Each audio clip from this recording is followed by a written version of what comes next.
It's time to register to play our live interactive game shows. Call 800-537-GAME now. It's fast, it's fun, and it's free. You only need to register once to play forever on Game Show Network.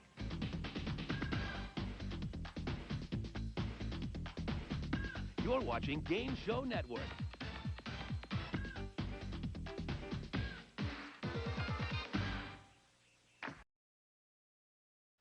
Welcome to our part one of our Bill Cullen's Birthday Bash.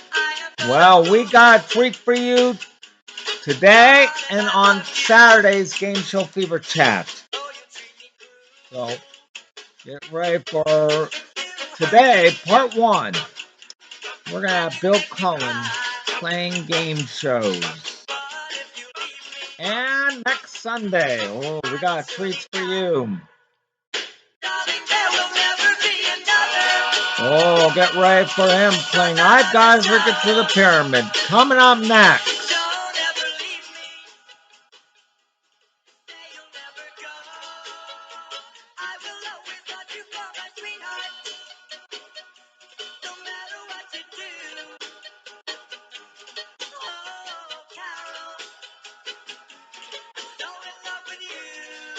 Just as when you're looking for more driving enjoyment, the choice is obviously Chevrolet. No other car in Chevrolet's field gives you the extra beauty and quality of Body by Fisher, with its graceful flowing lines. The extra visibility of safety plate glass all around. With Easy Eye safety plate glass optional at extra cost. The extra smooth performance of Center Poise Power, with its remarkable freedom from engine vibration and power impulses. More to enjoy, of course, but less to pay, too. Because with these and many other big car extras, Chevrolet is the lowest priced line in its field. See your Chevrolet dealer and drive the one car that gives you so much more for less. Chevrolet, the only fine car priced so low.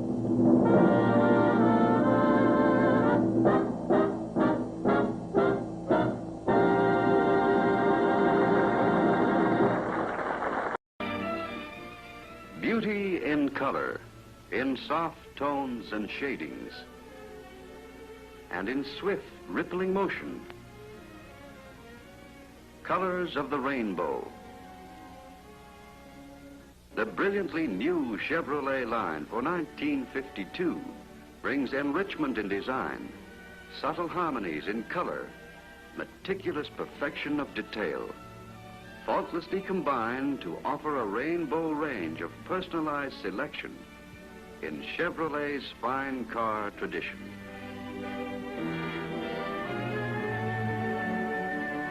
Yes, whatever Mr. and Mrs. America and their family want in motor car beauty and usefulness, they find in Chevrolet.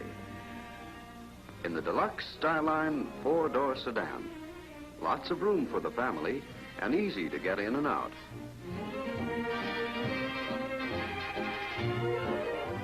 It makes a beautiful picture. The deluxe Styline Sport Coupe, smart and convenient. Plenty of room for friends to ride in comfort. The deluxe Styline two-door sedan. It's popular. It's roomy and smart looking. And here is the deluxe Fleetline two-door sedan. The body lines blending into the trunk give it a graceful appearance all its own. The special Styline four-door gives full sedan capacity and all of Chevrolet's safety and performance at lower cost. The Styline Business Coupe has been designed with salesmen in mind. Practical and smart. Plenty of carrying space behind the seat and in the extra big luggage compartment. And the real all-purpose model is the Chevrolet station wagon. Its all-steel body with four doors is beautiful, quiet, and easy to care for. 8 can ride in it comfortably, or take out the back seats and have the carrying capacity of a light truck. If you like an open car, The outstanding favorite is the Chevrolet convertible, a thrill to drive and a thrill to own. And you can see at a glance why the Bel Air is the style sensation of them all. Whichever model meets your preference, Chevrolet 452 brings you America's most beautiful motor car. The car that sets the styling trend for today and tomorrow. The grille, cleanly sculpted, features new vertical fins, which with the new and larger parking lights, focus attention on the car's greater width. Massive, gleaming, the bumper curves protectively around the fenders in unified artistry. The colorful new hood emblem proudly symbolizes 21 years of public preference, just as the hood ornament with its swept-back jet aircraft wings symbolizes smooth, powerful performance. On deluxe models, the graceful new spear-type side moldings carry the eye to the new distinctive rear fender molding, accentuating the car's longer, lower lines. With Chevrolet, perfection of the whole is made up of perfection in every detail. As you open the door of a 1952 Chevrolet Deluxe sedan or coupe, you'll find real newness in harmonizing interiors. If the body color you select is beige or maroon, black or gray, the interior color scheme is carried out in harmonizing grays. Here is superb styling in tasteful tones of gray, exemplified by seat upholstery and chevron pattern cloth, set off by broadcloth in a solid tone.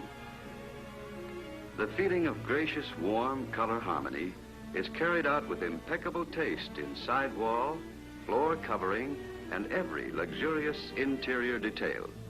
Here, a tone of the exterior body color is used to set off the interior treatment. The crisp brilliance of chrome dramatizes the safety sight instrument panel. The lower instrument panel in metallic light gray is beautifully framed above and at both ends by a tone of the body color. The steering wheel is newly and pleasingly treated in lustrous black.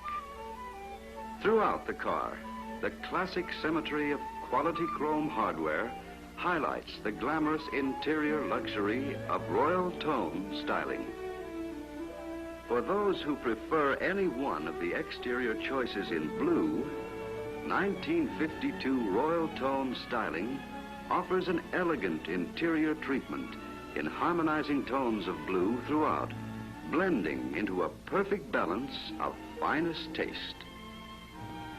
And for those who choose exteriors of green, again, luxurious royal tone styling brings perfectly matched interiors.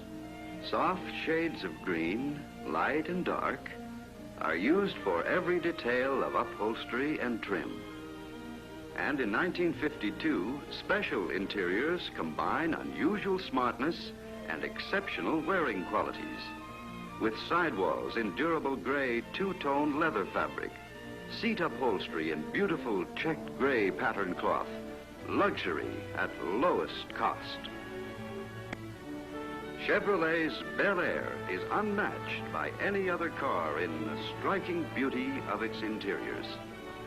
Superb two-tone combinations of soft, lustrous, genuine leather and finest pattern cloth. Here in beach white and bittersweet is only one of 6 distinctively different interior color combinations to harmonize with and accentuate the beauty of the 15 Bel Air exterior color choices. The flashing smartness of the 10 convertible exterior colors is matched only by the richness of the interiors. Seat upholstery, all in finest genuine leather, is offered in 5 different color combinations to best suit the overall color styling. Chevrolet's royal tone styling puts ever more emphasis on exterior color to offer for 1952 a rainbow of 26 entirely new solid tone and two-tone color combinations. Brighter, gayer, richer, more pleasing than ever before. Shimmering emerald green, soft spring green, and the two combined. Grays that blend perfectly, delicate birch gray, restful dusk gray. Colors that meet in harmony of two-tone blue. Rich admiral blue, quiet twilight blue, glowing regal maroon, warm Sahara beige, mellow saddle brown, gay cherry, beach white with vivid bittersweet, refreshing honeydew, glistening onyx black. Chevrolet, brilliantly new, 452. More people buy Chevrolets than any other car. Chevrolet, the only fine cars priced so low. And when you buy your 1952 Chevrolet, you have a choice of 129 distinctive model color combinations.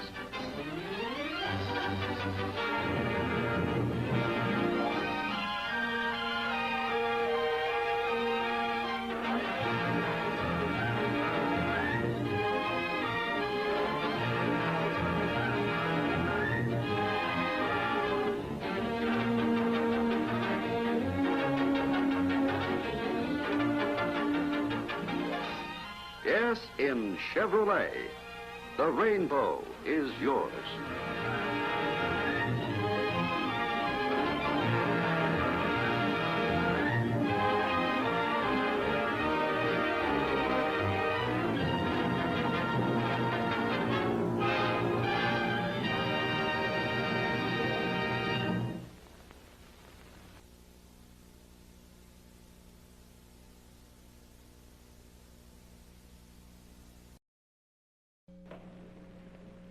My name is Paul Lucas. I've got a secret. Do you think you can guess what it is? Arid Green Deodorant, the deodorant that is 53% more effective in keeping underarms dry and odorless, presents I've Got a Secret. And pinch hitting for Gary Moore, the star of his own Thursday night television show on CBS, Steve Allen.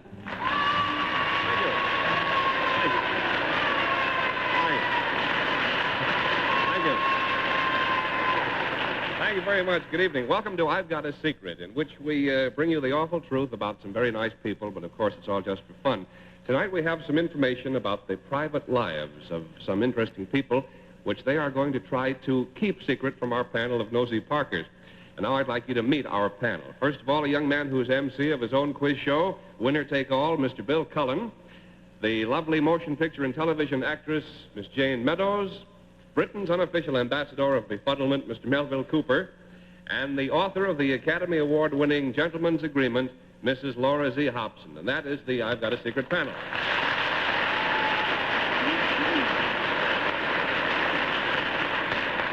In just a moment now, I'm going to introduce you to a lovely lady with tonight's first.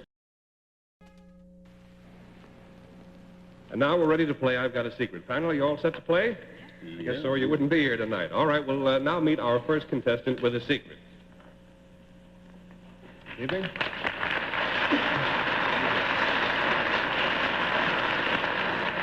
Would you tell us your name, please, and where you're from? I'm from Washington, D.C., and my name is Mrs. Victor Cahill. It's nice to meet you, Mrs. Cahill. Our panel is going to be up to you to uncover Mrs. Cahill's secret. Now, here's the way we play the game. Each panelist will get 2 questioning periods of 15 seconds each, but the clock will only time the actual questions. When a panelist's time is up, he'll hear this sound, and I'll pay our guest $10 and turn the game over to the next questioner. Twice around the panel for a total loss of $80, and the game will be over. Now then, Mrs. Cahill, if you'll whisper your secret to me, we'll reveal it at the same time to the viewers at home. Mm-hmm. All right. To help classify the secret panel, it begins with the word I, and it is something that Mrs. Cahill was. Now, we'll start our questioning with Melville Cooper. Oh. Mrs. Cahill, this something that you were, were you this something some time ago? Yes, sir. Oh. Well, could you be it again? No. Could anybody else be? Yes. Could I be? No. Could only a woman be it? Yes. There we go. Very good line of questioning, Mr. Cooper. $10 so far to Mrs. Cahill. $70 remains. Mrs. Hobson. Were any other people involved with you in your secret? They were, but it's not mentioned in the secret. Was this secret done outdoors? The thing you were you outdoors most of the time when you did it?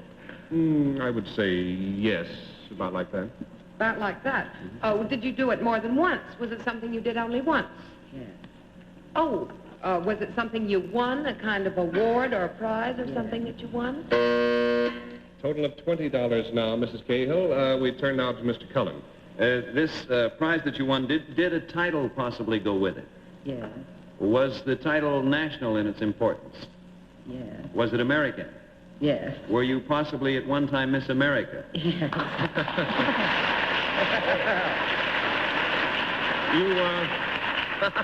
You just about got it, Mr. Cullen. You want to finalize it? You mean what year? Well, in a sense. Would it help me to know what year? Yes. You don't have to give us a date. Oh. You just about got it. Thank you a lot. I needed that help. Another $10 got in under the wire. Perhaps Miss Meadows will... Mrs. Cahill, do I want how many years ago you were Miss America? I think that's what they don't want. No. That's what you don't want. You don't have to give us the date. Well, now, what would I want? You were only Miss America once. Yes. But she was a very special Miss America. You were very special. Were you the first Miss Yes. America? Correct, Miss Meadows. Congratulations.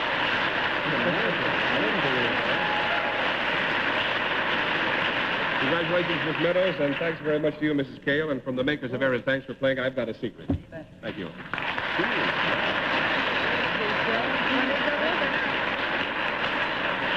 Panel, you're off to a flying start. And now we'll get right along to our next contestant with a secret, and here he is. Evening, sir.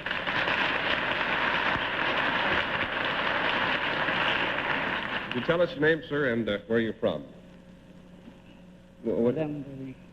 Mr. Ellenberg. I say, what's your hometown, Mr. Ellenberg? Glastonbury, Connecticut. Fine. A little thirsty, wants some water? No, thanks. Make yourself at home. Just lean right up on the bar there and put your foot on the rail and have a lot of fun. You have a secret for our panel to uncover. And the panel, of course, remembers how we play. We go twice around the panel, and if they don't get it by then, the game is over. Mr. Ellenberg, will you remind me now of your secret? At the same time, we'll reveal it to our viewing audience at home.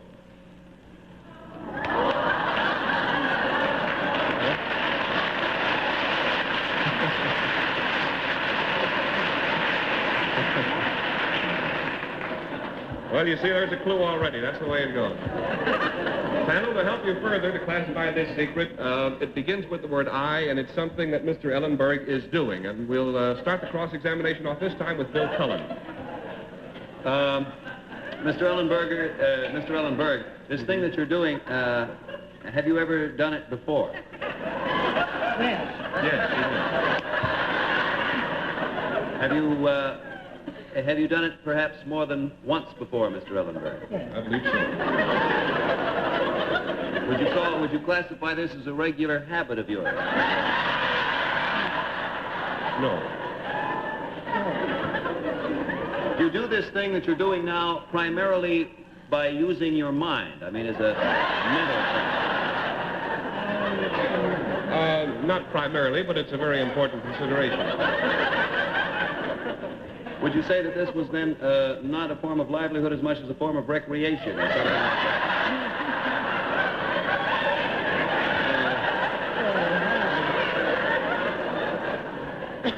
I don't believe that requires a yes or no answer. Perhaps yes. In all honesty, I believe yes. It's a frank and truthful answer. What were they laughing at there? Don't count that as a question. Do you engage in this, what Steve said is primarily a form of recreation? Do you engage in it alone? No, by no means. Do you do it then as part of a sizable team? I mean, a group of... good line of questioning, Mr. Cullen. $10 so far in cash to Mr. Ellenberg, $70 for the panel to work on. Miss Meadows. Mr. Ellenberg, I gather that you do this with one other human being? Yes. Just one other human being. Is this human being of the same sex? No. No. The opposite sex. Is this human being that you do this with well known? To Mr. Ellenberg, yes. Is this human being a member of your family? No. Well, well... Is it a blood relation? Not a blood relation, no. Is it your wife? Yes. It is your wife. It's something that you do with your wife. You're doing it now. $10 more dollars to you, Mr. Ellenberg. $60 to go. Mr. Cooper. I don't quite know what to say. This thing you do with your wife, it isn't so much a thing, no. No. It's more a state of being, Mr. Cooper. State of being, yes. A condition, more or less. Well, a condition of being happily married for a number of years, Mr. Ellenberg? Is it something like that? Something like that, but that something isn't like it. that, yeah. Could be. Well, It's getting a little bit warm, Mr. Cooper, but we now have $30 over here, and Mr. Ellenberg's jackpot, $50 to go. Mrs. Hobson. Mr. Ellenberg, does the secret primarily involve your wife rather than you? No, primarily it involves him. It begins with the word I. Oh, it begins with the word I, of course. Is this something that's going to happen? In spite of the fact that you say you're doing it now, is it something you're planning on? Well, he said it seldom happens to any of us, but it is happening to him now. He's undergoing an experience now. Would it help me at all to find out more about your wife? To find out your secret? If I knew more about her, would I be able to, for instance, her age? Is she about the same age as you are? Mr. Ellenberg says it wouldn't be a secret. I don't think that has too much to do with it. It has nothing to do with it. Mr. Ellenberg, is this something that you're doing now? Do you do it outdoors? A pleasure, Mrs. Hobson. Another $10 to Mr. Ellenberg. $40 remains. That doesn't really matter. That's the answer to that. Mr. Cullen. We found out that you had done this before, and you're doing it now. Is there a possibility that in the near future you might possibly do it again? I don't think so. Mr. Ellenberg hardly thinks so. Is this the kind of thing that you say you're doing this in relation with your wife? I mean, with your wife. Is this the kind of a thing that only you and Mrs. Ellenberg could do? I mean, for instance, your brother or someone like that couldn't. Only Mr. and Mrs. Ellenberg could be involved. Does this thing happen to many people, Mr. Ellenberg? Oh, yeah. Yes. Mm-hmm. Then they... Another $10, Mr. Ellenberg. The panel only has $30 to work on. Miss Meadows. Mr. Ellenberg, if you don't do this out of doors, would it help me to know the place that you do this thing? No,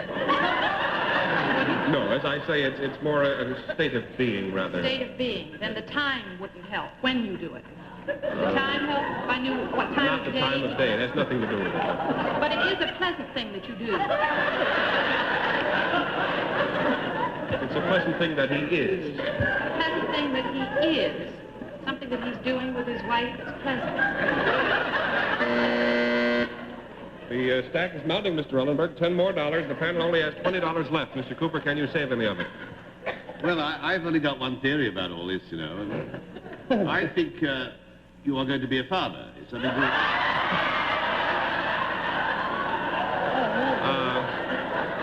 No. No. No, that is not the secret. I was wrong.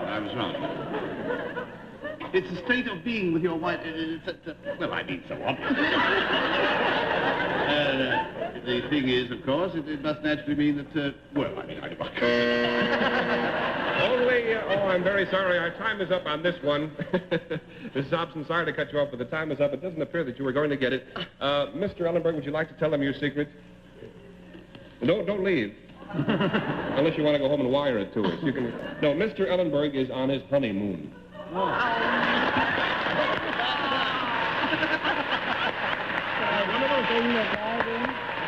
Yes. I'd like you to meet the charming bride, Mrs. Ellenberg. Here she is.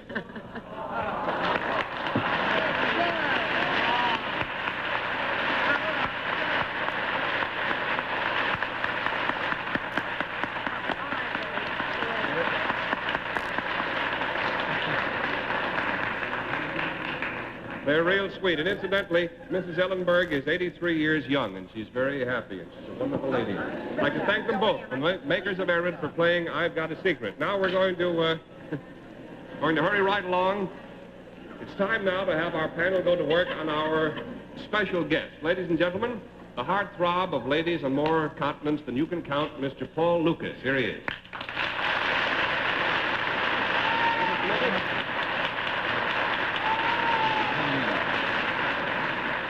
Paul, we'll have our panel start digging for your secret in just... All right, panel, let's see how quickly now you can expose Mr. Lucas's secret. We'll play the game as before, except that the money in this instance will go to Mr. Lucas's favorite charity. Paul, your secret, please. You whisper it to me while the folks at home are informed visually. All right. I want to warn you, panel, this is a very, very tricky one. It begins with the word I, and it is something that Mr. Lucas intends to do. We'll start the cross-examination, I think, with Laura Hobson. Mr. Lucas, a tricky one, hi. Have you ever done this before, Mr. Lucas? Beg your pardon? Have you ever done this before, this tricky secret? No. Has anybody else ever done it? I think so. I hope so. Is it something that you're looking forward to doing? Are you eager to do it? Are you looking forward to doing it? Yes. Oh, yes. For a long time. Oh, it isn't going to be painful in any way, then. Remains to be seen.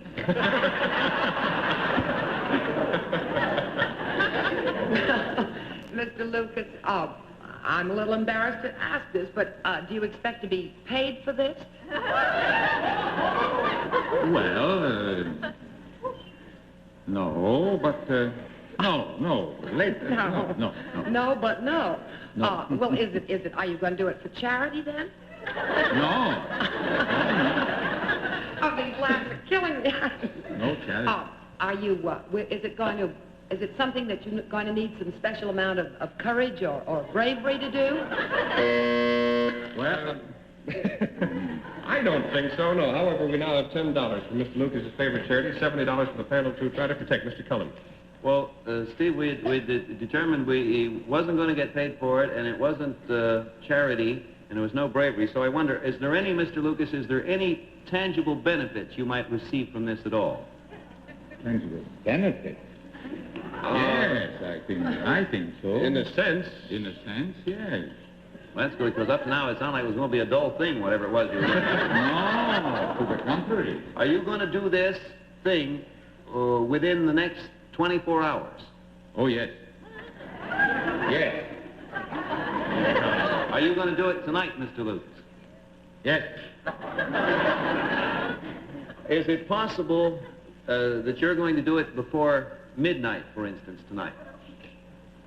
Yes. Is it the kind of thing you must do before you go to bed? No. You're going to do it after you go to bed? No,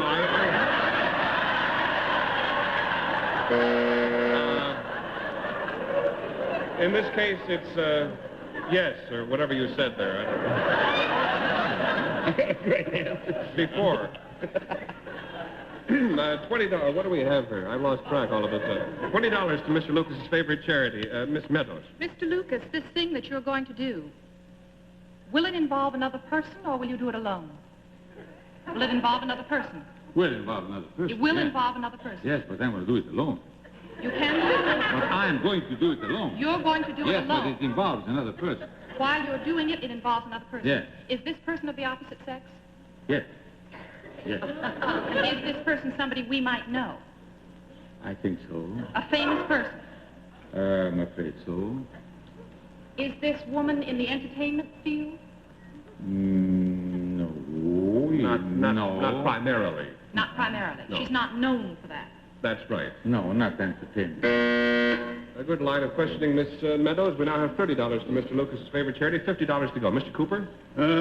This person, you say famous or infamous? Famous. Famous person. Of the opposite sex. Yes, yes. Not in the entertainment world? No. Famous... No, not in a... well, I mean, not in the... What do you mean entertainment? Well, show business. Show business? Primarily, she's not famous for her show business endeavors. But she is in show business. Yes. But not... well, is she a star in show business? What is known as a star? Not strictly speaking, no. Another $10 to your favorite charity, Mr. Lucas. We turn the questions now to Mrs. Hobson.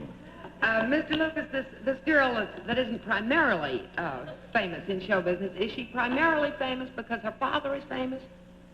Father? No. You wouldn't be going to do anything with Margaret Truman. Going to telephone Margaret Truman or anything like that. Well, you know, you said primarily, so I took a clue where I could pick one up. That's an idea. It is an idea. Margaret Truman. Are we interested in finding out who this girl is, the name, her name? Is it mentioned in the secret? Think so. Oh, yes, it's in the yes. secret. Yes, quite it's definitely. in my secret. Oh, I'm very sorry, folks, but the time is up on that one. You came very close. As a matter of fact, at this moment, we're going to tell the panel our secret, and then Mr. Lucas is going to do it. Yes. Yes, I'm going to do it. His secret is, quote, I'm going to kiss Laura Hobson.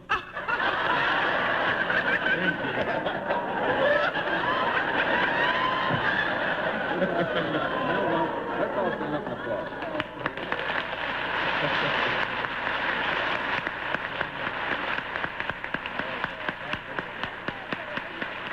Thank you very much, Mr. Davis. Thanks to the makers of Arid for playing I've Got a Secret, and your favorite charity is $40 the richer for your participation in our game. And now, may we have the next contestant with a secret, please?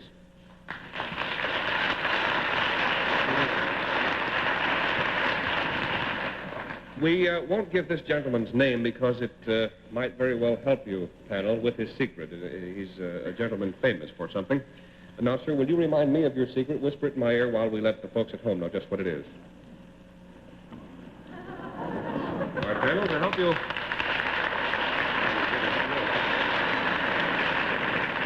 To help you classify this secret, it starts with an I, the word I, and it is something that he did. We'll start the questioning off this time with Jane Meadows. Did you do this more than once? No. No.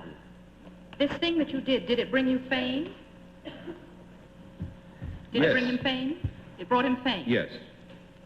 I would have read about this thing in the newspapers, would I? Not what you might call, not the fame he deserved, but fame of a very definite sort. This thing that you did it involve another human being or more than one human being? Yes. It did? Yes. Is it one human being? That's a fairly misleading line of questioning. It won't do you any good, won't do me any good to hear a now. yes on that. Would it help me to know at what period in your life, what age you were when you did it? The last 4 No. years. Would it help me to know 4 years. where you did it? What country or what place? Not particularly. Sorry, Miss Meadows, $10 to you, sir. We have $70 for the panel to work with. Mr. Cooper. Tell me, is this something you invented? Yes. You did invent something. Something which was very helpful to other people. Well, that's quick, wasn't it? I think you startled us all a bit, Mr. Cooper, with your perception. Another $10 to you, sir. The panel has $60 to work on. Mrs. Hobson. This was something you invented. Was it invented recently? Within the last... Within the last 4 years. Within the last 4 years. Is the invention something that's used in people's houses? Yes. Has it any movable parts? You know, Yes. like sewing machines or vacuum cleaners, yes? Yes. It has moving parts. Is it run by electricity? Yes.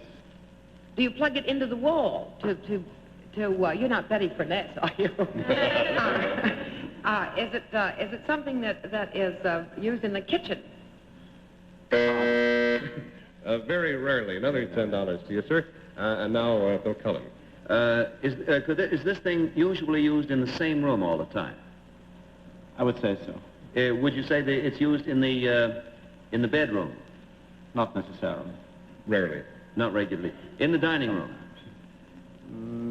Not regularly, no. In the living room? Mostly. Is it an electronic thing? Yes. Does it provide some sort of entertainment, like a radio or television set? Mm-hmm. Yes. Does it have anything to do with the television set? No. Or radio set? No. Oh, for heaven's sake. I'm very sorry. We have time for just one more series of questions. This time it's to Miss Meadows. Is it utilitarian? Miss Meadows, I'm terribly sorry, but it now develops that even your time is up. You are addressing at the moment the very famous Dr. Peter Goldmark, the man who invented the long-playing record.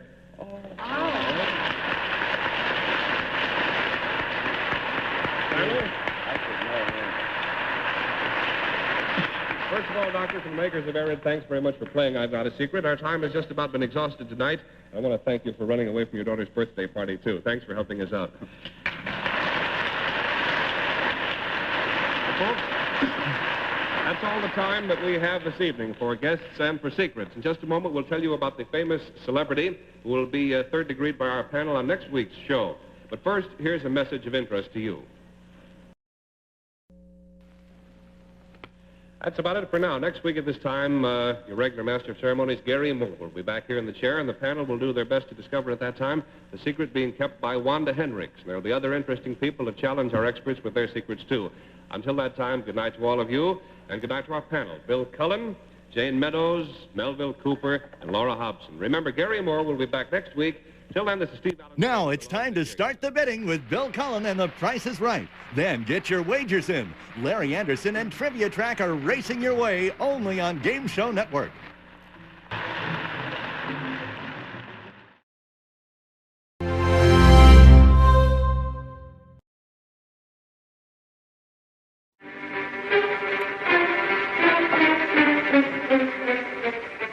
Bendix Home Appliances, a division of AFCO, the famous name of the world's finest automatic washers and dryers, presents the exciting television game, The Name's the Same.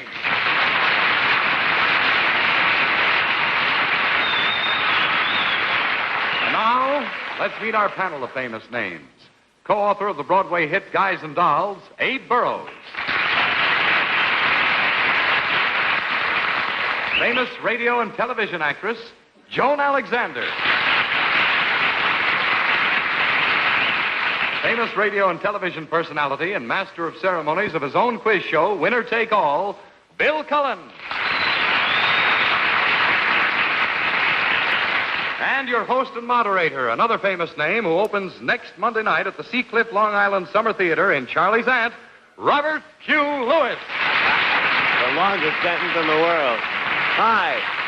Welcome once again to The Name's the Same. Tonight, as usual, you're going to meet some people who have very famous names. Names the same as famous celebrities, well-known places, and things that we all know. And tonight, as always, it's up to our trio of experts to determine those names by a process of cross-examination.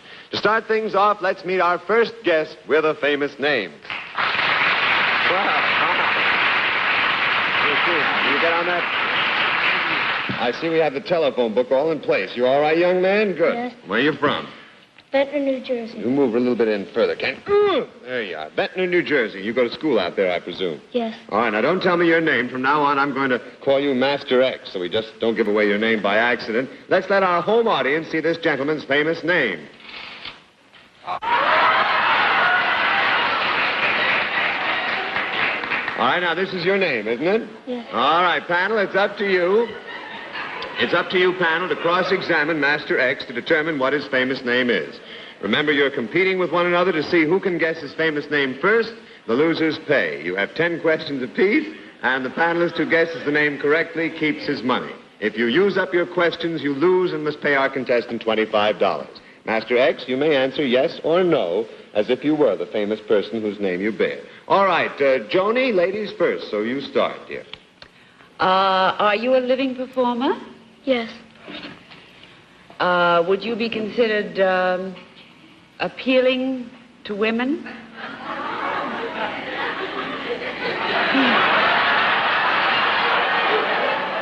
I'd say yes. Yes? Would you appeal mostly to Bobby Soxers? I'd say, wouldn't you, Master X, sort of more the matronly type of lady? Would you agree with me on that? Mm. All right, all right.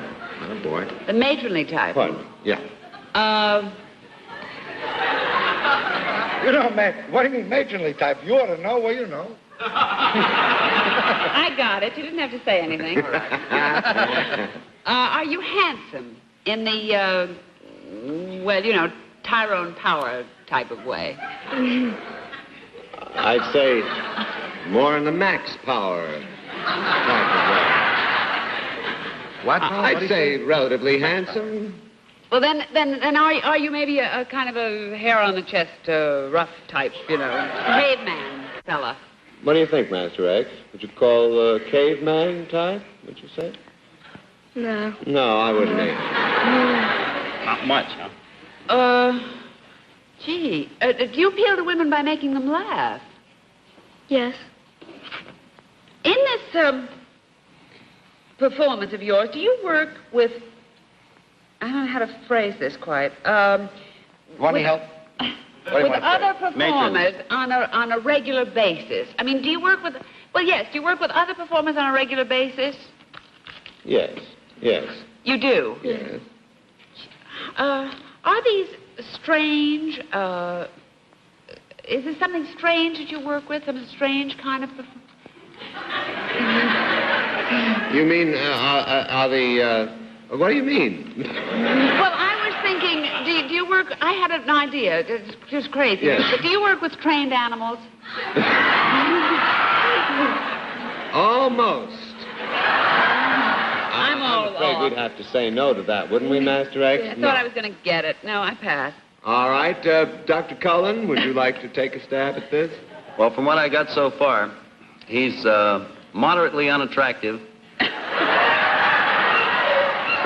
fairly funny, appeals to old matrons, and works with strange people. That's a pretty vivid picture.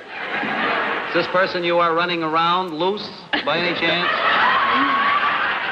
Yes. Yes. All right. Could this person possibly be in radio or television? Yes. Do you have a distinctive voice?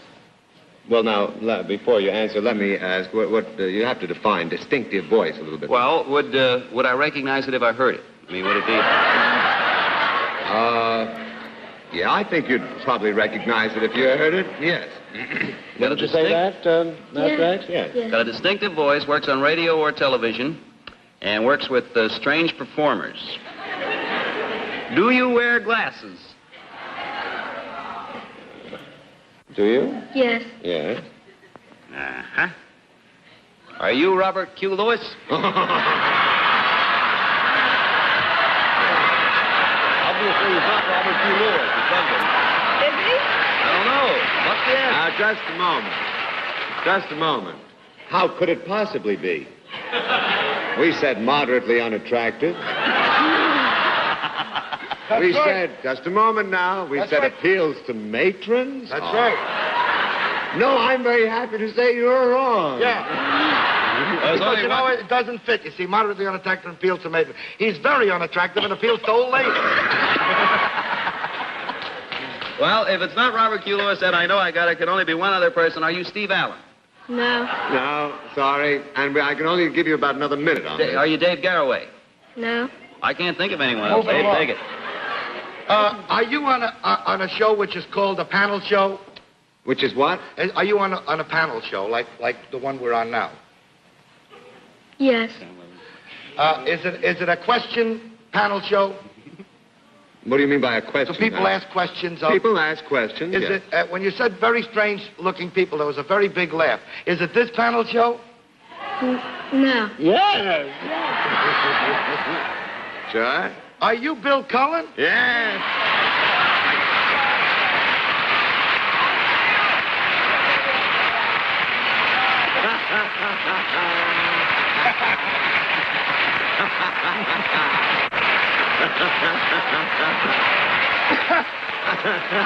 All right, restrain yourself, Dr. Cullen. All right, young man. Bill, I'll tell you what I'm going to want you to do. You go over there and collect your checks from your namesake and a $25 check from Joan Alexander, and thanks a lot from Bendix Home Appliances for playing the names the same.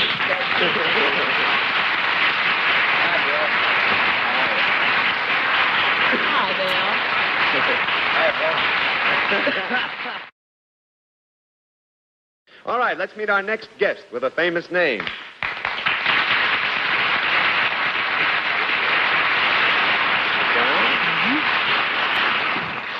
All right. May I ask where you hail from? Morristown, New Jersey. Morristown, New Jersey. A lot of New Jerseyites tonight. And what's your occupation? Secretary. Secretary. Well, we know you've got a famous name. We're all anxious to take a look at it. Let's let our home viewers see this lady's famous name.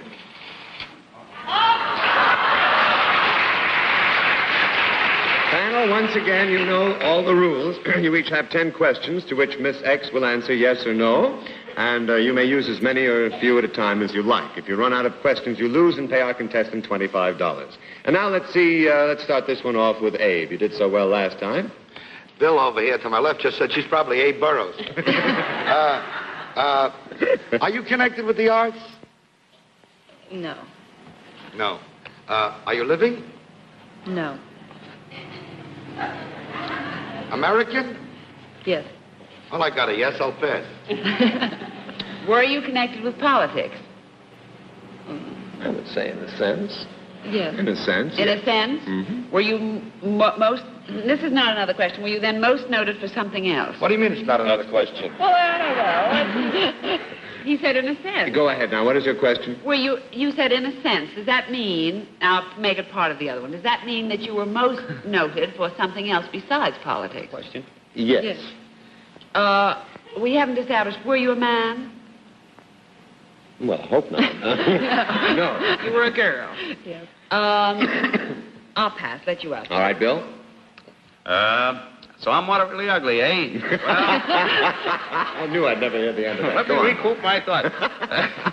Were you connected politically? I assume that you said, Bob said you were sorting in politics. Were you connected to politics by marriage? Yes. We know it's American, so we'll assume it's not a question of American politics. Were you, was your husband a federal officer? Yes. Yes.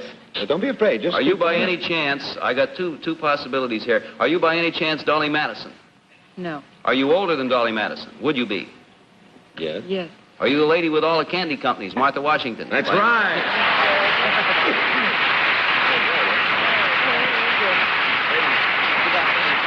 Very good, Bill. Miss Washington, nice meeting you. My best to George. And Abe and Joan will write out checks for $25. I'll ask you to collect them. And thanks so much from Bendix Home Appliances for playing the names this second. Nice to see you.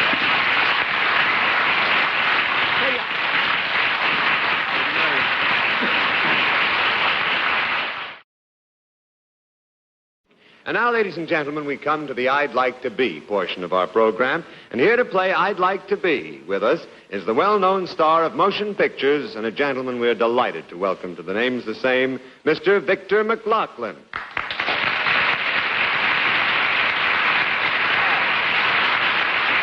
Nice to know you.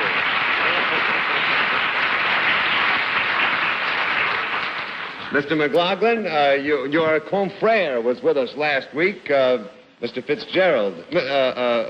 Yes, of course. And your new picture, The Quiet Man, opens at the Capitol Theater on the 21st of August, I understand. Right. And I've heard only good things about it. Who else is in the picture, sir? John Wayne. John Wayne. Marina Hara. Fitzgerald. And myself. And yourself. Well, we're certainly all looking forward to that. Well, naturally, we'd like our panel to go to work on you, Mr. McLaughlin, but they can't guess your name since I guess everybody in the country knows that puss of yours. So, before the program started, Mr. McLaughlin told us who he would like to be, just in fun, of course, if he were not himself. And we're going to see if our panel can determine who that person is in just a moment. All right, now we're set to play I'd Like to Be. Our panel's going to try to find out who it is Mr. Victor McLaughlin would like to be if he weren't himself, just in fun, of course. Let's let our home audience see that famous name.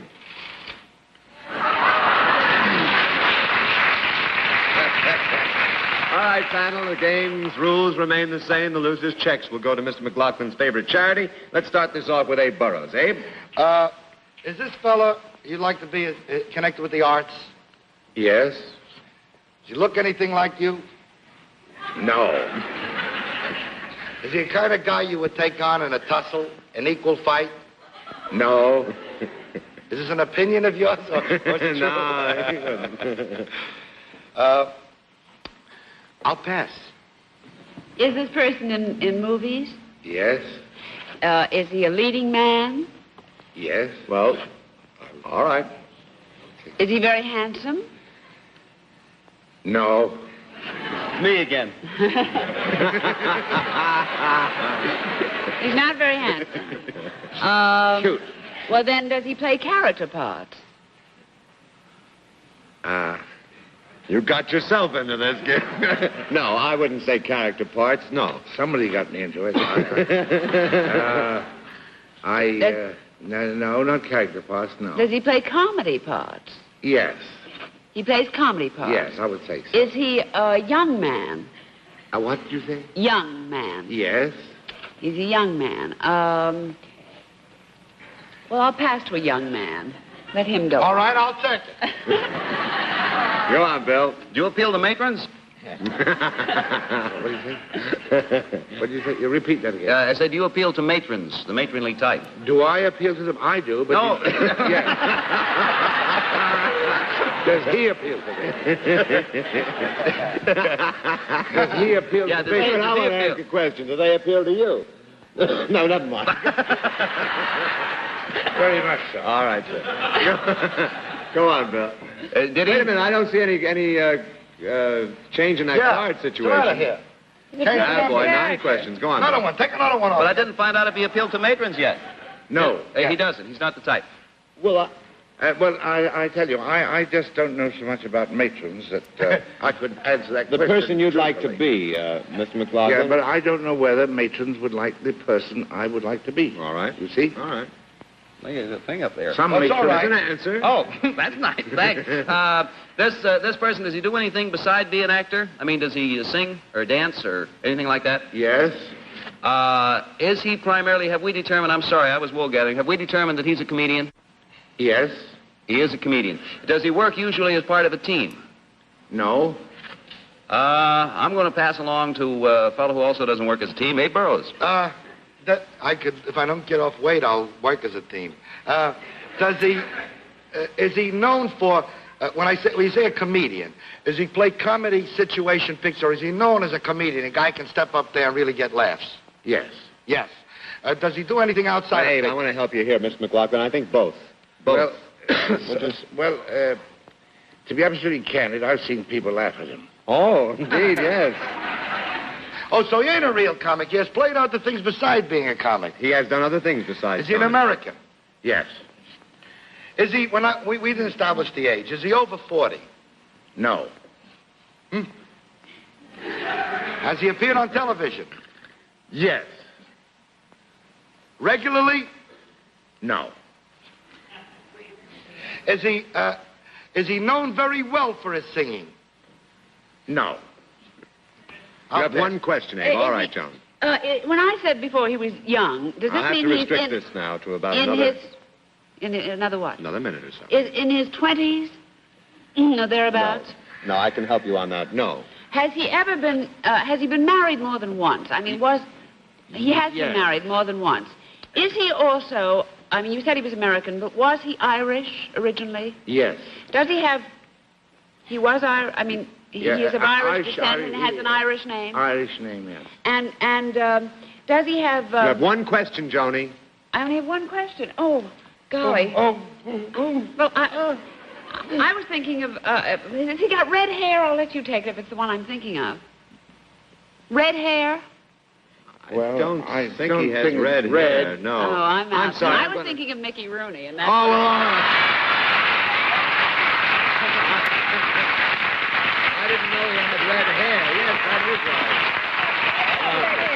I tell you what, because you really didn't have that question. I really didn't. I'm going to have to ask you to make out your check for $25. Bills and Abe's, they all go to fair, Mr. that's fair. All right, they go to charity, Mr. McLaughlin's favorite charity. I'll ask you to go over there and pick them up, Mr. McLaughlin. Right. Thanks so much from Bendix Home Appliances for playing the names the same. Nice to know you.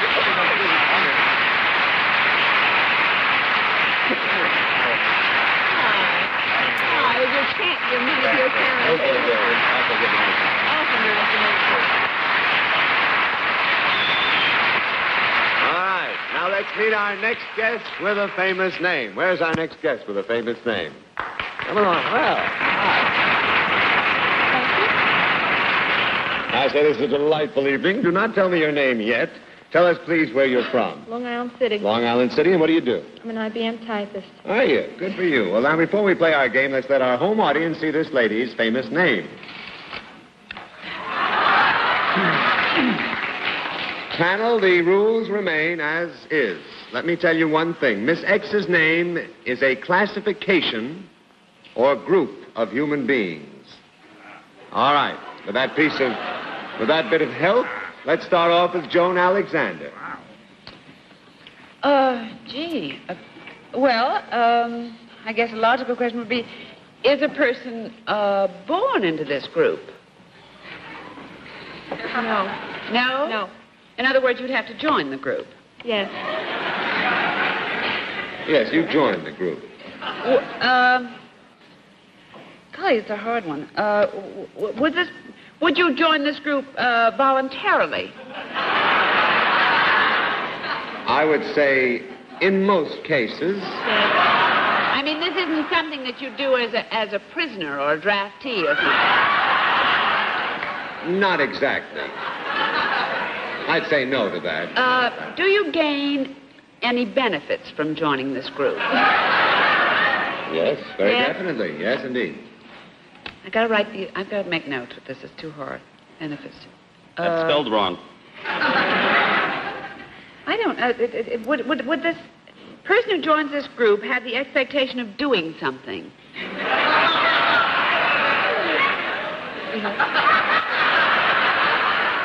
What'd you say? Yes. Yes? Yes. Would it be helpful to be in good physical condition? It's always nice to be in good physical condition. We have 2.5 minutes. Could I join this group? What's that, dear? Could I join the group? No. I think you'd find it rather difficult. Well, in other words, you could join it, but I couldn't. Does that mean... Well, that doesn't follow necessarily, but go ahead. Oh, I see. Of course not. That's the name. Would the reason I could not join the group be because I would lack experience or training? No. No. Hey, are you a man? Yes. You have 2 minutes. Oh, I pass. I'm all mixed up. Thanks a lot. All right. Yes, I've given you absolutely nothing. Come on, Uncle. You're a man, you're in good physical condition, and you're going to do something. I don't know that. We have 1.5 minutes to do it in. Will you... Is this action you're going to do involve other people? Yes. Lots of other people? Lots of other people? Oh, yes. Yes. Are they all matrons? I think no, but many of them are. Go ahead. Are these other people, Bob, or ma'am, these other people involved, are they going to be more likely to be spectators? Yes. Yes. Do you wear any special kind of costume or uniform or anything like that for this? For that particular, yes, you do. Is there somebody there beside this group of people, or a member of this group of people, acting in an official capacity? Yes. Yes, of course. Is there any bodily contact involved, like a grapple or a clinch or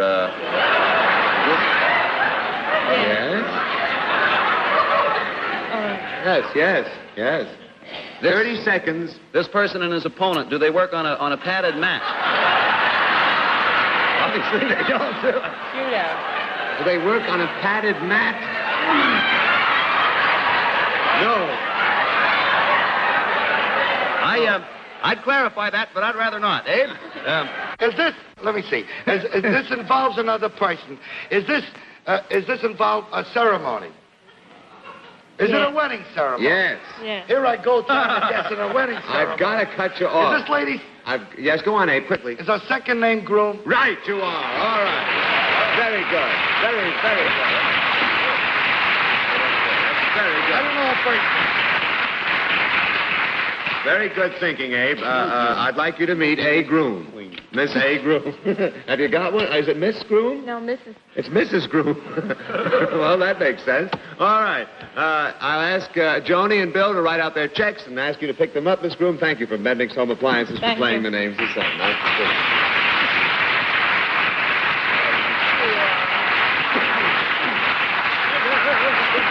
We'll be back in a moment, folks, to tell you about how our panel did and a little bit about next week's show.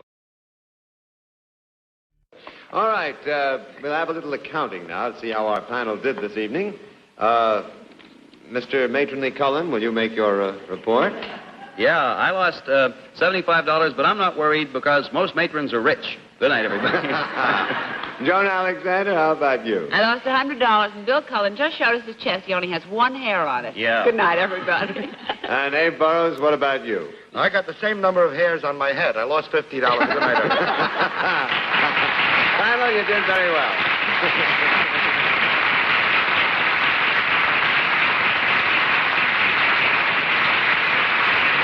Very good, very good. So long, folks, for Bendix washers, dryers, and ironers. The panel and I will see you again next week on The Name's the Same, which will be brought to you by C.A. Swanson and Son. It's a game and you know you're at GSN. GSN's got something new now, didn't you hear? Catch a game, catch a game, catch a game. All new fun when you play by ear. Catch a game and you know you're at GSN.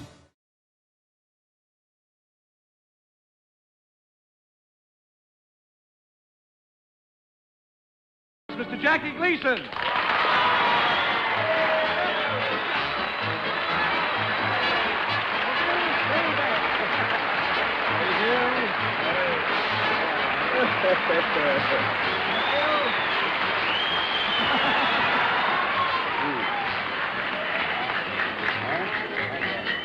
Oh, it's going to be a gasser tonight. Stand by for flying glass. I better tell you the name of the show in case you don't recognize it as we go along. The name of this show is I've Got a Secret, and as you know, it's an inquisitive sort of game in which we try to find out the awful truth about some very nice people just for fun. Tonight we have information about the private lives of some very interesting folk, but first I would like to have you meet our panel. To begin with, there is Bill Cullen, and pretty Jane Meadows, and Henry Morgan. Look up, Henry. Oh. Yeah, Henry Morgan. And now then, I know that you're used to seeing Faye Emerson in our fourth chair tonight, but Faye is not in New York. She has flown to London, England. To replace her, we looked all over Broadway to find the most glamorous actress we could find, and I am sure that we found her. It is a pleasure for us to present to you the star of Arsenic and Old Lace. That's both the Broadway play and the movie production. The star of the Broadway and Hollywood success Harvey, for which she won the Academy Award. The star of You Can't Take It With You, and most recently, the star of the Solid Gold Cadillac. All wrapped up into the one and only Miss Josephine Hull.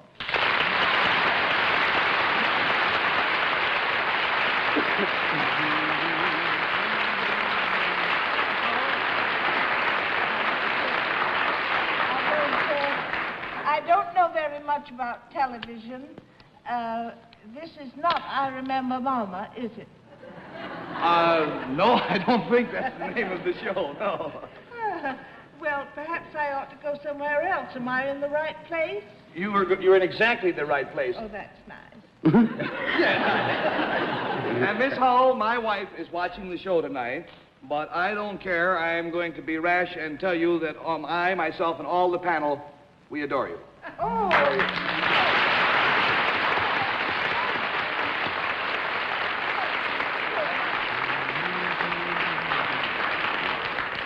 It's a little heavy for a corsage, but they'll work all right, I think. Oh, it's beautiful. Now, we'll be back in a moment with our first contestant with tonight's first secret. All set? All right. How about it, panel? You all set to play I've Got a Secret? Oh, yeah. All right. Let's welcome then our first contestant. Will you come in, please, ma'am?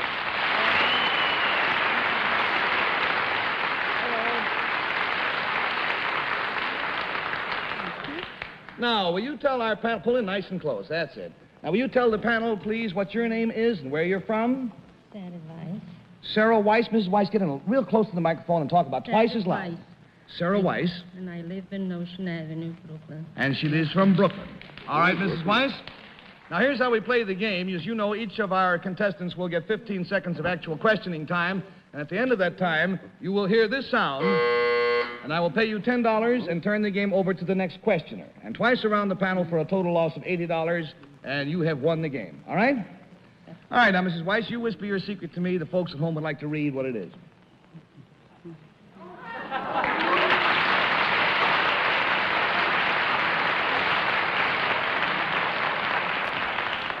All right. Now, there we go. We'll help classify this secret panel. I will tell you it concerns something that she did. And, Jane, I think we'll start with you tonight. Something you did, Mrs. Weiss. Would I be interested to know where you did this? Where? Where, yes. When you say where, Jane, do you mean geographically where, or... I had geographically in mind. Would that I help don't me? think so. Do you, Mrs. Weiss? Doesn't make any difference where it happened. Did you do it out of doors? No. Would it help me to know what type of building you did it in? Building like it. Hey, let's not tell him anything. Let's not tell him anything. Yes, it would help you to know the type, but you Was have it to a find public building? A public building? Yes. Yes. Mm-hmm. Would this be a place of entertainment? No. All right, we've lost $10, and we have $70 to go. Henry Morgan, please. Mrs. W., this is something you did in, did we say public? Yes, But it's not public. entertainment. No. Was it something like a prison? No. Was it a federal building? No. No. State, city, one of those, you know, law type. It was one of those, state or city, one of the two. Was it really? Was it a city type of building? City, yes, it's a municipal building. Was it in this city? In the city, yes. Was it in a courtroom? No. Mrs. Was- Weiss, excuse me, Henry. Will you move in a little closer and talk a little louder, please, because I want him to get to know Yeah, you. because I thought you said yes that time, you see. Was it a school building? School building? Yes. Yes. Oh. All right, there's $20 down and $60 to go, and we go to Miss Josephine Hull, please. Did you do this with somebody? With somebody? Well, let's say, Miss Hull, that there were other people there at the time, but they're not mentioned in the secret. Oh. We're principally interested in the fact that she did it. Oh. Well, I couldn't hear all of that, but let me see. Was it another woman with you? No. Miss Hull, there were other women, other men, people of both sexes present, but they are not mentioned in the secret. It's what Mrs. Weiss did. Are you a teacher? No. No. She's not a teacher. No. Was the Were you making a speech? No. No, she was not. Were you voting? No, she says she wasn't voting. We've lost $30 and we have $50 to go. Bill Cullen. Were you a pupil, Mrs. Weiss? Pardon me? Were you a pupil in the school building? Yes. Yes. Would it help me to know when this happened? Yes, you must know, as a matter of fact. Were you a pupil of ordinary age? I mean, this wasn't in an adult class. Was this when you were a girl, Mrs. Weiss? No. No. Was it? Has it been in the last month? Let us have a small chat. All righty.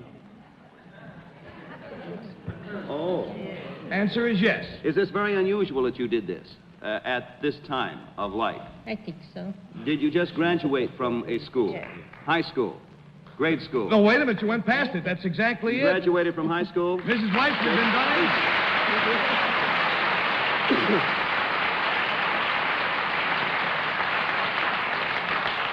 I have here in my hand a very precious document. I shall read it to you if you don't mind. The Board of Education of the City of New York, diploma, Erasmus Hall Evening High School. This is to certify that Sarah Weiss has completed the general course of study with a satisfactory record in scholarship, behavior, and citizenship, and has merited graduation January 1955.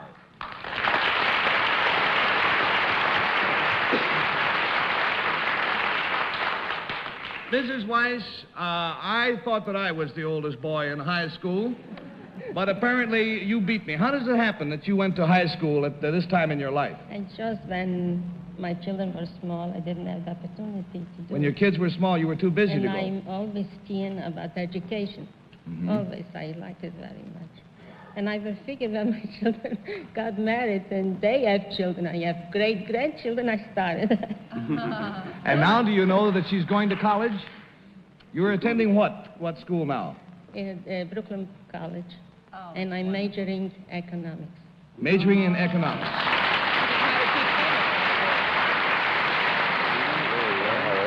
Mrs. Weiss, you have every right to be very proud, although I know you're to be a very humble woman because I've been talking to Mrs. Weiss for quite a while now. We wish you all the good luck. Where were you born, Mrs. Weiss?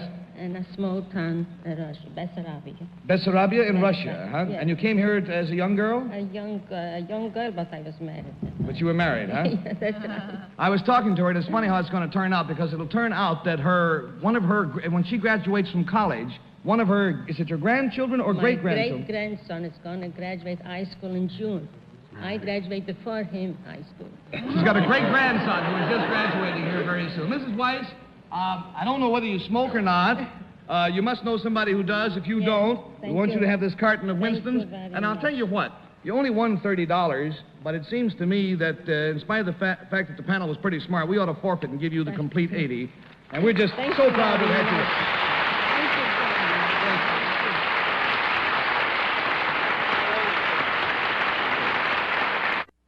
Now, as our special guest for tonight, we have a gentleman whose name has been in the papers this year probably more than any entertainer in, well, certainly within my memory, and a great guy to boot. Let's give a very warm welcome to Jackie Gleason.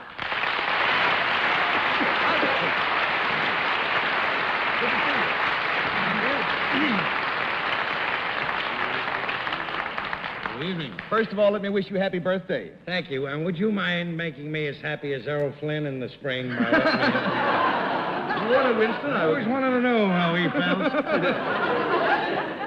Thank you, senor. I was sorry I couldn't make your birthday party on Saturday night. I hear it was a gasser. Well, we're having a rerun next week if you'd like to watch the kinescope. It was held over, huh? Yes. All right. Well, Jackie, by the way, you know all the members of our panel, don't you? I certainly do. Good. Well, we think that this is the greatest panel in all of show business, without a doubt. Don't you Well, agree? I have to disagree with you, with the exception of Miss Ho. I believe that she is a good panelist, but I've been watching the rest for several weeks now, and I have a little panel who could probably put them away. Well, bring them down sometime. But I happen to have brought them. They're right here. You brought your own panel? Naturally, I did. Well, look, on top of the fact that our panel has contracts, you can't but 4 people sit at that desk. Well, I knew that we'd have a problem there, so I brought my own little dais for my own panel. Oh, fine. Would you mind taking up the I've Got a Secret board, please? Thank you. Oh, would you mind opening the curtains, please? No, the other way. And they thought I was going to make a mistake. Got a load of that desk. Got a load of the costume. All right, that's your desk. All right, now who have you got for a panel, for crying out loud? Well, now I would like to introduce first Miss Lorraine Rogers.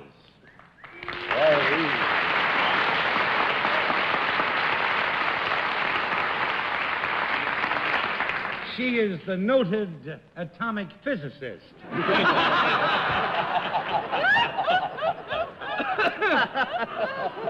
Second, we have Peggy Ray. Would you mind coming?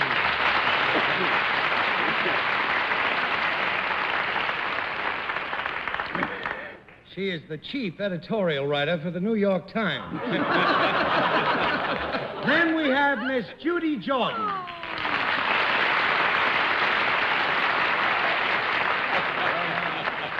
She is the editor of the Encyclopedia Britannica. And fourth, we have Miss Betty Ellen.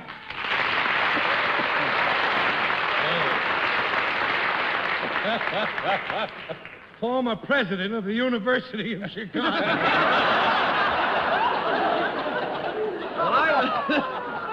So you see, from here on in, you're dead. Well, I wish I'd had my pencil out to get the names. Would you ask the young ladies to identify themselves? A little identification. Miss Ellen, would you hold up your identification, please?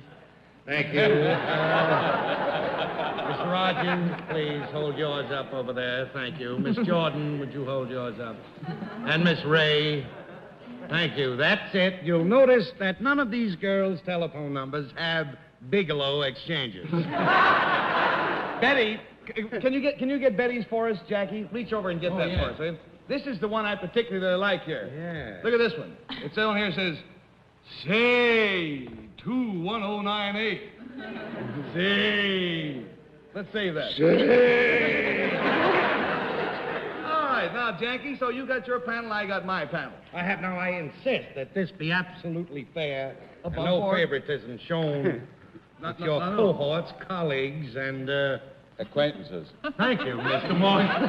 Well, now, I'll tell you what we'll do now. We'll be fair, and I'll, because they're the guests, I'll give your panel the first chance to question, then we'll alternate with our panel and your panel. And... If you want the first crack at it, kiddo, go ahead. No, what? No, you're my guest. You're my guest. Well, all right. Now, I'll tell you what you do. You whisper your secret to me.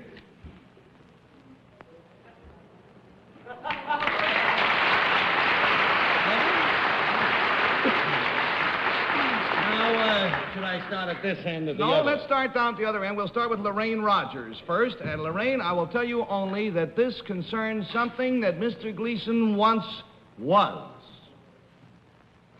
Is this something that you did quite a while ago? Yes, baby. About 15 years ago. Wait a minute. Let's not give information away. You know. You handle your panel your way.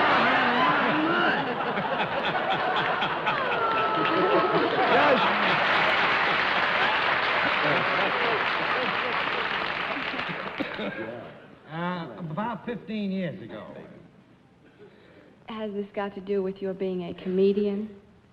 No, it hasn't, honey. No, it hasn't. You only get 15 seconds of questioning time. Will you leave me alone? Go ahead.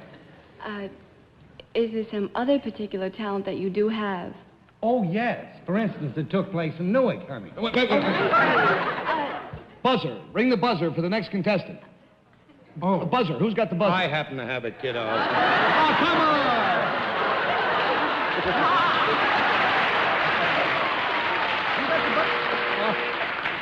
All right, Slight concession. We started on that side for you, and we'll ring the buzzer. All right, now watch. I'll admit that your panel is pretty. Mine is smart. Let's get over to Bill Cullen. Bill? Jackie, did this have anything... I'm sorry. Now, Miss Ray. Oh, this is a ruin. Would you care to question? Did you do this on the stage? No, I didn't. It wasn't out in the open like that. It was in a smaller compartment. Smaller compartment. Glass enclosed. No. It was not on the stage, no. My panel don't get it. They must be pretty dumb. Was it done in your home? No, it wasn't. No. It was in a building. They had an antenna on the top of the building.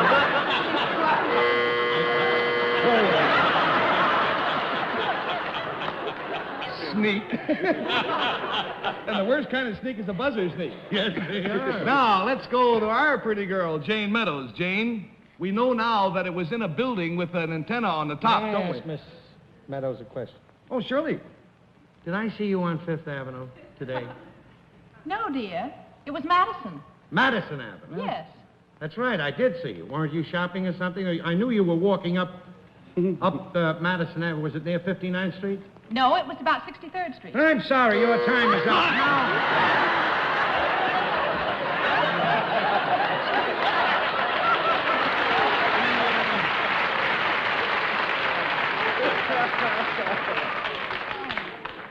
Whatever happened to I've Got a Secret? Now, have you any questions you'd like to ask? Oh, yes. I'd like to know, does it matter to find out if you did this with someone else? There was one other person. He was at the controls. Well, Where And did it you wasn't do it in a Newark? plane. Oh, not in a plane. Now, let me see. Glass enclosed, controls. It's a Oh, glass- she's beautiful, isn't she? Well, was it in a like Ask a him, radio studio? No, that's it. A radio studio. Go ahead. Well, were you broadcasting? That's right.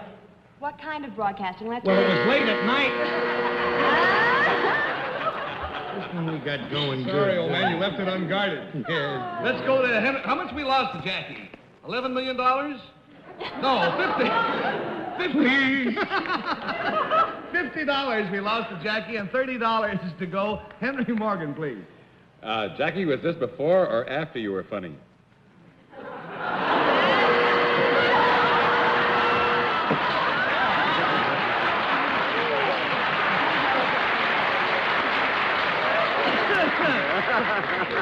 Henry, you didn't last long, but it was a good try. I'm on your side. Sure was an embarrassing question. Say that. Now, Betty Ellen. Miss Ellen. Yes, sir. Now, was this before the days of television? Yes, it was. Was this in the dark ages of radio only? Wait a minute, please. May I make a call? I say, may I make a call? I'm going to call a friend of mine, Toots Shore. Well, you don't have to make a reservation. He's waiting for you. No, I just want to call him, if you don't mind. You've done everything else. You might as well make a phone call. Well, anything I hate, it's a snore, lose it.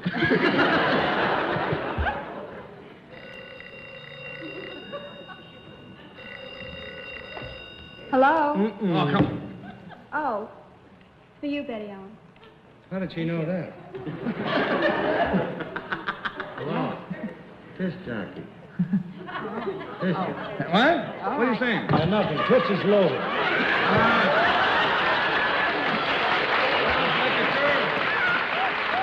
Don't worry, he considers that a compliment. Now, have you any idea what it was?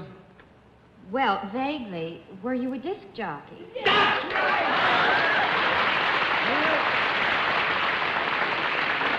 So you win the money, you know? I'm sorry.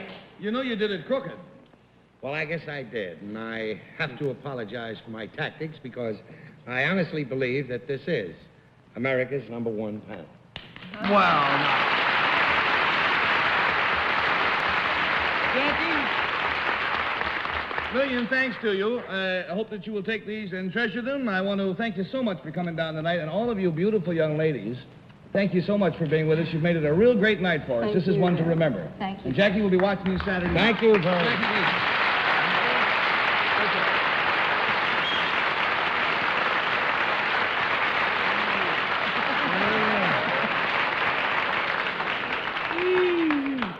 Well, now, we'll be back in a minute to ask our personal question from the panel, which we haven't been able to do for some weeks. I'm glad we're getting to it tonight. All right, panel, we do have time for our closing question. This comes from Mrs. Eunice Ryberg of Minneapolis, Minnesota, and she asks the panel this question. I think it's a tough question, actually, one that's hard to answer because there are almost as many answers as there are people in show business. But she wants to know, what advice do you give to young people who want to get started in show business? Now, we'll try to break the panel up into specializations. Bill, what advice would you give a youngster trying to get into television? Well, gee, Gary, it's awfully tough for me because I got into television as a natural sort of carryover from radio. But I know you have to make up your mind that's what you want to do, and you have to be willing. I can tell you this much. I worked for just about a year. Fortunately, I was living with my family and could afford it. But I worked for just about a year with no pay before I started getting any salary. And I think if you're gonna get into the racket, of course, that's not that way anymore, but you have to make that type of sacrifice. It's not easy. It takes a lot of luck, too. It's not to be started if you have a family and responsibilities because you just can't afford it. You have to starve to death for a while, and it's much easier to starve alone. Now, Jane Meadows, you have been in motion pictures quite successfully. What would you say to a young girl who wants to get into pictures? Well, Gary, when beginners ask me how to get into show business, and I think of people like Josephine Hull, I consider myself a beginner. So it's very hard for me to say. I guess just hard work. Yeah, and pictures is something I don't know anything about. I can't add much to that, except don't go to Hollywood unless you got a contract. There are more people being car hops out there than there are people being actors or actresses. Henry, how about comedy? None? Oh, I had already been working on an answer how to get into television. Actually, the easiest way is to be a very pretty girl. After that, nothing matters. But if you want to get into comedy, my advice is very simple. Don't do it. I've been in it quite a while, and doesn't. I don't think you should mess with that. Write funny letters to your friends. All right, let's go to Josephine Hull. Miss Hull, it's been a great pleasure having you with us tonight. What advice would you have to a young person trying to get into the legitimate theater? Well, I say start close to home. Get a chance at anything that you can do close to home. In a play or radio or, well, I don't think television is close to home. I don't think television is quite close to anything. I'm sorry, do you mind telling me your name?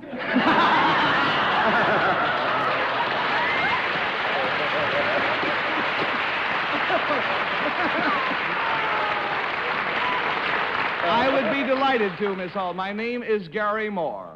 Gary Moore! Why, that's the royal family of the theater. I know Ethel, and I knew John and Lionel. What's your first name? My first name is Lionel. I'm Ethel's father. Thank you, Miss Hull, for being with us tonight. And so, friends, until next week at the same time, this will be Gary Moore saying bye-bye for the whole gang. Be very kind to each other. Goodbye out there.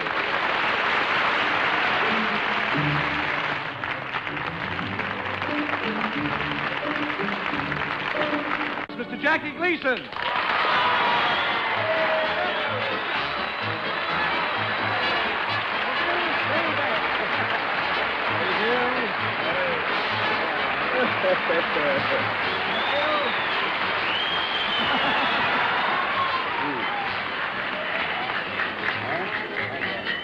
Oh, it's going to be a gasser tonight.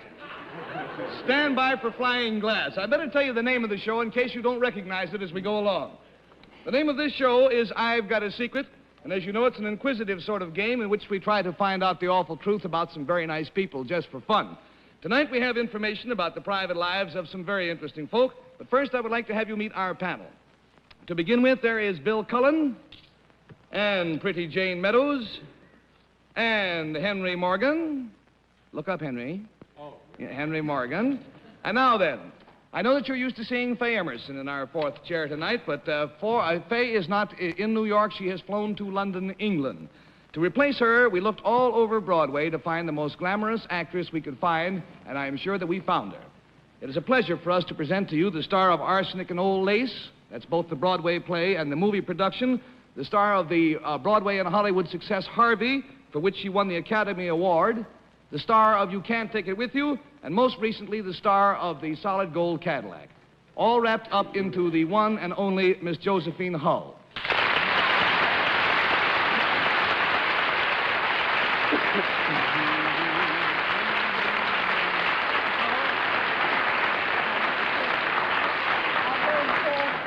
I don't know very much about television.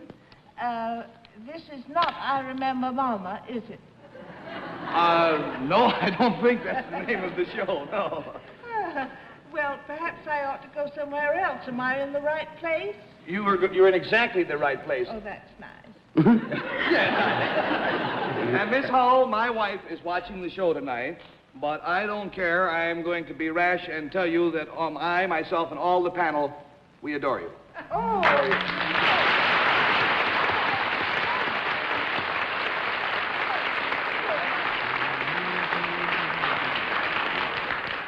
It's a little heavy for a corsage, but they'll work.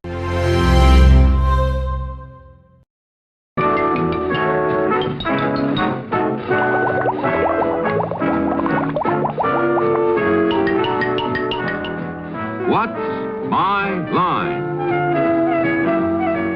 Brought to you by Kellogg's, the folks who bring the best to you each morning. A wide choice of cereals in the forms you like best. Yours from Kellogg's of Battle Creek.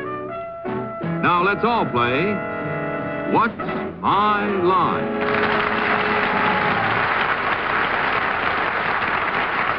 now let's meet our award-winning panel of What's My Line. First, the popular columnist whose voice of Broadway appears in papers coast to coast, Miss Dorothy Kilgallen.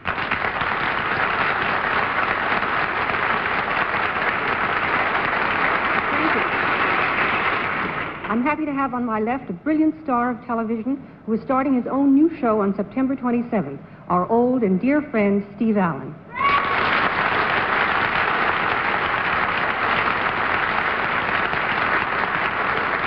Thank you, Dorothy. Thank you very much. Now I'd like to introduce the young lady who just knocked him dead in the four-poster in Chicago, your good friend and mine, Jane Meadows.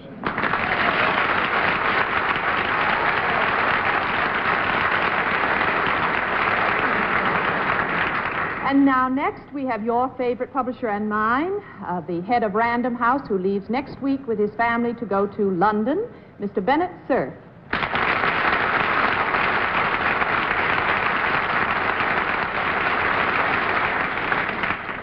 Here's our very valuable and very voluble Master of Ceremonies, panel moderator, who, with this beautiful creature on my right, will be down reporting Miss Universe next Saturday night in Miami, John Charles Daly.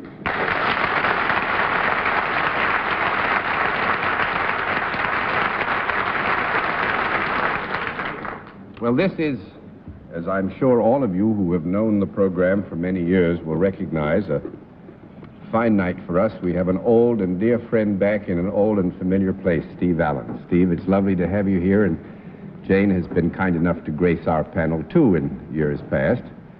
And I think, actually, Jane joined the family about the time she married Steve Allen. Correctly. It's nice to have both of you here, I must say. Thank you so much.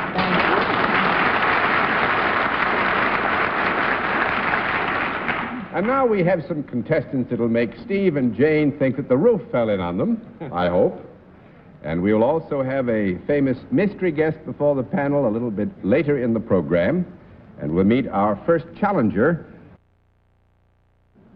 And now let's meet our first contestant. Will you enter and sign in, please?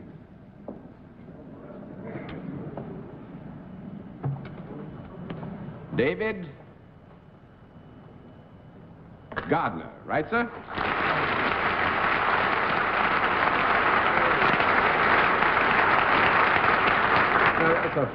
That's a fine sporran you got there.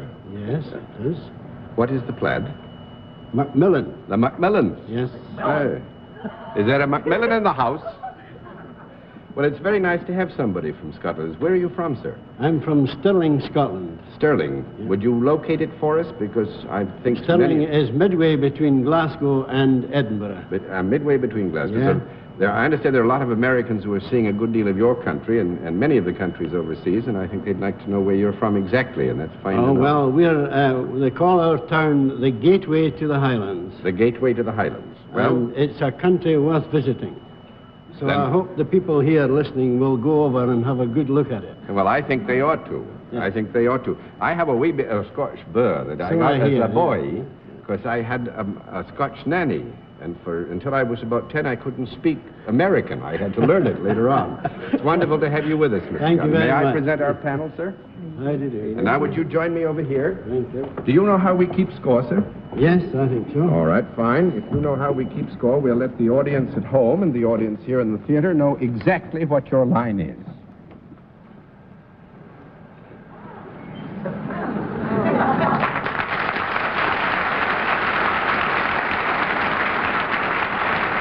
All right, panel, we can tell you that Mr. Gardner is salaried and that he deals in a product. And we'll begin the general questioning with Dorothy Kilgallen. Mr. Gardner, good evening. Is your product associated with the United States as well as with Scotland? Yes, it is. Is it anything that might be found in the home? Yes. Is it edible? Is it what? Edible. Yes. Is it edible by human beings? Can't hear you. Is it edible by human beings? Oh, yes, yes. Men and women both? Yes. Would you consider it a main dish? Oh, no. No, I don't think we can consider it a main dish. 1 down and 9 to go. Mr. Allen. This edible product, I suppose it's been cleared with the Kellogg's people, John. Could it ever be eaten at breakfast? Oh, no, sir. I don't think so. 2 down and 8 to go, Miss Meadows. May we assume, Mr. Gardner, that it is eaten rather than drunk? Is this a solid? No, it's not a good assumption. It's not a good assumption. That's 3 down and 7 to go, Mr. Sir. Mr. Gardner, is your country any place near where the Loch Ness Monster is supposed to be roaming about? Yes. You ever see it? Oh, no, I've never seen it, but I quite believe in it. Would your product make people possibly think they had seen it sometime?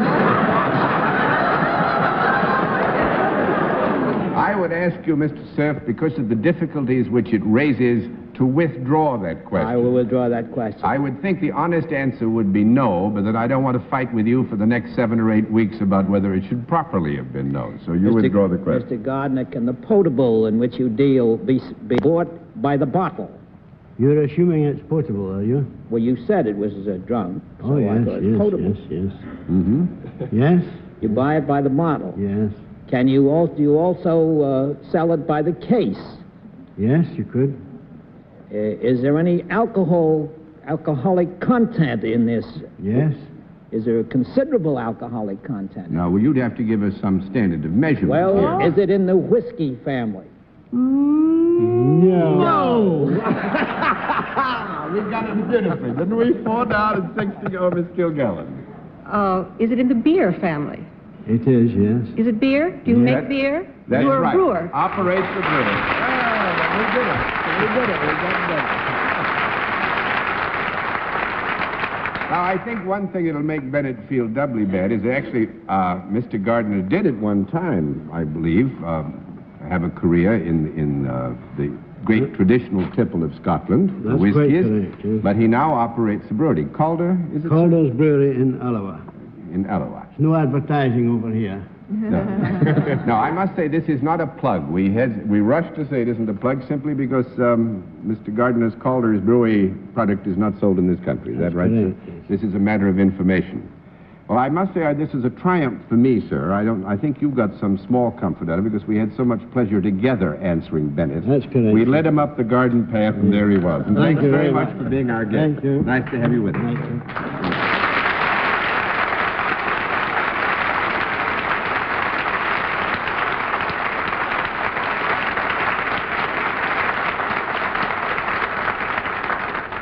All right, panel, a good beginning, I must say. Let's see what we can do with the second challenger. Will you enter and sign in, please?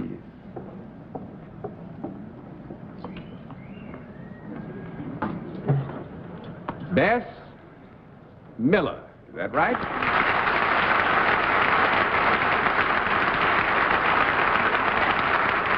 Is it Miss or Mrs. Miller? Mrs. Miller, and where are you from, Mrs. Miller? Beasley's Point, New Jersey. Beasley's Point, New Jersey. Where's that? Right outside of Ocean City. Right outside of, right on the coast. Ah, lovely. It's a nice country down there. It is. May I present our panel? How do you do? Now, would you join me over here, Mrs. Miller? You know how we keep score? Yes. All right, then we'll let the audience in the theater and the audience at home know exactly what your line is.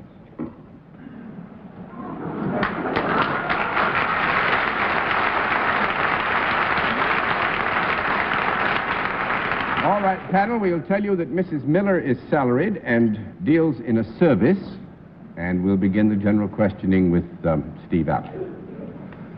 Mrs. Miller, the first guest on tonight's program produced a beer. You, Mrs. Miller, don't happen to lead a high life, do you?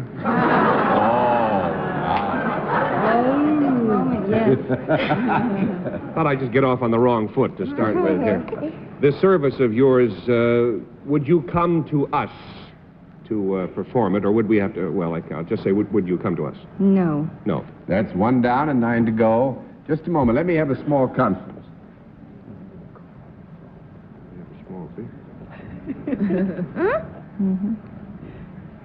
Steve, we don't want to be unfair, particularly since it's so much pleasure to have you with us. I think that it's reasonable to assume that there are circumstances under which you, if you were resident in the same community and needed this service, might ask that Mrs. Miller come to do the service at your behest. Would you be more apt to offer the service to men than to women? No. No. 1 down and 9 to go, Miss Meadows. But you would offer this service to adults. Would you also offer this service to children? Yes, both. You have a very nice tan. Would this service take place out of doors more than indoors? Both. Both out of doors and indoors. If it took place indoors or out of doors, would you wear a particular uniform? Yes. We would recognize whatever the service is by the uniform that you would wear? Well, I would say here, with your permission, we won't give a flat no. You would recognize the fact that Mrs. Miller was wearing a uniform. It might take close scrutiny to specifically identify, but if you were to see her in the distance, you'd say, there's a uniform, right? Right. So you can go ahead. Would we feel better as a result of this service? Would it make us happier or physically better in any way? It could. It could. Now, would there be anything in a large way in either the entertainment field or athletics involved in this service? No. 2 down and 8 to go, Mr. Sir. Mrs. Miller, the Beasley's Point, is it? Near Ocean City? That's near the water. That's right. But may we assume that the service that you perform is done on land? Yes. Because you said you could go to people's houses.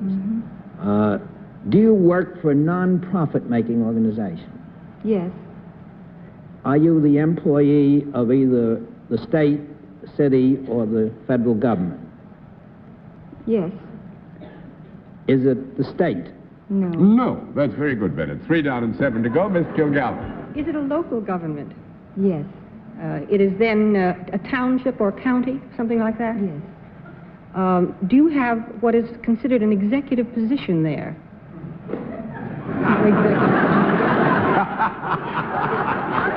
Mrs. Miller said, how executive can you get? That's a very good answer. It's a hard question to answer, Dorothy, because... Well, would you like me to give you an easier question? Yeah, actually, I would say only because the design and construction of the whole area of government is such that it would be difficult to say this is necessarily wholly executive or that is not. Well, do you work under anyone? No. Then she's an executive. Yeah, well, the thing is here, I think we would have to... Just a moment, let's have a small conference. She's an executive. Well, you see, here again, Dorothy, with your permission, certainly Mrs. Miller reports to somebody. Now, she reports to somebody in a general supervisory sense, not necessarily under constant supervision of her work. But she is the head of her department, or whatever you might call it. Yes, Right. she would be the executive head of her department if you wanted to consider that an executive status. Wait a minute, we got a small conference coming up.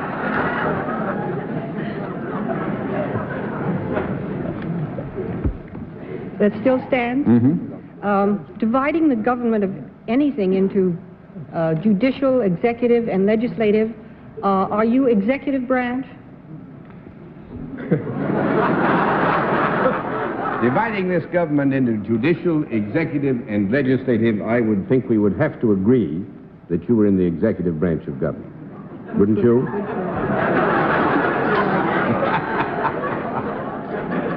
Yes, we would accept it's executive. I'm beginning to feel awfully suspicious. You don't have anything to do with street cleaning or garbage disposal, do you? Yes, we do not have anything to do with street cleaning and garbage disposal. I pass to Steve. Steve? I pass back to Dorothy. No, do you have anything to do with inspections of any kind to see that things are up to snuff? Well, they don't use much snuff down there in Beasley's Point. I would say this, that if the question is considered generally, you do have something to do with seeing that things are up to snuff. Yes, snuff, that's right. Well, as long as you're not a snuff inspector, as John has clarified it. Snuff. Yeah, snuff of that. Snuff said. If things were not up to snuff, wouldn't that be a dirty shame? Would the people who were below the snuff line be, I'll see y'all later. Oh, boy. Gee, I could have stayed on the coast. Would they be unhappy as a result of your calling them to account for their dereliction of duty to the American people at this time? Because it is not given to men. I'm sorry. Yes, they'd be very unhappy. They could be. They couldn't be unhappy as I am right now. Oh, dear. I passed to Jane. Oh, that's a heap. Mrs. Miller, do you need a very special training for your work? Do you have a degree or a very special training for your work? No, that's 4 down and 6 to go, Mr. Sir. Mrs. Miller, are you the mayor of your town? I wish I were. No. No. Mrs. Miller wishes she was, but is not. 5 down and 5 to go, Miss Kilgallen. Do you have anything to do with inspection? To a degree, Dorothy, yeah. Inspection of buildings? Going to give you 1 more minute. Inspector of buildings? No. 6 down and 4 to go, Mr. Allen. Mrs. Miller, the best to you each morning.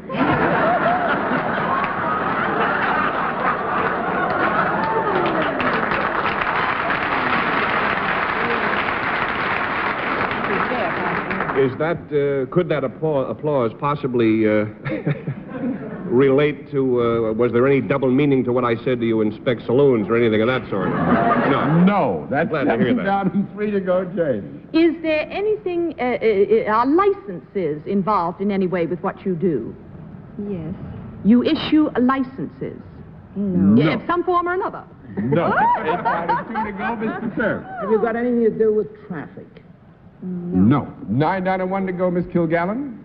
I give up. I absolutely 10 down and no more to go. The licenses. Now, what could marriage she do? licenses? Marriage licenses? Dog license? Dog license? She doesn't issue them, but supervise it. A dog catcher. A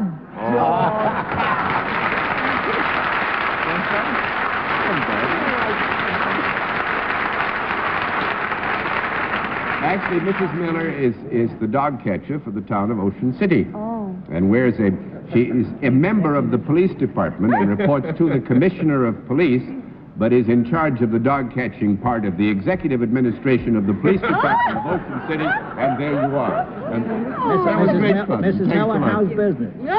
Oh, it's fine. Nice to have you with us. Thank you and good night.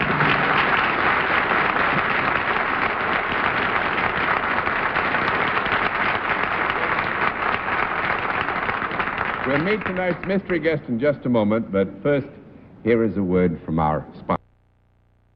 And now we come to that special portion of our program, which requires the panel be blindfolded. Are the blindfolds all in place, panel? Yes, indeed. Good. Then will our mystery challenger please enter and sign in?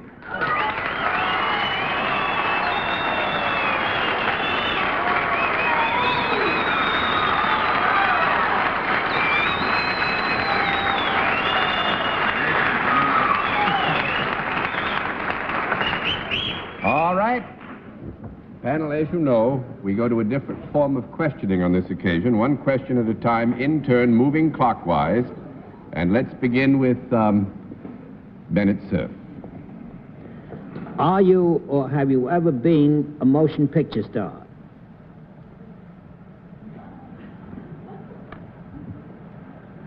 Silent movie. I hear nothing. You know. What? No. 1 down and 9 to go, Miss Kilgallen. Are you a singer? Are you what? A singer? Yes. One more answer like that and you won't be, Charlie. Did you say, are you a singer or single? Are you a singer? A singer. That's no. That's 2 down and 8 to go, Mr. Allen. Oh, dear. Are you an actor?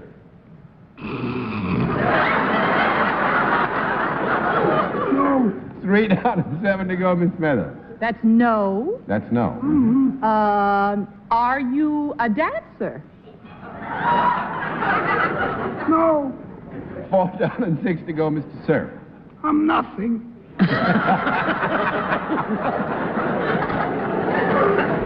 Are you a comedian? No. No? 5 down and 5 to go, Miss Kilgallen. Are you associated in any way with music? No. 6 down and 4 to go, Mr. Allen. Are you looking for a job of some kind?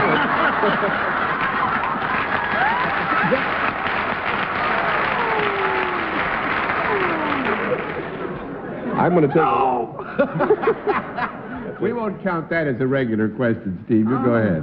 Are you out of showbiz? I mean, do you have something are you active in some other field than show business? I better be. No, but actually, No. basic activity is show business. That's 7 down and 3 to go, Miss Meadows. Well, mercy, with those credits, you've got to be a television star. Are you... are you,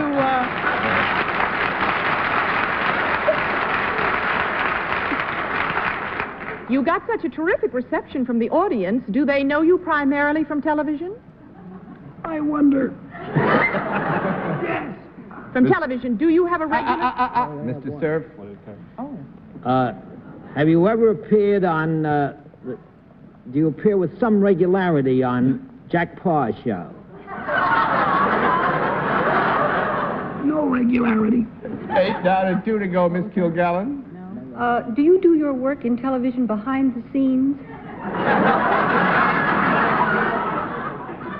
Most of it. No, we'd have to give you a flat no on that one, too, Dorothy. 9 down and 1 to go, Steve Allen. Could you be described as a master of ceremonies? Well, Steve. Yes. Miss Meadows. A master of ceremonies in television. Are you on this network? Partly. Mr. Are Cerf. You didn't, Jane didn't answer to that. Oh, yes, that's partly. Partly. Yeah. I thought he said pardon me. Well, do you appear regularly, that is, every day or every week on television? Yes, sir. Miss Kilgallen. Every day or every week? What was the answer to that? Yes, Yes, ma'am. Well, do you appear, the question was, do you appear regularly every day or every week? Are you identified with a product? That's a hard one. I mean, how do you mean that? I'm glad, because he's a hard one. But how do you mean identified with a product? Identified with a product which perhaps he helps to sell on television. No. But wait a minute.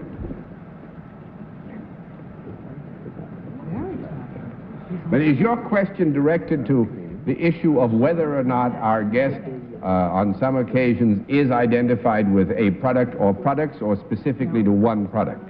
A product or products, I think. Then the answer would be yes. Mr. Allen? Boy, I'm really at a loss. Take a crack at that. Take a crack at what? At Godfrey. I just whispered to Jane, it couldn't be Arthur Godfrey, could it? And she said, take a crack at it. So I'd like to take a crack at Jane at this time. However, I can think of nothing else. You're not Arthur Godfrey, are you? That's right. He is not Arthur Godfrey. Yes, he is not Arthur Godfrey. No. Miss Meadows? But he does appear evidently on all the networks. Is that right? No. That's 10 down and no more to go. Crack, he isn't Candid Cameraman, is he? No, it isn't. It's Bill. Close. Bill Cullen.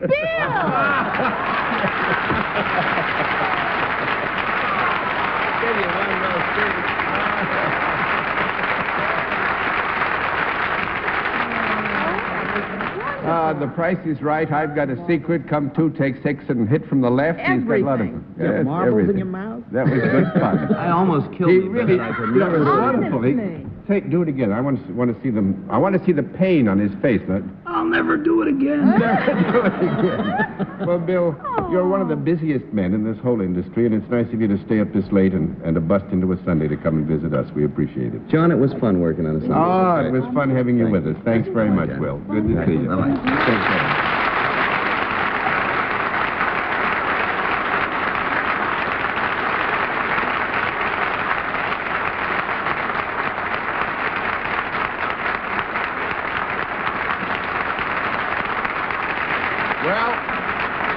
Except that Bill Cullen gave you a very hard time, panel. You've done rather well tonight, so congratulations, and we'll be back after this word from our alternates. Well, once again, Steve, I must say I can't think of anything that gives us more pleasure than to have you back in your familiar place on the panel, and it's nice of you to bring Miss Jane with you when you come this time. John, it was a great pleasure for us. This seat always will feel like home to me, and it's good to drop in every so often. Thank you. And Jane and I will see you next Saturday night at 10 p.m., I believe it is, on the Miss Universe pageant. And till then, good night, Miss Dorothy Kilgallen. Good night, John. Good night, Steve and Jane and Bennett. Good night, Dorothy. Good night, Jane. I'll see you after the show. night, Bennett. John, carry my love back to young Virginia. Will do. Will do. Thank you, ladies and gentlemen, for being with us on What's My Line. What's My Line is a CBS television network production in association with Mark Goodson and Bill Todman.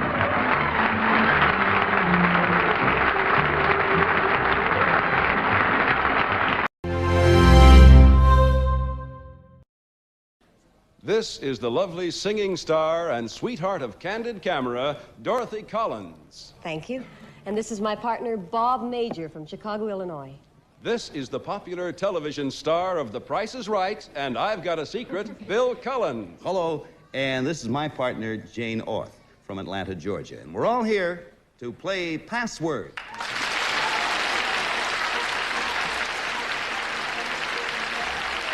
Yes, it's Password, brought to you this evening by Pepsodent's two great toothpastes, familiar white Pepsodent and brand new Pepsodent Fluoride, the fluoride with the real difference. And now here's your host on Password, Alan Ludden.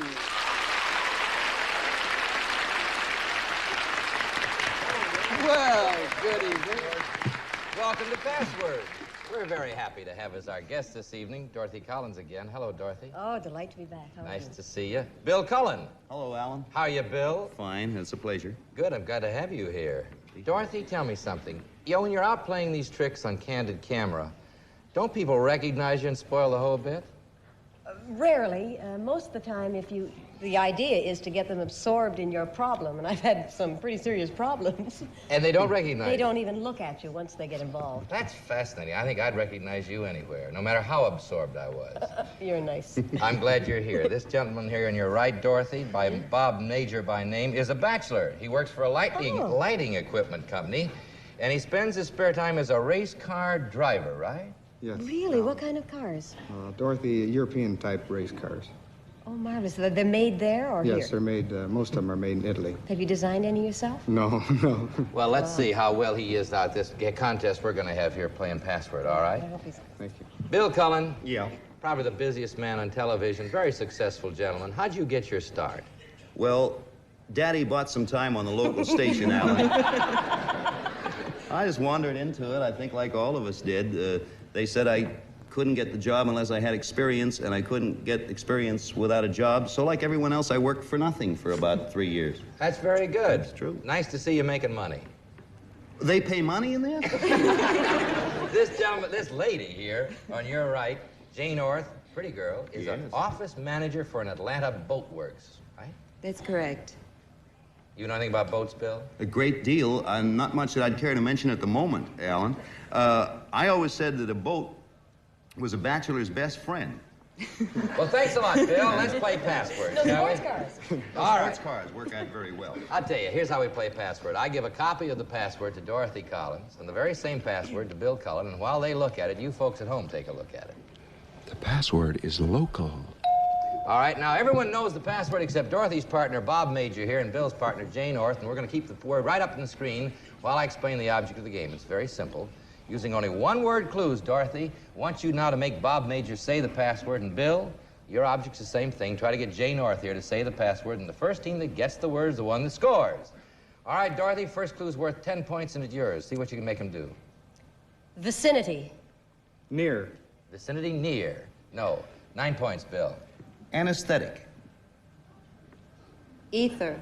Anesthetic ether. It is. That's not right. 8 points, Dorothy. Immediate. Close. Immediate, close. No. 7 points, Bill. Place. Area. Place, area. All right. 6 points, Dorothy. Surroundings. Now. Surroundings, now. No. 5 points, Bill. Here. There. Here, there. Everywhere, but not there. All right. 4 points, Dorothy. Express. Oh, good. That's a good clue. Talk. Express talk. He must not be from New York. No. 3 points, Bill. Can I? No, I can't. Short. Tall. Short, tall. 2 points, Dorothy. Subway. Local. Local's the word.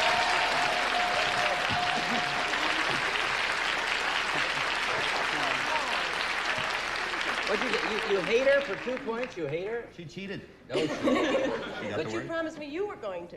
All right, nobody's going to. I want to explain one thing. The score now stands 2 points for Dorothy's team, no points for Bill Cullen's team, and he's a sore loser, as you can see.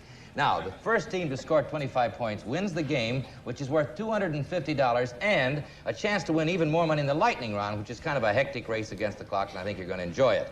Okay, you've got 2 points over here, but anything can happen. I'm going to give a brand new password to Bob and to Jane, and as they look at it, you at home look at it. The password is skip.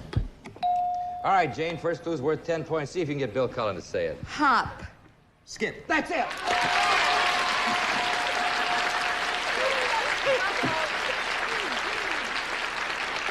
Did you stick your tongue out at her? Yes. I don't Yes, think I that's do. very nice. All right. May I explain one more thing? When you hear this sound, it means that your clue has not been accepted by our authority, Dr. Reason A. Goodman, and editor of the forthcoming World Book Encyclopedia Dictionary. All right. Score stands 2 for Dorothy, 10 for Bill. Password goes now to Dorothy and to Bill, and as they look at it, you join them at home. The password is hitch. All right, Dorothy, this could be one of those words. The first clue's worth 10 points. See if you can get him to say it in the first clue. Tenure.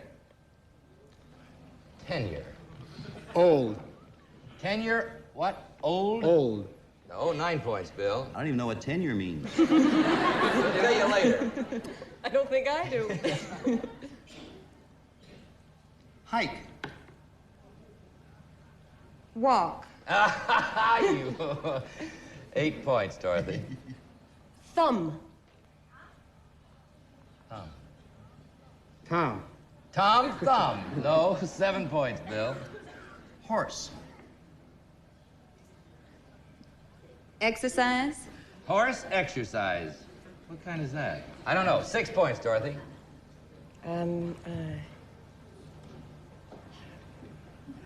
5 seconds. Ride. Tack. No. Ride. Tack. No. 5 points, Bill. Now I'm trying to use... Can I use my feet? 1 word clues, please. 1 word clues. Service. That's not a good clue. It may be. Service is a It's worse than a horse. waiter. Service waiter. I see. That's... No, that wasn't a very good clue. 4 points, Dorothy. Army. No, it is. Soldier. Army soldier. No, 3 points, Bill. Wagon. Wheel. Wagon. No, 2 points, Dorothy. Stay. I feel sorry for you. Things are so confused. So do I. That's the magic of this game. 5 seconds, Bob. Here. What? Here. Here. No. 1 point, Bill. See if you can get it. Broad clue. Marry. With all the rest of it. I'm not going to say it. You said You it. did. All right, Jane. Joint. No, it isn't joint. Yeah, the word, my friends, is hitch. And it's one of those hard words, it looks like. All right, let's see what we have here. Tenure was very misleading.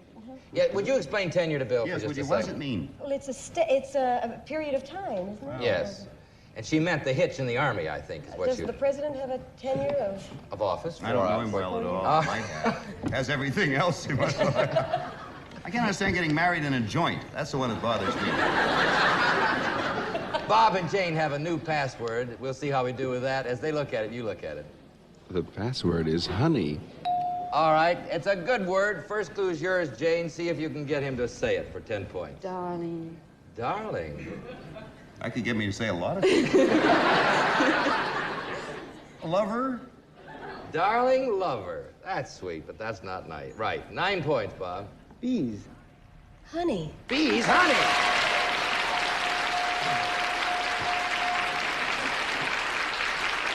I don't know why he's a bachelor. I'll tell you I that. tell you, he did very well with that clue, didn't he? So they now have 11 points over here in Dorothy's team, 10 points in Bill's. They have the password. As they look at it, you join them. The password is bonus.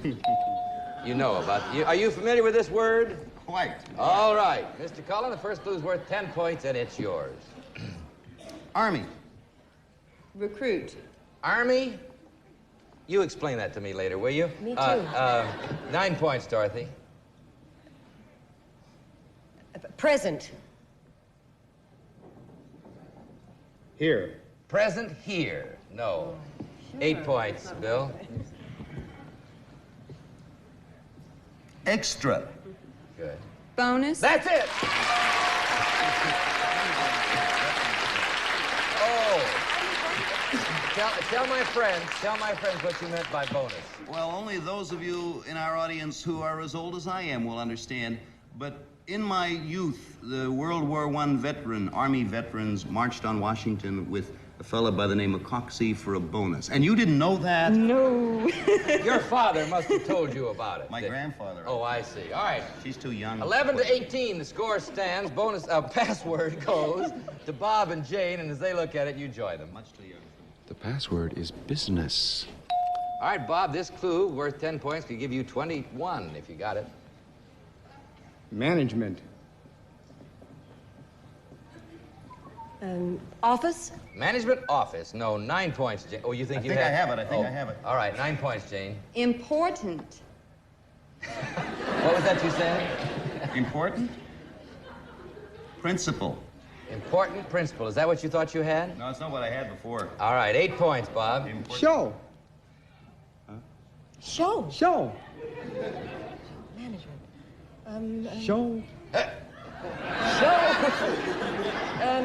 I have it from production. his dirty clue I have. What? Production? Yeah. Production. From his dirty clue I All have. right, 7 points, Jane. From his dirty clue. Machines. Machine business.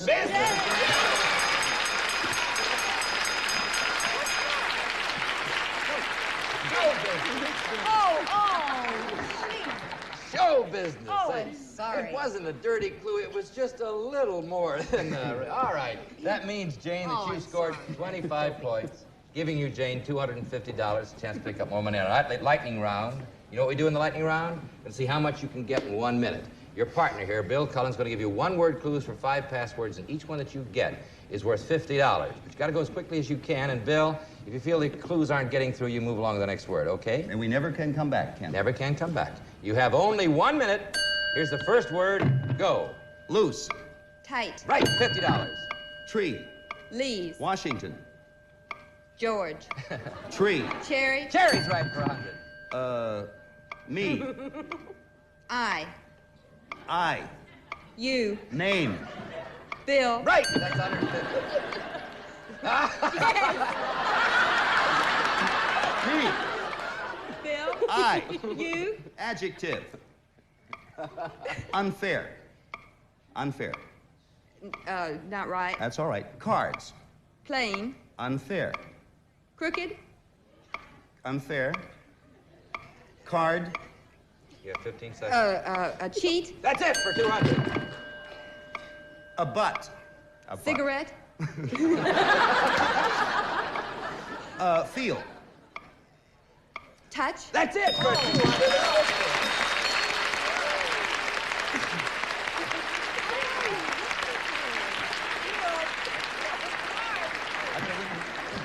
Jane, you just earned, and I mean you earned, $250. Those were the wildest clues we've almost ever had, but you did it. So you have $250 for the lightning round, $250 for the game, giving you a total, Jane North, at this point of our game, of $500. All right, now, that completes our first game. But Jane North and Bill Major, you'll both be playing the password for the entire show tonight, so the more games you win, the more money you win. So right now, let's start the second game by asking you, if you will, to switch partners. No, not you. Oh. You stay right there. We'll bring him to you. Y'all get a... You ladies are acquainted. Yes. You gentlemen are acquainted. Yes, we are. All right, here we go. We're going to start a brand new game this time. More games you win, the more money you win, you know. So Dorothy and Bill have the password, and as they look at it, you join them. The password is agent. All right, Bill, I know you know this word. First clue is worth 10 points. 10 what? 10 points. Okay.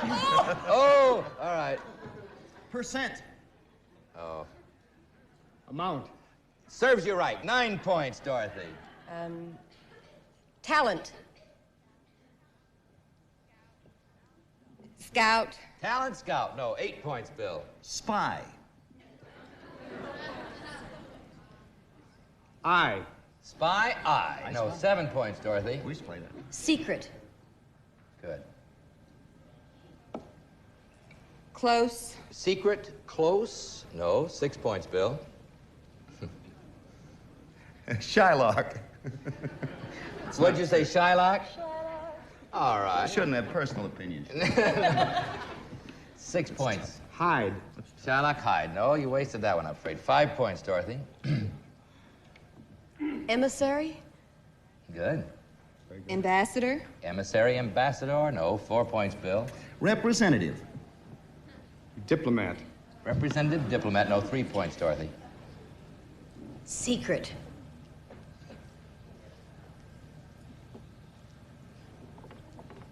Uh, 5 seconds, Jane. detective. Detective. No, 2 points, Bill. Catalyst. Contestant. Catalyst, contestant. You're getting nice now. 1 point, Dorothy. Business. Machines. No, it's not machines, it's agent. The word, my friends, is agent. We must explain, Bill. Explain that little joke we had about 10 points and 10% quickly. Yeah, anybody in show business who has an agent reluctantly pays him 10%. And Not Alan always. said, Reluctantly, they earn every penny of it, I said, smiling. All right, here we go. Jane. the opinions he expresses do not necessarily only. That's all right. Okay, we have a new word coming up here. But Jane and Bob have it. You look at it. The password is slice. All right, Jane. First, let's get this one now. First clue's worth 10 points. Cut. Slice. That's it. And you did it.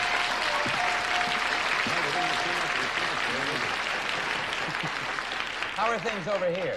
That was one of my better rounds. Yeah, Flawlessly, you were brilliant on that one. All right, let's see what you do on this one. The word goes now to Bill and Dorothy, and as they look at it, you look at it. The password is sideburns. All right, Mr. Cullen, first clue's worth 10 points. What can you do with it? Presley. You can use it. Presley. Singer. Very good. Very good. All right, 9 points, Dorothy. Hair. Duck. Duck. You know what she's thinking of? No, 8 points, Bill. Can I use my head? I hope you do. Temple. Oh, that's cheating, Bill. Bald.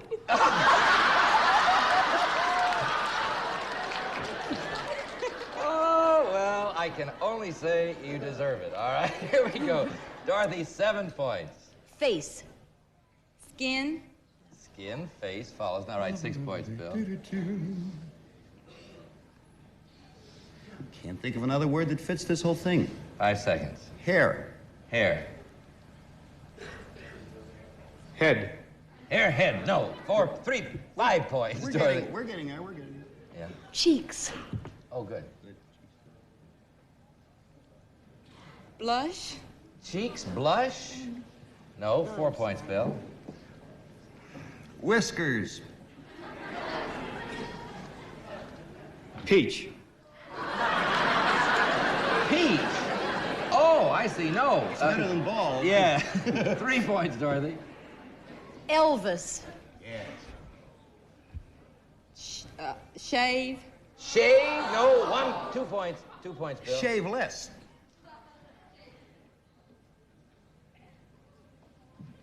Smooth. No. 1 point, Dorothy. Oh, dear. Lincoln. Beard. No, it's not beard. It's sideburns, my friend. Sideburns. Very good clues. Very difficult word. We'll be back with more password, but first, let's watch this. 10 for Dorothy's team, nothing for Bill Cullen's, but the password goes to Jane and Bob, and as they look at it, you join them. The password is cavity. All right, Jane, first clue's yours, worth 10 points. Decay. Watch it. Rotten. Decay, rotten. Follows, not right. 9 points, Bob. Tooth. Filling. Tooth filling, no. 8 points, Jane. Hurts. Cavity. That's the word.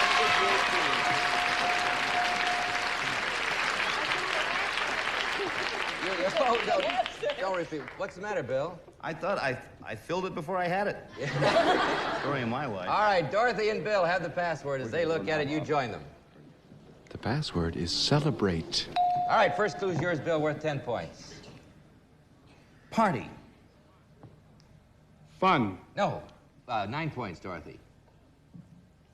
Oh, That's a clue. 5 seconds. rejoice. Happy. Rejoice happy follows. 8 points, Bill. Whoopee. Glad. Glad. No, 7 points, Dorothy. New Year's. Oh, I'm sorry. Not allowed. 6 points, Bill. Confetti. 5 seconds, Bob. Drinking. Confetti drinking. No, 5 points, Dorothy. Entertain. Enjoy. Enjoy. No, 4 points, Bill. Rejoice. Merry. Rejoice, merry. Well, that's interesting, but not right. 3 points, Dorothy. Birthday. Year. Birthday year. No, 2 points, Bill. Happy.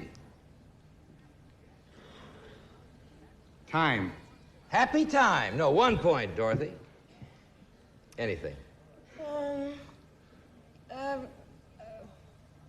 Enjoy. Age. No, you don't. Not No, age. who enjoys age? The word is celebrate. Celebrate.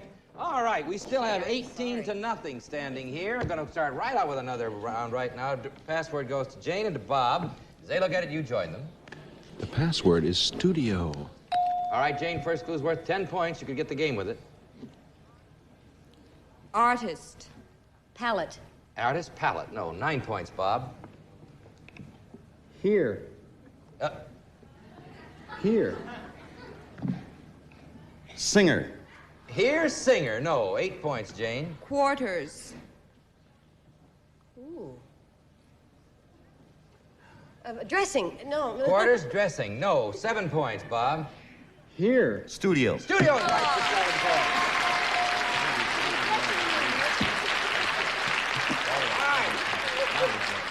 The men are on the march. They have 7 points. The ladies have 18. Password to Dorothy and Bill. As they look at it, you join them. The password is cable. All right, Dorothy, first clue's yours, worth 10 points. Wire. Telegraph. No, wire telegraph. 9 points, Bill. Transatlantic. Cable. That's the word. Yes. Incidentally, may I explain something? Bob and Jane, may I explain that if we don't have time to complete a 25-point game, the team that is ahead at that point, when time is up, will receive $250. You understand that? All right, score stands 18 to 16. Password goes to Jane and to Bob, and as they look at it, you join them at home. The password is guest. All right, Jane, you want to stay ahead now. First clue's worth 10 points. Could give you the game.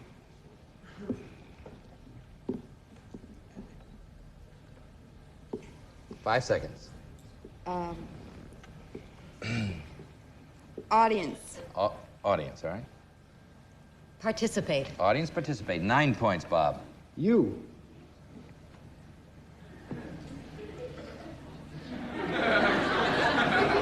Five seconds, Bill. Cheat. You cheat. No. 8 points, Jane. Receiving. Receiving? Receiving. Oops. 5 seconds. Hurry up, because I think I have it. That's strategy. Showing. Oh, I'm sorry. Our time is up, and the score stands 18 to 16. The word is guest. The word is guest. Right now, time's up. The winner is Jane Orth because she has 18 and Bob only has 16. And that gives you $250, Jane Orth. Can we come back? You may come back, and we'll be back in just a minute to total up the winnings and tell you about our guest stars on the next Password show. But right now, all right, let's tally up the earnings tonight. Jane Orth, you will receive a total of $750. Bob Major, you receive our very great thanks for playing Password. It's been a pleasure having you here. Thank you, Alan. Password, incidentally, will not be on next week. Instead, there will be a young people's concert. But look for us on the following Tuesday when our guest stars will be Arlene Francis and Shelley Berman. Dorothy, I must tell you, Bob, in addition to our grateful thanks, you also will have $100, you may be sure, sir. Thank you. All right, Dorothy, we'll look for you on Candid Camera.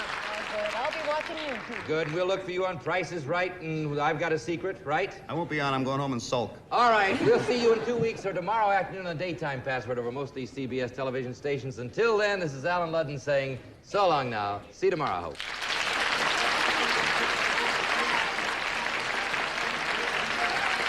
This has been a Mark Goodson, Bill Codman production.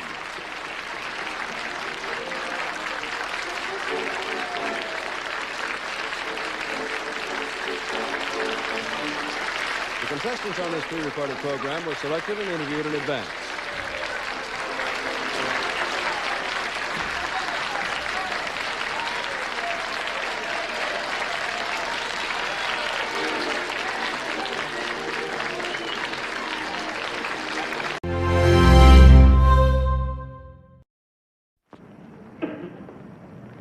This painting, executed in 1954, is the work of one of America's most distinguished artists.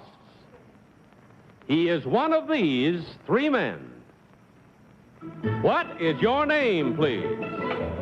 My name is Larry Rivers. My name is Larry Rivers. My name is Larry Rivers.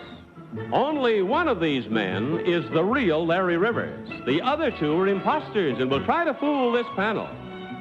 Tom Poston, Peggy Cass, Bill Cullen, and Kitty Carlisle. On To Tell the Truth with your host, Bud Collyer.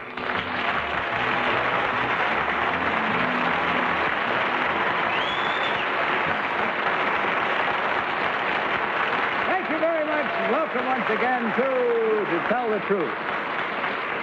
Good evening, panel. Good evening. Hi, Bart. Well, how long did you rehearse that?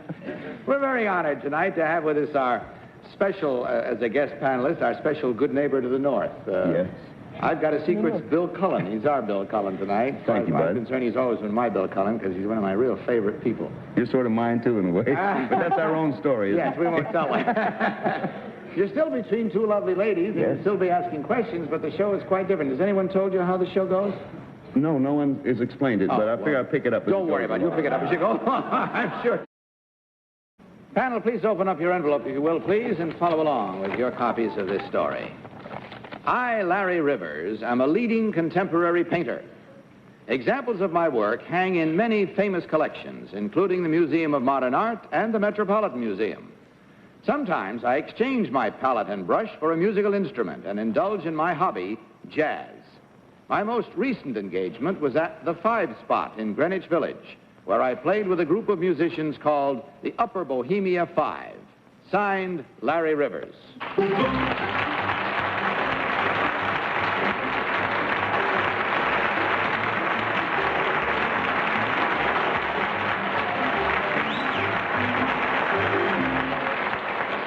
Panel, these three gentlemen all claim to be Larry Rivers, painter and musician. We'll start this questioning with the Kitty Carlisle. Kitty? Thank you, Bud. Number three, do you read music? Yes, I do. Number two, do you read music? Yes. How many flats in the key of E flat? In the key of E flat, Yeah. 3. Number one, can you tell me the difference between tempera and ordinary watercolor? Basically the same. Thank you. Number three, who is Ted Rousseau? I don't know. Number two, who is Ted Rousseau? I never heard that name in connection with... Painting? That's right. Number one, when you play down in the village, what sort of a combination do you use? Would you explain combination? Well, I mean, what kind of instruments are in the combination that you play? Oh, we have piano, bass, drums, regular rhythm section, trumpet, and sax. Thank you. Number three, what is your instrument? Piano. Number two, are you a graduate of a piano school? Not a graduate. Where did you go? Should I go and not graduate? Yes. Juilliard. Thank you. Tom Poston. Thank you, Bud. Number one, do you play a drum? Yes, I play drum. What is a flan? A flan? That's the part of a hi-hat. Number two, I'd like to ask if you know, do you play a saxophone? Yes. What's an embouchure? An embouchure is the position that the mouth sort of grabs the mouthpiece. Okay, what is Sim's nickname? Sims? Sims. I don't know what Sims is. He's a sax man. Do you mean Zoot Sims? Thank you. Number three, would you tell me who Jack Rollins is? Jack Rollins? The name doesn't ring a bell. Does it ring a bell with you, number two? No. Number one?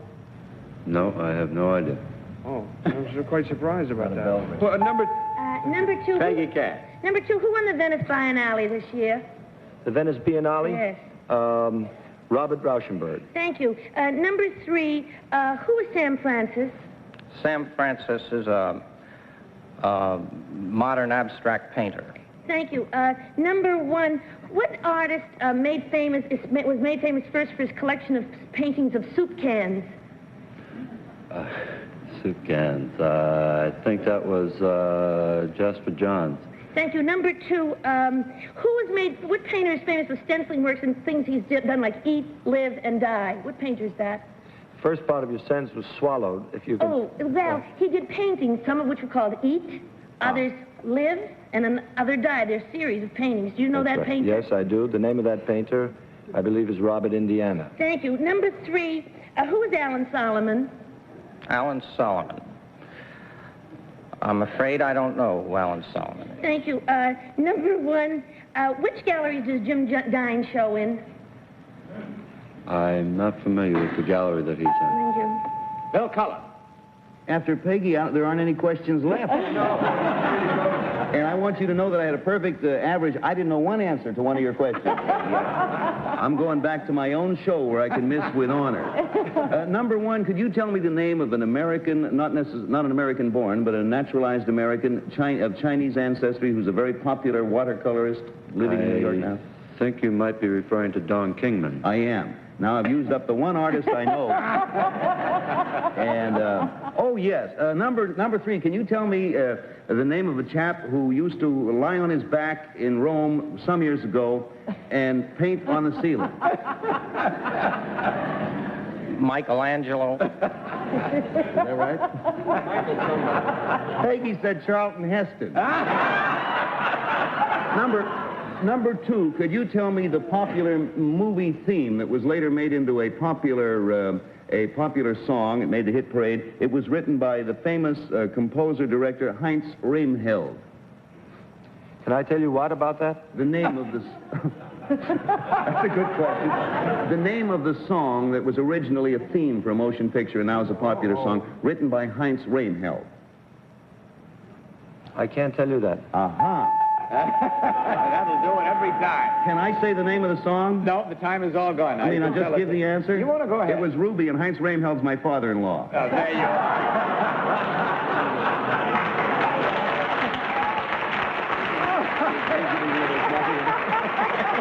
All right, panel, no consultation. Just mark your ballot. Not being coached by Cullen. Mark them at once without change, without consultation. Voting as you go for number one, number two, or number three. Our team of challengers will receive $250 for every incorrect vote. All ballots marked? Very well. Tom, for whom did you vote? Well, I voted for number two, in spite of the fact that you can't tell from his facial confirmation that he's a horn man. He knew about Zoot Sims. And number three doesn't look like he would be on a group called the Upper Bohemia anything. Peggy Cat. Well, I voted for number two because, well, gee, if he knows Robert Indiana and Andy Warhol, I figure he's the right one. Bill Cullen. Well, I voted for number two also, mainly because I didn't have the answer to any of the questions that anyone asked, including me, except my father-in-law. And I figured he answered them like he did know the answer, and it's my first time on a show, and two's right in the middle.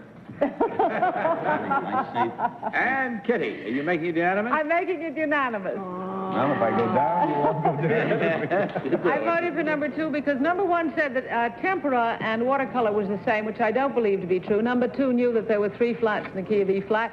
Number 3 might very well be the one, and whoever it is, it's a very distinguished painter. So I'm delighted to meet whoever you are. All right, that makes it unanimous for number 2, and we'll find out with that immediately which one of these gentlemen, in truth, is the famous and well-known painter and musician.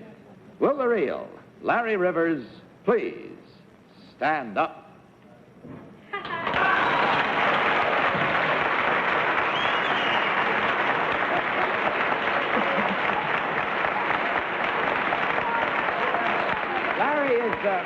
Larry is not only a distinguished painter and musician, also a composer. And he has very happily for us consented to play for us tonight. So, Larry, why don't you go up there and get your saxophone and your companions? And meanwhile, we'll find out who these other gentlemen are. Number 1, what is your real name and what do you really do? I'm Tom Renowich, and I'm a personal manager for Oriental dancers.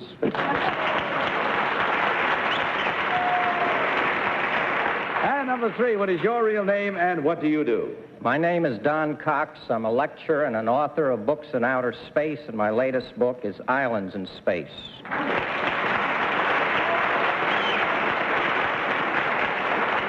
We wish you much success with it. And now, Larry Rivers, together with the Upper Bohemian Five, consisting of Richard Davis, bass viol, Walter Perkins, drums, Dick Katz, piano, and Mike Zwerin, bass trumpet, will play Larry's own composition, Maximum Blues.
There's been a lot of meanings about the term combination, but man, that's a right one, isn't it? That's really a right one. Larry, thank you very much. Sorry to have brought my horns. I'm mighty glad you did, believe me. All we have to tell you, gentlemen, now is that all the votes were correct. I'm sorry to say, in one sense. In another sense, it was good guessing on the part of the panel. And, of course, in any event, $150 comes your way. And we thank you very much for being with us tonight. Hope you enjoyed it, too. Good night. God bless you.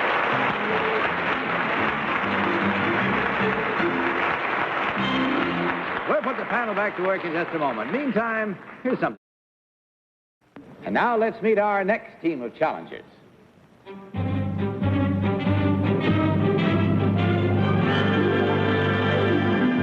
What is your name, please? My name is San San. My name is San San. My name is San San. Follow along, if you will, please, panel, and the next envelope with your copies of this story. I, San, was just a baby when my father and mother left me in China for what they thought would be a short absence. The communists took over, and my parents could not return. I, of course, could not leave. I lived the completely regimented life of a communist child. In school, I was constantly bombarded by propaganda. When not in school, I joined youth labor gangs, working in steel foundries, fertilizing rice paddies, or cleaning city streets. I lived on intimate terms with hunger, poverty, and disease. Finally, when I was 17 years old, my family was able to obtain a pass for me to travel to Hong Kong. Once there, I was reunited with my parents and am now completing my education here in the United States. Signed, San.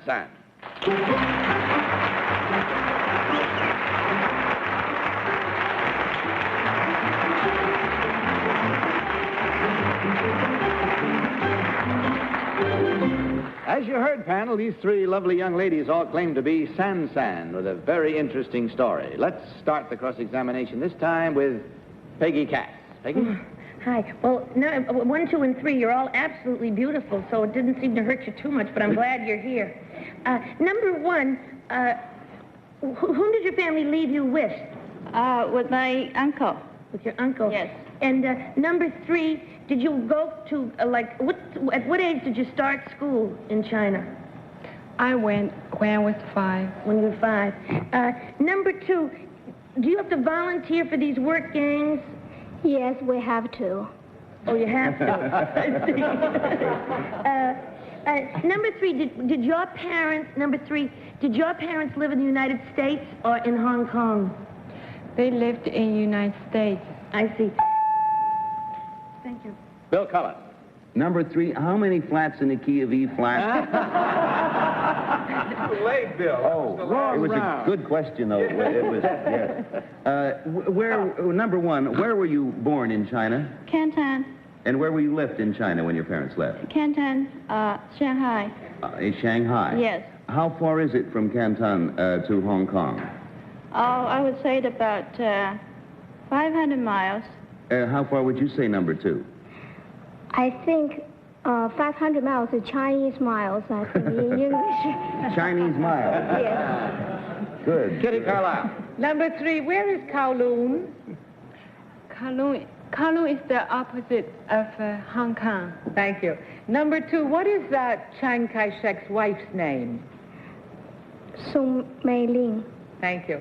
Number 1, when you were in the work gangs, how long did you have to work in a day? It's no limit.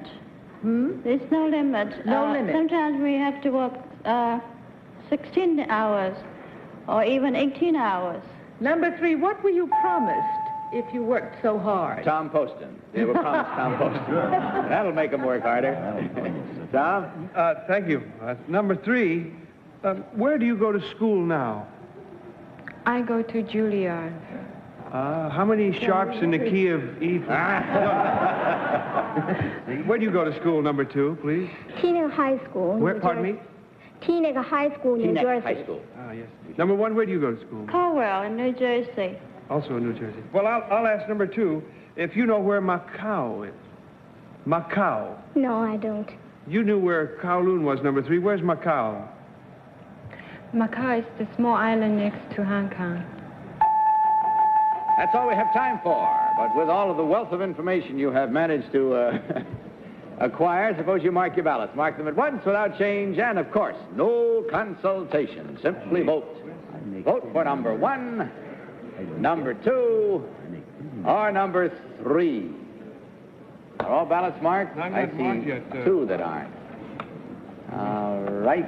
Waiting for Kitty and Tom.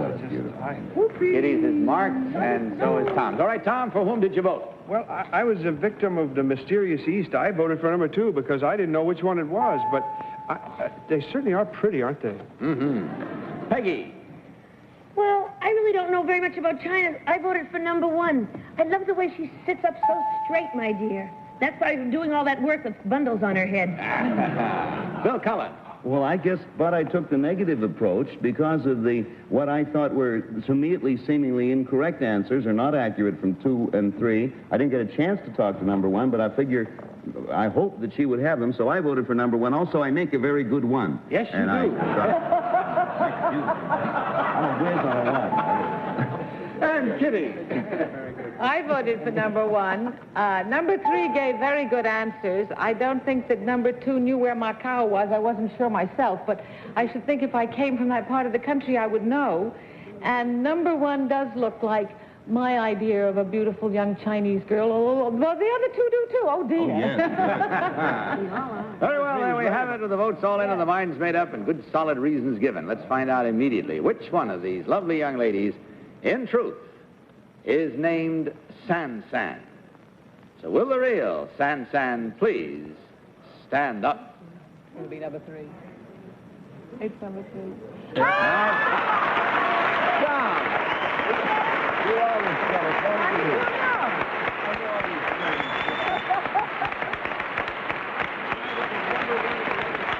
Well, that was a good job of fooling all the way down the line. Well done. Incidentally, San San's life in Red China is the subject of a new book. It's titled Eighth Moon and was published just a month ago. And it's very interesting. All right, now let's find out about the other 2. Number 1, you got most of the votes. What is your real name and what do you really do? Well, my name is Janice Chen, and I'm about to open a Chinese restaurant in the city of New York. It's called Janice Chen's Double Happy.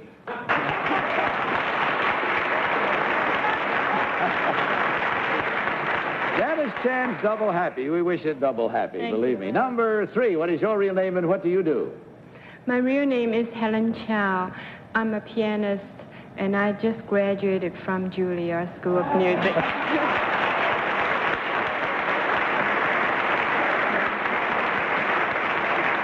Well, ladies, you did mighty well tonight. And in counting the score, we find that there were 3 incorrect votes, and that's 3 times $250, or a total of $750 for you ladies to divide. I suggest maybe you take the gentlemen out in the first round and buy them a soda because they didn't do as well as you did. But I hope you enjoyed your visit. You certainly enlightened our show. Thank you for that. Good night, and God bless you.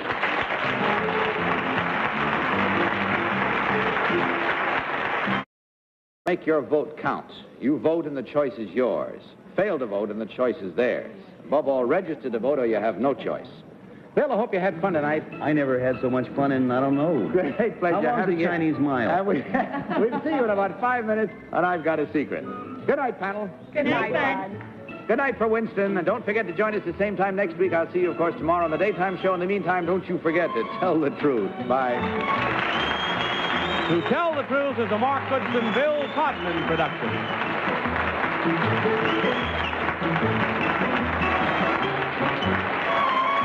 To Tell the Truth has been brought to you by Winston Filter Cigarettes. Winston tastes good like a cigarette should. Johnny Olson speaking, the program recorded.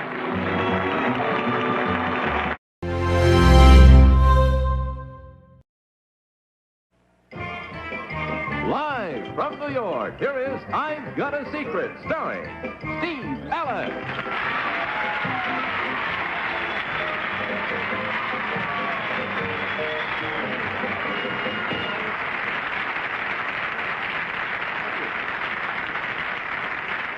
Good evening, and welcome once again to I've Got a Secret. These photographs behind me belong to our first contestant tonight. He took all of them himself, and they're quite remarkable, as you will soon discover. But before we meet him, let's take some pictures of our panel, we might say. First, there's Betsy Palmer, who's a picture of loveliness. Next, a picture of Bill Cullen, the picture of health. Thanks, Bill. Next, prettiest picture, Bess Meyerson. And finally, our own talking picture, Henry Morris.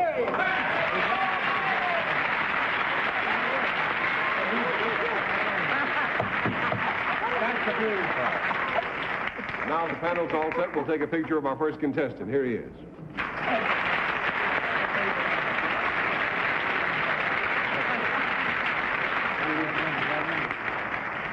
Good evening, sir. Would you step over this way because I don't want us to block the pictures of your pictures that we're taking here. Where are you from and what's your name? I'm John J. Laughlin, New York City. John Laughlin from New York City.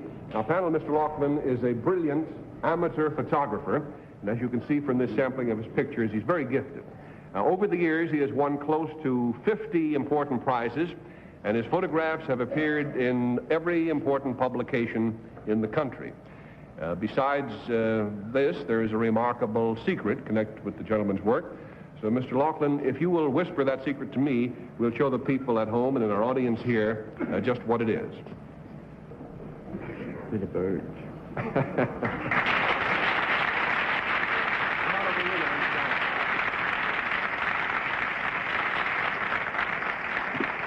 you go, sir. Panel, Mr. Laughlin's secret concerns, of course, his photography. And we'll start the game this time with Henry Morgan. Mr. Laughlin, does it have anything to do with the kind of equipment you used? No. Well, I think... yes. You could say yes or no, but mostly yes. There is equipment. No, there is no equipment, no. The answer is yes, Henry. What was the question? Never mind that. Anyway, now, does the secret concern how you took these pictures? Mm-hmm. Yes. Yes. Okay. Did you use a Browning? Yes. Yes. Got to be. That's the secret.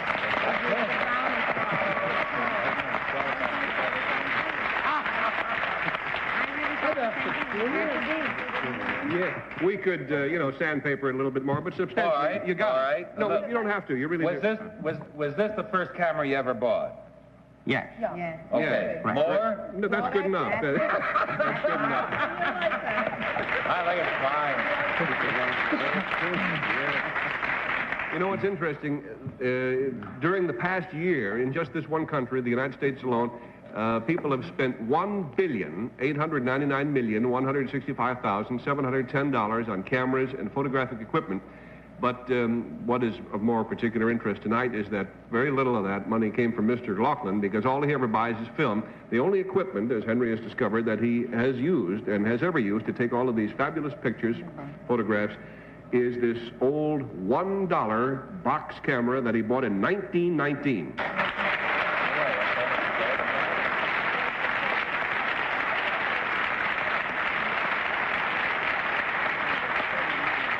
As you can see here, it looks like what it is, a 47-year-old box camera. It's all battered and scarred and held together with tape and everything, but it still works.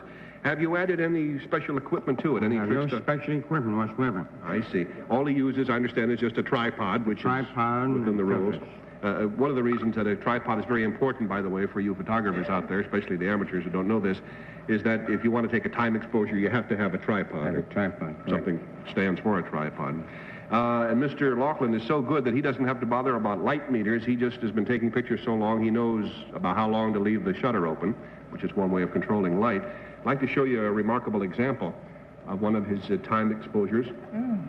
A prize winner of his, taken of the Empire State Building in a rainstorm.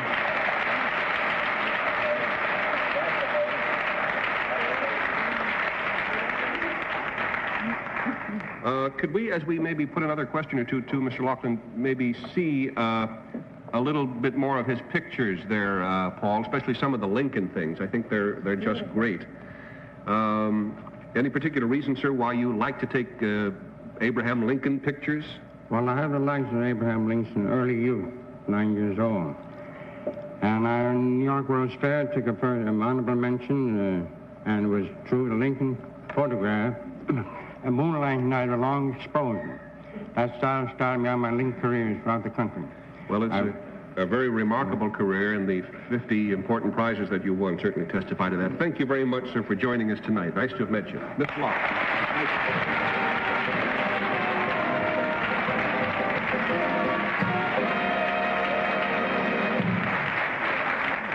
Bill, they tell me that you like to take pictures. Roughly how, in money, roughly expressed, how much equipment have you bought, photographic equipment? Well, yeah, I don't even know, Steve, but I haven't taken anything that even remotely comes up to this, and I have one room completely devoted to photographic equipment. Mm-hmm. Well, let that be a lesson. People move when I take pictures. That's what happens. Blink their eyes. Everybody. Try Lincoln. Try Lincoln. Try a statue. Well, we'll be back again in just a minute. But first, hold still, nation, and we'll be right back. Can we have our next contestants, please?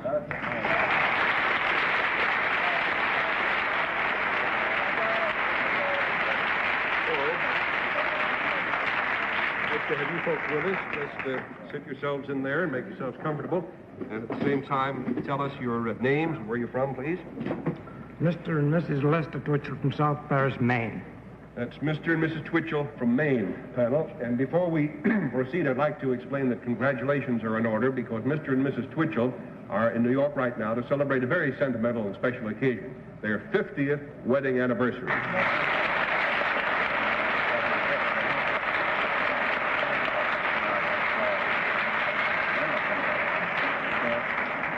The 50th, of course, is a sentimental occasion for any couple, but I think maybe the Twitchells are a little more sentimental than most people because 50 years ago, on the day that she was married, Mrs. Twitchell wrapped up a piece of her wedding cake to keep as a memento, and believe it or not, this is it.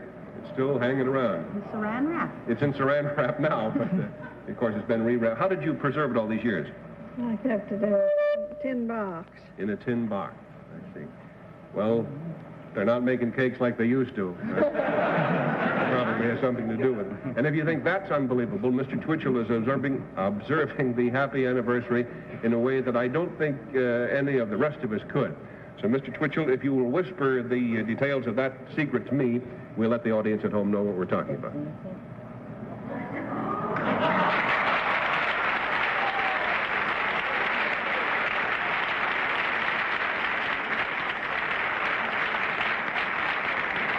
The clue panel concerns something about Mr. Twitchell, and we'll start the game with Betsy this time. Mr. Twitchell, does this have to do with the way you earn your living? No. Does it have to do with anything that you participate in home, at home? No. Does it have to do with Mrs. Twitchell? No. You just do this all by yourself? Do you? Mostly, I guess. Mostly you guess? Does it involve any other member of your family? No. Do you... $20 down. Bill? Is this something, Mr. Twitchell, you've been doing since your marriage or before? No, he could have, but the fact that it's happening now is what you're going for. Oh, I see. But would it be important that he did it before he was married or right after he was married? Irrelevant. Is it an athletic thing, Mr. Twitchell? No. Artistic? No. Thought-provoking? Maybe, but I doubt it. Titillating? I'm thinking of You're classification. making that maniac. Is it melodic in any sense of the word? No. Have I ever done it, do you think? Have you done it? An interesting question, Bill, which we'll get back to later. Bess, $40 down. Mr. Twitchell, do you have to be in New York to do this? No. Is it something that you do indoors? Both places. Both places.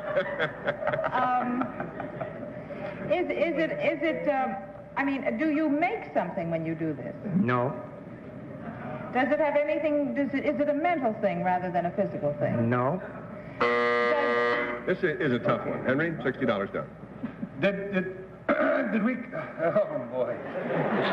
Oh, when you're my age, you'll see what my problem is. Pardon me.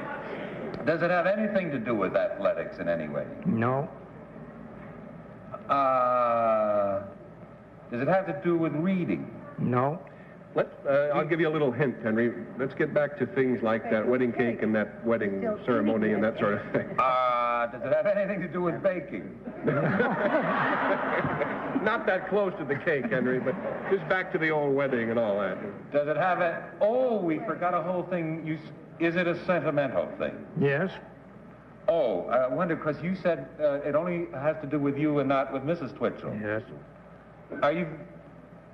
is it something that you'd help? What? Instead of growing, tell me. Oh!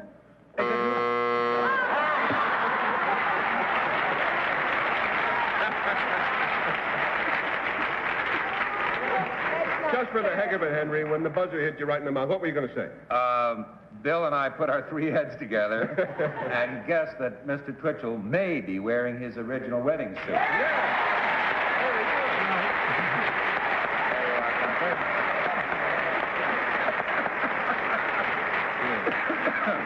pockets of which are full of cake crumbs. How do you like that? No, I just want to see if you're listening. Mr. Twitchell, I'm going to spare myself the embarrassment of asking you how you managed to stay in the same physical condition so you could wear the same suit all these years. But did you keep the thing just for sentimental reasons? We did. It's always your favorite suit, I suppose. Oh, yes. I see. And how did you preserve this, Mrs. Twitchell? Did you... Well, in my crystals and golf spray. Moth, crystals, and spray. I see. Well, I know that the gentlemen in the audience, and I suppose ladies too, would like to get a better look at the suit than they can see. Would you go out here and model it for us, Mr. Twitchell?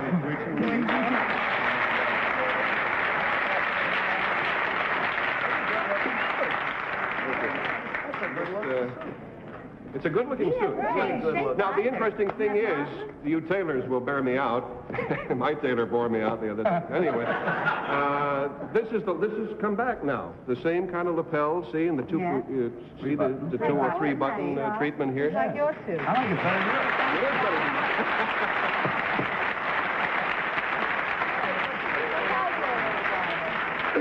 Mr. Twitchell, do you mind if I ask what you paid for that suit all those years ago? $22.50. $22. And you got it in what city? South Paris, Maine. South Paris, Maine. You know what I think is very nice, though? What's that that? Mr. Twitchell hasn't changed shape at all, and that he can still wear it. Most men can't do that. Now, you know, Mr. Twitchell, Betsy raises an interesting point.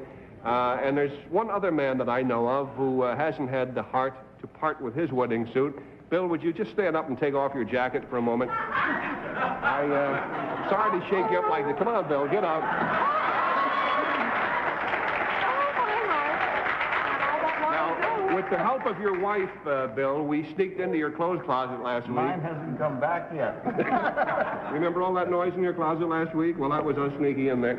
And we got this suit that you were married in 10 years ago. Ladies and gentlemen, just in case you didn't fully appreciate Mr. Twitchell's accomplishment after 50 years of marriage, I'd like you to witness Bill Cullen's experience after only 10 years. Can I pull in my stomach? Pull in your stomach? Make it easy on yourself, Bill. Please. It hurts. It hurts. That's not bad. That's not terribly bad. 23.50.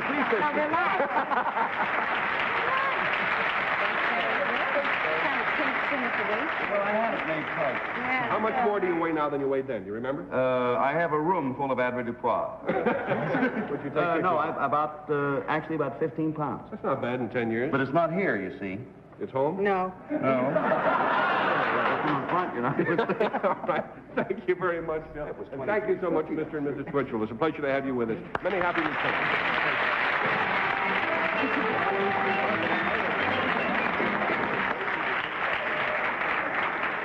Very sweet people indeed. Well, sir, we'll meet our special guest for tonight in just a minute, but here's this message from their sponsor. Time to meet our special guest for tonight. You'll be seeing her on her own CBS special on March 22nd. It's called Carol Plus 2, the other two being Zero Mistel and Lucille Ball. Great combination. Here is Carol Burnett.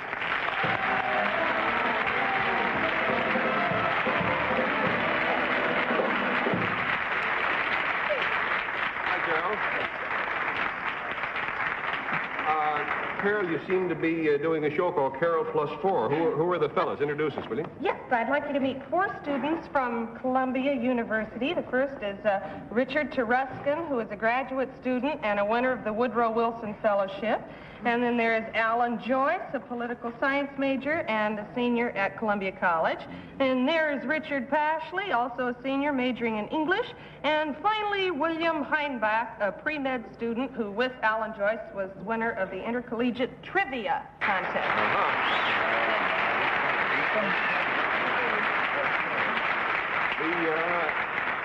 The mention panel of the trivia contest gives us a hint as to why you brought the fellas along tonight, right? Yes, we're going to challenge the panel here tonight. We're going to have a trivia contest right here on this day. Now, as I understand it, a trivia expert would be a fellow who not only knows that Roy Rogers' horse was named Trigger. Oh, that's easy. Easy, yeah. Sure. But who would also know the name of Roy Rogers' horse's wife, or not horse's wife, Roy Rogers' wife's horse, which is Buttermilk. That's right. That was easy.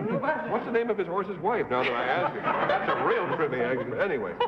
Well, no, the definition of trivia is being able to know all the unimportant facts about, or details and facts about things that nobody in his right mind would care about anyway. Sure. And, well, it is nostalgic, and These it fellows usually... have won the contest That's anyway, right, haven't yeah, and the trivia usually deals with entertainment, forms of entertainment, all these silly questions and stuff. I understand a couple of guys at Columbia have a book coming out about this subject? Yes, I have their names here. It's written by Dan Karlinski and Edwin Goodgold. They have a book on trivia coming out in a few weeks. Now, we don't want you to panic, panel. Yes, but panic. these boys are trivia experts. However, just to make all things equal, they're going to cooperate with you on your level. Television. See, television's what we're talking about. So if you've absorbed all the preliminary trivia here, we'll get on with the contest. Carol, would you read the questions, please? We'll have the game right now. All right, this is for the I've Got a Secret panel. Here's the first question for you, and you answer it as a team, and you can consult with each other, but just one answer, you know. It's a two-part question. You get 5 points for each part. Are you ready? Ready. Okay, it's a simple one, and I don't think it'll give me any trouble. On the television program Father Knows Best, who played Father? No. Yes? Yes. Really? Yes? Robert Robert Young. That's right. That's 5 points for you. That's not so trivial. Now, part 2. On the television program Make Room for Daddy, who played Daddy? Danny Thomas. Danny Thomas. Danny Thomas. Very good. 10 points. No points. Do you remember... You're ahead, right? you remember We quit. We're ahead. Oh, wait a minute. No points on this. Do you remember who played his first wife? Who? Marjorie Lord. No. Oh, all right. June Lockhart. Anybody George remember? Goebel. Huh? No, Gene Hagen. Okay, this is for the Columbia boys. Here's a two-parter for the trivia boys. 5 points for each. Who played Sheena, Queen of the Jungle? Irish McCallum. Ooh, very good. What was her real name? Jewish McGillis.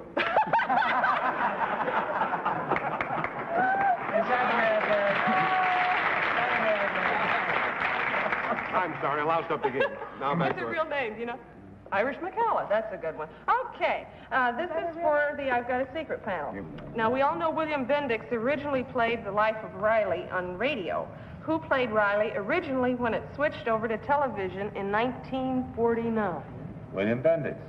Oh, wait a minute. We got to... We have to convert. This will surprise you, panel. 5 seconds. I'm sorry. They're stuck. Let's go for the boys. See if they- Jackie Gleason. Jackie Gleason is right. Yes. 5 points. Very good.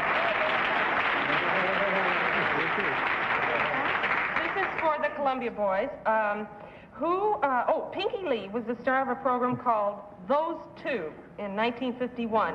Who was his co-star? Vivian Blaine. Boy, they're marvelous. One more. Who was the announcer? Who was the announcer? Bob Williams, I Johnny think. Cannon. Bill Cullen. Original, yes, I noticed that. That's how far back I go. Yes. You were there when the program was called That One. That one? Those him. I'm sorry. What's next? All right, Bob this Williams is for played. the panel here. It's a 4-parter. Again, 5 points for each correct answer. Who were the original panel members on I've Got a Secret when it went on the air in 1952? Oh, I know. We don't want to hear it from you. Laura Z. Hobson. Right. Yeah. Is it 5 points for each name? Orson Bean. Orson Bean. Louise. Hold it. Louise Albritton. Yes.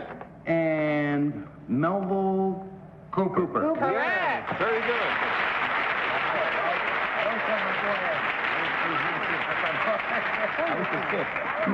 This is for the Columbia boys.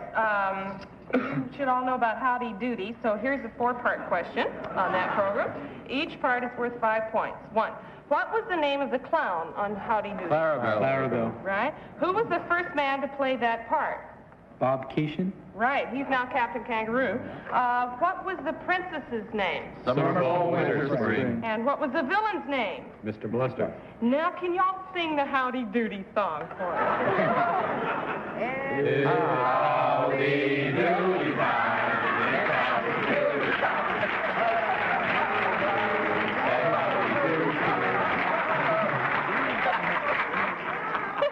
That was pretty terrible. Now, here's one for the panel, another 4-parter. Name 4 actresses who have played Sid Caesar's wife on television after Imogene Coca? Oh, that's Nanette Fabre. Nanette Fabre, One, right. Betsy Palmer. two, 5 seconds. One more. Henry Morgan? Did you do it, Henry Henry? never played I was the fifth. Oh, you were the Nanette They're stuck, I guess, huh? Fabre. Yeah. Give up? Okay. Let's go to the boys. Janet Blair. Yes? That's Blair. One more. No, that's correct. Oh, Giselle McKenzie. Yes, right. One Yes. for them. Yes. All right, you get the point. All right.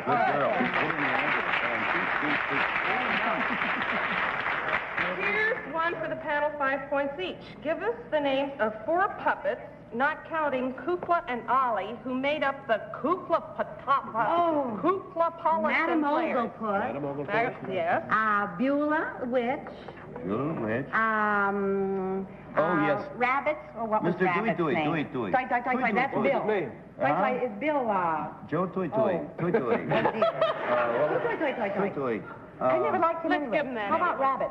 That's a rabbit. Yeah. That's a rabbit. Bluetooth Johnson. And who's that senator? Senator Yes. Lubagut. No. He was a colonel. Colonel Thing.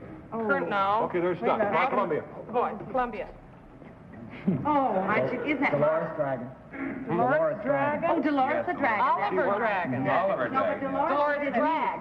Dolores Dragon was there, too? All right. I just have drag here. Oh, okay. Dolores Dragon. I think the panel's dragging right now. No, we're not. Speaking of drag, you all remember Dragnet.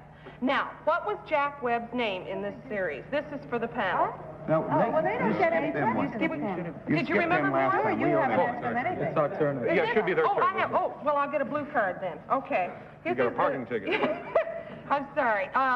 What was the original name of the Phil Silvers show in which he played Sergeant Bilko? You'll never get rich. That's right. Yeah, right. Wow. What was the original name of the Loretta Young show? Through the open door. The Phyllis Diller show. That's a tough one. Anybody know? Anyone know? The Alka-Seltzer News, right. No, I'm just It was called A Letter to Loretta. Well, by golly, the panel beat the experts over here. How do you like that?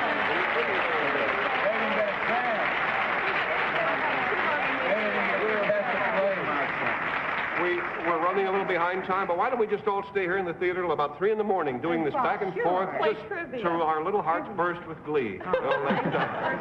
We'll all be right back after this message. Panel, never mind how cheap he is. We're on the air right now. Next week, panel, our special guest will be Robert Morris. What do you think of that? So long, everybody. Very. Yes, sir. I've Got a Secret has been brought to you tonight by General Foods, makers of Sanka Coffee, rich flavor yet 97% caffeine free, and Green Whip, the delicious whipped topping mix from General Foods. Miss Meyerson's gown by Cameo.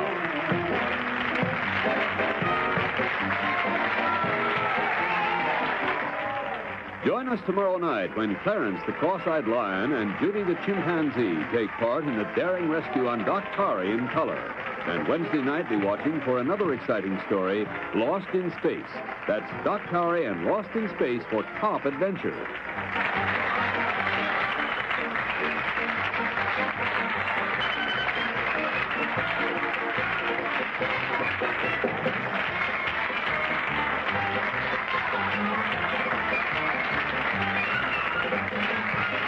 This is John Cannon speaking.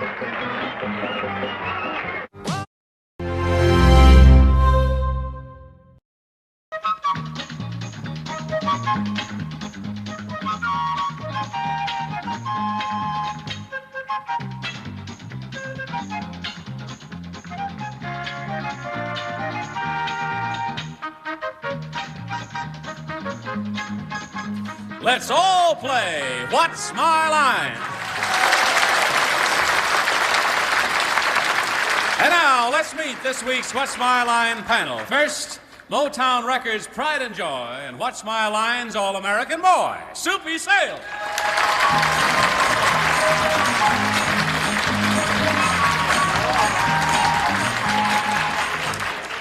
Thank you, Jerry Olson. And right now, here's a lady who you've seen and enjoyed many times on the stage and on television, who is now embarked on a successful nightclub tour, Miss Phyllis Newman.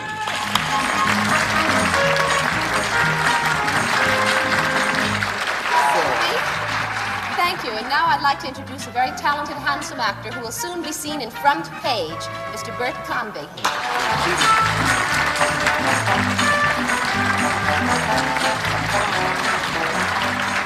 Well, it's Friday, it's the end of the week, but it isn't TGIF for me because it's the last time I get to introduce Arlene Francis.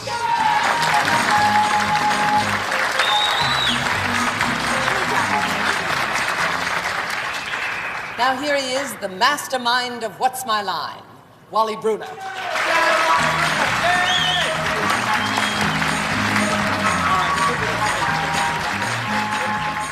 There for a moment, Arlene, I thought you were introducing someone else. No, you're the boy. But welcome to What's My Line. During the next 30 minutes, you're going to meet some interesting people engaged in occupations that we hope will baffle this panel of experts. And in addition, the panel will face a mystery celebrity guest just a bit later on. But now, panel, are you ready? Yes, we are. Yes, go. No? Yes. Yes, okay. Let's meet our first challenger. Would you enter and sign in, please? Sherry Lane.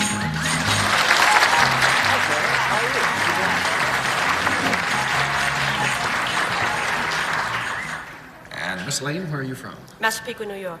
All right. Panel, may I tell you that Sherry Lane provides a service. And now let's show the audience just what her line is.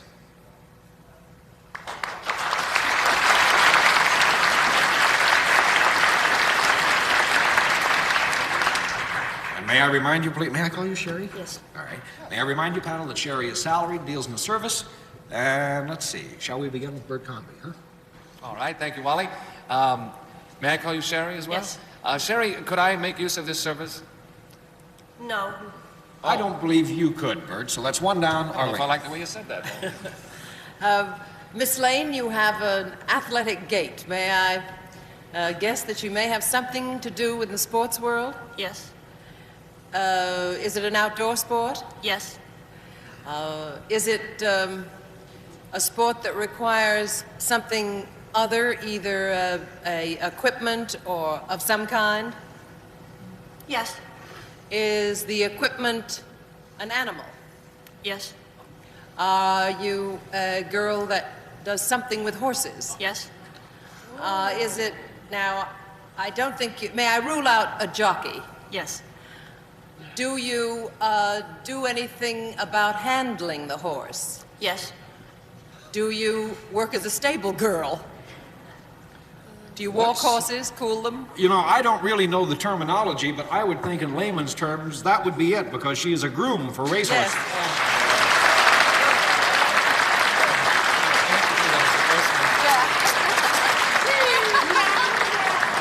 But Sherry works for the John Champman stables at Roosevelt Raceway. And Arlene, that's really getting to it fast. What tipped you off? Well, I did. I gave her all the points she needed. Soupy started the week that way, if you'll remember, and I Right. just thought, I'm on the other end, I better finish the week that way. Very good. Well, how did you first get interested in horses, Sherry? Well, my parents and my whole family has a background of horses. So you sort of following the family tradition? Yes. What do you do in your job? Well, I exercise the racehorses. I work with the standardbreds, the trotters and the paces. And we come in the morning, we feed them and clean their stalls, get them ready, take them out, exercise them, and put them away, and come back at night and feed them again. How have your horses been doing lately? Oh, fairly well. I didn't go to the Yonkers for the meet. I stay at Roosevelt most of the time, and one of the horses I take care of, Circle Amy, won quite a few times up in Yonkers. Well, do you want to be a jockey someday? Is that your ambition? No, not really. I'd more like to get a trainer's license and stay with the standardbreds. But you're going to make horses and horse racing sort of a career? Yes. Oh, well, that's very good. That's something that... Have any of you ever been around that much of that end of the racetrack? Yes, I have. Have you? Did you do this thing, Phyllis? Yeah. The same thing? Well, similar. But hers was with a merry-go-round. She never did. Don't believe You can't get bothered to. They don't eat too much, so. On a merry-go-round? I've lost a little money on the horses, if that qualifies me. That qualifies him. He's the kind of customers that are very necessary. That's what keeps the racetrack in business. That's right. Well, Sherry, you didn't stump the panel to win the game, but you were a delightful guest, and we enjoyed having you on What's My Line. Thank you, Sherry.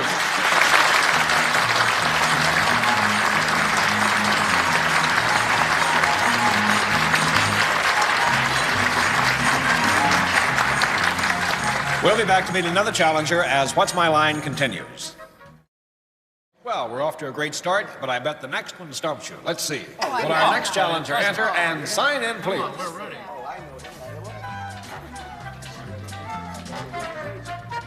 Albert Nicholas.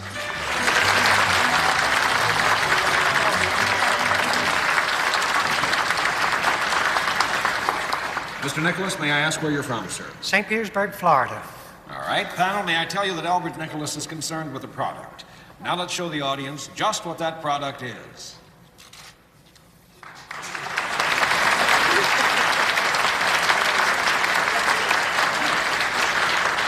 May I tell you, Mr. Nicholas is self-employed. It's a product we're after, and we'll begin with Phyllis Newman. Thank you. Mr. Nicholas, is it a product that you can either eat, drink, or rub on your body? No, you can't use it that way. No, that's one down. Oh, I got a lot of things Well, covered. what's left is what I want to know. You can't eat, drink, or rub it on your body. Sounds interesting. Yes. Can you hold it in your hand? Yes. Well, then you could eat it, couldn't you? It's just about. This is kind of silly, isn't it? Is it made out of metal or wood? Yes. Yes. And you are self-employed, is that right? Yes. So it's made out of metal or wood. Does it have a functional use? Yes. As opposed to a decorative use? Right. It does something. Yes. It would be found in the home normally. No. Well, this is one of those items where it could well be found in the home. However, My in home. use, it might not be found in the home. I see. I don't see, but I have no idea. Do you plug this in by any chance? Plug it in? No. That's No. two down. What do you think about it? Is it found usually outside of the home? It's got to be found someplace. If it isn't found inside... I think in normal usage, and I believe Mr. Nicholas would agree with me, it would be outside the home. Yes. Uh-huh. If it's outside the home, would it be used maybe in a store or a factory? No. No, that's three down, soupy sales. This product that you make, Mr. Nicholas, do kids ever play with this? Would you repeat that, Do please? children ever use your product? No. I don't believe they would. So that's four down. We go to Phyllis. You said that it was of either wood or metal. Does it have any moving parts? Yes. It does have moving parts, but you don't plug it in. Is it a battery-operated thing? No. No, that's five down, Bert Conley. And we can hold it in our hand, isn't that right? You could. Good. Could hold it in your hand. That doesn't mean, then I haven't established the size of it. I simply said that you could hold it. Yes. Which doesn't mean that it is that small, isn't that right? Well, that's your interpretation. Well, I have to make a choice then. Well, since I don't know what it is if it's small, is it larger than a bread box? No. No, I don't believe so. That's six down. Depends on how big that bread box is. Is it used out of doors? Yes. Is there anything about it that is sporting or game Yes. like? Is it used by more than one person? Normally it would be. Is it when it is being used, is it on the ground? Yes. Is it used on or near water? No. No, that's seven down. And let me say that when this is in use, there may be several people using similar things, but only one person is required for each. Soupy. It's used by one? And a couple of people would do it? Well, it's sort of like driving down the highway in a car. Everyone would be in a car, but there might be a lot of cars on the road, and everyone would need one. So in this respect, there might be more than one people using it. Go ahead. You say you don't plug this thing in. No. It's outdoors. That's right. Does it ever come in contact with your body other than the hands? Yes. Yes. You mean it touches a part of your body? Yes. Does it touch your body from the waist up? No. No, that's eight down, Phyllis. It is something that you use in a sporting thing, and is it something possibly that you wear on your feet, like skates or Possible. something like that? You do wear it on your feet. Yes. Is it in the skate family of some sort? Skate, Yes. ski? Yes. In the skate family, yes. Yes. Is it either roller skates or ice skates? Roller skates. Whoops. Oh, excuse me. I'm sorry. But there's a bit more to it than that. It's roller skates. Yes, but a very, very unique and special kind. For the roller skates for three-legged people. For your nose. No, it isn't your turn. What? Roller skates for dogs. roller skating on grass. No. Or 9 ice. down, Bert. Is it roller skates for something other than people? No, that's 10 down. Does that? Are they two-wheeled roller skates, single wheels? They're Roller got to skates be for for ice? roller rinks. Trainer wheel skates. Plastic. They're for ice. You Oh, roller you've skate never on guessed ice. it. What? Let me tell you that Mr. Nicholas makes motorized roller skates. I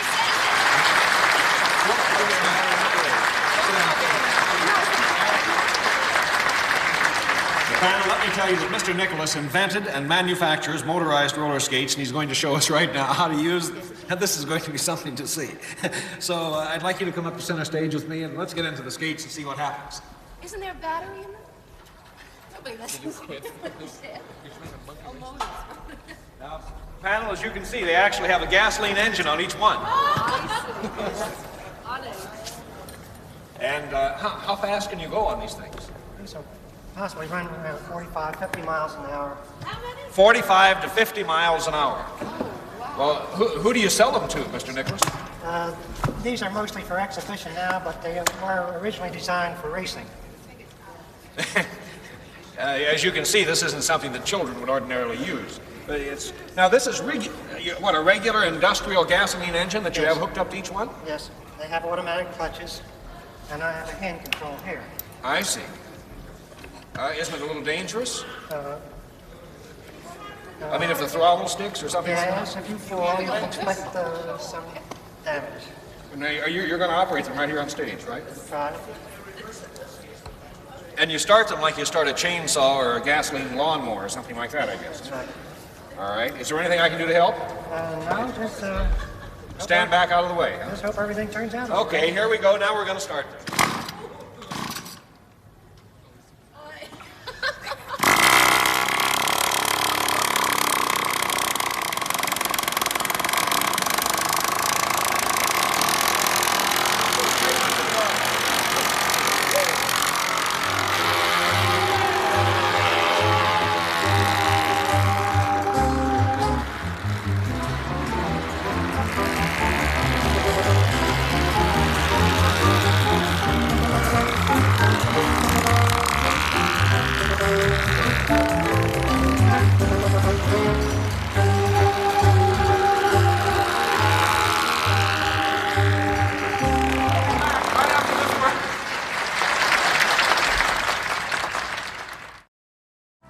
Now we've reached that very special part of What's My Line, the time we meet our mystery guest. Panel of the blindfolds in place. All right, mystery challenger, would you enter and sign in, please?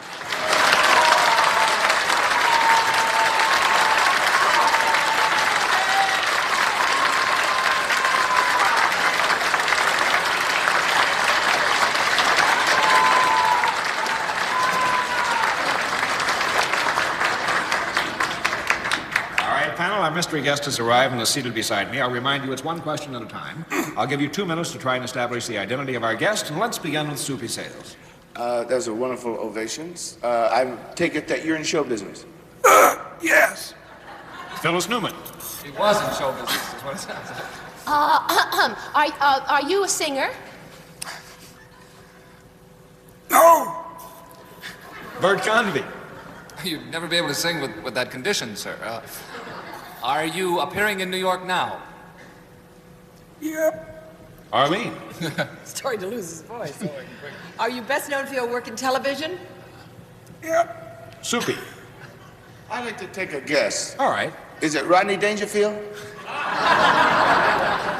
It's not Rodney Dangerfield. No. Phyllis.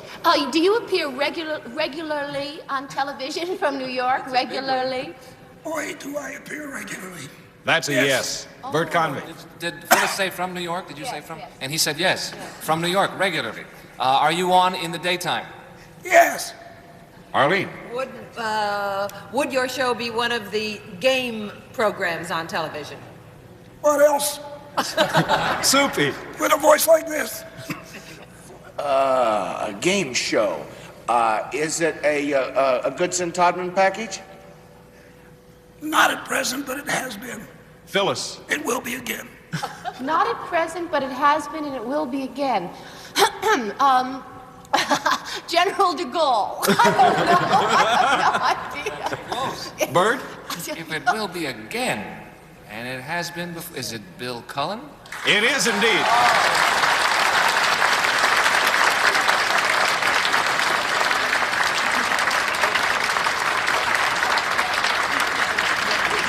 Bill, I think you've done almost all the Goodson Donovan shows. I have. I did the very first one. And I hope that I do the last one, and I don't mean that the way it might sound. But I've been with Mark and Bill until about 2 years ago from the time the company began. Now you're doing I Guess. I Guess. Which is not a GMT. No, that was a misleading. I'm sorry, Bert. I think that was... When I said, was it Goodson Todman, I meant I had been and hoped to be again. It's the first time I've ever seen you without a crew cut. Bill, it looks great. Thank you, Soupy. I'm letting it grow because my wife says it makes me look younger. It does. Well, what was the first show? In 1946 on television, no, radio, a show called Winner Take All. The bell, the buzzer, Winner Take All. I remember the show. And then hit the jackpot with where we dressed in tuxedos. And meantime, Arlene and I have done many things in between. And some of them on, you want to mention? Some of them on the air, yeah. You know, Bill... We've owned a few flops together. Bill and I were talking backstage, and at one time, I guess, on I've Got a Secret, when you were doing the panel on I've Got a Secret, they had Mr. Nicholas on with the motorized roller skates. Yes. The funniest act we ever had on that show. Nothing went right for him that night. And fortunately, he wore a helmet and I think football pants, and he needed them. But didn't he have trouble starting the engines? Awful trouble. He finally got him going. I think they had to send for a truck to give him a push, but they got him running anyway. But is it still fun doing a game show, Bill, after the years you've done it? You Yes. still get a kick out of it? Yes, Wally. I'll tell you, every time before I go out, even when we do more shows than one in a day, every time before I go out, I take just a few seconds to remind myself that it's been a tremendously good living for me. It's been easy work, and unless I stay up for it and enjoy it, it's all going to come to an end. And I've done that for 20 years now. How long did you do The Price is Right, Bill? Was on 9 years, 7 nighttime and 9 daytime, and we destroyed 2 networks with it. We destroyed one, we gave the other one away, as I recall. How long were you on I've Got a Secret? 14 years of the easiest job in the world. And if you don't think we all cried the day that went, well, you know, Arlene. Yeah. But we were on that for all these running concurrently. There was Price is Right, there was I've Got a Secret, and before Price is Right. And didn't you used to fly back and forth from the coast every week when you were doing a show out in California as well? Right, I did I've Got a Secret here. That was back before jets. It certainly was. But in a way, it was easier because they had sleepers. And we took a good 11, 12 hours, and I slept 8 and drank 3. Bill, we're delighted you could join us on What's My Line. It's full circle, and we hope to continue the circle going because we want you back over on that side of the panel as soon as possible. Thank you, Bill.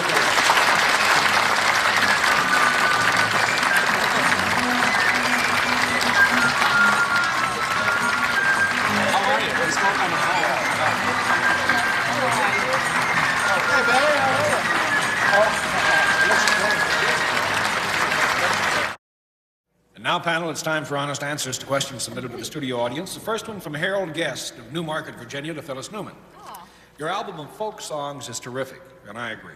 thank you. Tell us, what's it called, and when did you record it? Well, it's called Those Were the Days, and it's on London Sire label, and I recorded it at the end of last year, in December. And it's doing very well, and I like it. It's folk songs and contemporary songs. And, It's launched another career for you, That's hasn't true, it? yes. Yes. Thank you, Phyllis. Thank you. To Soupy from Arlene Orbach. At what age do you think a girl should get married? Yeah, you sure asked the right guy. Oh, I don't know how to give an answer, I guess, when... 12. Yeah, well, 12. 45, Soupy. Yes, she has to, Soupy. Pick a number, any number. How about Any number, just pick out a number and live and be happy. Thank you for your honest answers.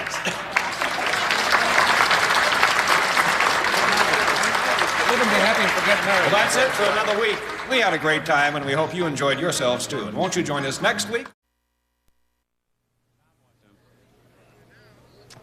This is Broadway and Hollywood leading man Robert Lansing and his wife, his leading lady, Gary Hardy.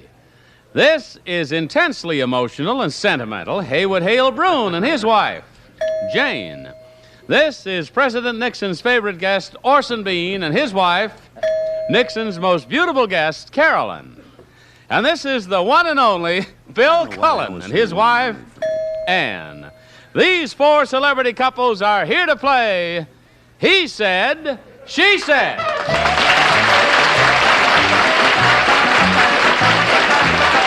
And now, here he is. Here's your host, Joe Garagiola.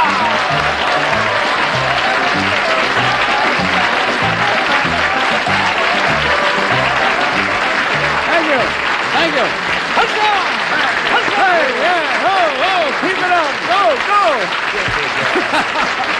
Great. That was the greatest entrance since Emperor Tiberius Caesar walked into the great mixed baths of Caracalla holding a live chicken in each hand. It was a wonderful reception for a 240 hitter. All right. That's where you guys want to play, right? Joe. Okay. Not you, though, Bill. No, Lovable Bill Cullen. I'm glad your tailor has a sense of humor, Joe. Shades of Fat Jack. All right. Bob, you're the only nice guy here. I can see that. No, it's not. I'm just not awake yet. All right. Now, you've all had your chance the next half hour. We're going to see if your wives can recognize you by the stories you tell us about your married lives. Oh, mercy. Wives are backstage, can only hear us when we want them to, like this. Ladies, would you please press your buttons? Good. All right. How you doing back there? Fine. Great. Great. Now, when you do that, we see you on the screen, and from now on, anytime you want to talk, please press that button. Now, each of you is playing for a different married couple in our studio audience, and the winner will get a week's stay at a Holiday Inn. Ladies, I'm going to cut you off right now. I'll talk to you a little bit later. Bye-bye. Good. Okay. Opponents? My wife has the nicest button. All right. We're going to find out. I'm going to give you a topic. Mercy. Let's start over. I'm going to give you a topic. I want you to come up with an association so personal when your wife hears it, she knows it was you. Right. Okay, clues, 1 or 2 words. Right. First topic I have for you is how she keeps the spark alive. How she keeps the spark alive. What spark? Why don't you say that? Huh? Why don't you say that? I'll take a chance and say that, but there's no story that goes with it except my fire's been out for years. What spark? What spark, All yeah. right. Okay, we've got your response, Bill Cullen. Let's see who was next here. Orson Bean. I would say dinner wine. We are great admirers of Bacchus. Yes, he's the god of wine and revelry. Jim Bacchus. Our life is one Jim Bacchus. Our life is one constant search for a decent, cheap table wine. We consume enormous quantities of the grape. Okay, table wine, and that's how she keeps the spark alive. That's how she keeps the spark alive. And me, her, she don't need it. All right, we've with got a button like that. Dinner wine. How she keeps the spark alive, Woody? Well, I would say counter-irritant. I'm not as nearly as humming as Orson is. I mean, he paints a picture here which makes us want to stop the show. He did. Counter-irritant to me simply means that my wife is of the belief that perhaps one of my most powerful emotions is anger, and if she can annoy me, everything else will follow. So counter-irritant is yours. Okay. I've often heard Jane say, Woody, you're beautiful in your wrath. We've got the 3 responses. Let's go backstage. Hello there, backstage. Hi. Hello. Remember now, press your button as soon as you recognize your husband. We said, how you keep the spark alive. And he said, meaning, how you, back there, how you keep the spark alive. And he said, what spark? What spark? Nobody's going to press the button. Time is up. And Cullen. What sort of answer is that, no spark? No, not no spark. What spark? I didn't understand the question, dear.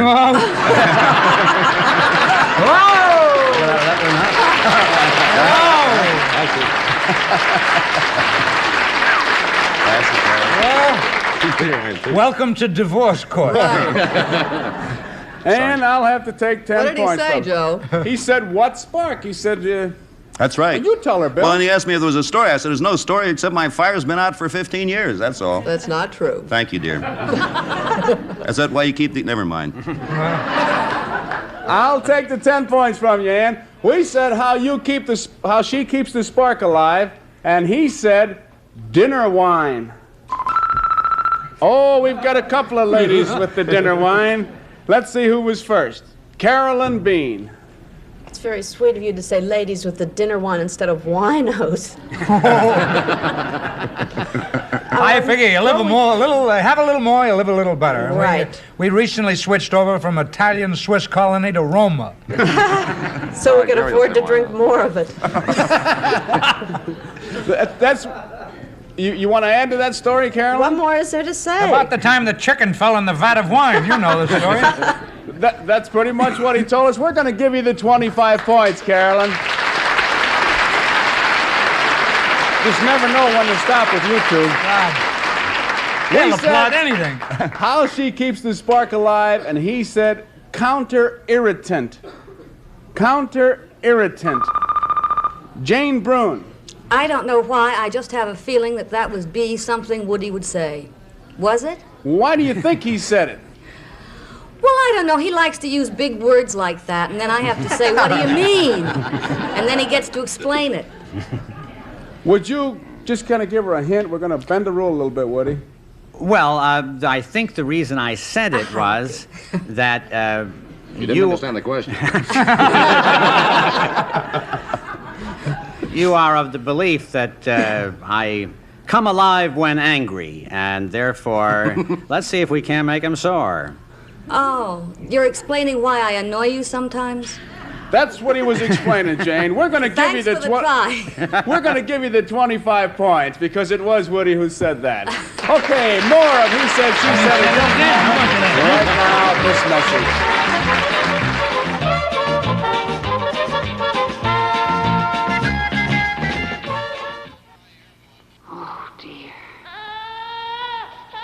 Headache, pain, fatigue, stress, nerves.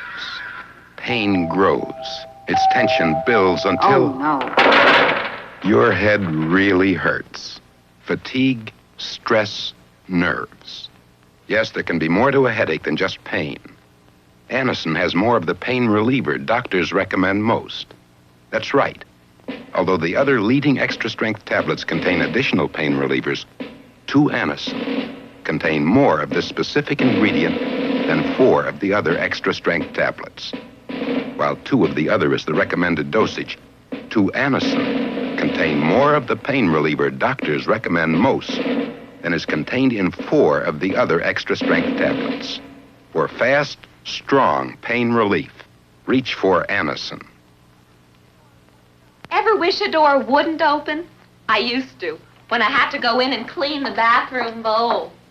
But now it's easy with SaniFlush. Every can of SaniFlush has more active bowl cleaning ingredient than the other leading brand. Gets rid of stains, deodorizes, kills germs too.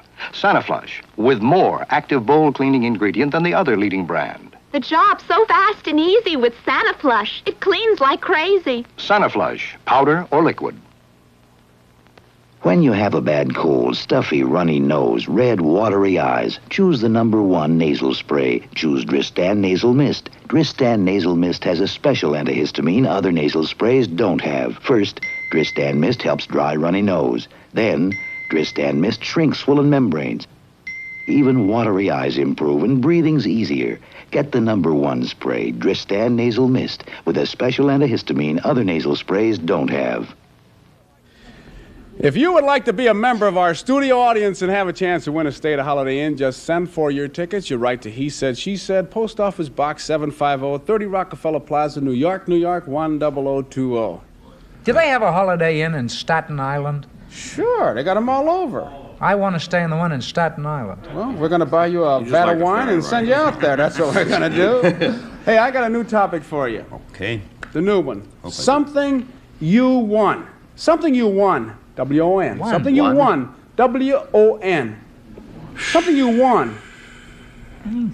That's a good topic. Time is up, guys. We'll go to the next topic. Oh, we got 4 losers here. All right. Something she really dressed up for. Something she really dressed up for. Bob. Well, for my opening here, which was also my closing. Save the dress. I did this marvelous play, which was called Bright Tower.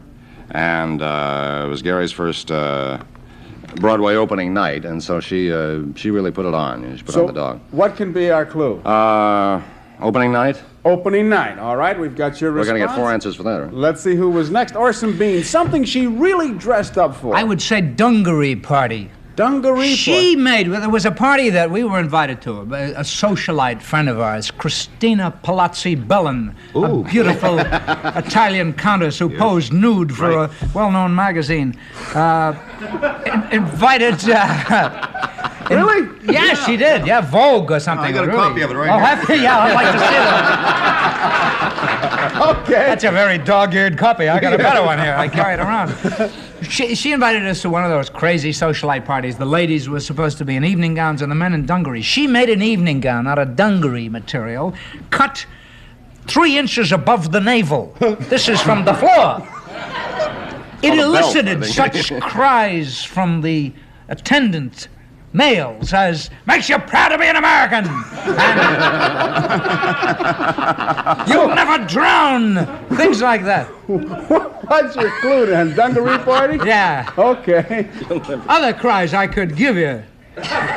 Like? I'm gonna kill my wife! All right, let's see who was next there. Woody Broom. Well, my clue is almost anything, and my explanation is that if somebody says, come on down to the White Tower, we have an extra hamburger, my wife will say, the suit, do you think? The purple? I don't know. I don't have shoes to go on. I say, the hamburger is getting cold.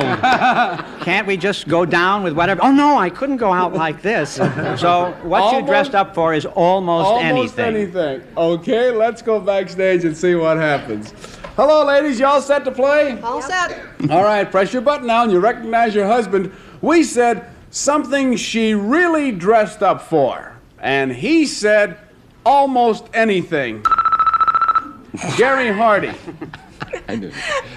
I take any advantage I can to dress up. And I'm very proud of all my clothes. And I usually have a new outfit that I make for every time that we go out. And it has to be that. Well, Gary, it wasn't Bob who said that. Sorry. I'll have to take 10 points from you. It's true, but you know. I'll take the 10. I'll take 10 points from you, and I'll ask Jane Brune where she was. We thought you would recognize that. Oh, where was I? What was the question again? Where you were? I was wondering what you were doing out there and why there was so much laughter. Well, we said something she really dressed up for, and Woody said almost anything. We thought you'd recognize that. Almost any part, Woody. Well, what she means is being an actress, she dresses up for almost anything she does, but it was my argument that you can't go down to get the paper without getting a matching ensemble with accessories to fit. Well, I'm so glad you think so. You don't remember me in the jeans and the old shirt all the time? The shirt is a pale blue to go with the dark blue of the I'll have to take 10 points from you, Jane. We said something she really dressed up for, and he said opening night. Opening night. Carolyn Bean. Figured nobody else buzzed. Maybe it was me. Well, I've dressed up for a few of Orson's opening nights. We're rich. You can afford 10 points. It wasn't Orson, as he just told you. I'll take the 10 points from you. Gary Hardy, I'll have to ask you. No, yes. Well, I'll have to take 10 points because you didn't recognize that. Yes is the long story, right? We said something she really dressed up for, and he said dungaree party. Carolyn 15 Bean. points. That's all right. Had to win a few points back. Yeah, we went to a dungaree party, and boy, did I dress up. What more do you want to know? Describe the outfit in your own fashion. I'm sure you did it, honey. He did, Carolyn, and we're going to give you the 25 It elicited points. such cries as, you're a credit to your race. Okay, ladies, we've reached the halfway point in our game. It's time now for you to change places with your husband, so would you come out on stage, please? Promotional consideration furnished by National Airlines with new non-stop service Miami to London. National said you're going to have a great flight. Now let's meet the wives. And here they are. Here is Ann Cullen, and the Cullens have 90 points. Next is Carolyn Bean. Beans have 140 points. Here's Jane Brune. The Brunes have 115 points. And Gary Hardy, the Lansings have 80 points, Joe. Okay, John, we're going to see how good the husbands are recognizing their wives in just a moment, but right now, this message. Harper's Bazaar says, with knitted sweaters, wear knitted pads. Wash them in Woolite. 17 says, knitted sweaters are made for knitted skirts. Wash them in Woolite. Woolite safely soaks all washable knits clean in 3 minutes without shrinking, fading, stretching. For crochets, double knits, pantyhose, for all washable knits, the makers of over 30 million fine garments recommend cold water Woolite. Safely soaks knits clean in 3 minutes. About all Grandfather could take for a cold was aspirin. Aspirin alone has nothing for sneezing, stuffy head. Today, for virus cold symptoms, there's more. A concentrated medication with a full dose of aspirin, plus an antihistamine, plus a decongestant. All three concentrated in Dristan tablets. Does far more than aspirin alone for virus cold symptoms. Concentrated medication. Dristan tablets. Boy, did I sleep. Thanks for the aspirins, honey. What a memory. He took Sleepies last night. He knows the difference. He even said, honey, I can't sleep. Slip me the Sleepies. So I slipped him the Sleepies. Taking his directed Sleepies really helps you get to sleep. But they're so gentle, there's no groggy hangover. Tonight, let someone you love slip you some Sleepies. You'll both feel better in the morning. Sleepies. Rubs are fine for temporary relief of minor arthritis pain, but liquid heat relieves this joint deep pain without rubbing. Look, the leading rub works fine, but not until you rub it in. This is heat. Just brush it on. Instantly, heat starts to work directly on pain nerves, penetrates all 7 layers of skin, helps you move pain-stiff joints for hours. Heat relieves joint deep pain without rubbing. Heat. On stage, we have with us Ann Cullen, and the Cullens have 90 points. This is Carolyn Bean. The Beans have 140 points. Here is Jane Bruin, and the Bruins have 115 points. This is Gary Hardy, and the Lansings have 80 points. So there they are. Now your husbands are backstage, and remember, each of you are playing for a different married couple from our studio audience in the winner's prize a week stay at a Holiday Inn. Topic I have for you now is something that keeps him from being perfect. Something that keeps him from being perfect. Carolyn Bean. He'll kill me. His temper. Temper. Really? Mm-hmm. How bad is it? Come on. Well, I mean, he's very sweet to me. He does it very privately, but you hear it all over the house. And yeah, I just had to have a carpenter come in and patch up the hole in the wall. Does he throw things or does he swing? Oh, no, he threw a book at the wall just because he couldn't find something and picked it up. Whammo. Listen, if he so can every hit... time that our kids, are acting terrible, he says, I don't understand where they get their temper. It must be from you. Blames you, huh? All right, we've got it. His temper. He got a good arm. I started to say if he can hit, I can get him a job in the outfield. Okay, something that keeps him from being perfect. Ann Cullen. His waistline. I got to get even. His waistline. Well, he was a very thin man when I married him, but he's put on 20 pounds. It's a tribute to your cooking. And he was perfect when I married him. Oh, I see. Right? But now he's got this bloop here, Mm-hmm. So he'll buzz. He'll buzz. I give him a very bad time about it. Okay, his waistline. Something that keeps him from being perfect, Gary. It has to be his cards. He does magic with cards and coins.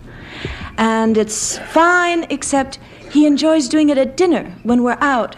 And I have no one to talk to and nothing to do, and I get to sit there and watch all of his tricks. And so it has to be his cards, that's all. You sound like you're real choked up about those tricks that he does. They're great. They're very good, and I enjoy them. Okay, his cards. Jane, you can't really play because we only take 3 out of 4, but I'm kind of curious, what one thing keeps Woody from being perfect? What would you have said? I would have said, I guess, not very kind, his lack of head hair. His lack of head hair? We're going to go backstage now. His lack of head hair, huh? He's got a lot of hair compared to some people I know. Well, I like lots. Oh, I do too, and so does Woody. All right. Okay, we're going to go backstage and see what happens now. Hello, guys. Y'all set back there? All right, now press your button as soon as you recognize your wife. I'd know her anywhere. All right. We said something that keeps him, meaning you, something that keeps him from being perfect. And she said his waistline.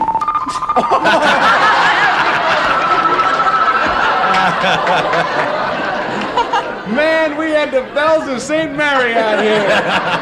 They were all ringing. Let's see who was first.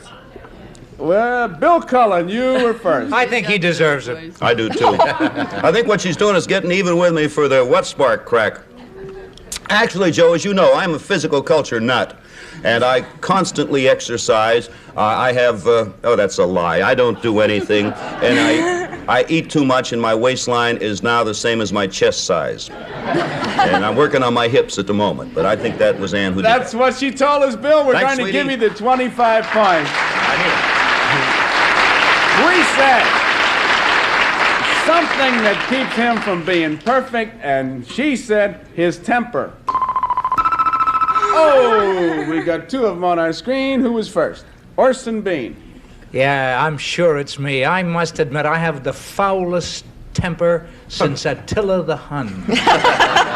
Our son Max has a foul temper too, and every time he mouths some vile epithet which he's picked up in the streets, my wife says, "Oh, there goes your son. It's in his genes." That's what she told us, Orson. We're going to give you 25 points. Very good. We said something that keeps him from being perfect, and she said his cards. Bob Lansing. Well, so far, any of the others would have fit me. But I stopped smoking about a year ago, and I do card magic.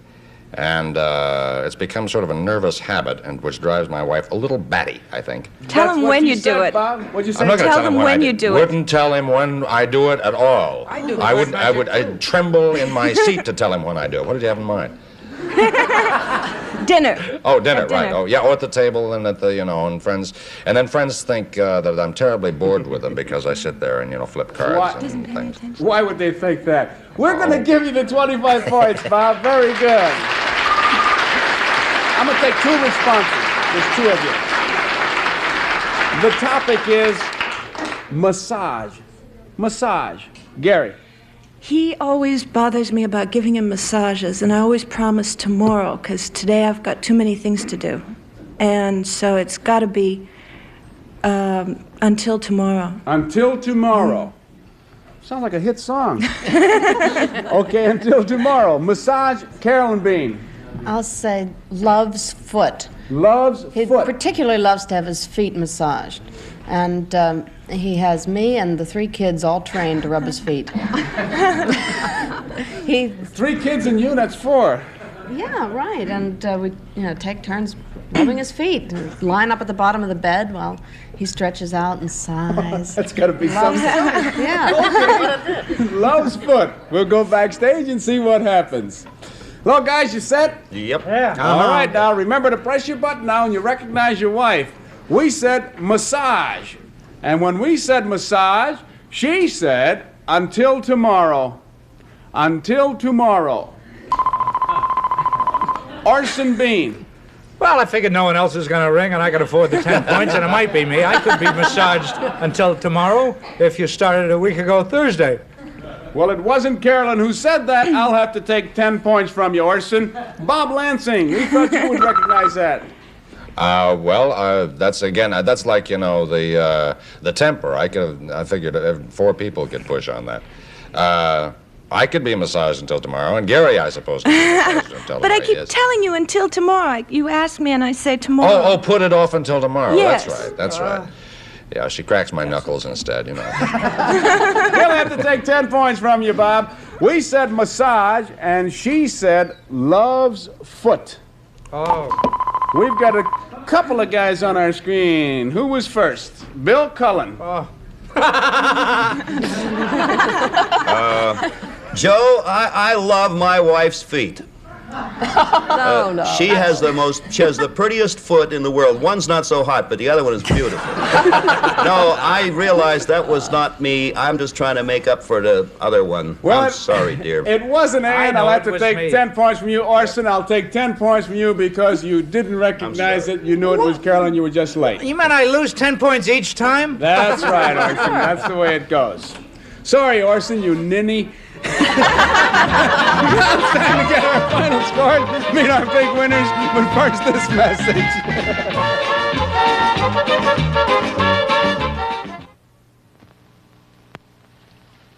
Here you are, dear. Oh, thanks, but I can't look at another dress. All this shopping has given me such a headache. I'll get you something. Wait a minute. It better be something strong. I've got what you need, Laura. What's that? Anison. Anison. Sure. Take a couple. Anison works fast to bring relief. Fast, strong, dependable relief when you need it most. Headache all gone, Laura? Oh, I forgot all about it. I knew it. Here you are, dear. Anison has more of the pain reliever doctors recommend most. That's right. Although the other leading extra-strength tablets contain additional pain relievers, 2 Anison contain more of this specific ingredient than 4 of the other extra-strength tablets. While 2 of the other is the recommended dosage, 2 Anison contain more of this specific pain reliever than is contained in 4 of the other extra-strength tablets. For fast, strong pain relief, reach for Anison. In the arsenal of weapons used to fight the Cold War, there's better ammunition. Dristan, fast-acting capsules. You may not know it, but there is a difference in what's in cold capsules and in the way they work. 769 doctors compared the Dristan formula with that of the other leading capsule. The doctors preferred the Dristan formula, 2 to 1. Win the Cold War fast with Dristan capsules. 1 bowl cloudy, 1 bowl clear. It's a breakthrough in a floor wax, announcing crystal clear Aero Wax. The wax that doesn't dry cloudy won't turn yellow. Here's proof. In 2 crystal bowls, pour Aero Wax and this other leading wax. Let them dry. Look, the other wax dried cloudy, could turn yellow. Aero Wax doesn't dry cloudy, won't turn yellow. Get today's Aero Wax. The longer-lasting crystal clear shine that doesn't dry cloudy, won't turn yellow. Our couples are all together. Johnny, who's the winning couple? Joe with 145 points. The winners are the Beans. Okay, Orson, in front of you, you have a card. Would you read the name on the card, please? Because you can't see? Yeah. Mr. and Mrs. Alex Moran from Windsor, Ontario, Canada. Wow, great. Way up. Where are they? Way up in the corner. There they are. And there they are, way up in the back. And you won an exciting week for 2 of the glamorous Holiday Inn of your choice in the U.S. or anywhere in the world, such as Gary, Indiana. Get the Holiday Inn habit and go! And I just have time to say goodbye. Bye.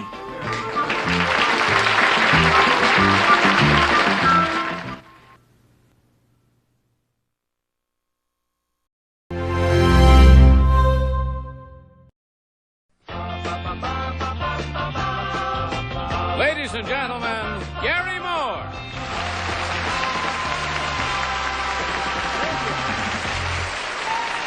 Hi.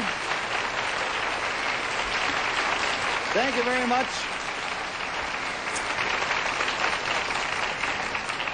Thanks and welcome to another edition of To Tell the Truth. Our first guest today is one of the most accomplished makeup men in all of the history of television. To show you how fantastic he is as a makeup man, would you believe that right now you're not looking at Gary Moore?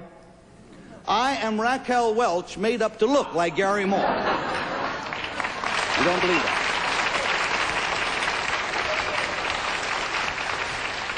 Would you believe I'm Johnny Olson, made up to look like Gary Moore?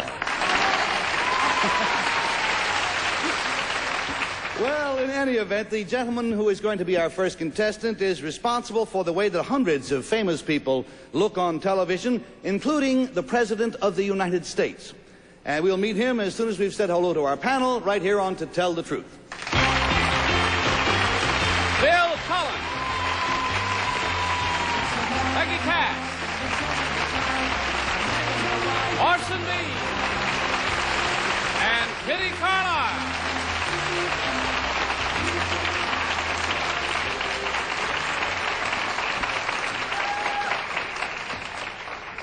panel. How are you?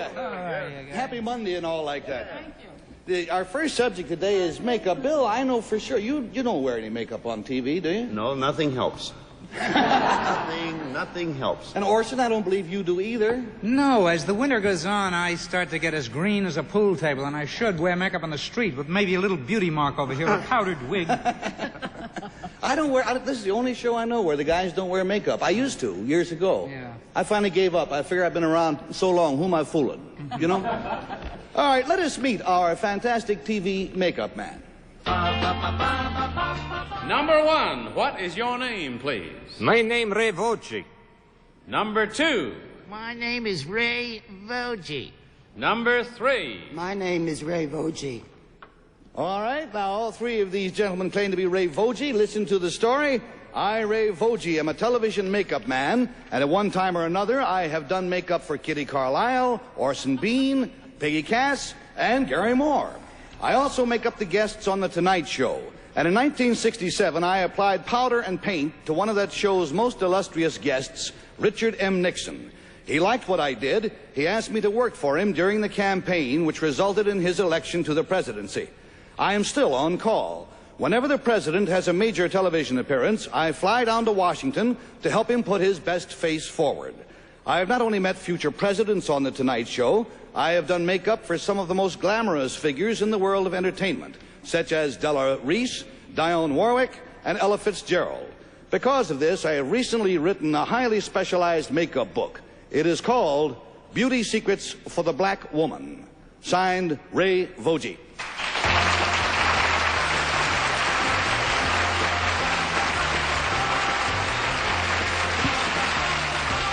And as our panel sits here and peers through these disguised faces, let's have an unabashed commercial or two. Oh, hi there. Now, let's keep in mind that all three of these gentlemen claim to be Ray Voci, makeup man for President Nixon and other people. Let's start the questioning with the makeup man's dream, Kitty Carlisle. With pleasure. Number 2, I don't think one is saying anything disrespectful by saying that Mr. Nixon, it was said, lost the presidency the first time because he didn't photograph on television. What changes did you make for the campaign? Mostly I'd cut down. Cut down what? I'd cut down on the amount of makeup. Oh, you use less? I use less. And let his own bare face hang out? Can't answer that. Elegantly expressed. Number 3, what's the most difficult job you ever did? I think Ella Fitzgerald was probably the most difficult. And how long did that take? About 35 minutes. That's not very long. No. Number 1, what secrets would you say, or what differences are there for the black woman than there would be for the white woman in makeup? Finding the right color to use. Uh-huh. And what else? Thank you, Kitty. Let's go to Bill Cullen. Number 1, I'm going to ask the question Kitty asked of someone else. What was the most difficult job of makeup you ever did, sir? A month ago, makeup Johnny Carson looked 75-year-old. Oh, I mean, other than theatrical, other than character makeup, number 1. Just a person you had to make up to look like they should look. I don't know. I can't think of anyone. Number 3, why is it that some men, and Gary and Orson and I obviously are 3 of them, at least we believe we are, why is it that some men can appear before television cameras without makeup and others couldn't possibly? It has to do with the tone of the color of your skin. I think in the winter most men need a little makeup, just a touch. When they blow The color of your skin is so beautiful. I don't look so good then, number 3. You look lovely. Thank you very much. Number 2, speaking of the tone or the color of the skin, it's usually expressed in numbers as far as the makeup, the base makeup you use. What color am I now, for instance, number 2? You're asking for it, buddy. Yeah. You're about, I would say, a C9, I would say. C9. That's known as puce. Puce, yes. And from Bill, we go to Peggy, please. Number 1, could you tell me some of the famous makeup men that do real character work, like, outside of yourself, of course, who make people, like, look 80 or I would say you have 2 top men, one Dick Smith, other Barbara Bradovich. Thank you very much. Number 3, what are Nixon's problems, makeup-wise? Well, actually, they're rather minor. He has a notoriously heavy beard. which we just lighten and tone down a bit. Well, I don't want to hurt your feelings, but doesn't he sort of have chuckle chops here? What? It's the Well, beard chuckle that... chops, you know those Well, little... the beard accentuates it, actually. We tone down the beard, that tends to disappear a bit. Well, thank you. Number 2, do you use any shading on Mr. Nixon at all? Yes, yes. Where? Eyes. You shade his eyes? Why, does he get bags under his eyes? Lighten his eyes. Lighten. I see. If he's got chuckle chops, what do you call under the eyes? Laugh Bags. lumps? Bags. Huh? Laugh lumps is a better word. Let's go to Orson. He doesn't have bags under his eyes. He's got those eyes that peer out from under that brow, that kind of a malevolent look. I'm not speaking editorially, but just in terms of makeup. Oh, am I? Number 2, what's your stand on the new thing of men wearing street makeup? I think sometimes it's proper. Yeah? Makes a man look better. I thought, when I got my electric toothbrush, I thought the world was going to hell, but now that I'm wearing makeup in the street. Number 1, do you have any feelings on the new business of men wearing false hair, using moisturizing things and everything, or what? I think the false hair is nice for weekend, want to be weekend hippie. Put on beard, mustache, look fine. Yeah? Do you ever wear any false hair, number 1? Right now I wear Oh, false I hair. He sounds like a relative of Bela Lugosi, doesn't he? In any event, we've had all the questioning time we're allowed, so we must now vote. I hope that our votes will not be disguised. We cast them for number 1, or for number 2, or for number 3. $50 is the price for each wrong vote, $500 if none of the votes is right, and Kitty must start. Oh. Well, I have no idea. The makeup is fantastic, and I'm voting for number 2. Just on a hunch, huh? Yeah. All right, there's 1 for 2, and we go to Bill Cullen. Well, even though I don't wear makeup, I'm sure I bumped into this gentleman in the halls and around the place. I was going to vote for number 1 because that's not his nose.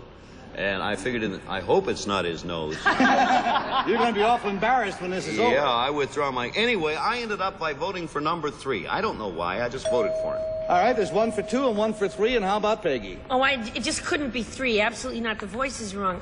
It's either 1 or 2. They could both be it. But number 1 did such a wonderful makeup job looking like Rasputin that I voted for him. You look just like the Mad Monk. Okay, when you say the voice is wrong, Peggy, you mean because it doesn't sound like the Ray Voci that you... Well, the voice doesn't sound like anybody's ever made me up on number 3. Ah, I see. You're working on memory. Okay, let's go to Orson, please, for the final vote. Number 1 has the great Rasputin makeup, but that cheap, low, vaudeville Russian accent has to belong to, I think it must be Henry Morgan or something. I voted for number 2. You voted for number 2. All right. You say it must be Henry Morgan or something. You get the feeling that it's somebody you might know? Henry Morgan? Huh? It could Do you be get the Morgan feeling that with a somebody, cheap accent. you got somebody over there you might know? Yes. Well, let's find out about all this. We've had all the votes are in. Well, the real Ray Voci, please stand up.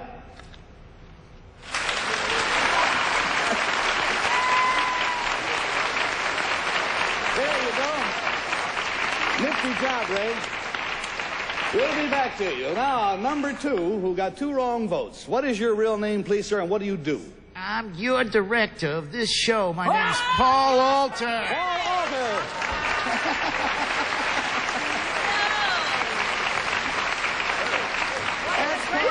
Costers we ever had. Isn't that a great makeup You look job, like a too? signer of the Declaration of He Independence. looks better than he's ever looked. You know?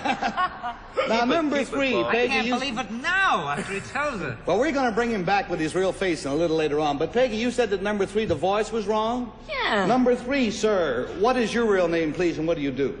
My name is Peggy Parker, and I'm Mark Goodson's secretary.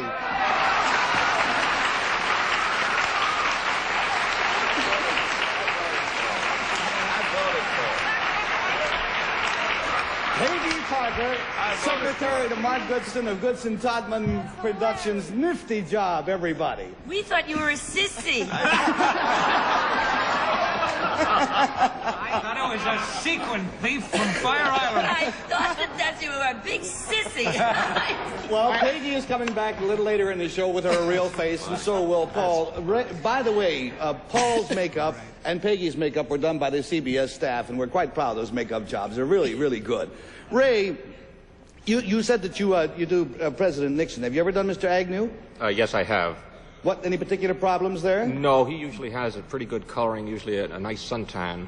So it doesn't take very much. I never, frankly, really understood the use of makeup for straight faces, you know. Well, the main thing on men is to get rid of any beard line that might show the camera would pick up. Because, you know, I think it's the lines in your face that show people what you've been thinking about and where you've been. If you make us all look like choir boys, Right. you lose the character, you know. Well, Ray, thank you very much. Look like a choir boy. I guarantee never have been. Yes, Paul Alder, our director. I would just like to thank Frank Flannery, who is directing this show for us today, while I'm out here making a fool of myself, that's all. And also, I'll be going back into the control room now. All right, Frank and Peggy, we'll excuse you. Ray and Peggy and Paul, you go back to the control room and take over for the rest of the show. Good fun stuff.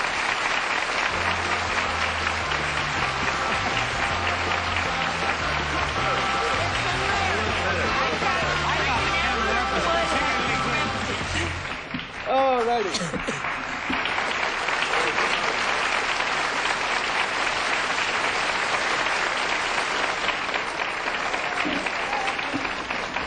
I'll be with you in a minute. You know something? Paul loves it. You're never going to get him out of that. By way of introducing our next guest, this is just a small display of some of his correspondence. And these letters are from servicemen all over the world, and they were written to one particular person, and that one particular person is not a girl. So we'll meet the young fella who stimulated this flow of mail right after we hear some messages. First time in.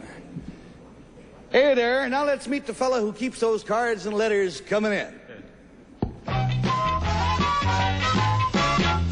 Number 1, what is your name, please? My name is Charlie Hurst. Number 2. My name is Charlie Hurst. Number 3. My name is Charlie Hurst. All right, now here's Charlie Hurst's story. Lend an ear. I, Charlie Hurst, probably write more letters than any boy my age. And I don't even know the people I'm writing to. You see, they're all United States servicemen, usually stationed overseas. I figured that our fighting men would really like to hear from somebody in the States, whether they know them or not. So I get different soldiers' names out of the newspapers. I sit down and dash them off a letter. Sometimes my dad has mailed as many as 12 a day. By now, I must have written to over 100 servicemen. I get lots of replies, too. Some of the men tell me I'm their only contact in the whole United States. Although I usually write to enlisted men, every once in a while I'll even write to a general. I figure that's only fair. And besides, I hope to be a general someday. Signed, Charlie Hurst.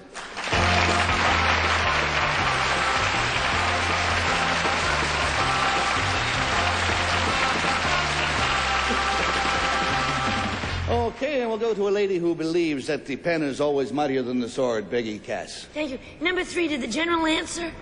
Yes. Did you write to him again? I mean, is he now? You keep up a correspondence with him? Yes. Where is he stationed? Oh, Fort Benning. Thank you. Number 1, do you write to soldiers like in Vietnam, too, in Cambodia? Yes, ma'am, I write in Cambodia. But in Vietnam you do. Yes, and ma'am. number 2, in Germany? I mean, all over the world or just special places? I haven't written to Germany, but I mostly write to people that, from the U.S. But, I mean, some of them are stationed in Germany. Yeah, well, I don't know that, really. Oh, I see. Number 3, how do you get their names out of the paper? Well, you see, I live in DeLand, Florida, and the DeLand Sun, you see, they just have the names of the people in the newspaper.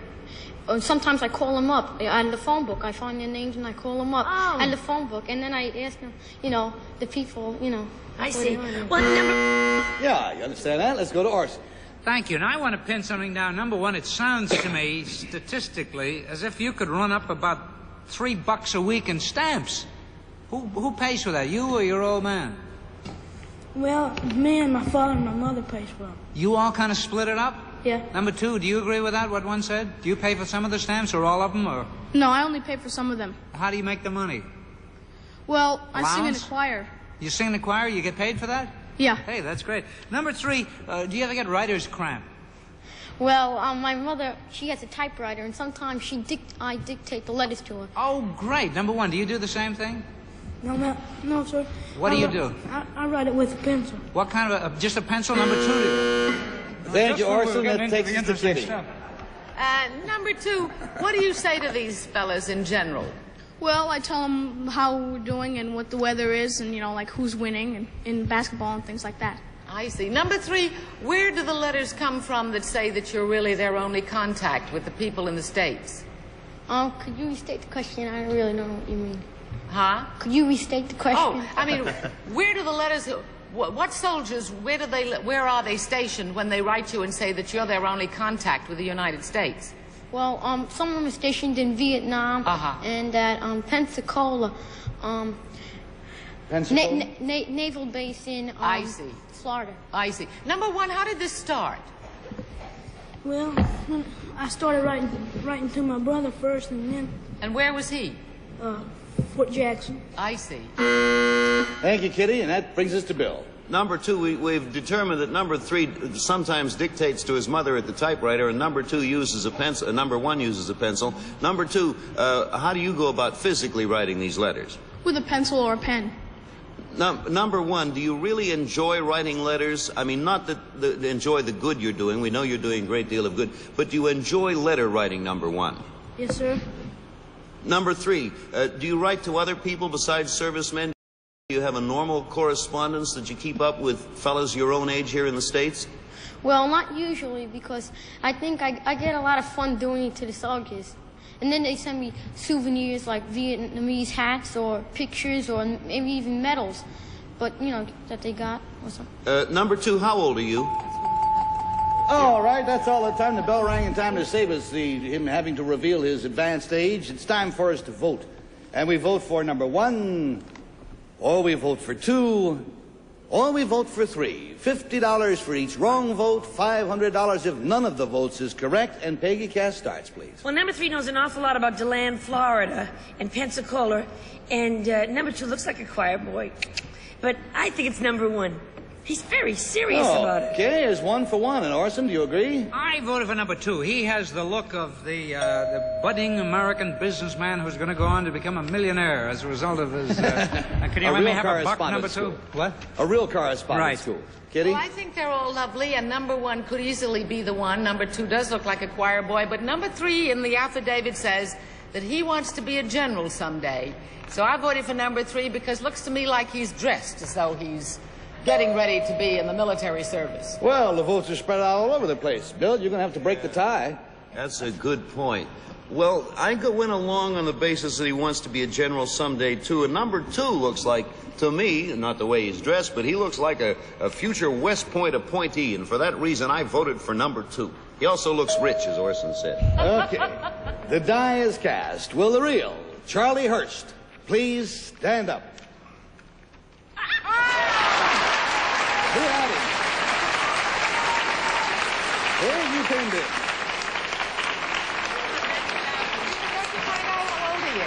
Thank you, Charlie. Let's find out about number 2, who got 2 wrong votes. What is your real name, please, and what do you do?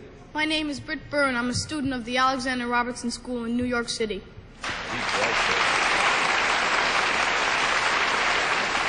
And number 3, you got 1 wrong vote. What is your real name, please? My name is Ed Reef, and I'm a student at Terryville School in Long Island. Charlie, congratulations from all of us. Let's establish what is your real age, the real one. How old are you, Charlie? I'm 11. You're 11 years old, huh? And you're from where? I'm from Hiawassee, Virginia. Good deal. Look, let me ask you one question. When you're away from home, do you write to your parents? Sometime. I doubt it. Thank you very much, Charlie Hurst and friends, for being here with us on To Tell the Truth.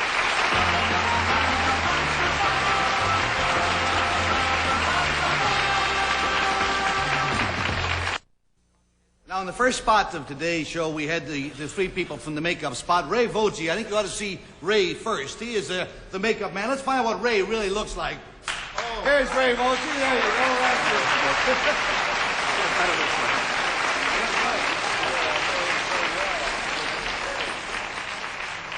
Now then, you saw Paul Alder. He was the fellow with the beard and the little glasses who's our director. This is what Paul really looks like.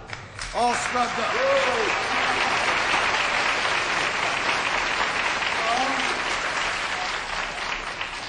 Were you nervous as a contestant? The worst part was going in there. The beard got in all the controls. I can believe it. I couldn't do the show. Huh?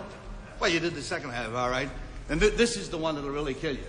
Remember the fellow on the end with the beard, with the little cap from the motorcycle school or whatever? here is Peggy Parker.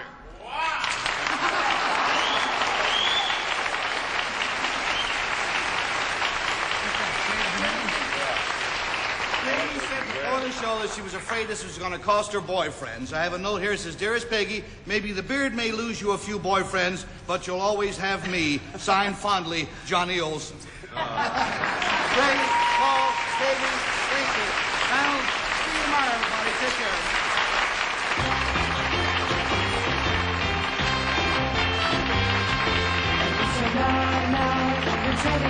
Promotional consideration provided by American Airlines. Traveling on business or traveling for fun, it's good to know you're on American Airlines. This is Johnny Olson speaking for To Tell the Truth, a Mark Goodson, Bill Todman production.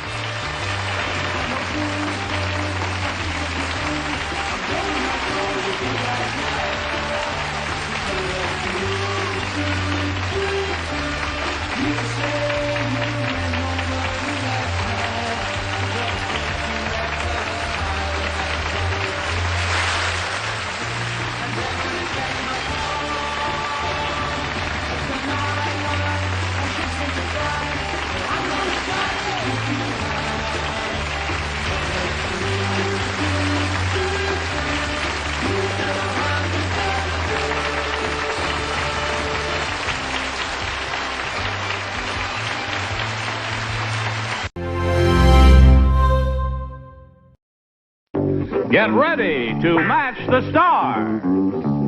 Bill Cullen, Brett Summers, Jack Klugman, Cass Elliott, Richard Dawson, and Loretta Switz as we play the star-studded Big Money Match Game 73. And now here's the host of Match Game 73, Gene Rayburn.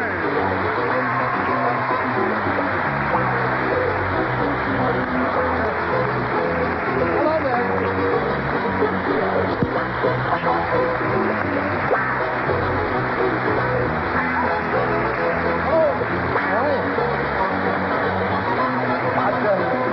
He'd do anything not to get along. What he did. Nice to have you with us here today. And thank you for joining us at home, wherever you are in America.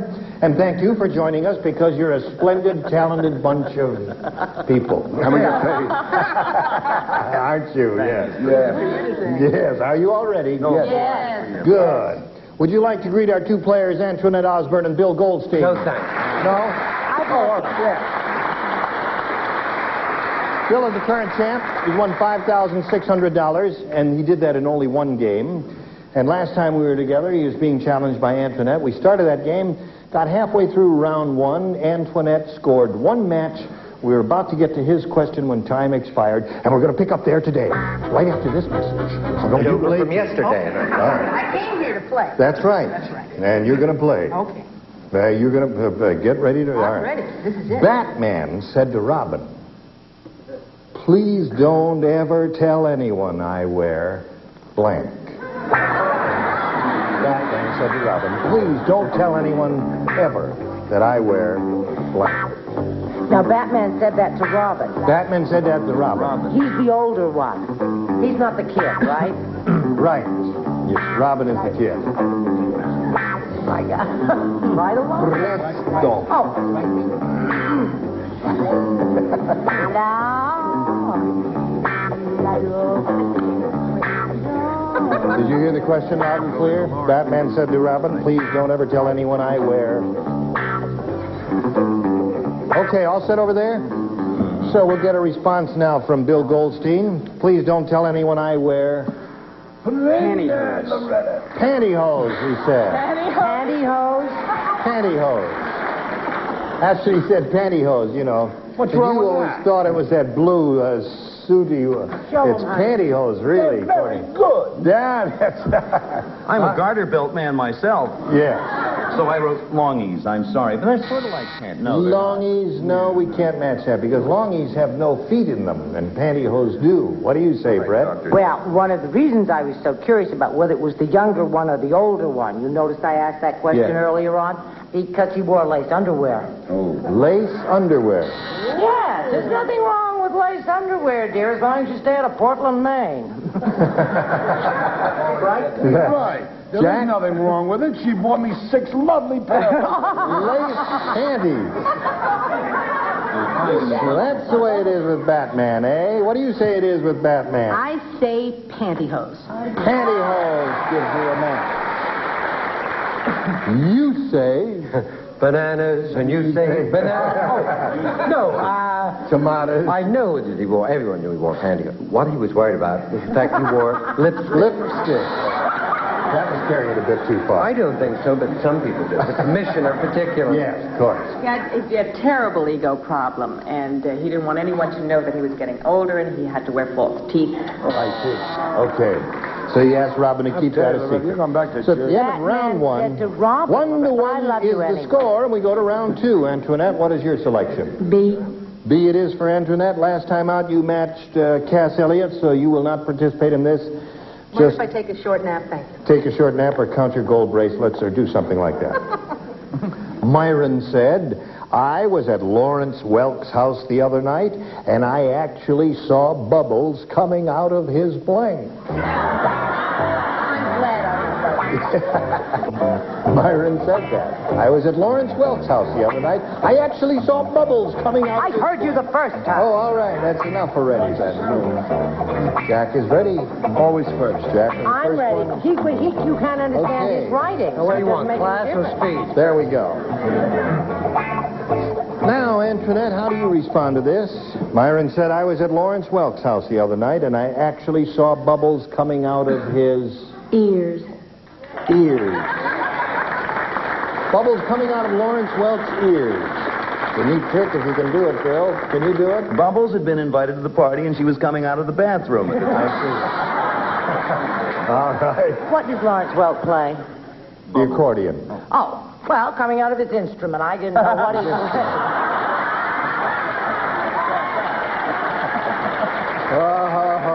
Or accordion. That's right.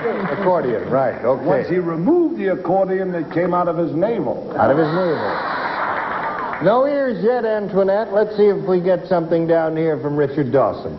Oh, I'm sorry he left. He left. Did he leave? Yeah, no, actually, bubbles came out of his bathroom. Out of the bathroom. Oh, well done. Bubble bath. I see. Okay. No way. No, they came out of his swimming pool. Swimming pool, but no ears for poor Antoinette. Now let's see what we've got here for Bill Goldstein. You matched Cass last time, so again, you will not participate. I'm sorry. You will lay out, Cass. So am I. She's the best. You all remember Chester from Gunsmoke? Oh, yeah. Remember? Want to see me do it? He said, yeah, would you like to? No, Yeah. not now. No. Do you do it? No. Well, I'll try and do it, Mrs. How does he sound? Mr. Dillon. Well, Mr. Dillon, the reason I limp... Good, Gene. That's What are we auditioning here for Major Bowes? What's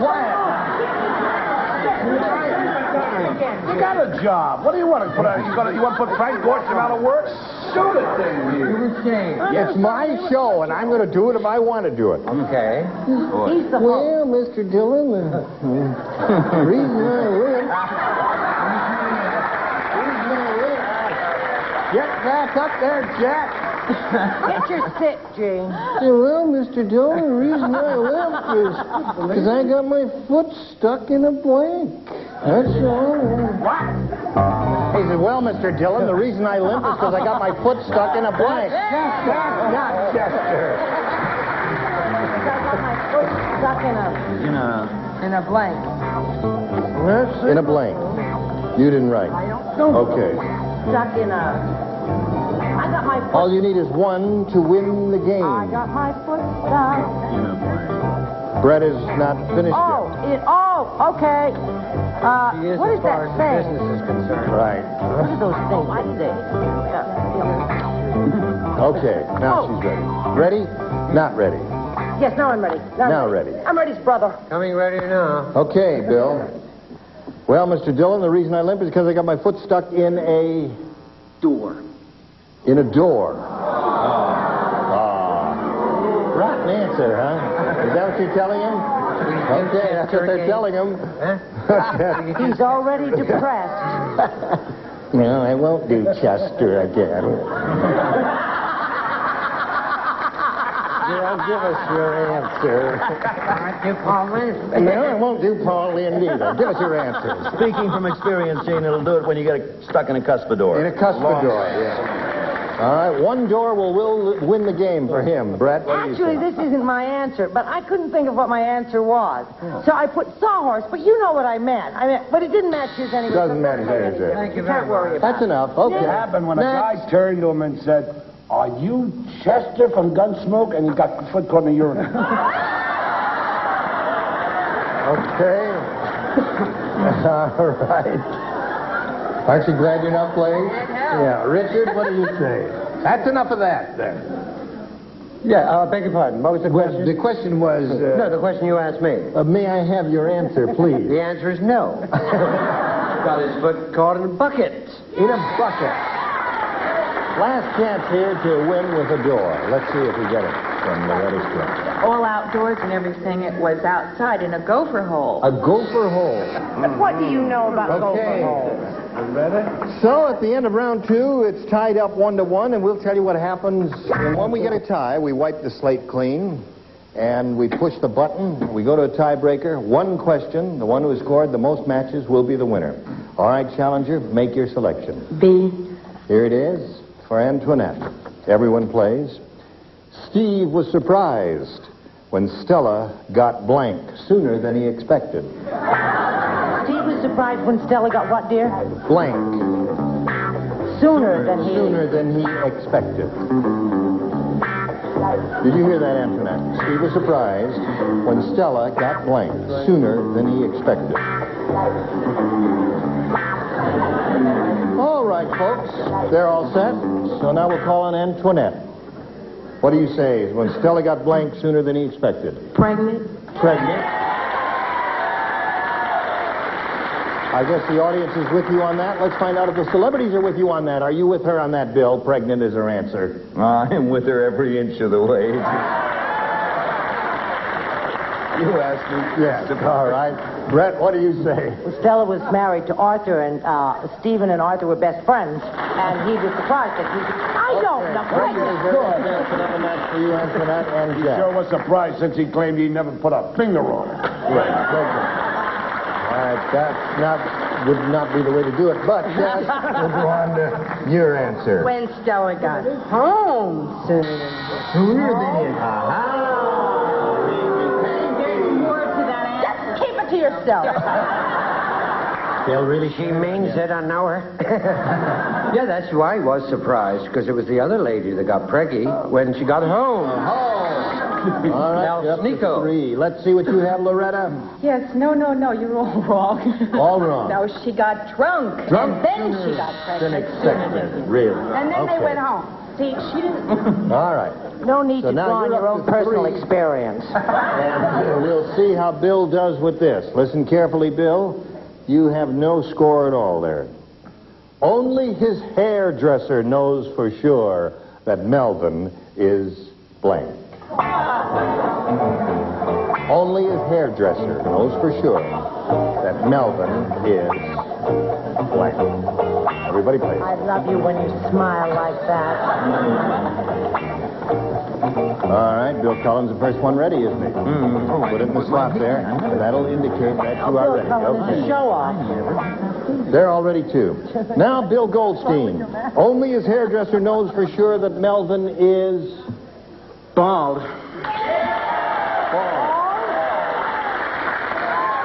He says bald. Bald. Tell him he's wrong. Where's he from? He says bald. Bald, as he says. Bald. Bill, what do you say? You say bald? Did Bill say bald? No, I don't know. I'm asking Bill if he If said that Bill bald. said bald, then it's Bill. I think I misspelled it, but that's what I said. Bald is the match. All right. 2 to go to tie, 3 to win, Bill. Here we go, Brett. Jack Klugman is bald, but what's his name was blonde. Blonde. Okay. Bald is the answer we're looking for, Jack. Melvin, that was not his name. His name was Jacqueline, who was a girl. Only his hairdresser that Melvin is a girl. Okay. Who else would know? So you need 2 more to stay in the game. Let's see what you get from Cass Elliott. Only his hairdresser knows that he was bald. Bald. That's 1. You got 2 to get 1 here. Let's see if you get one from Richard. See, if he was bald, I don't know why he would go to a hairdresser. Yes, dear. Oh, you're very logical. Should we start this round again? Well, no, don't let me be one to spoil the party. Know that he was gray, spelled with an A. Gray. Do you notice the subtlety there, folks? Yes. I'm not here to be stared at. All right. Now, you must... I could be walking the line. Bill, you've got to match Loretta Swit, that beautiful lady who works in that marvelous TV show called MASH. No, the game is over. Game. Go. You stand the tension. Ball! Ball! Tie to score! So the tiebreaker ended up in a tie. And we've got to pause here now and pass along these messages, and you come right... Here we go. This tiebreaker ended in a tie. So, Richard Dawson, if you'll say the magic word, why, we'll wipe the slate clean. Cancel! Oh, oh, I know that's the wrong. Well, the lights went out. Let's get on with it. And we push the button and go to another tiebreaker. Antoinette, we ask you to make a selection. B. B is what she wants. Everyone. Pacemaker in the house. The rumor was all over the circus. The fat lady was going to marry the blank. The rumor was all over the circus. The fat lady was going to marry the blank. Wasn't there a joke about that once? I don't know. There may have been. There may have been. But this is neither the time nor the place. Attaboy, Bill. Lower tier is ready, Brett. Now you're ready. Now, Antoinette, the rumor was all over the circus. The fat lady was going to marry the... Skinny man? The skinny man. All right, Bill, what do you say about this? How say you, sir?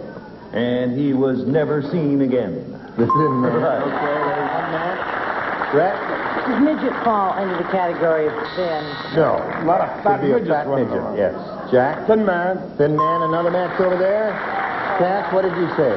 The thin man? Thin man, another match. You got the 3. Richard Dawson. Actually, the fat lady was going to marry William Powell. Otherwise known as the Thin Man. Be that as it may. What does that have to do with Bill Lady Gates? Loretta. Yes, no, I thought everyone knew. It's the snake charmer that she's going to... I've got a carpenter who can cut this off. Help. You mean... Loretta, if you were smart, I wouldn't love you. Snake charmer? You know, she doesn't speak her lines on MASH. They dub them. They dub them in, okay. So you're up to 4 with that. Now let's go to Bill's end of it. Excellent. This is for Bill Goldstein. Now let's see if we can break this tie. It's up to you. Helen said to her husband, I don't care what you say. I think we should have separate blanks. Careful. We like your enthusiasm, but your answers may be rotten.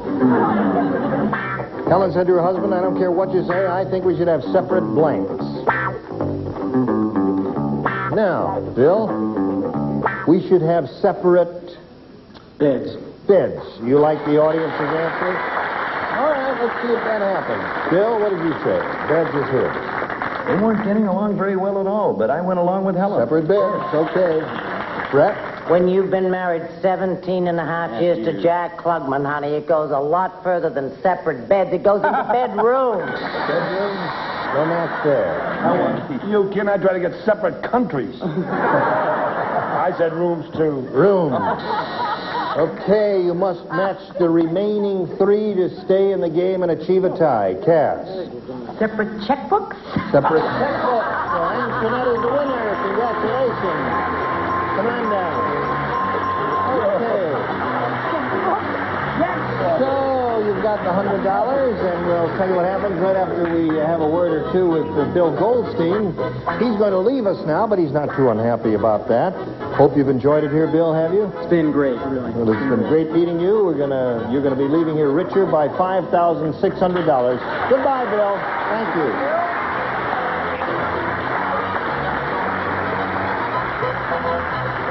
How do you feel? I'm happy. Are you happy about the whole thing? Yes. All right. Now, you know you can win over $5,000 here, so shall we begin it? Yes. We polled a recent studio audience, and we got their best response to this. blank digger. You almost didn't pull it all out, did you there? Do you want us to shove it back in and try it again there? No, it's all right. Blank digger is the thing there. Now, the answer that audience gave most often is worth $500 to you, Antoinette, if you can match it. $250 for the second most frequent response, and $100 for the third most frequent response. Now, you can get a little help from our celebrities here. Which one would you like to start with? Cass. Gold digger. Gold digger, she says. Okay. Please, she said. With glee, she says. With an armful of gold, I should think you'd say, hold up your gold for the people there. Look at that gold there. Okay. You're going to get mugged in the parking lot, Cass. Jack Klugman, what'd you Clam say? digger. Clam digger, he says. Get out of here, Oh, Jack. boy. What is that? Where do you see Loretta. it up there? And Loretta. Ditch digger. Ditch digger. So you've got gold digger, clam digger, and ditch digger. Now, Antoinette, you can give us one of those as the answer or choose one of your own. What would you like to do? Gold digger. You'd like the gold digger. Okay, that's the answer she's looking for. And that's the answer we're looking for right now. Let's find out where it is. Here is the $100 response. Ditch digger is up there, the one that Loretta gave you. Still looking for gold digger. Here we go with a $250 response. Grave digger is an answer that didn't occur to any. Well, it occurred to him over there. Yes, it did. All right. Still looking for gold digger. Let's find out if it's the $500 response. It is indeed. Very good, Cass. Okay. You do a lot of this? Not much. You picked it. $500. That means, well, we got to go on from there, but at this moment we've got to stop right now and pass along these messages, and we'll come right. When we get back together next time, Antoinette Osborne will have a go at the real big money, and I hope you'll be here. Will you be here? I sure will. Splendid. I'll be anywhere you are, sweetheart. Gene Rayburn here, inviting you to join us next time. Tonight at 11 on Game Show Network. Oh, man. That never gets old. Storm next over most of these CBS stations.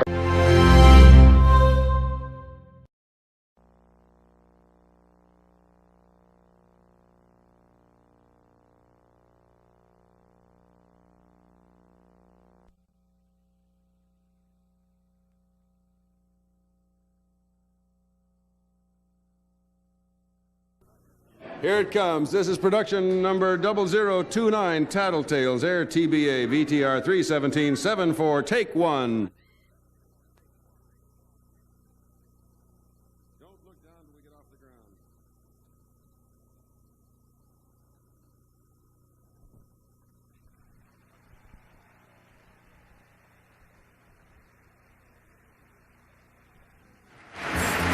Everyone in this arena has a money stake in one of our famous couples. Rooting section number 1 has its money on composer-singer Chuck Woolery and movie actress Joanne Flug. Rooting section number 2 backs Alan Ludden, host of Password, and Betty White of the Mary Tyler Moore Show. Rooting section number 3 is betting on TV host Bill Cullen and his wife Ann as we play the game of celebrity gossip, Tattletales. And here's the star of Tattletales, Bert Convy.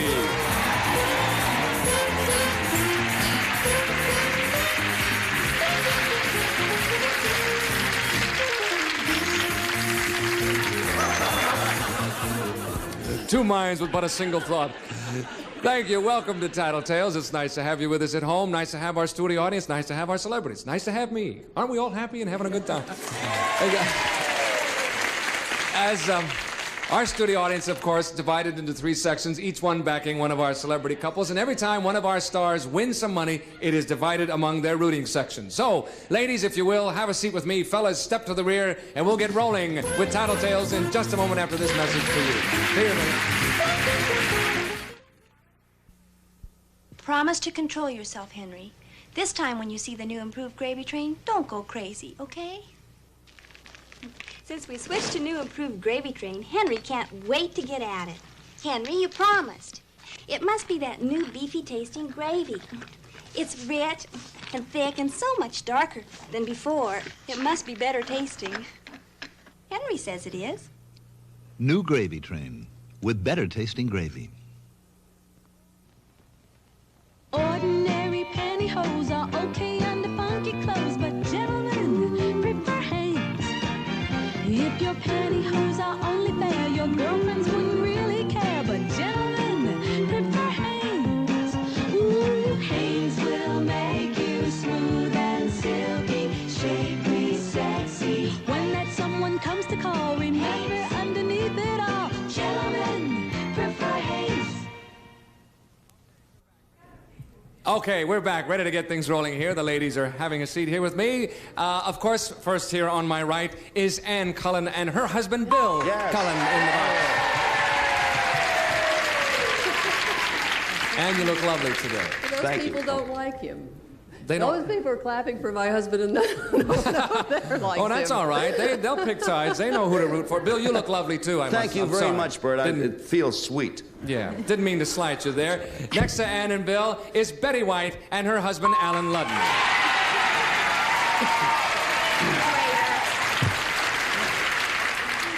Thank you for joining us today, folks. Thank you. It's nice to have you, Dimples. Betty. Look who's talking. Yeah, how about that? we got 4 between us, haven't we? Or maybe more. Watch it. Watch it. Sorry, Alan. Moving right along, folks. Next to you is Joanne Flug and her husband, Chuck Woolery.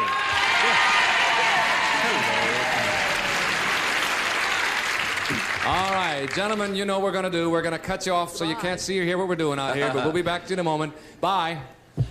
Now, ladies, I'm going to ask you some questions about your husbands and your lives together. When you have an answer you think he'll recognize, press that button in front of you, okay? Okay. Here we go. It happened during a wedding. Joanne.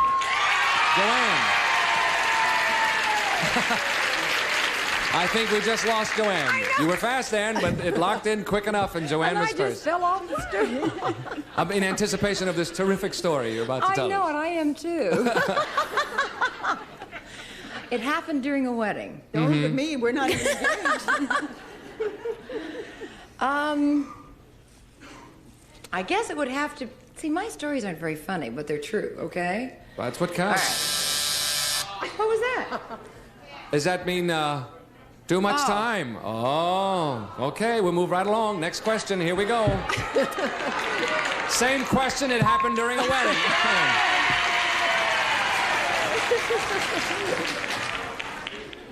Bill and I were married in New York City at a judge's apartment, and we got all ready to go and all dressed up and all pretty, very tiny little wedding.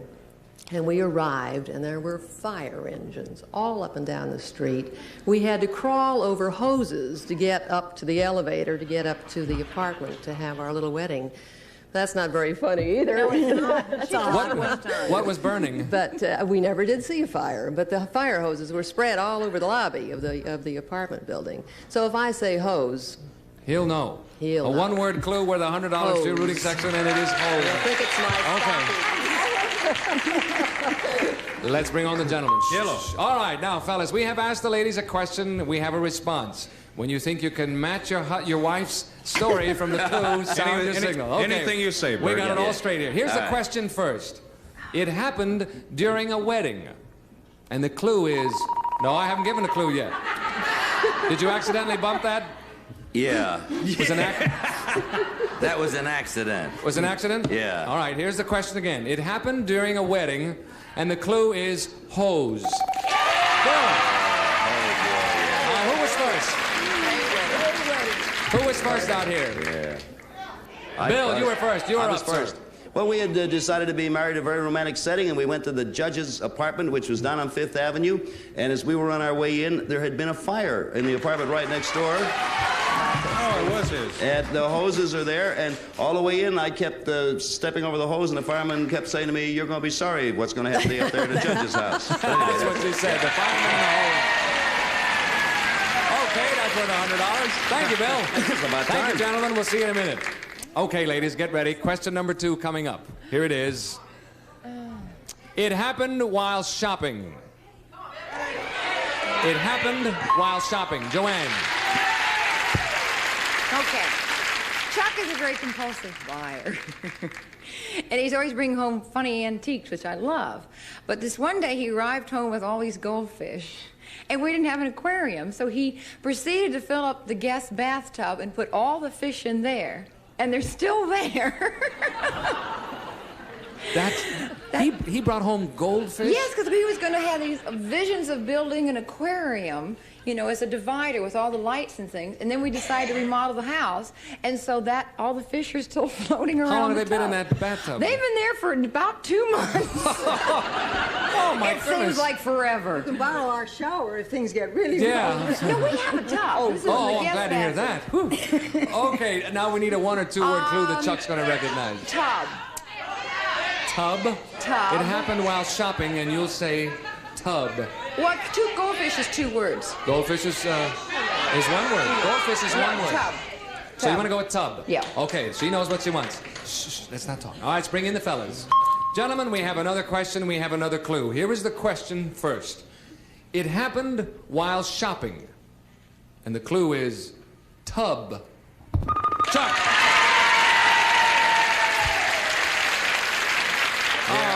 Chuck, if you will, tell us about that. I know what she's going. I'm a compulsive buyer. I'll buy anything. I like to buy, and I've got a thing for fish. So one day I was out and I saw some goldfish and bought a whole bunch of them, but I failed to buy an aquarium. So I took them home and they're in the guest bathtub. And they've been That's there for exactly 6 what she months. said. All right. At this point, Betty and Alan have yet to score. Joanne and Chuck and Bill are tied with $100 apiece.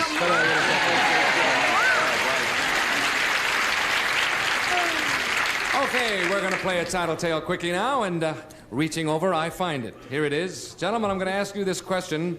Don't give me the answer until I ask for it. Each correct answer is worth $100. Men, the women's livers maintain that women are qualified for men's jobs. How about the other way around?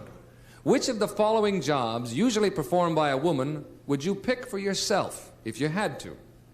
A nurse, a kindergarten teacher, or a private secretary for an important executive? Which of these jobs would you pick for yourself if you had to?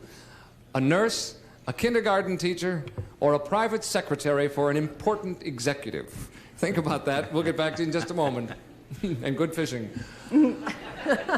And how about Bill? Which one of those three would you think he'd pick if he had well-paid to? private secretary would be his style. You think that's where yes. he'd go, huh? Yeah, I don't think he'd be a good nurse. And what's the other one? kindergarten teacher. No. You don't Couldn't think so? handle the kids. No, the kids would run the school. Okay. Does he qualify as a private secretary No. in any way? No. He sits on a good lap, though, right? He's a good lap sitter. Yes. All right, let's bring on Bill. Okay, Bill, which one of those three will it be, sir? I've been thinking about it, and I'm in real trouble. It's either, if you had to pick one of those jobs for yourself, would it be a nurse, a kindergarten teacher, or a private secretary? Okay. If I had... Seriously, a nurse. Well, now, obviously, that's not what How Ann about said. private secretary? That's How a about... number 2 choice. Tell him what you said and why there, Ann. Well, you'd make a terrible nurse. You I'd make haven't a got the ter- patience for that kind of thing. And you have to have patience if you're going to be a nurse. What a line that was. Wait a minute, folks. Sorry about that. And as a private secretary, I'd look pretty silly sitting there taking dictation and showing him my legs, too. Get right up to Sorry it. about that, Bill. No Sorry. score there. Thank you. Okay, Betty, how about Alan? Which one of those jobs would he take if he had to? I think he'd take the private secretary, and I'd give him 2 months before he took over the company. You say private secretary Yes, sir. because of his business acumen. Yes, and also he's got an awfully cute figure. All right. Let's bring in Cutie Pie. Alan, which one of those 3 jobs would you take, sir, if you had to? First of all, I want you to know I know all the jokes she made about some of those choices for me. Oh, really? Yeah. Okay. If she didn't, she's slipping. But in any case, I bet you she thinks I would say, and I will say, teacher. I like your positive attitude, Alan. When you're wrong, you are really wrong, sir. Tell him what you said, Betty. Kindergarten teacher. I said private secretary, and in 2 months you'd have the company. Oh, bless your heart, but I type so lousy. Well, that's one good reason why he and never I make hate it. blood. I mean, I can't... But she said you had a cute little figure. Well, you got the dimples. What can I tell you? Sorry, Alan. Thank you. No score Sorry. there. Okay, Joanne, how about Chuck? Which of those 3 jobs would he take away from a woman if he had to?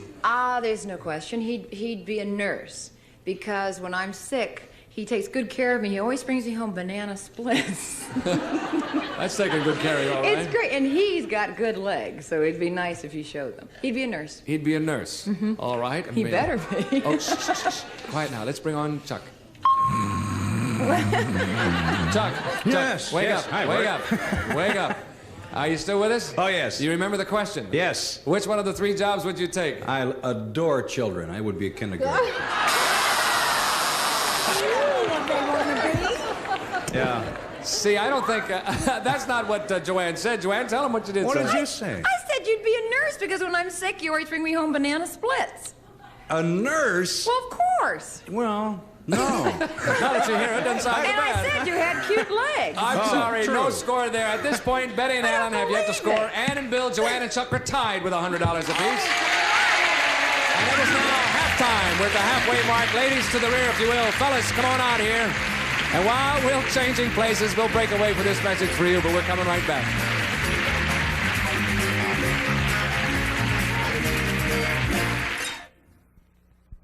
Americans love rice and gravy together, but sometimes... Rice but no gravy? Last week we had gravy but no rice. Now it's rice but no gravy. Introducing rice and gravy in the same box. Uncle Ben's new 5-minute rice and gravy. Hey, you did it. Rice and gravy together. Great rice and lots of delicious home-style gravy. Uncle Ben's rice and gravy. Things are really cooking at Uncle Ben's.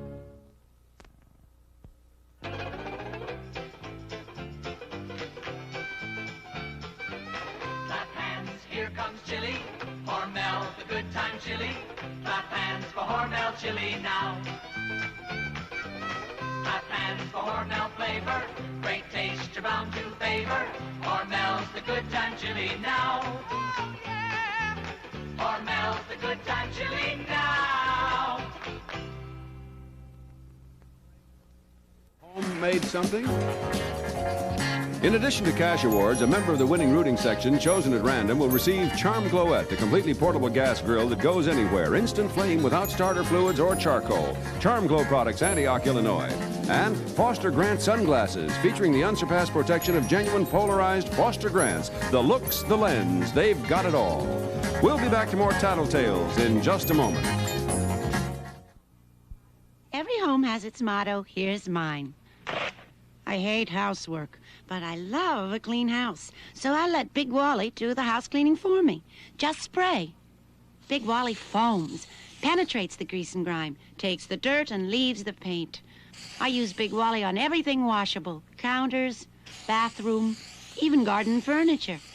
You hate housework? Try Big Wally. Takes the dirt and leaves the paint.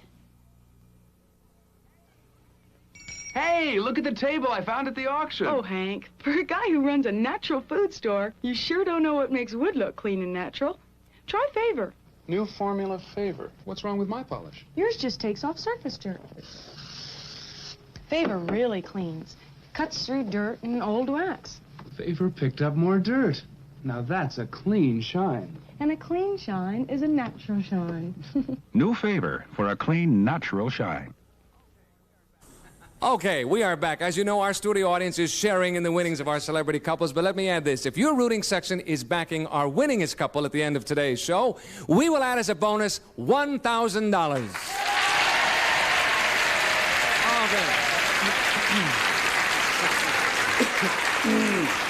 Okay.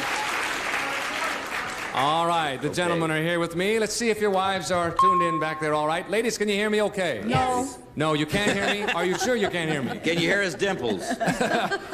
Okay, we're going to cut you off now from Sight and Sound. Pipe some music in so you can't see or hear what we're doing. See you in a minute, though. Bye. Bye. Gentlemen. Yes. You know what we're going to do now? We're going to ask you some questions about your wives and your lives together. Okay. When you have an answer she'll recognize, press that button in front of you. Here comes the first question. We have a very close game, too, by the way. Here it is. It happened in a studio. It happened in a studio. Okay, no one has a story there. Fine. We'll move on to the next question. Here's another one for you. A photograph you should not have taken. Bill. Okay, a photograph you shouldn't have taken. You should not have taken. Yeah. Tell us about it, Bill. Well, I'm a camera bug and always have been. Go everywhere with cameras in my case. And I had a new lens, a new fast film. And Ann was exercising in the living room of where we were staying in Montreal, in a hotel. And she had a dress on and everything, but she was doing a handstand up against the wall. Mm-hmm. And when she did it, her robe came down, and what she had on was sort of flimsy. And I thought, gee, that's a good picture.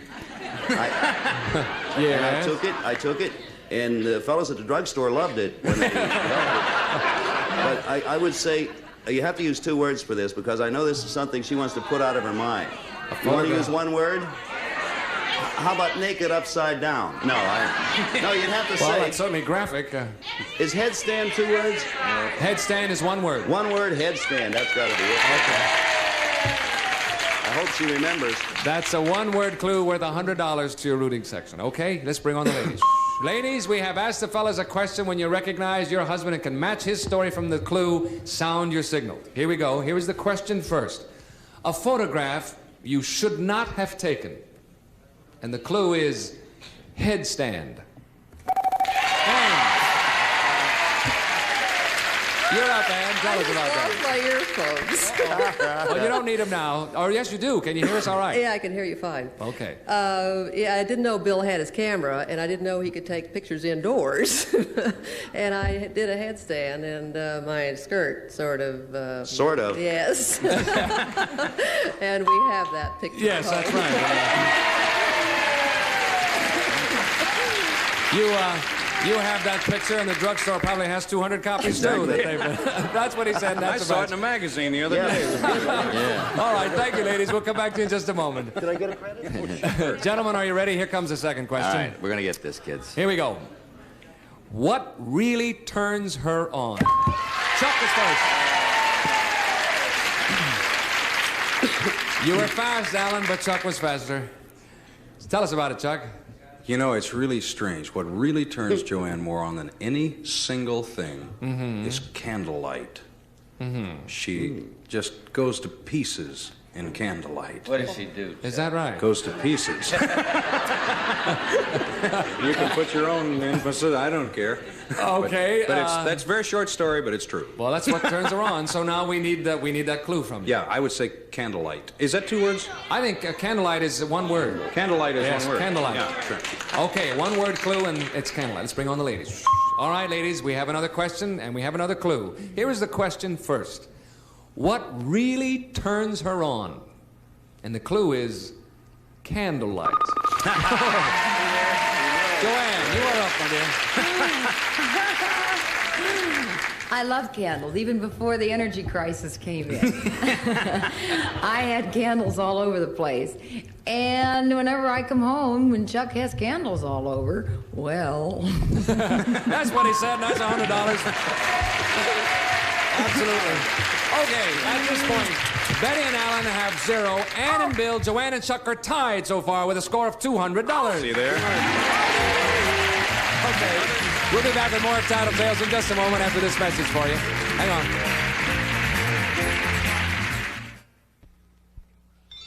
Watch 'em rise.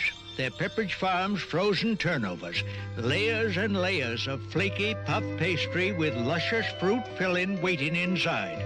Try Pepperidge Farm's apple turnovers tonight, hot with a slice of cheese. Or blueberry turnovers with ice cream. They're mighty tasty cold, too, for lunch boxes and breakfast next day. Pepperidge Farm's turnovers taste homemade, 'cause Pepperidge Farm remembers. Evening, Chief. How's Janet's ankle coming along? She survives my cooking, she'll be fine. Janet, what should I do with the leftovers? Serve them with steaming bowls of Campbell's turkey noodle soup. Now you're talking. That'll help round out the meal and please the kids. You know how they love soup. Can I have more, please? Sure. It's really good, Daddy. I didn't know you could cook. Neither did I. That's what Campbell's soups are. Good.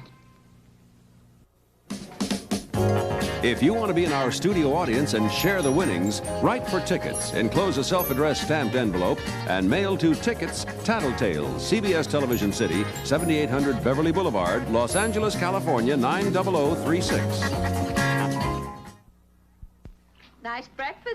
boy. Oh, well, I try. Like, I serve my family the leading frozen orange juice. I think it's the closest to fresh. Try this. It tastes more like fresh. It's got pulp like fresh. And it does taste more like fresh. It's Bird's Eye Orange Plus. Honey, did you? Bird's Eye Orange Plus. Frozen concentrate for imitation orange juice. Are you sure you didn't squeeze this? Hunt starts with the meat of the tomato. Ripe, firm, juicy. Most of the skin and seeds have been removed. The meat of the tomato makes a deliciously rich sauce, a great tasting ketchup, and a tomato paste thick and rich with flavor. Try these fine Hunt's products and discover why more women cook with them than any other tomato brand. Hunt's, made from the meat of the tomato. Okay, we are back. We have a good close game, at least on the outside there. Yeah. I wouldn't say the middle's doing too but great. But you'll get in here now. We're going to play a tattletale quickie. Each answer's worth little What slip was that? there, folks. Hey, I'll take that. Sorry about Take a that. piece Sorry of about that that. action. No, that was a slip. Goodson and Todman just went right over there. Each correct answer is worth $100. I'm going to ask you the question, ladies. Here we go. Ladies, you're at home with your husband, and as you're about to pull down the shade, you notice that across the way, a gorgeous girl is getting undressed. Now, would you call your husband's attention to the show, or would you just pull down the shade and ignore it? Fess up, ladies.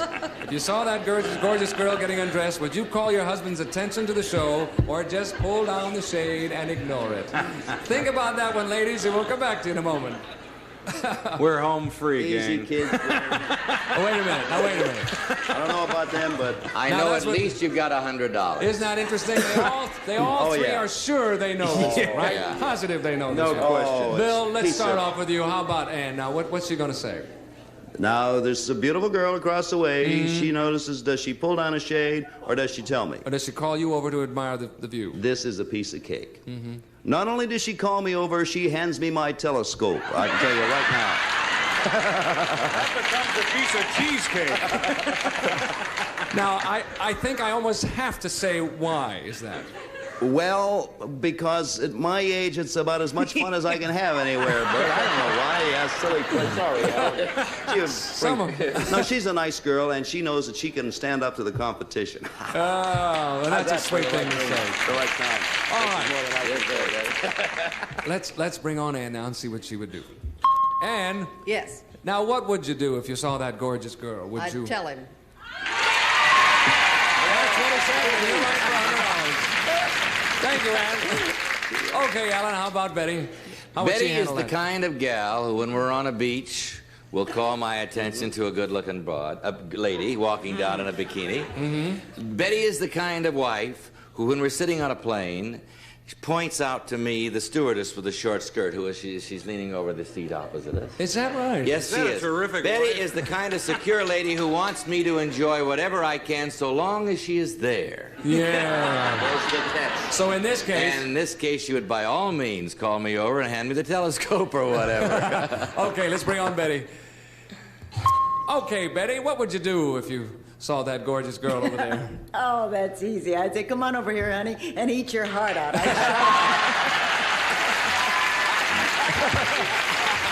what he said, darling, for $100. Thank you, Betty. Okay, Chuck, how about Joanne? Yeah, Joanne would be at the window going, I can't believe it, I can't believe it. Yeah, she'd ask me to come over. She'd say, come Yeah, over and, come over and enjoy look. the view? Sure. All right, let's see if she agrees with you. All right, Joanne, what would you do if that gorgeous girl was over there getting undressed? Watch her. And I'd pull Chuck over to look, too. That's what he said, for $100. Oh, no, our time is up. That means we have a tie. Ann and Bill, Joanne and Chuck are winners today. All right, Ann and Bill, Joanne and Chuck, you each won $300. We had $1,000. Your looting sections will split a total of $1,600. Okay, we're going to break away for a minute, and then we'll be right back after this message for you. Thank you. I've never seen her eat like this. It's amazing. She usually picks. These dog owners are talking about Mighty Dog from Carnation. It's pure beef, no byproducts. So it tastes better than any leading canned dog food, with vitamins and minerals for complete nourishment. Single-serving cans that end leftovers. It's great to see her enjoy her food. Mighty Dog. Pure beef. No byproducts. Though many doctors recommend it, you may never have heard of this medicine. Yet it pioneered a remedy specifically for sinus headache. Congestion, pressure, headache. When needed, this medicine hits these sinus symptoms all at once, its effectiveness backed by clinical evidence. There are others now, but this, the one you've never heard of, is the one that's number one. Sinutab, number one for sinus headache. Okay, we're back. We don't have much time. Today we gave away a total of $1,700 to our audience. We thank you for coming, and we thank you for coming too. It was fun to have you with us today. Tomorrow we're going to win. I hope so. Tune in next time when we'll be giving away more money to our studio audience, sharing our secrets on our winnings. Bert Conway, so long till next time. See you, everybody.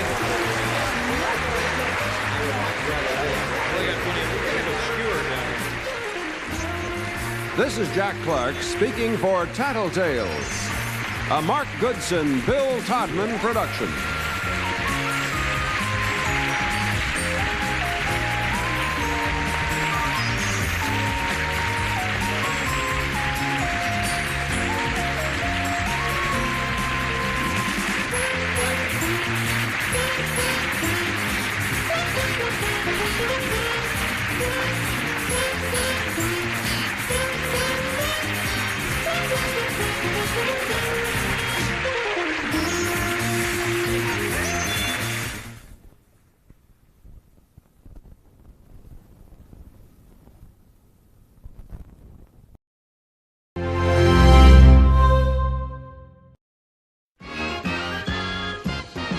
It's more than password, it's Password Plus.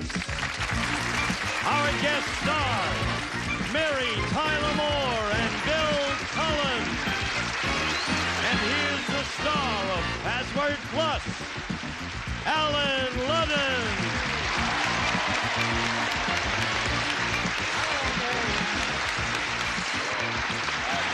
How are you? Oh, what a week. Hey, listen, I'm glad you're with us. This should be a week to remember. We've got two very good password players. Mary, you've never played this version before. Not the new one, no. But Watched it, love it. Okay, you'll be very good at it, and this guy's one of the better players. You know that. I never played this version. You never played this version? Last version I lost. That's another little inside. Little inside joke. Yes. Listen, I'm glad you're here, but you know I have to say goodbye to you for just a moment, Bill, because what happens is, on Friday, we had a game completed here. A lady won the game, and she's going to play now. V. Davis is her name. She's going to play the alphabetics with Mary Tyler Moore because you won the toss, and you get to go right into the grill. How did I get so lucky? You're so lucky. Come over here, Mary. We'll meet V over here. You sit there. V. Davis. Mary, this is our current champion, V. Davis. Hi, V. Mary Tyler Moore. Now, V has a chance to win $5,000. We're going to show you 10 passwords beginning with the letter D and going alphabetically all the way through the letter M. You get 10 of them in 60 seconds, and you got $5,000. You know how to play it, right? You know how to play. You ready, Mary? You ready? Remember. No pressure. The first word starts with D, and there, Mary, is the first word. You're going to have 60 seconds. You ready? 60 seconds. Go. Sheriffs. Deputy. Right. E. Strenuous. Exercise. Good. F. Plate. Finish. Toss. Game. Frisbee. Yes. G. Onion. Garlic. H. Low. High. I. Thought. Idea. K. J. Mug. Jug. K. Leg. Knee. Hit. Kick. Right. L. Dark. Light. M. Major. Minor. You know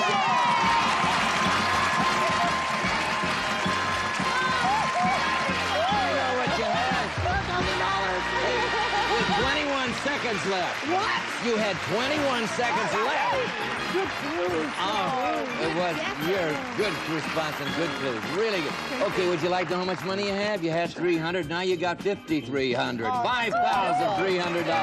Thank you. Okay, let's go back and play the game. Here we go. B, you'll be over there with Bill this time. Well, that was really good. Okay, is that the way to begin the week? You see, it wasn't so bad, was it? Actually, Paul, getting off to a good start. Yeah, that's the way we like to go. We like to give away the money. More. And we do it better in 60 seconds than anyway. Now, I want you to meet a good competitor over here, a lovely girl named Jan Bennett. Come in, Jan. Hi, Jan. How are you? Nice to meet you. Jan, tell us about yourself. I live in Burbank with my husband and 2 children, and I'm an avid chess player. Chess has nothing at all to do with this game. No. Okay, but if you're a good game player, that may help. You ready to go now?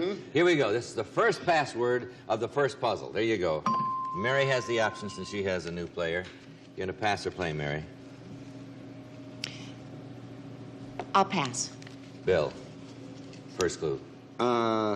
Feel. Fondle. Feel, fondle. Oh, that's all right. Second clue. Feather. Tickle. Yes! Good! All right, Jen. You got the first clue in the puzzle. And it is tickle. What in the world could it be? Person, place, or thing? Deodorant. Good name.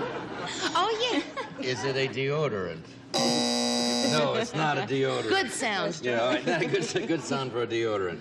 All right, you got it? There's a new one. Bill has the option. Pass or play, Bill? Pass. Okay, Mary. First clue. Bicycles. Wheels. Second clue, Bill. Mustache. Handlebars. B, you added it up. Good for you. Thank you, Joyce. All right, B. All I can tell you is it's not a deodorant. The first clue is tickle. The second clue is handlebar. What do you think the answer is? You got it? Yeah. You got it already, Bill? You think you got it? Have you got it? I think I have it. Oh, you got it, Jan? I think so. Okay. You could win if you I get the... feel so alone. Oh, no. Don't be alone. I don't know either. I don't know. 3 of us don't know. Okay. Tickle handlebar. You got it at home? Let's see what this one is. There you go. Mary's option. Pass or play. I'll pass. Bill, first clue. Simonize. Wax. Yes! Very good. Very good. Now, B. Yes. Tickle, handlebar, wax. Mustache? Yeah. Ooh. Is it mustache?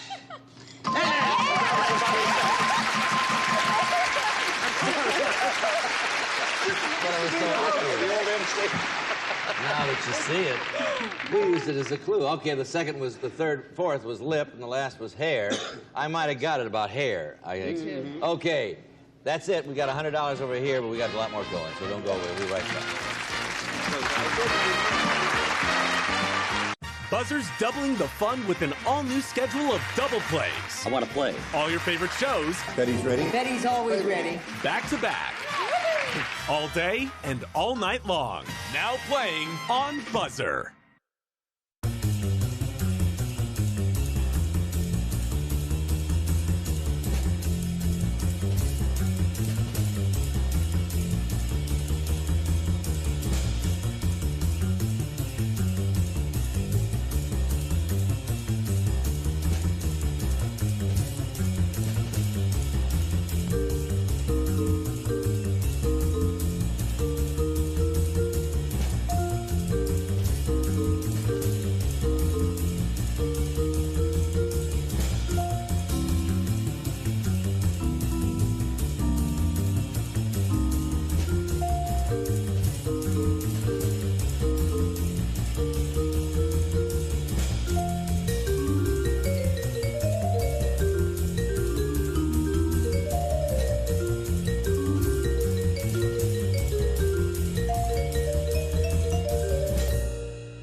Okay, Jan and Mary, they got $100 over here. Takes 3 to win, though. Okay. This time, Jan and V have the word. They're going to give the clues. You've got it. And Jan has the option, pass or play. Pass. V? Bad. Good. Jan? Child. Brat. This is the third clue. Mischievous. Impish. I can hear you at home. I can hear you at home. Fourth clue. Pine. Wine. No. Last clue, V. Bad. Sulk. Last clue, Jan, for you. And the last clue. Shame. Naughty. Yeah! Good. I was waiting. There are those of us in our generation. If they'd said Marietta, it might have. Oh, yes. it might have- Yes. See, Marietta. See, you don't. Naughty Marietta. That's. I didn't think you'd know it. All right. It's a little before your time, dear. If V had said Marietta, I would have said naughty, and you would have sung it. No problem. I'd do the Nelson Eddy part. Oh, sure. Okay. Are you ready to go? You guessed Mary, so you're going to get the puzzle. The first clue on the puzzle is naughty. What do you think it is? Well, no, it can't be naughty Marietta because that's part of the. I don't know. I don't know either. All right, let's try it again. Here we go. V and Jan have it. You got the option, V. Pass or play. I'll pass. Okay, Jan. Supreme. Being. Second clue. Judicial. Court. Court. Bingo. All right. Naughty. Well, naughty's the first clue. The second clue is court. What do you think? Louis the 16th. Oh, he had a pretty naughty court. All right. Is it Louis the 16th? Too bad. All right. You know, I just want to make an observation. You all are passing more than we usually do, and it's really, it's very good strategy the way it's working out. Don't you notice? All right. Here you go, Jan. You'll have the option. Pass or play. Pass. Okay, V. Heavyweight. Champion. Very good. Yeah. You think you get it? Well, I got 1 or 2. Naughty court champ. What do you think? It's 1 of 2, and I'm going to go with Nastasi. Is it Nastasi? All right, it's not Nastasi. Maybe it's not the other one either. All right. There you go. Jan has the option. Pass or play, Jan.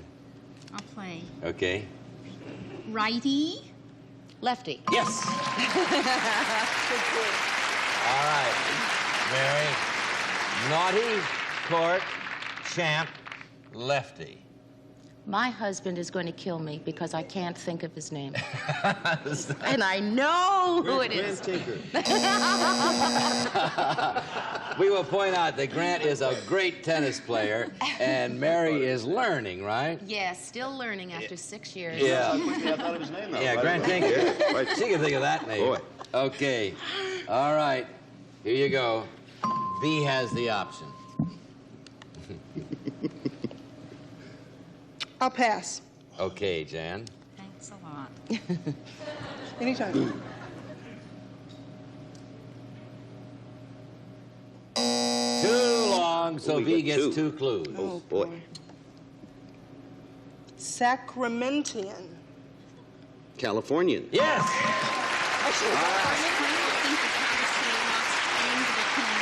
Wouldn't it be funny if naughty court champ lefty Californian? What is it? Her husband is going to love me for this. Jimmy Connors. Is it Jimmy Connors? There it is, Jimmy. Chris Everett. All I could think of was Chris Everett. Yeah. Jimmy Connors. Oh, you didn't think it was him? Why is Jimmy Connors naughty? He's not naughty. Well, he used to be naughty. As opposed to nice, he's not. I see. Nice he's not, but naughty he's not either. No. He's kind of in between these days. But that does sometimes suggest a naughty court champ lefty in California, because it got it. That's it. Okay, $200 puzzle coming up. We'll be right back. Don't go away. Yo! Come on, let's hang, man.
Let's play, dude. You know, Jimmy Connors may not get angry at us for calling him naughty, but he'll be very mad if for misspelling his name. So we apologize, Jimmy. We know that you spelled Jimmy Connors C-O-N-N-O-R. Oh. We spelled it E-R, didn't we? Yes. And it's O-R. We know that, Jimmy, so don't bother to write. Okay, you ready to go? Now we got a $200 puzzle. Whoever gets it, if you get this, you tie the game. If they get it, they win the game. You have the option, Mary. There is the first password. I'll play. Okay. Export? Import. You got it? All right, Jan. First clue is import. Import. What do you think? For $200. Oil. Oil. Is it oil? Oh, that's a good thought. All right, you got the option, Bill. There it is. You got it at home. I'll play. You gonna play? Mm-hmm. All right, go. Insect. Bug. All right, got two clues. Import, bug for the game. This is for the game. Pat, what are you gonna do? tsetse fly? What? Tsetse fly? Is it a tsetse fly? Not a tsetse fly, but I think I got it. Oh, yeah. I think I've got it. All right. It's not often that I do, you know. All right. Right, anyway. Mary's option. I'll play. Okay. Japanese beetle. Yes! All right, Jan. For $200. And the tie in the game. Import, bug, beetle. It's gotta be a Volkswagen. Is it a Volkswagen? It is! Tie in the game. All right. How did you ever get that? All right. Knew it was gonna be Did you know it was a Volkswagen that helped you get Beetle? Oh, definitely. All right. Yeah. Okay, got a new puzzle here. You ready to go? Whoever gets this one wins the game and goes on to alphabetics. You got it at home. V has the option. Pass or play, V. I'll play. Go. Buy. Sell. Second clue, Jan. Acquire. Purchase. That's it. Mary. First clue is purchase. Purchase. What do you think? I don't see how you could get it. I don't either. purchase. That could be almost anything. First clues are not very helpful, but sometimes they work. Here we go. You got it. B has the option. Pass or play? I'll pass. Jan? Soviet. Union. Second clue. Country. Russia. Russia. All right, purchase Russia for the game, Bill. Alaska. Is it Alaska? Oh, yeah!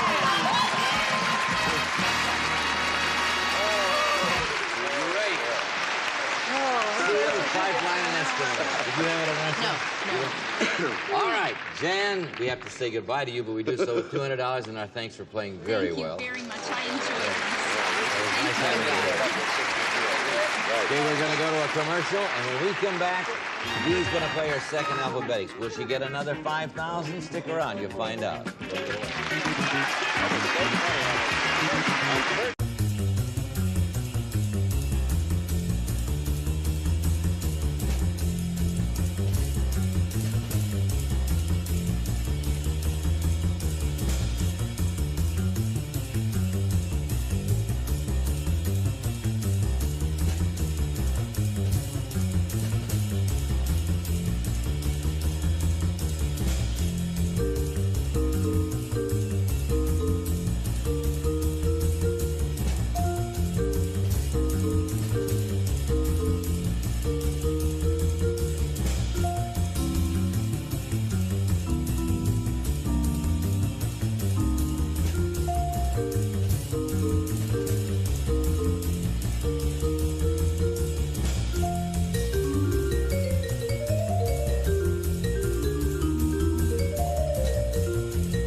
Happy buzzer birthday to game show host Jim Lang.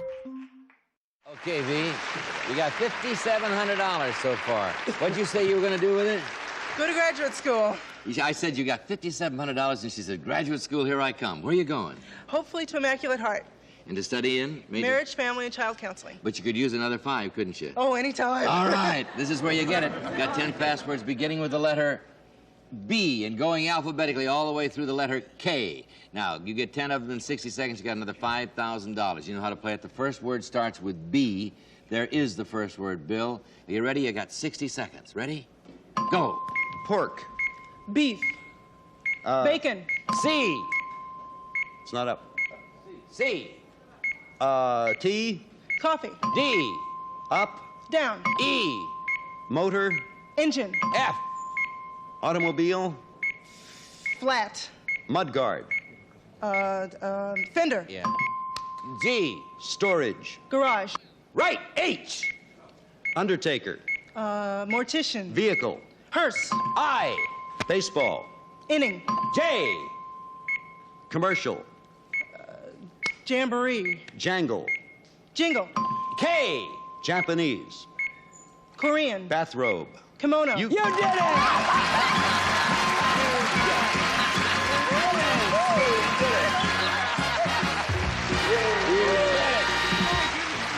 Graduate school, here you come. Graduate school, here you come. You've got $10,700. $10,700, and what's more, B, you get to play again. Okay, let's go. Let's go.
Lerman. You sit right there, Alex. Hello, Alex. Hello, Bill Cullen, Alex, B. Davis, and Alex, this is Mary Tyler Moore. Oh, now, this is Mary Tyler Moore of the Mary Tyler Moore Hour, Sunday nights, as you know, at 10 o'clock. Alex, tell us about yourself. Well, I'm originally from a small town in Douglas, Arizona.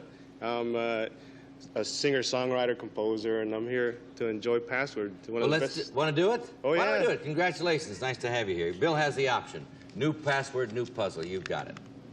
What are you going to do, Bill? Pass or play? I'll play. Go. Forests. Woods. Yes! Alex, got the first clue of the puzzle. Woods. Woods. Could be a lot. What do you think? Douglas firs? Is it Douglas firs? Oh, but they're sure woods. Mary has the option. You've got it. What are you going to do? I'll play. Go. Small. Tiny? Second clue. Big. Little. Yes. All right. Three clues. Two clues. Woods and little. What do you think?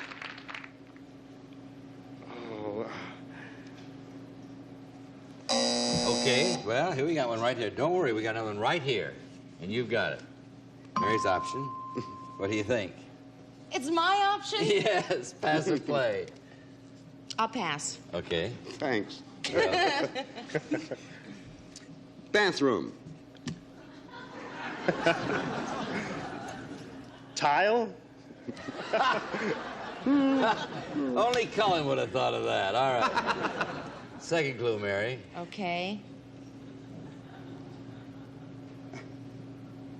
Name. Toilet? All right, you got us into this. Get us out. I didn't hear a clue. She said name. Name. Name. Right now? Okay. Hancock. John. John. Yeah, good. Good boy. All right. Woods Little John. What is it? Robin Hood? Is it Robin Hood? Oh, I was so sure. Didn't you think it was? I thought he had it. Didn't you think it was? Yep. Okay. Little John wasn't the same. You got it? Did Robin Hood have Little John? I don't know. You're one of those game show MCs. You know all the answers. Who begins? Mary has the option. Okay, I'll play. Nip. Tuck. Yes! All right. I'm with you, V. I'm with you. Woods, Little, John, Tuck. I can't help her with this. No, you can't. Please, can she? Yeah, no, if you get the next one, then you can. Okay. What do you think, V? All I can think of is Robin Hood. Yeah, we know it's not Robin Hood. That's all I can think of. Okay. You have the option, Bill. Okay. Okay. Play. Go. Redbreast. Robin? Robin. All right, Alec. Run your own Woods, Little, John, Tuck, Robin. Sherwood Forest? Is it Sherwood Forest? Hey, congratulations. We have to go, but we're going to pick it right up here tomorrow. We trust you'll be there because Mary Tyler Moore is going to be here. Bill Cullen's going to be here. The pastor today is Onion. It comes from Mrs. Harold Greer in Eckhart, Colorado, who says, life is like an onion.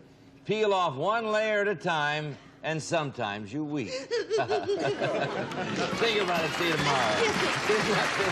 Some of our contestants will receive Unicap Tea High Potency, the vitamin for people on the go. 11 essential vitamins, 6 important minerals, including iron and zinc from Unicap Tea. And the Wherever Chicken Bucket Low Pressure Fryer makes chicken crispy and juicy like takeout in minutes. Great for other fried foods too. The Chicken Bucket by Wherever. And Piers, the original transparent glycerin soap. Pure natural ingredients, extra long lasting. Piers soap for a lovelier complexion, ideal for dry skin. And Suave Baby Shampoo leaves hair soft and manageable. Extra gentle for everyday use. Suave Baby Shampoo for a lot less. And the representative of our studio audience will receive a Hellbro sports watch for beauty and accuracy. For her or for him, the watch with a classic look, furnished by Hellbros.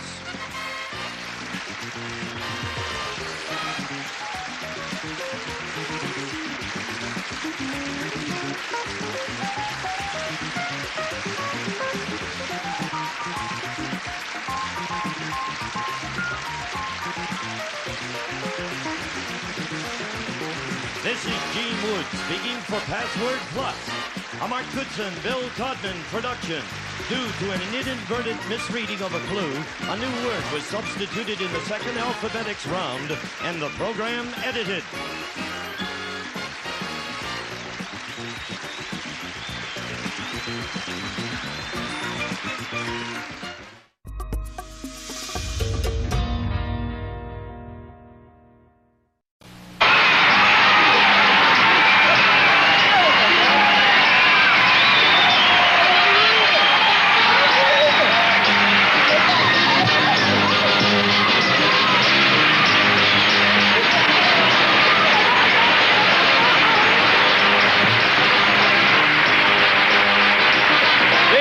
The $20,000 Pyramid.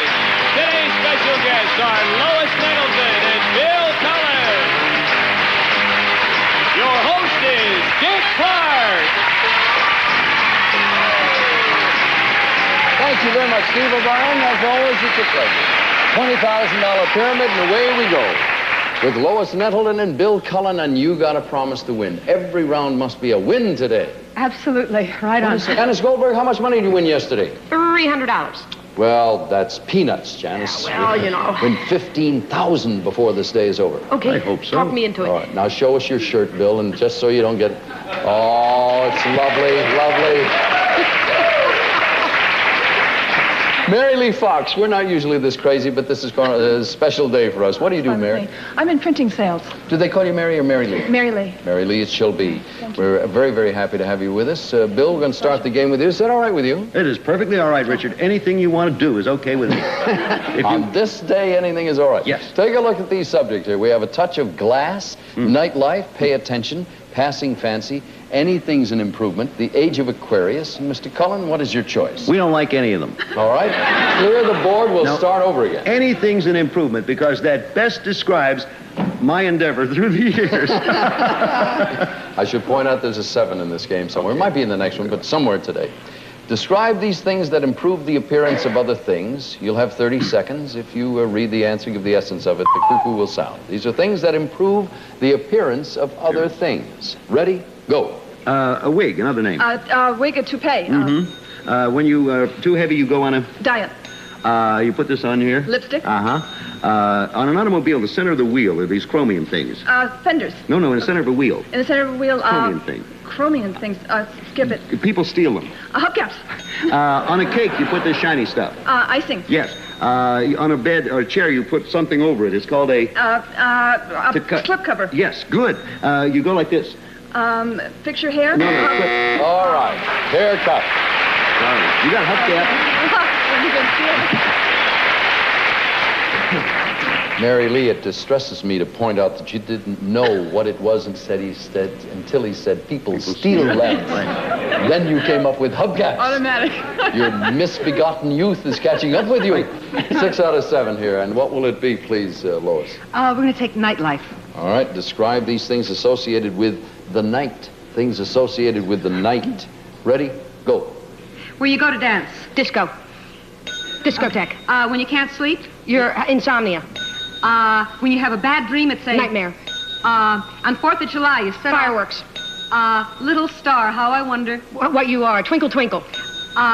If you're very lovey-dovey and... You're romantic. The man who guards the building. Oh, I'm sorry. It's part of the answer. Oh, I'm sorry. Score stands at 6-6. It's all tied up. I said the man. I should have said the guy. That's all right. Mary Lee Fox makes her first choice. Mary Lee, please. Pay attention, please. Pay attention. All right. Describe these ways to get attention. Ways to get attention. Ready? Go. Wink. When I punch Jab, out. nudge. No, it's Poke. another word for boxing. Hit. To box is to... Punch. No, Fight. price, right. Help! Cry, yell, right, scream. When you, very Holler. loudly. Yell. When you Holler. give a... Shout. Right. Okay, I take off all my clothes. Strip. Thank you. Okay, when I exaggerate about how great I am, I'm... brag. Right. Okay, it's a kind of fence, and it's also, you... Picket. somebody... Right. Okay, All right, 12-6 the score. Janice Goldberg has a chance to move ahead now. Janice, which one do you want, please? a touch of glass. Touch of glass it is. Describe these things that are made of glass. Things made of glass. Ready? Go. A light bulb. What you put flowers in? Vase. Yes. The front of your car? Windshield. Yes. What the fish are in? In your aquarium. Yes. On a boat, what you look through the little window? Oh, porthole. Yes. When you put flour in and you make it finer. Read it again. Oh. Skip it. Where you put your plants to make them grow. Solarium. No, terrarium.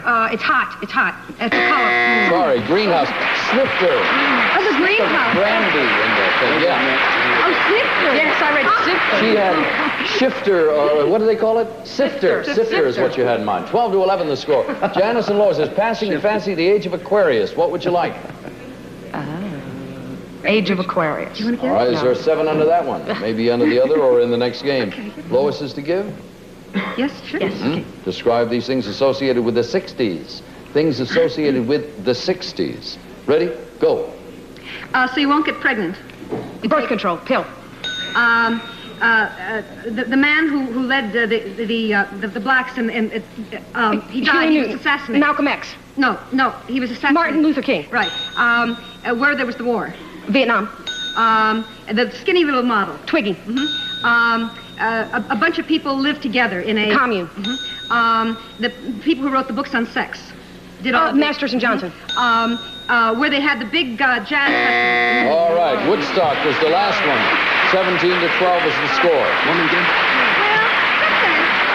Mary Lee and Bill, who's going to give here? I am, man. All right, Bill, let's check, see if there's 7 in the game. There is indeed, all right. I'll try not to skip. Bill, that means if you get 18 points, you've won the game. If you get 19, the lady wins a bonus. 18 or 19 are winning points. Describe these things you pass on the road. If he skips one, you can get it on your own, Mary Lee. Things you pass on the road. Ready. Go. There's been a wreck. It's an... Crash. Car crash. No, it's not intentional. It is... Accident. You pay this to go over a bridge. Toll. A big thing that carries freight on the road. Truck. Right. You go they bend, but it's also Curve.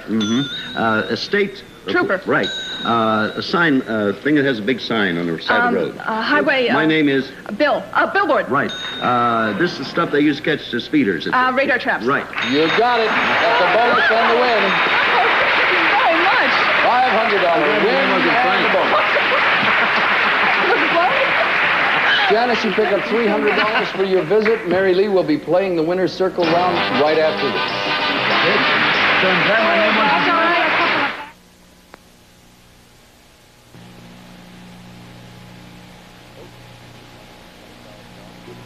Good luck.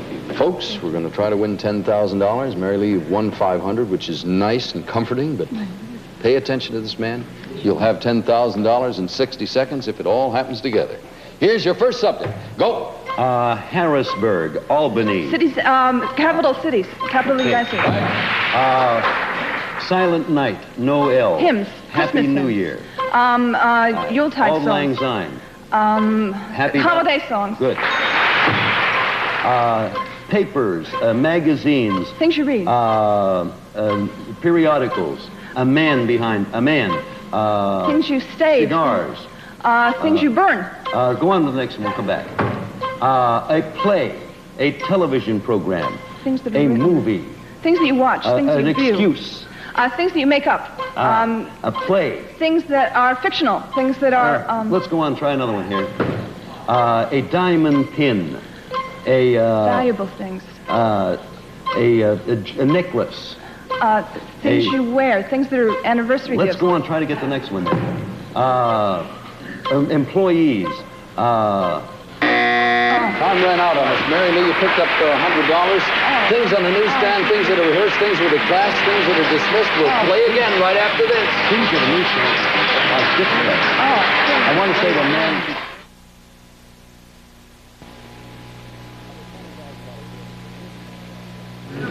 On the $20,000 pyramid, usually I start the thing all by myself. Now, for those of you who watch One Life to Live, you know Anna Craig. This is not, well, all right, this is an Anna Craig. You say, why? What is she doing here? This is Phyllis Behar, who's a very attractive actress and a lovely lady. And 8 years ago, when this show, the $20,000 pyramid, before inflation was the $10,000 pyramid, That's right. you helped get this thing off the ground. We were over at CBS at the time. Yep. What did you do, the initial run-through? Well, it wasn't me alone. It was dear Bill Cullen and me, and we sat in a little conference room with Freddie Silverman watching us, and we played the game rather well, I thought. And you sold it, and the germ of that idea between the two of you and the fellow who invented this thing, Mr. Bob Stewart, has run for about 7.5 years on a couple of networks. Yeah. We welcome you back. Thank you, and I have to tell everyone that when I moved from here to Landview and became part of that family, I missed my family here tremendously. Terrific people on this show, and I love the game. Thank you so much. Nice to have you here, fellas. Now,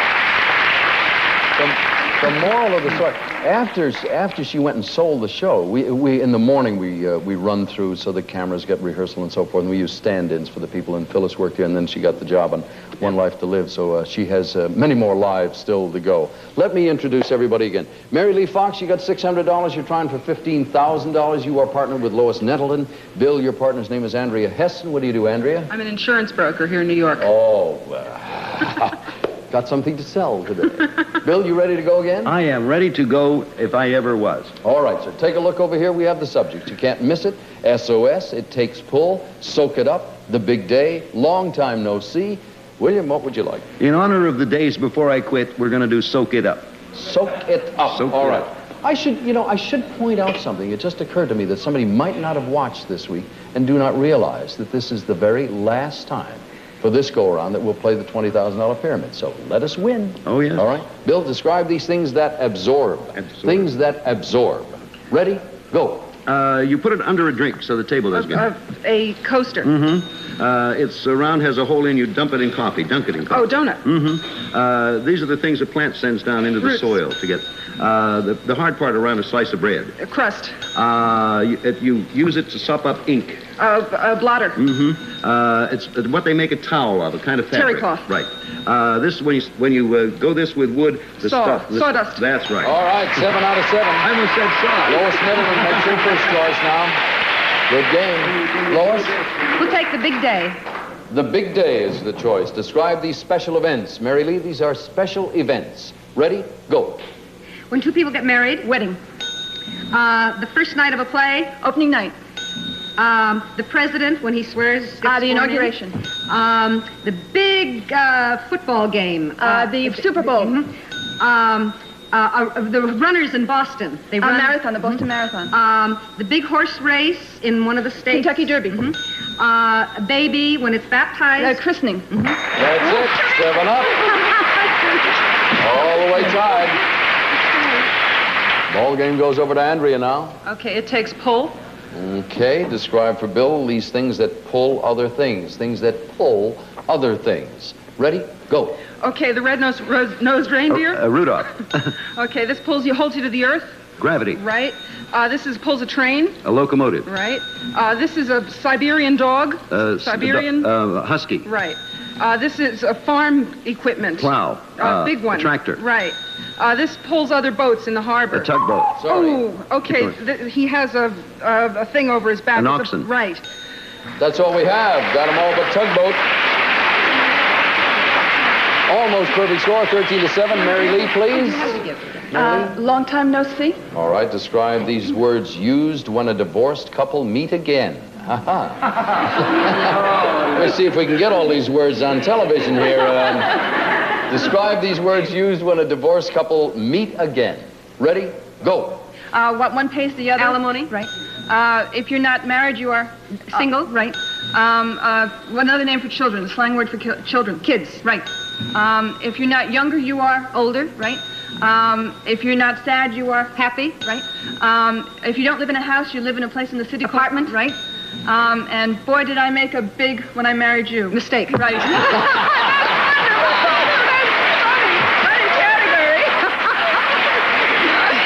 14-13. Mary Lee Fox immortalizing those words there.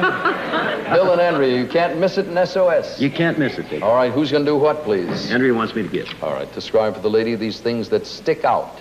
Things that stick out. Ready, go. Tongue. Dog wags it. Tail. Submarine guy looks the periscope. Over a theater with the name of what's showing. Oh, the marquee. She stands in the Statue of Liberty. That's she. One of these that hurts. A thumb. A sore thumb. Right. This part of my hair, I got cowlick. That's it. I got. All right, you got them all that time. There's a 1-point spread possibly working here. Lois, you're going to give here. Okay. Mary Lee, you need 21 points to win the game. If you get it, you get a bonus because you have a perfect score. That means a color television set and the win at 21, I should point out. Describe these things associated with an emergency. Things associated with emergencies. Ready, go. The man who comes and saves you. The doctor. Next. What you cry when you're in trouble. Help. The little plane that has the whirly. Helicopter. What they carry you out on. Stretcher. When they save you, they bring you back, resuscitate you. Squad. Paramedics. It's okay. Go emergency. If you get hysterical in a fire, you panic. When you go to get safe in something, shelter. Time ran out on us, folks. Unfortunately, we lost it by a point. Well, we lost 2 anyway. Mary Lee, you've won $600. Andrea will be back to play it off right after this.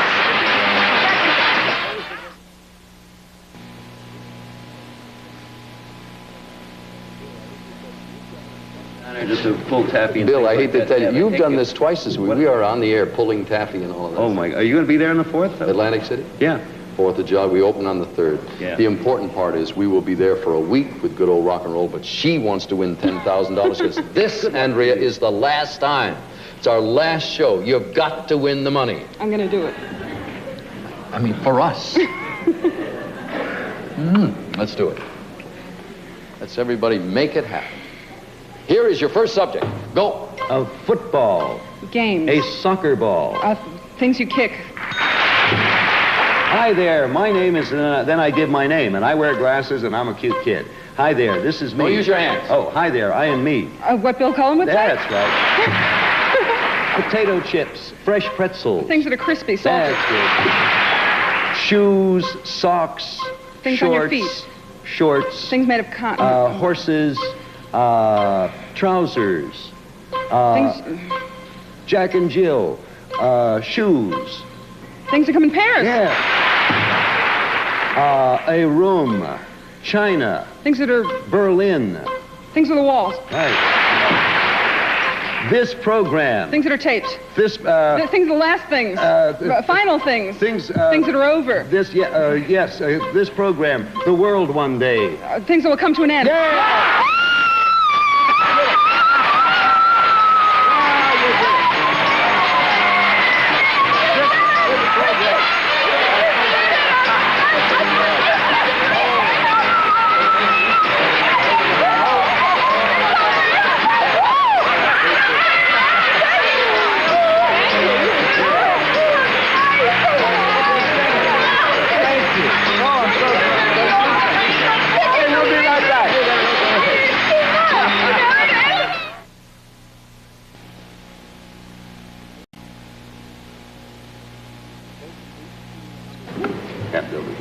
Folks, 1,808 shows later, we've given over $8 million away, including your nighttime version of the $20,000 pyramid, the $25,000 pyramid.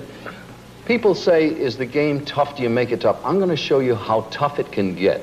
We'll let you, for the first time, turn around and look at some of the categories we might have let you play if we wanted to save the money. Bill, let's see how good you are. Turn the first one. Used car dealers you can trust. Turn the next one. Hit shows on NBC TV. What's the next one? Oil companies in bankruptcy. The next one. Famous Japanese rabbis. You know what? Oh, Ming-Toy Rabinowitz. The next one. Things Kissinger did not follow. And the last one. Famous Italian TV directors. Now, I got one. Go. Mike Gargiulo. Our director. Hey, folks. The nice part about this is, it was our last week. It's been a wonderful stay. I've never worked in a show where there have been so many good people and nice people. You broke the record for the week. There are too many people to thank. As you know, there are hundreds who make this thing happen. Some of them you see in the end of the show where they run all the names. A lot of them you've never seen, you'll never meet, and without them we couldn't have done it. You want to say anything? You're great at talking. We got about 30 seconds. Only that on this show, and I hope I don't embarrass you, I remember when you moved from the type of shows you had done prior to that to a pure game show. And I remember your beginning, I remember your improvement through the years, and I remember you now. You have become one of the finest general, not only game show, but general television hosts. And that's the last serious thing I'll ever say. And I just have to add to that, he is just as sweet and darling as he seems to be. Come on, I'm going to cry. God, he really is just the best. All of you people who don't get the credit you deserve, your Aunt Tilly wants to see you. Yeah. Now is your chance to be on TV. So, ladies and gentlemen, on behalf of this small army, we love you. See you again. Somebody's standing on my boy. Well, look at that. Hey, Edie.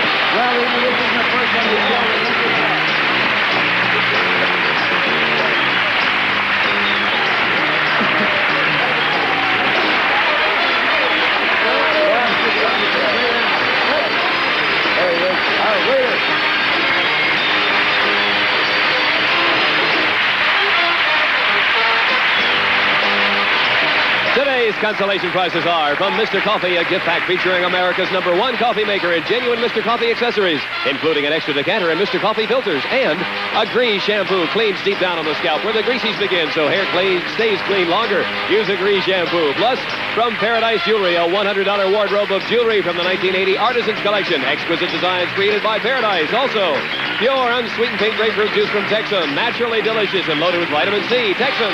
Open up a can and let the sun shine out. And new low-calorie Lemon Tree lemonade flavored drink mix. Delicious lemonade taste without all the calories. Low-calorie Lemon Tree, new from Lipton. And Panel Magic, the original cleaner beautifier specifically formulated for wood paneling and woodwork. Another Magic home care product.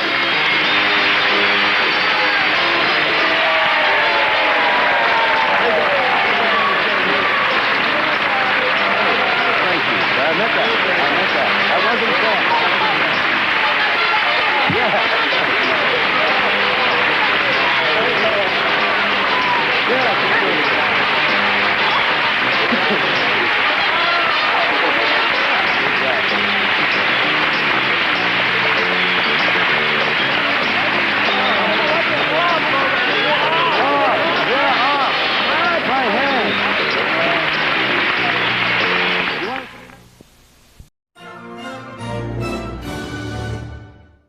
Game Show Network.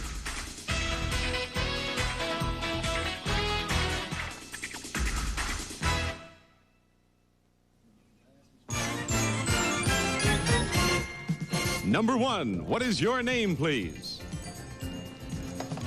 My name is Dr. Robert Martin. Number 2. My name is Dr. Robert Martin. And number 3. My name is Dr. Robert Martin. Only one of these people is the real Dr. Robert Martin and has sworn to tell the truth. And now let's meet our panel. From KDKA in Pittsburgh, Pennsylvania, John Wade. Millions know her as Erica Cudahy of TV's All My Children, but to us, she's Susan Lucci. As a host, he's the most. As a guest, he is the best. Bill Cullen. Emmy winner, film star, recording artist, the versatile Polly Bergen. And that's our panel. And here he is, the host of the Tell the Truth, the ever versatile Robin Ward.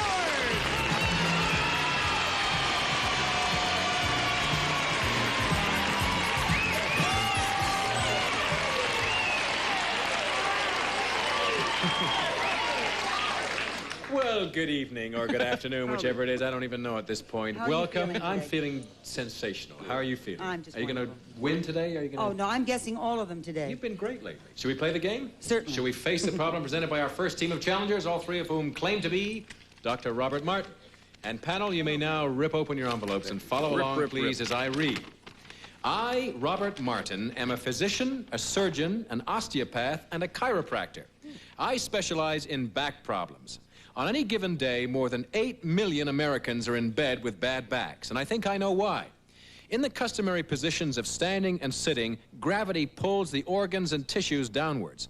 Over the years, this constant pull can cause problems. By hanging people upside down in a special device, I reverse the flow of gravity, thereby stretching the spine and relaxing the muscles. My system is used by hospitals, universities, and professional sports teams. Incidentally, by hanging upside down myself over the years, I have developed a healthy spine and have actually gained 3 inches in height. Signed, Dr. Robert Martin.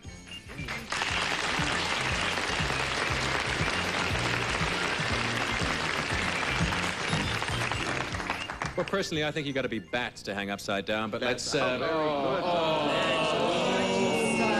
turn on me so fast. It's incredible. Let's start the questioning with Polly Bergen. Okay, Dr. Martin, number 1.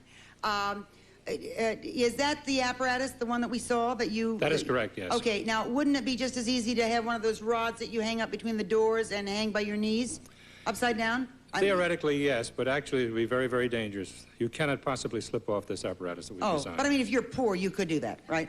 You might be poor and sore. Oh, I see. What is considered the reason, number 2, for most backaches, back problems? Not hanging upside down, really. Not hanging upside down. Number 3, what are the basic reasons for most severe back problems? Due to compression, practice of doing nothing more than sitting and standing throughout all our occupations and recreation. I see. Number 1, do men or women have more of a tendency to have back problems? Men do, because of the structure of their spine. I see. Number 2, does wearing a high heel women, I mean, not men, wearing a high heel, does that make a difference? Does that create problems, or is that better? Does that make the spine sit Thank you, Polly. better? I want an answer, darn it. You get it later. We'll go to John Way. Ask the question, John. Okay, I didn't hear it. I was here with my bad back and bad mind. Anyway, number 3, you haven't worked with Hervé Villechaize, have you? No, I haven't. Isn't anyone listening? Okay. Anyway, how long would a person hang upside down at their first session? We always, to the degree of tolerance, you never stress a person. How do you know when you're stressing them? If the person's uncomfortable, if they have any nausea or any dizziness or any symptom of any kind at all, we don't allow them to continue. All right, number 1, for the layman, how would you describe the term osteopath? An osteopath is actually a physician of osteopathic medicine as compared with a medical doctor, which is an MD, or it differs from a chiropractor. And we go to Susan. Okay, Dr. Martin, number 1, I'm going to ask Polly's question. I like that. I want to know about those ladies who wear high heels, being one of those.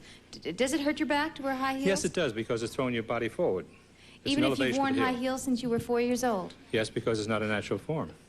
I see. Thank you. Dr. Martin, number 2, how did you discover this? Well, I got a Bachelor of Science in Civil Engineering, but I decided to go pre-med. Did that answer your question, sir? And you just had the idea to hang upside down. You thought this would be a good idea for relieving backache. Yes, I did. Okay. And we go to Bill Cullen. Number 3, you said in your affidavit here, or your statement, that gravity pulls the organs downward. My appendix, I guess then for life, has been dangling down. Is that right? Most likely. Now, if I hang by my feet upside down, my appendix is going to stick up? Possible. What good's that going to do me? I mean, why is it better for my appendix to be aiming upward than it was when it was dangling down, number 3? Well, we're not just only interested in the appendix, but we're interested in all the tissues of the body. Is there more, number 1, is there a better pressure on the heart upside down, speaking of the heart, than it is right side up? There's less pressure on it, actually, because of the fact that many of those vital organs there have been strained due to the inversion, the lack of inversion of those Number organs. 1, what about the blood rushing to your head syndrome? You hear if you hang upside down, the blood rushes to your head and you pass out. You shouldn't hang that long. How long would it take, number... That bell says time is up, panel. Now it's time to vote for number 1, number 2, or for number 3, whoever in your opinion is the real Dr. Robert Martin. We will pay $100 for each incorrect vote, and 4 incorrect votes will give our team of challengers $500. Polly, who did you vote for? Well, I am absolutely positive it is number 2, because he was very quiet and very, he's like most physicians I know who never tell you anything. Even if you are on a show and being asked a question and you are being paid to answer, nothing. They tell you nothing. But 3 answered so much that I'm sure it isn't him, but I had to vote for him because he answered so much. But just remember I said 2, folks. John, who got your vote? Well, I was very inclined, Doctor number 1 has kind of a nice bedside manner, you think, and so I tend not to trust him.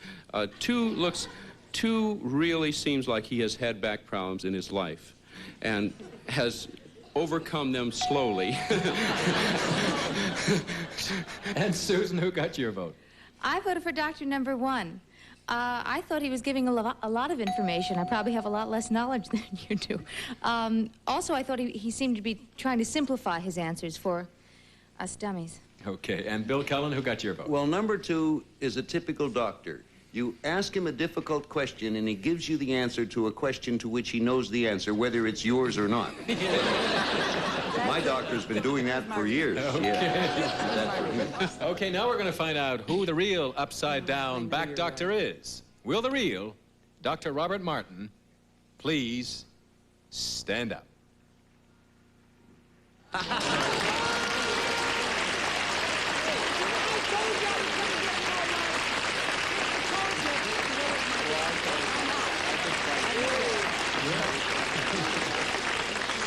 Okay, let's find out who our imposters are. Number 1, you got respectably, you got a vote. Would you tell us, please, who you are and what you do?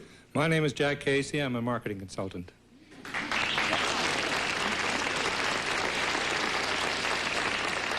And number 2, you make a great doctor and a great imposter. You got 2 votes. Would you tell us, please, sir, who you are and what you do? My name is Ed Delano, and I'm a retired California State Highway Maintenance Superintendent.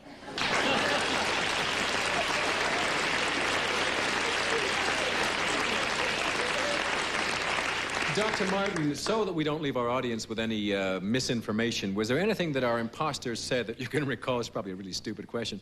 Anything that they said that would be, that you'd like to correct, that would be a wrong impression to create, for instance? No, I don't believe so. Really? I think they were all quite good answers. Possibly, I could say high heels. I do not think high heels are as damaging as they're made out to be, as long as you do not use them all the time. Mm-hmm. It's the matter of exchanging your posture that keeps you having a good posture. Dr. Martin, you invented that device we saw at the opening of the show, did you? Yes. You actually built it yourself, the prototype for that? Yes. Well, it's remarkable. It's absolutely incredible, and I can think of many strange uses for it, which... Anyway, there were 3 incorrect votes at $100 each, giving $300 to our team of challengers. You did very well, gentlemen. Thanks for joining us on To Tell the Truth. And we'll see 2 of you on one-on-one in just a moment. And we'll be back right after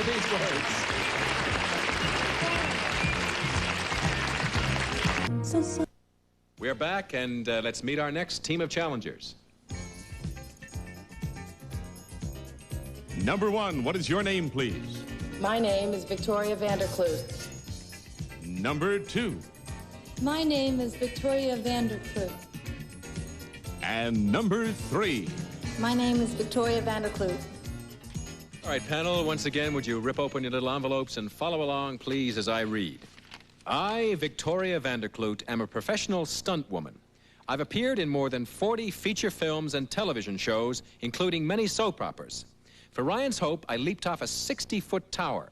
For Love of Life, I got tossed down a staircase. And for Search for Tomorrow, I became a human torch. I have been beat up by the bad guys and banged up in car crashes.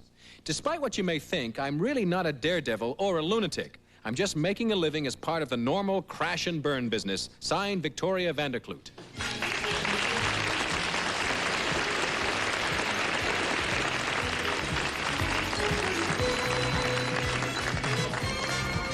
All right, panel, these 3 lovely ladies all claim to be professional stunt woman Victoria Vanderkloot. Let's start the questioning with Susan Lucci. Number 1, do stunt women have to belong to a union? Yes, they do. Number 2, is that true? Yes, they do. Number 3, is the stunt woman union separate from the stunt men's union, or is it all together? It's all together. Stunt woman number 2, have you been working in California recently? No, I haven't been. I'm strictly East Coast. I work East Coast and maybe as far as California. I see. I didn't mean to say that. Well, then you have Japan That's and right. Manchuria and Malaysia. Sometimes this show just kind of gets away with you, doesn't it? It just kind of drifts along by itself. Okay, we go to Bill Cullen. I'm sorry to do this, Robin, but I have to disqualify myself. Why do we bother to play this game? Oh, my reasoning is I once intimately knew a 60-foot tower. And as fast as you are, and go on with whatever. Number 2, you may say sometimes as far as California, you mean you do your work here in the continental United States. No, I made a mistake. Oh. Don't do that on a 60-foot tower, number 2. What is the mistake? No, I've worked in Colorado. That's why I said. It starts with a C. So do I, and you've never worked on me.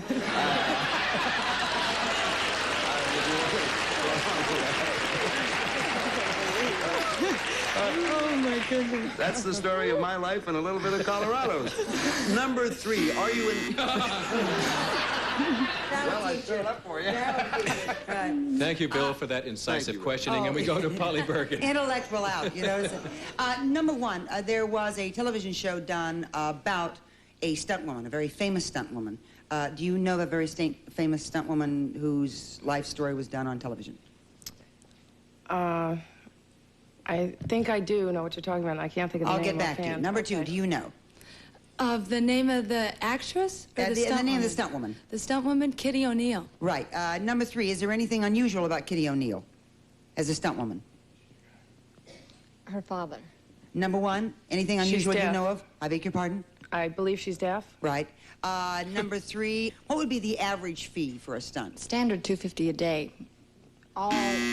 Thank you, Polly, and we go to John Wade. Okay, number 3, what's the most dangerous type of stunt? The leap, the fire, what kind? Fire. Okay, do you agree with that, number 1? I think it's a matter of opinion. My most dangerous stunt was when I jumped off the 59th Street Bridge. Okay, wow, okay. Were you in a cab at the time? No. Anyway, number 2, who are the top stuntmen? The top Yeah, stuntmen? the top 2. The top stuntmen in Colorado.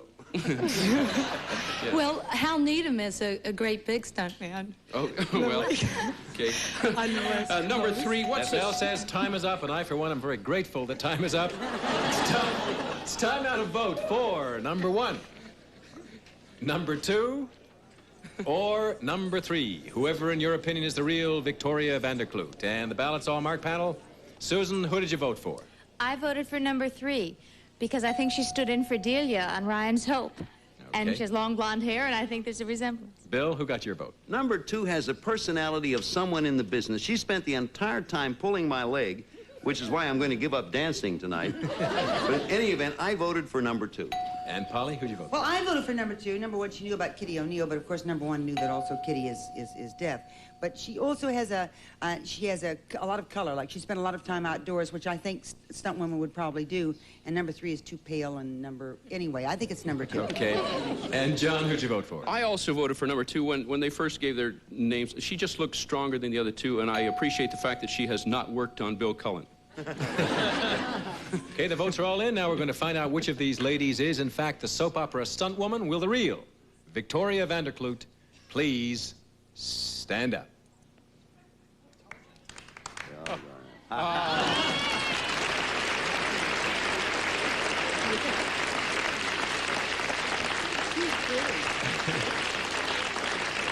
Okay, panel, let's find out who our imposters are. Number 1, could you tell us, please, who you are and what you do?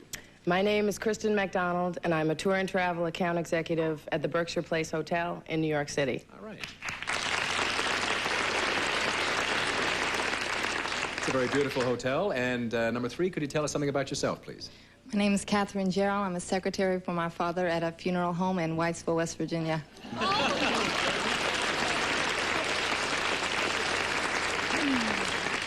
Well, Victoria, I wish you great success with your future stunts. You've done what? You've done Love of Life. You've done many things. I'm surprised you haven't done General Hospital with all the stunts you've done. It's really good. Anyway, we wish you great success. You won yourselves $100. That's it. But enjoy the money, and we'll see 2 of you on one-on-one in just a moment. Thanks for joining us. We'll return ourselves as soon as we catch our breath.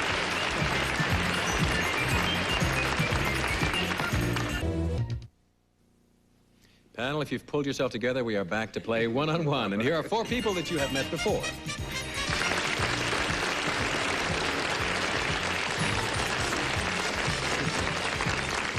Panel, you remember Jack and Edward, imposters for the hanging rack doctor, and Kristen and Catherine, who pretend to be the stunt woman. Now, you do know something about these people, but there is one fact about one of them that we have withheld from you until this very moment. One of these 4 people bicycled completely across the United States in 33.5 days. It's up to you to find out which one. Here's how you go about it. You will each have 20 seconds to question the person sitting directly opposite you. At the end of that time, you will be asked to cast your vote there and then as to whether that person is, in fact, this incredible cyclist. Once again, we pay $100 for each incorrect vote, and 4 incorrect votes will give our team of challengers $500. Did you get all that, Polly? Are you Every ready? word, Are you every ready word. to question Jack one-on-one? I am Then dying start to. now. Jack, what kind of a bicycle did you ride? This is a custom-built one. A custom-built. 10 speed, 15 speed? 15. 15 speed. What route did you take? I took 80 out of the coast until I hit Nebraska when you have to get off the highways there, and I took 40, 30, and 20 into Worcester, Massachusetts. I see. And how many days did it take you? It took me exactly 33 days. 33 days. Did you ride at night? No. Just in the daytime? Polly, is Jack our cyclist, yes or no? No. We have a no for Jack. And Bill, are you ready to question Edward? I am ready. Then start now. Edward, when did you do this? During the month of May, 2.5 days into June. In what year, Edward? 1980. Oh, just recently. I just got through. How many miles a day did you cycle? Yes, there's a guy downstairs putting a ticket on your bicycle, Edward. Edward, how many miles a day did you cycle? Bill, is Edward our cyclist, yes or no? Edward is indeed our cyclist. We have a yes for And Edward. if I ever saw a cyclist, it is Edward, who just finished and walked right in here. He is the guy. Okay, boy. Susan, you ready to He's question not Kristen? fooling me. Then start now. Kristen, what kind of a bike did you use? Mine was also custom made. Where did you start and where did you end? I started in New York and I ended up in Palo Alto, California. Where do you live? I live in the metropolitan area. In New York? Yeah. I see. Did you break any record by doing this? Yes, I did. And are you Time-wise. Are you now the fastest woman on? Susan, is Kristen our cyclist, yes or no? Yes. Yes for Kristen. And John, you ready to question Catherine? Yes, Then I'm start. ready for anything with Catherine. What was the biggest problem you faced, Catherine? Finding a place to stay at night sometimes. Okay, what was your physical problems, though? Any? Finding a place at night. Really, no physical problems. Okay, what route did you take? I took 117 from Huntington, West Virginia to Cleveland, and then That's okay. What time of the year? May. Okay, and John, is Catherine our cyclist, yes or no? No, but I could help her find her place to stay. The most male chauvinistic oriented. Okay, the decisions have been made, and now it's time to tell the truth. Will the real coast-to-coast biker please stand up?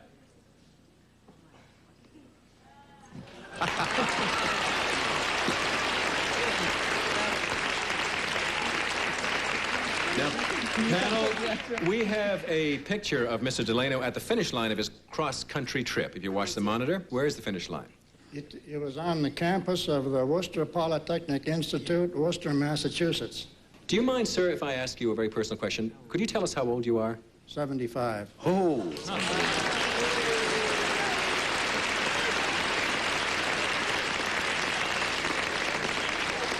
Well, this is an absolutely incredible achievement. We applaud your great success in this trip. We wish you many more cross-country cycling trips. Thanks for joining us on the show. You've won yourself $100. Enjoy. Thanks for being with us on One on One. Thanks very much.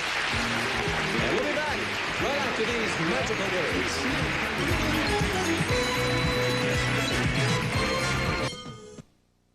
Well, that's all the time we have for today. I can't hang around all night. Thank you for joining us. Hope to see you the same time next time on To Tell the Truth. I really don't enjoy this.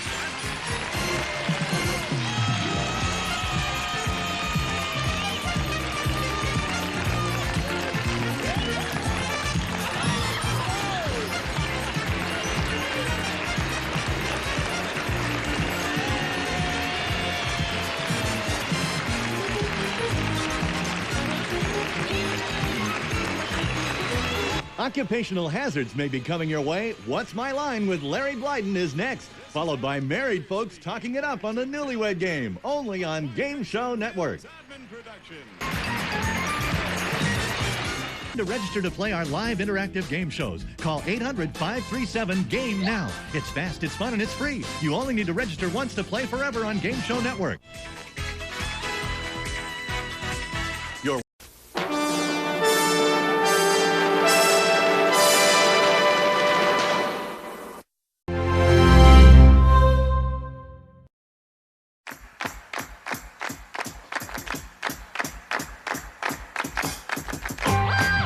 Aces are good, so are twos, but it's those eights that can make you lose on Card Sharks. And here's the host of Card Sharks, Jim Perry.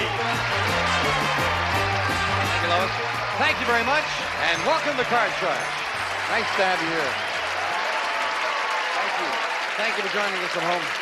I hope you've been with us for the entire 3 weeks of this turnabout tournament with 8 fine MCs playing for their favorite charities, and we are down to the final day. First of all, I want to thank for the opening poem Julio Padilla of Las Vegas, Nevada, watching us on KVBC Channel 3. Thank you, Julio.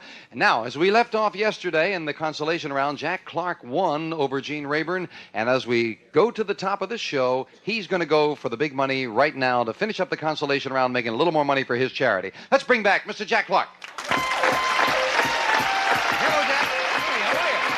Good. Never thought I'd be here against that Gene Rayburn, you know. Well, you got hot there towards the end. That's just at the end, yeah. Before we get to business, won't you again tell us who you are playing for? Be my great pleasure. I'm grateful to be playing for the National Committee for the Prevention of Child Abuse. All right, let's get to it. Let's open the board and get to those money cards. Come on, Jack. Here we go. Hop on up. Jack, you cut the money card? I did indeed, James. They had a good feel.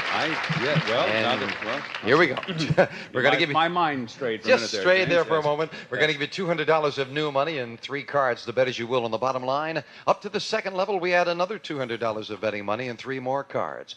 Minimum bet's $50 till you get to the top card, the big bet, where you must risk at least half the money. Good luck. I'm still back with the good feel, but yes, Yes, we'll go right it's ahead. nice Yes, to feel good. Nice. Here's $200.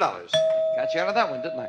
And remember, you can change your base card on each level I if you remember. need to. I 200 and a queen. I'm going to play that queen. And I am going to bet half of it, $100 lower. $100 that this is lower, and it is with a 10. 300 and a 10. That's a nasty one, isn't it? I'm going to taper off, yeah. But I'm going to go lower, but just for $50 this time. Minimum bet $50 lower. Hey, an ace is worth $50 any day in the week. $250 and a big ace. Oh, yeah, 200. Yeah, 200 lower, yeah. Are you going to hold back a little on the Well, ace? yeah, it's early in the game. Let me, you know, not take too much of a risk. If it All were right. my own, I'd do it all, but I don't want to do For it the charity, he says 200. And he's right. All right, With a good. 450. We move it up and add the other 200. You have 650. Do you want the 4? Things are going to go good. Yes, I'm going to play that 4. I'm going to play that 4. I'm going to go, 4 to 4. 400 higher. $400 higher. Right again with a 5. 1,050. Yeah, getting sticky. All right, but let's go. Let's 4 to 4, 5 to 5. 500 higher. 500 higher. No. Great card, though. 550, and there are 2 to go. You can add it up. Okay, let's put it all higher. Got to go for it. 550 higher. Yes. All right. $1,100. We move up the jack. That's always a problem card. Do you want to play it or change it? It is. I think I should change that. Let me see if I can get a really good one. Let me change it, because you have to bet half, do we? You have to bet at least half. That's a pesky card. It is kind of a toughie. Let's see if we can improve it. Up the middle. That is the ultimate pesky That card. is definitely pesky. So I'll have to pull back. I'll just bet half. I'll just bet half, and we're even out on the highs and lows. You think higher? I hear more lowers than highers, so I'll go with the audience. Half of the 1,100 lower. Come on. Half of it. Lower than an 8? No. But nonetheless, you added another $550. And Jack, good job. Come on down here with me for a moment there, sir. Jack Clark for the National Committee for the Prevention of Child Abuse. $5,925. That's good. Let me, on behalf of all of us MCs, us guys who play games for a living, seems frivolous, but every now and then we get a chance to do something worthwhile like this, thanks to Goodson Todman, to NBC, and to you for giving us the shot at it. You guys did a great job. Talking about guys doing a great job, Alex Trebek and Bill Cullen coming back to the finals. Someone's going to win $25,000 right after this. Well, this is the final of 3 weeks. We started with 8 of the top MCs in the business, and we are down to 2. Bill Cullen with over $19,000 for his favorite charity. Alex Trebek over $10,000 for his favorite charity. And now, someone is going to go for the big money. Now, the money cards have nothing to do with this. This is the best 2 out of 3. The winner of this match gets an additional $25,000 for his favorite charity.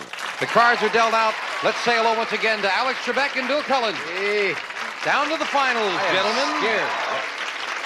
A lot of money for your charity. Who are you going to be playing for? The ICANN Associates, Interagency Council for Child Abuse and Neglect. Very worthwhile. I'm worried. Already got over $10,000 for them. Yeah. Bill Cullen? Salvation Army. Salvation Army. You've got over 19 for them now, and you can add another 25. And remember, forget about the money cards. It is the best 2 out of 3. The winner of the match gets an additional $25,000. Bill's been so good this week. Well, so have you. He has You wouldn't run the whole. What do you mean so good this week? I bombed out twice. Yeah, but you're still here. That's from last week. That's carryover money. The man's going into it with confidence, isn't he, friends? You both got those cards, right? Yes. Good luck. Okay. Best 2 out of 3 for all the marbles for their favorite charity. Shake hands and ready to come out fighting. Okay. Alex, we asked 100 newlywed women. Did you cry on your wedding night? How many newlywed women did cry on their wedding night? What for? Why would they cry I would say that that's got to be a small number on their wedding night. Now, some of them might cry at the wedding ceremony, assuming there was one. The wedding night. Very small number. 29. 29, he says. Higher or lower? Wedding night. Wedding night. My wife laughed on our wedding night. Yes, but she also pointed. Yes, and she's still laughing. I would say lower. Lower than that? Yep, not many. The actual number of newlywed women who did cry on their wedding night is 21. You're right. And Bill is off and running. Bill Cullen starts with a 9. I will change that card, as Winning they the say. question, you can change it. A 6 is better. You're Not a great card, but better. Higher. Higher than the 6. No, Thank you, higher. Freeze. Alex Trebek with a free chance. Boy, Bill is at a winning 9 this as game. well. Right. 10, Jack, Queen, King, Ace, 25 are up. 4 are 3, that's 8 is in the 28, middle. You are near the 24. middle, towards the high side. I got to go lower. He's going with the odds. And he's right with a 5. Higher. He's going to risk it. An ace. Lower than the ace. A 10. Freeze. Big freeze for Alex, who needs 1 card for the first game in this championship match. Bill, now we all know how some people turn back the mileage on a used car to fool the buyer. We do indeed, Jim. So we asked 100 single women, have you ever fibbed about your own romantic mileage to fool a man? How many women admitted they fibbed about their romantic experience to fool a man? Wow. When did you take this survey? Has it been since 1890? Yeah. I would say 89. 89 out of 100. I want to thank you, Bill, for giving me so much room in which to work. 89 out of 100 have... Well, Bill didn't give me much room to maneuver. There are only... You kind of like that high number, huh? Well, 89 is a good number, but that leaves only 11 women who didn't. And I think there are more than 11 women who would not have fibbed about that. So I'll say lower. Lower than that. I think it's going to be close, but I'll say lower. You think it's going to be up high, but he's a little too high. The actual number of women who admitted they fibbed about their romantic experience to fool a man is 33, very much lower. Much lower. They're a lot more honest. Change that card, please. Big change for Alex. He changes the 10 to a jack, a little better. All right, there you go. Lower. Is it lower for the first game? Yes, with a 2. Alex has game 1. And Alex Trebek needs 1 more game for $25,000 more for the Interagency Council for Child Abuse and Neglect. We'll be right back right after this. Alex Trebek has a leg up. He has 1 game in our best 2 out of 3. And he does have a leg up there, right? That For a hurts. man who was so unconfident, all of a sudden you got game 1, and now he's Mr. Cool there, all relaxed. I'm not cool. I got to tell you, during that commercial break, I'm standing here shaking because I'm worried. It's very important. If it were for myself only, you know, I'd be nervous. Yeah. But it's for a charity and a cause that you really believe in, and you feel as if you're playing with somebody else's That's the money. same thing that Jack said. I don't know And if it you heard bothers back me. there at the beginning. I'm all scared. Of you, because all of these gentlemen came on with their favorite charities, and since they all believe in it, it makes it very tough. I'm very happy to say that we put a bottom on that. Everybody who played in the tournament, all 8, no one got less than $5,000 for their favorite charity. Absolutely, they're nice enough to come on and play like this. And so far, you gentlemen are way up there. Over 10 for Alex and over 19 for Bill. This is for 25. Same 2 decks of cards. Next card's off the top of the deck. And Bill Cullen needs this one if we're going to go to a tiebreaker. I certainly And do. remember, forget the money cards. The match decides $25,000. Alex, the Russians are now raising camels as a source of meat. That's a fact. So we asked 100 housewives, if you could cut your food budget in half by serving your family fillet of camel, would you do it? How many housewives would cut their meat budget in half by serving camel for dinner? I'm glad you asked me that question. Yes. Because I don't have a clue. Camel meat. People Camel are meat. funny about food. I mean, the price has I'd walk gone a mile for sky my high. dinner. You'd walk a mile for your fillet? I'm very old. You Oh, remember yes. those too? Oh, okay. How many would cut their meat budget in half by serving camel for dinner? 43. 43, he said with a certainty, Bill. 43. Lower. Lower than 43. Yes. The actual number of housewives who would cut their meat budget in half by serving camel for dinner is 25. Bill is right. It is lower. Sorry, this does me no good. But they don't have to serve any liquid with the meal for at least 2 weeks. That's Bill, you start. Good line. Ah, that's good. Higher. Higher than a 4. It's a 9. Freeze. He's going to freeze it. That keeps Alex away from his cards. So much at stake. It's very tough to take a big chance. Okay, Bill, we asked guys. 100 married men. Mm-hmm. Have you ever said yes, dear, to your wife, even though you didn't know what she just asked? How many men admitted they've said yes, dear, when they didn't know what they'd been asked? At least 92. 92. That's not counting me. 92 out of 100 say, yeah, they've done that. Once again, Bill has left me little room in which to maneuver. So I'm going to take the long side and say lower. You're going to say lower. Yeah, there's got to be... think he's- I'm working on that fringe 9 or 10 guys who are loony enough, you know. Always a couple in there. Alex is counting on that. Yes. The actual number of married men who have said yes, dear, when they didn't know what they'd been asked is 80, and Alex is right. The fringe paid off again. Alex, Give me up a good card. Start with a 3. Higher. Higher than a 3. A jack. Lower. Risking it lower. A 10. Go. Tens, jacks, queens, kings, aces, 25. Freeze. Freeze. Consummate gambler. I can't 97 years he did high rollers. He has no idea what gambling is all about. Cards don't mean a thing to me. It's pass the dice or roll them. That's all I know. Question 3 to you, Oh, Alex. good. Alex, we asked 100 men who are top business executives. Right now, which comes first, your family or your job? How many business executives said their family comes first? Tough question. Oh, yes, that is. That's getting into very sensitive areas, so I won't make fun of the question. Got to be. How many say the family comes first? Business executives.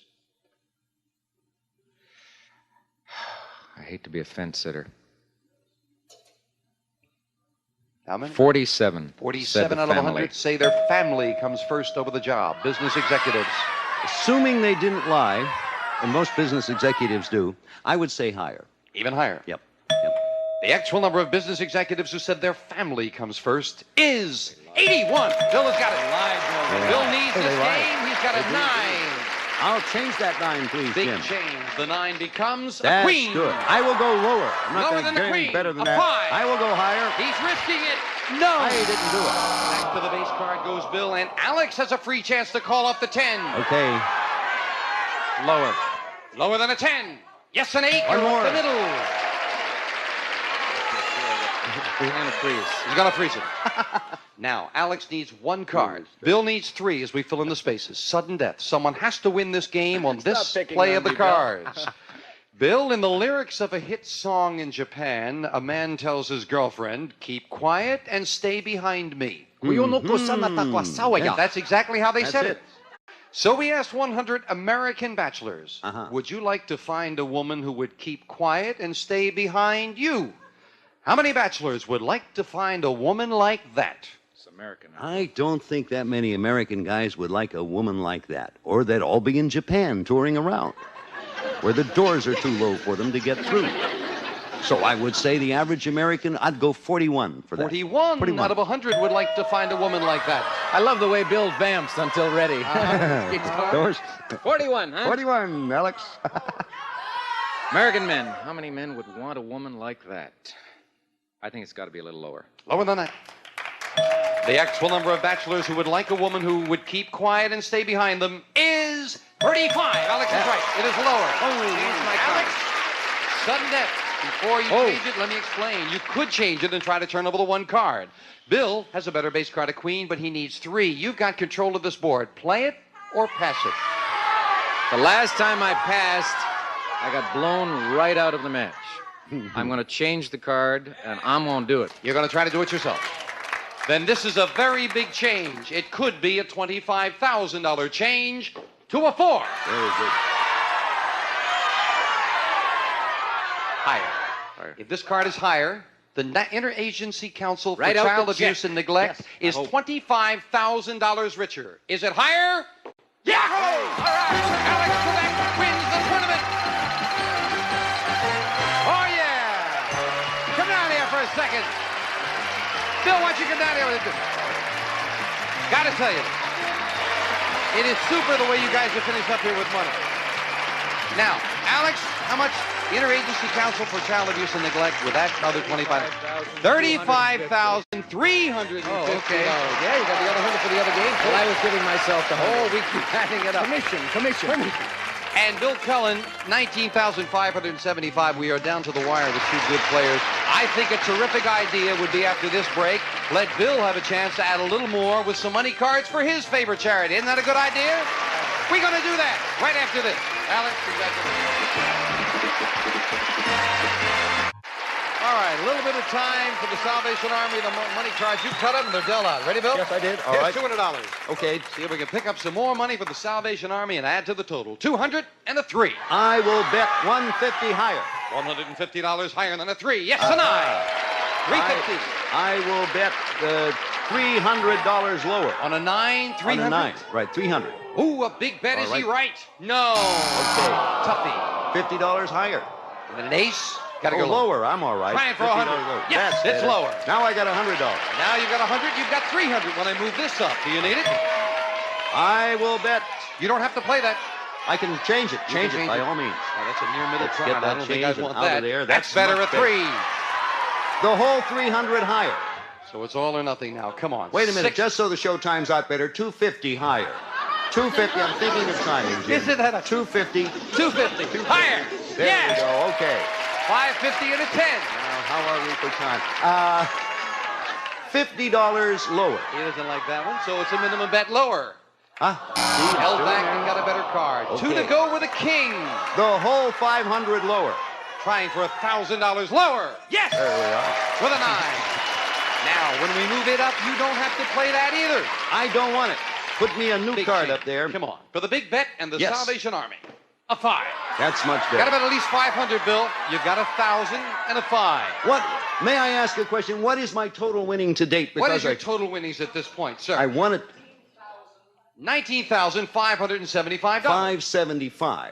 Now, if I add to that $425, it's exactly $20,000. Yeah, You got to okay. bet at least 500. So if you go half, Uh-huh. you are assured of $20,000 if you're over right. $20,000. And Even that if way you're I wrong, can you'd be figure out the 15% tip easier. Right. I can do that. Which would you I like? will bet $500. That's my first declaration. And I am going to go. You all think I am.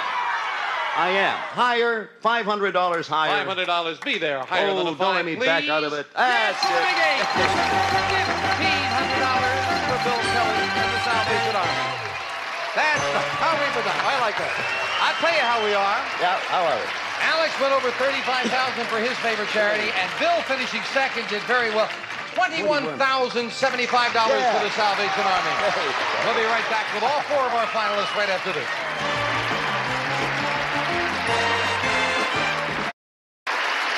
I thought maybe we'd get Gene Rayburn to come back, but he's already left for parts unknown. He had to go. Yes.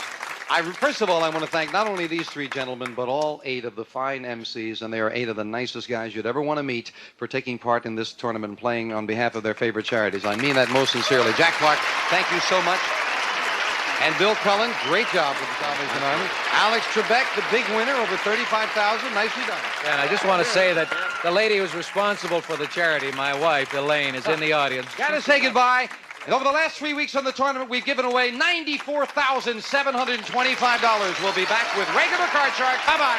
Some members of the studio audience will receive head-to-toe beauty appliances from Conair, a collection of quality personal care appliances. Conair offers you professional quality for use at home. A catalog gift certificate and Brock's old-fashioned candy store taste. Pure real chocolate, fresh, good-tasting ingredients. Brock's, the candy store candy. Kentucky Fried Chicken gift certificate checks and an insulated thermal bag to keep things fresh. Kentucky Fried Chicken, we do chicken right. A calculator in Shout Liquid, Shout Aerosol. 2 ways to tackle your tough stains. Want a tough stain out, shout it out. A cookbook and utensils to make someone happy with Betty Crocker Frosting Mix. Delicious flavors like coconut pecan, real coconut, crunchy pecans. Betty Crocker Frosting Mix makes great tasting frosting. A bathroom scale, the new Renewcid adjustable air freshener. It lasts 25% longer. Open it a little or a lot. It all depends on the odors you've got.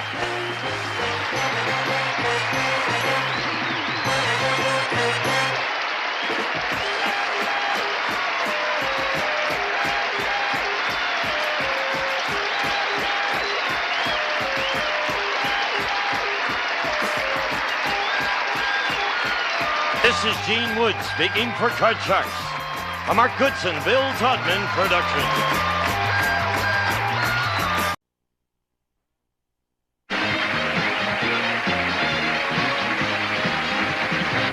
Welcome to the game of celebrity gossip, Tattletales. And now, here's the star of Tattletales, Bert Convey.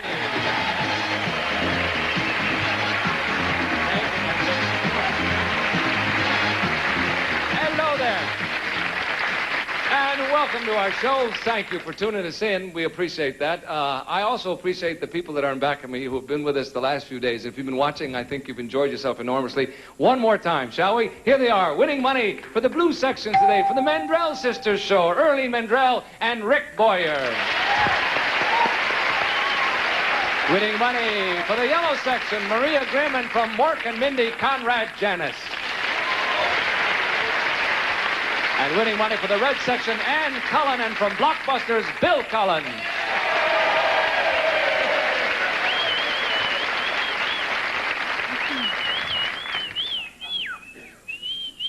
Can anybody whistle through there with the fingers in the mouth? Can anybody do that? No. Can you do that, Arlene? This is how I whistle without the fingers. How? Very well done. Thank you.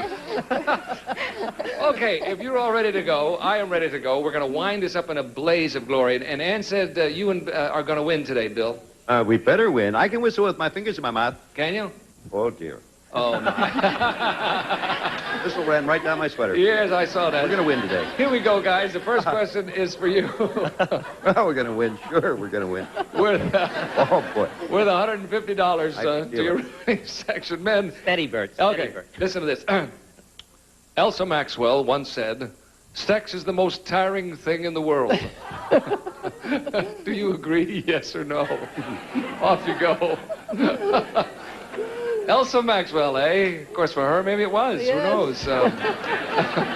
Early, what do you think Rick will say? Does he agree with that?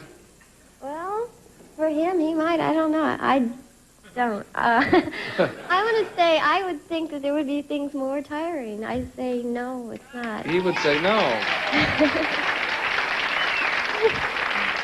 You grant that it's tiring, but not the most tiring. I don't think the most. No. What do you think is the most tiring thing in the world? I would get more tired running 20 miles. Yeah, I'd vote for that in a minute. Absolutely. I don't think there's any contest there, you know. Of course, the only reason that applies is if you're running 20 miles trying to get some sex, and that's tiring. Because when you got to chase them, it's not good, you know. Okay, he will say, no. Here he comes. Rick, what do you think?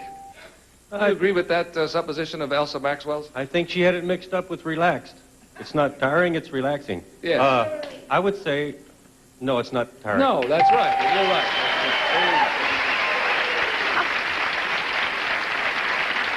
What do you think, just for fun, is one of the most tiring things in the world, Rick?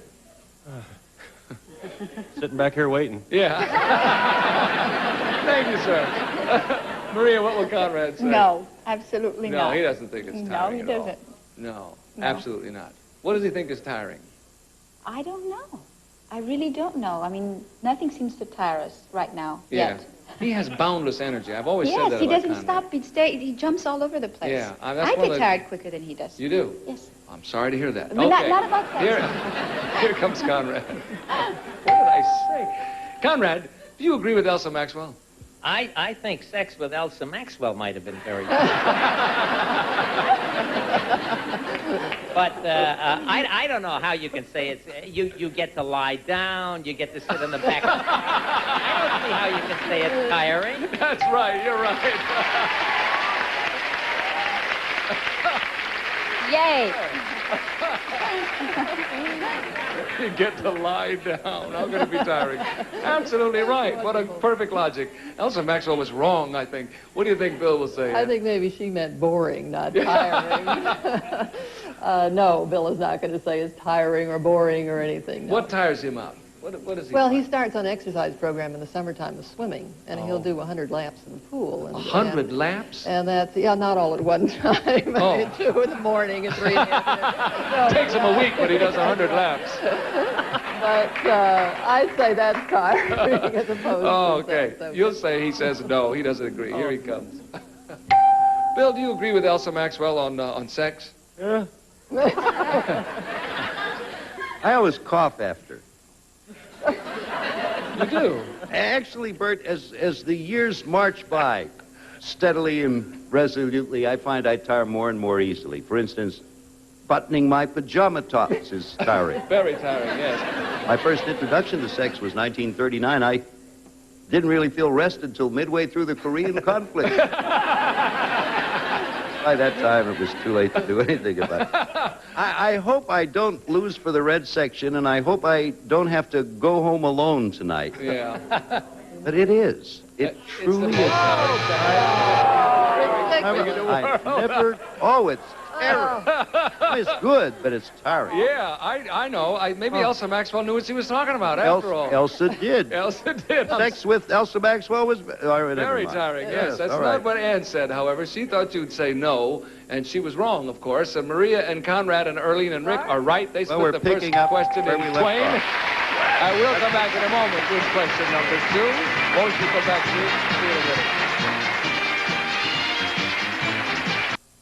Hey, hello. Question number 2 coming up. If you're ready to go, I'm ready to go. By golly. If you're ready, guys, our magic genie has a deal for you. Hoo-hoo. He'll give you an extra year at the end of your life, but you have to spend it in solitary confinement in jail. Would you take that deal, yes or no? Get an extra year to live. Off you go. Solitary confinement. Well, you have to be alone, obviously, and confined, obviously. I figured that out quick, huh? What do you think Conrad will say to this one, Maria? Does he get to keep his horn? Yes, keep his horn? I don't know. It would depend if they were generous or not. Well, if he doesn't get to keep his horn, I would say he would say no. But if he gets to keep his horn, he would say maybe yes. He would say maybe yes. For those where Conrad plays the trombone and plays it wonderfully, and it's important to him, obviously. Very much so. So you will say what, though? Well, since we don't know, I'm going to say no, he would not accept it. He would not accept it. Okay, he doesn't care about the extra year. Here he comes. Would you take that extra year, Conrad? Do I get to spend it with Elsa Maxwell? I don't think so. Yeah, why not? I'd take it. No, she said no. No? Sorry. Now, Maria said if you got to keep your horn, you would do it. Well, that's true. That's true. It's true again. Yeah, see, you would do it. That's interesting. An I extra would. year. I would ask for an extra year, but I didn't think you would. You would do it in Well, solitary confinement? I would. But then Really? I'm never bored with, Well, now, by solitary confinement, I guess it's one room, it's a cell, right? And it's you're alone, so you don't see anybody, or I wonder if you can see outside. See if we'd made it even clearer. It'd be terrible, yes. What do you think? What would Bill say about this? I don't think he would. Maybe he'd write a book or something. Maybe he'd enjoy that year all by himself. I don't think so. You think no? Yeah. Yeah, the guys... That's a terrible thing. Red yeah. section, you think no, huh? No, let's say no. He's going to say yes, but That's I'll right. say no. The way it's If I going, say huh? yes, he's going to say no, yeah. Okay, you're going to say no. Here he comes. Is that what I said? I think that's what you said, yes. You're getting... Bill. Yes. An extra year added to your life, but you must spend it in solitary confinement. There's one thing to be said for solitary confinement, Bert. What is that? There's nothing in there that'll make me tired. That's true. Wake up with the birds, chipper all day. I guess you're not going to believe this. Nan and I have never talked about anything. Well, I guess we have similar type things. But my answer would have to be, what's the point? I would say no. That's right. Good. Well, Yeah. it's about time. You could write your book. You say, what's the point? Because of... Yeah, it's just a year worrying about all the dumb things you did while you were alive. That's true. It's time to go, I go. Yeah, right. Okay, you went and you got it right. Erlene, what will Rick say to this? Well, I think without me around to disagree with him all the time, he'd get too bored. He'd say no. Yeah. You weren't there. What's the point of it all? Okay, he'll say no. Here he comes.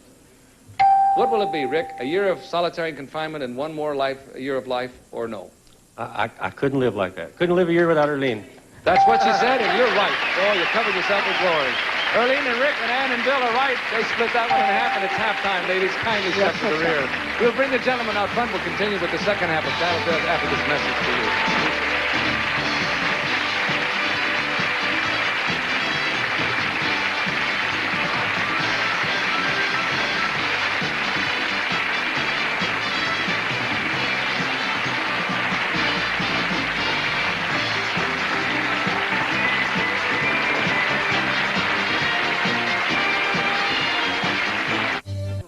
Hi. We have changed places after halftime. You know why you're gone, I always say. We're having a good time here, so if you come down the show, you see what goes on during the commercials. I have the gentleman with me. We have a very close game, fellas. Bill, you and Conrad have tied with $75 each, and Rick, you have $150. You're in the lead, but it's very close. Okay. You're here. Anyone can win, as we are fond of saying. Or is it anybody? Anybody. Anybody can win. Yeah. Anyone knows that. Here we go. Ladies, this is for you. $150. Be totally honest. All right? What is more likely to put you in the mood for romance? A look, a word, or a touch? Good question. Think about it. Off you go. A look, a word, or a grope? A touch. I'm sorry. It's touch on my card. We'll start with you, Bill. You're thinking about it pretty hard there. Boy, oh boy. Now, I'm trying to think through the years that Ed and I have been married. There have been 26 of them. 26 years. Whether I've scored more with looks, more with words, or more with touches. Could it be something else besides that? Yeah, I guess. What would it I be? don't want to change the rules. Yeah, I was just saying, a look, a touch, a word, or whips. I don't know. $20 gold piece on a night table ain't bad. A two-way ticket to Niagara Falls. All right. All right. I know Ann, and I'll tell you this. Ann is turned on at a touch. A touch. Oh, yeah. I mean, oh, yeah. And before we moved out here, someone would bump her in Bloomingdale's. Big trouble. Oh, yeah. But a Big word, trouble. Look, but a touch, Yeah. oh, boy, you have it made first. Sure. Or the toucher has it. Yeah, that's right. That's that old line. You can't go back to the bakery department again. Okay, you'll say a touch. Oh, a touch, yeah. Wash your hands and make me a malted. That's no We do punchlines. And come on, before we forget the question. Hello there. And what, in fact, does put you in a romantic mood more, would you say? Boy, this is just throwing it. Depends on what he says. Depends where he touches. I'll say a word. No. He said a touch. You even touched on it. You should part of the pun right there for a second. Yeah, right. Sorry about that. What's the word? What? The word is please. Oh, please. I've used that to stop.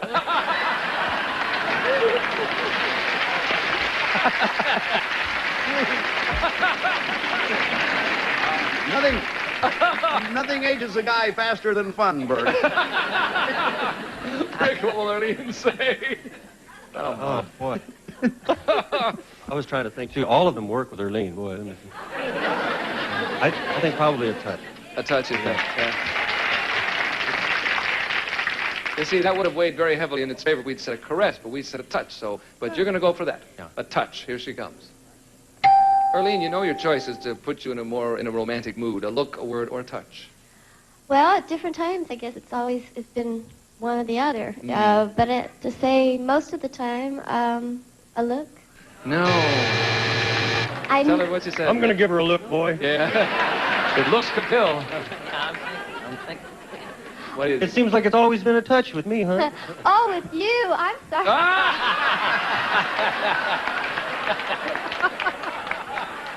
Right, I guess I didn't hear the question, though. Yeah. I told you we'd have fireworks before this was over. We have all three. Don't feel badly, Arlene. Nobody's gotten this right yet. Maria and Conrad have a shot. What do you think, Conrad? Well, that's a hard one to figure out. Maria is very receptive. And I think that the way I have to figure it is that I would look at her first before I talked to her and touched her. So I think It would be a look. I'll try a look. I think so.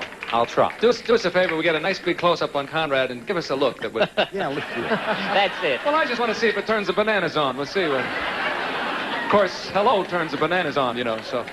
Okay, you'll say a I look. will try a look. Okay, here she comes. Maria, you can get the whole thing on this question for the yellow section. Which puts you in more of a romantic mood? Would you say a look, a word, or a touch? Well, with Conrad, one from column A, B, or C. Mm-hmm. But I guess I'll have to say a look. That's the one. Very well done. Maria and Conrad get the whole thing for the yellow section right there. Forge into the lead. We'll come back. We're going to break that lead in just a minute. We'll come back. Here in a second.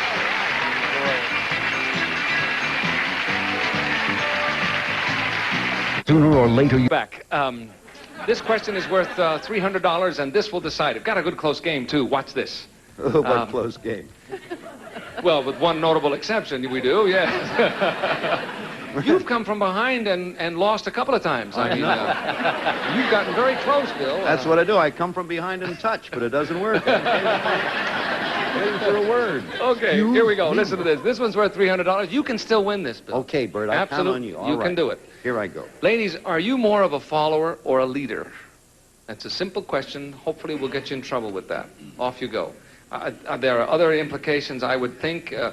The role of women today is more aggressive. The ERA has changed women's traditional role quite a bit. What do you think Anne will say about herself is what we're after, Bill? Whether Ann is a follower or a leader. Yeah, basically that's a very general term, of course, but... Well, you know, anyone who's going to be married to me for any length of time, and I mean this seriously, is going to have to tend to follow, because, like, I never know where I'm going. Truly. And if Ann were the leader, I couldn't follow her because I'd miss a turn somewhere. I do. So I would say Ann has kept up with me for these years, these happy years, and she's let me set the pace. So I would say Ann is a follower in the best sense of the word. Yes, in that particular sense. Yes. Relating it to the two of you. To the two of us. Which is interesting. See, now she may not even take it that way. She may think... Oh, well, Ann will follow other people. She followed our neighbor home the other night. Oh, okay. Oh, yeah. I understand. Sure. Oh, yeah. Well, that can Follow right happen. along. That's the right word. He probably touched her. That's and then right. No, Conrad said... Off they went. See. He knew the word. Our neighbor knew the word. I don't know the He word. knew the magic word. Ann went right along. Okay. 4 doors up the Here street. she comes. We'll find out. Anne, how would you classify yourself? Bill just has to say the word and I follow. That's what he said. Oh, boy. On the button. Now, see, that wasn't so hard. You're on the board. Yeah. Very nicely done. Earlene will say what, Rick? What do you think? Boy, that's difficult now.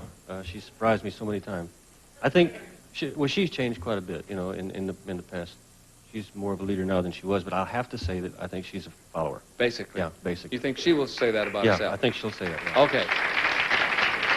Now, when you sing with your sisters like that, you're really part of a group, so you have to blend. It's called blending. Maybe she's a blender. That's what I meant. That's what I meant. Oh, she's not a blender. She's a beautiful girl. Okay, you'll say a follower or a leader. Here she comes.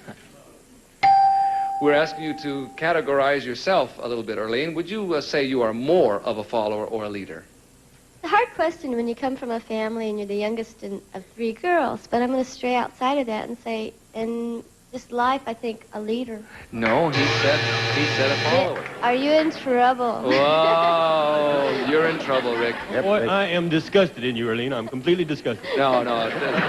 Don't fight, kids. I mean, after all, it's only a game here. I'm going to let her lead the way home. To me, it's a game. To you, it's life It's or life death. on the line. That's right. Okay, you see, it is a tough question. It really is a tricky question. And you get a chance here to win it. Conrad, what do you think Maria will say? Well, now, Maria is very feminine, and she does follow, but I think that in most of her life pursuits, she's a leader, so I'm going to say she's a leader. Yes, because she does a lot of different things, I Yes, know. she does. She's a producer, she's a writer, she's an actress, and in those areas, she has to lead. Yes. So I think she will say a leader. Okay. All right. I If she think. takes this personally, between the two of you, it could be a different answer. Here she comes. We'll find out. Maria, this will decide the game. If you get this right, you will win it for the bananas. Otherwise, Ann and Bill will come from behind in a flash of glory and win it. What do you think? I am definitely a leader. That's what the man said. You got it. Ann and Bill and Maria and Conrad are right. They split the $300. But time is up and the banana section wins. We'll come back and give the bananas their money. They deserve it. Just a second. Boomerang. The big winners, the bananas today with Marie and Conrad, $375. We'll add $1,000. They will divide $1,375 in the banana section. Thank you all. You were all just great. And thank you for watching us on Tattletales. Bert Conn is saying so long. I'll see you the next time. Thanks.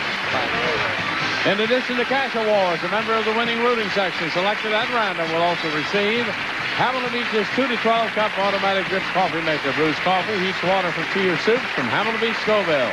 And a vanity mirror, a larger renews it adjustable air freshener. Lasts 25% longer. Open it a little or a lot. It all depends on the odors you've got.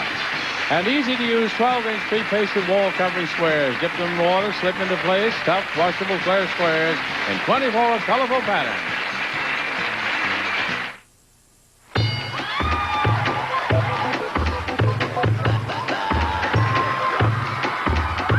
Hold on, he's got the buzzer.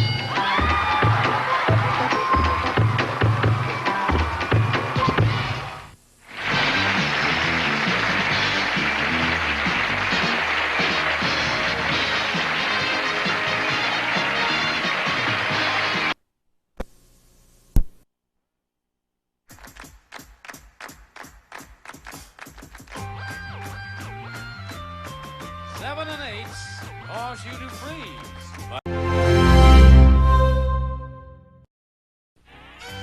It's time for the Family Feud Battle of the Television Hosts.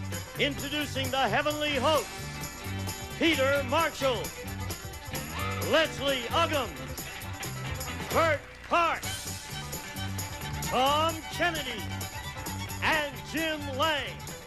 And now, the magnificent MC, Betty White, Jim Perry, Bill Cullen, Nipsey Russell, and Bob Eubank. Let's start the Family Feud Battle of the Television Hosts.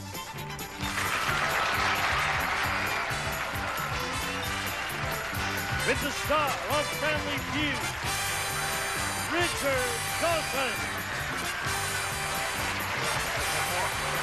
Welcome. Hey, I'm the boss.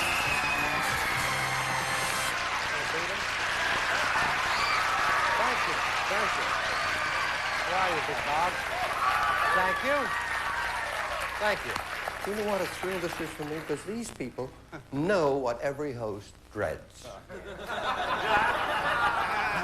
And the magic is, right now, I'm about to go into heaven for a game show host. I am. Now, children, if you're watching at home, don't try this. Because danger could be involved. Give them a big hand. They're my buddies right here. The heavenly host. All right. How are you? Good to see you, my friend. I'm delighted you're all here. First, tell me the charities you're playing for. Well, a charity that I'm quite involved with at the Children's Village and City of Hope. Oh, yeah? That's a yes. Good. City of Hope, Children's Village, that'll get a lot of money for them. Hope so. All right.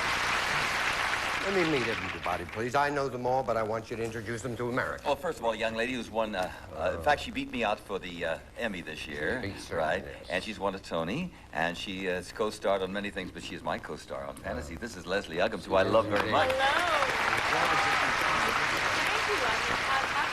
Thank you. And of course, we have a gentleman who I have admired for so doggone many years, and he's done, let me see, Break the Bank, Double or Nothing, and for 25 years, Stop the Music, he did that. For 25 years, the host of Miss America. I forget what it was. He's a much older man, Bert Parks. Who I love, he's a good man. And then one of America's best game show hosts, of 11, one of America's 11th. Actually, he came in 17th, and that's hard to do. This is Tom Kennedy, who has been a buddy of mine for many years. Pleasure, sir. And of course, on the end, the fellow who was on the dating game, how many years, Jim? Well, overall about 17 years. There you go, Mr. Jim Lang. Here's the boy. Big Jim. By the way, there was a fellow on the... You got dates twice for a fellow on... What was his name? Dawson. Me. Richard Dawson, that's right, for the dating game. I went to Peru with one girl that, well, that's a different story. I better move along. There's legal action still pending. Well, do with the book. Thank you for being here. Thank you, You're Richard. my It's a man. pleasure. I love you and I thank you. Thank you. You're very special. Thank you. I said we did. God love you. God love you. We did a Love Boat special in prime time. Bert was there. We You all bet. wore your buttons, didn't we? We sure did, baby. God bless So you glad for to see being you here. again. Here's my Hello, pal. Richard. How are you? Great. How are you? Are you still? Oh, a little bit. More tennis now. Let's Really? go. Yeah. How you doing? I want to talk about Peru. Don't talk about Peru. You get me into trouble here. I know. Help me welcome the magnificent MC. The Emmy winner. How are you, my darling? I'm just fine, and thank you for inviting us today. We're going to have a good time. Who are you going to play for? What charity? We're going to play for two of them, Special Right. Olympics and the United Negro College Fund. Very good. The elocution lessons by James Watson obviously paying off very well. That's right. I mean, some of us just can't drink. May I meet everyone, please? You certainly may. On my right is NBC's answer to tallness in an MC. On Sale of the Century, Jim Perry. Mr. Jim Barry, welcome, Jim. And my great and dear friend, the television MC who has been the most frequently hired and fired, Bill Cullen. Uncle Bill. Now, one of the reasons we're playing for the United Negro College Fund is we didn't want to get cut because naturally, Nipsey, bless his heart, is not only the head of the juvenile jury, host of juvenile jury, but he's the poet laureate of television. That is true. I am indeed. Do you have something for us? Playing Family Feud today are some talented women and men. Lost their jobs giving money away, so now they're trying to win.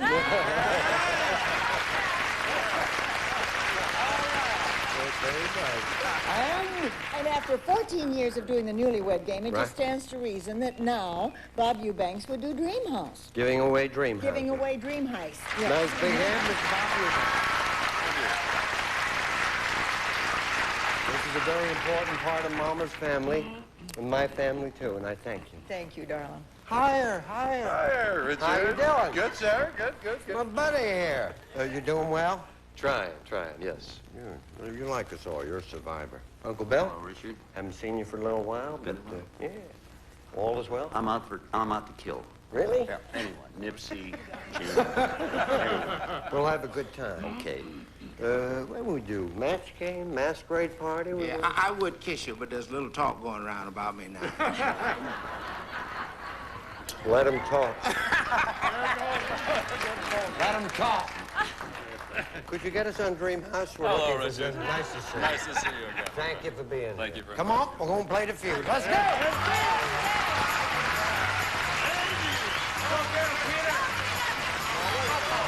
Before we start this, my best to Tessie.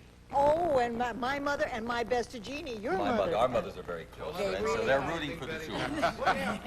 If your mothers are very close, why don't they just talk to each other when we're off the air? 100 people surveyed. Top 7 answers on the board. You got to try and get the most popular answer, and here is the question. Name a childhood fear that is carried into adulthood. Peter. Afraid of the dark. Okay, afraid of the dark? That's it. Yes, sir. What a way to begin. Afraid of the dark. Play it faster. Which play? Oh, yeah, okay. Let's go for it. I think we're going to play, Richard. My best to test. Thank you.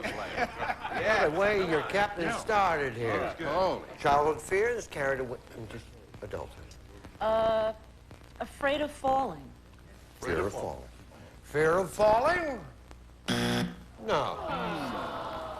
What is it, Uncle Bert? I think what it is really a fear of the unknown, fear of ghosts, things like that. Well, I really Casper?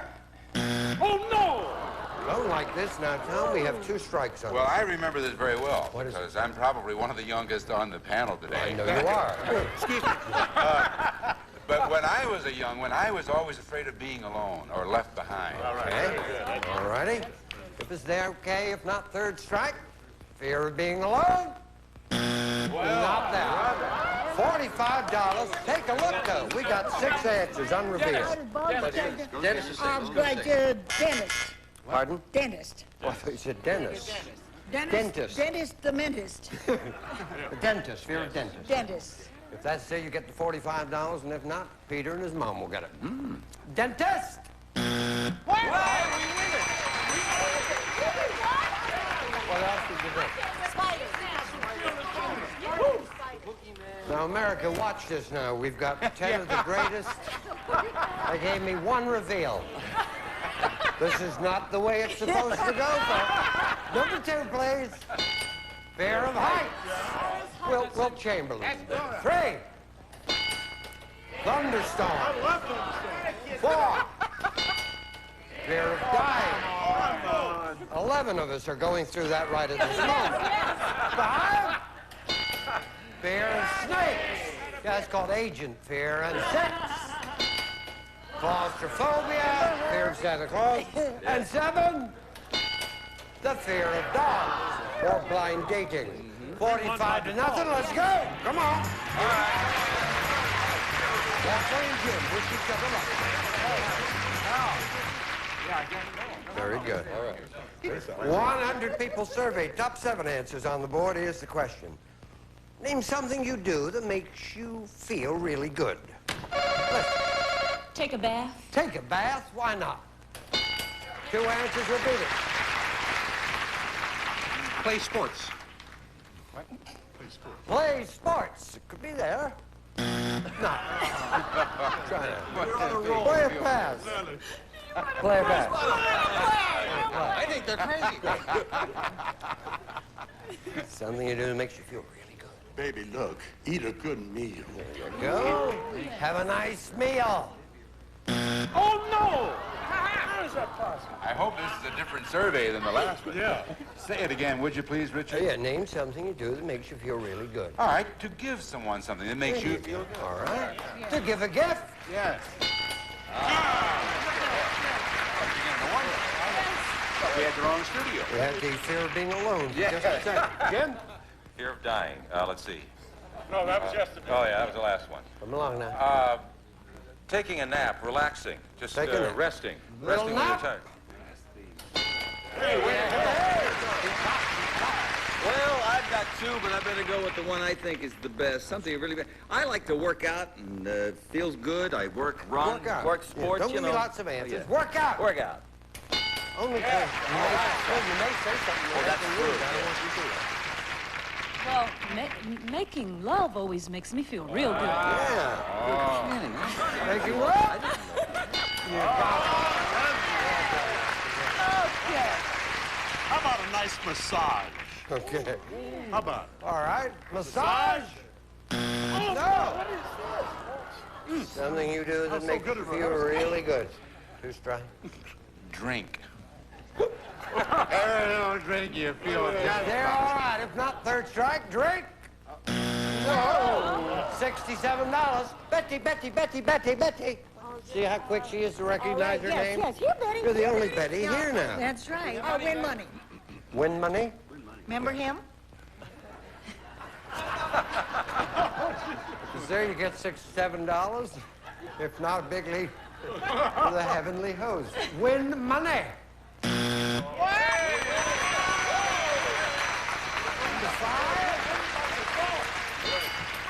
Buy something. Of course. How did I miss shopping? Lose weight. All right. Now you see, kids at home, why I said don't try it. It is dangerous. We'll be back right after this. Are we going too fast? 112 for the heavenly host, the magnificent MC Nish. Let's go. Where's the bill? Hey, Bill, I I'm sorry this happened to you. I am too, I've Bert. admired seeing you on the radio all the time and enjoyed your work. Very sorry. 100 people surveyed. Top 5 answers on the board. Here's the question. Besides wieners, name something every hot dog vendor has. Uncle Bill. Hamburgers. Hamburgers. I would say he has chili. Chili. Chili? Nipsey. What? Nipsey. Every hot dog vendor has mustard. Mustard?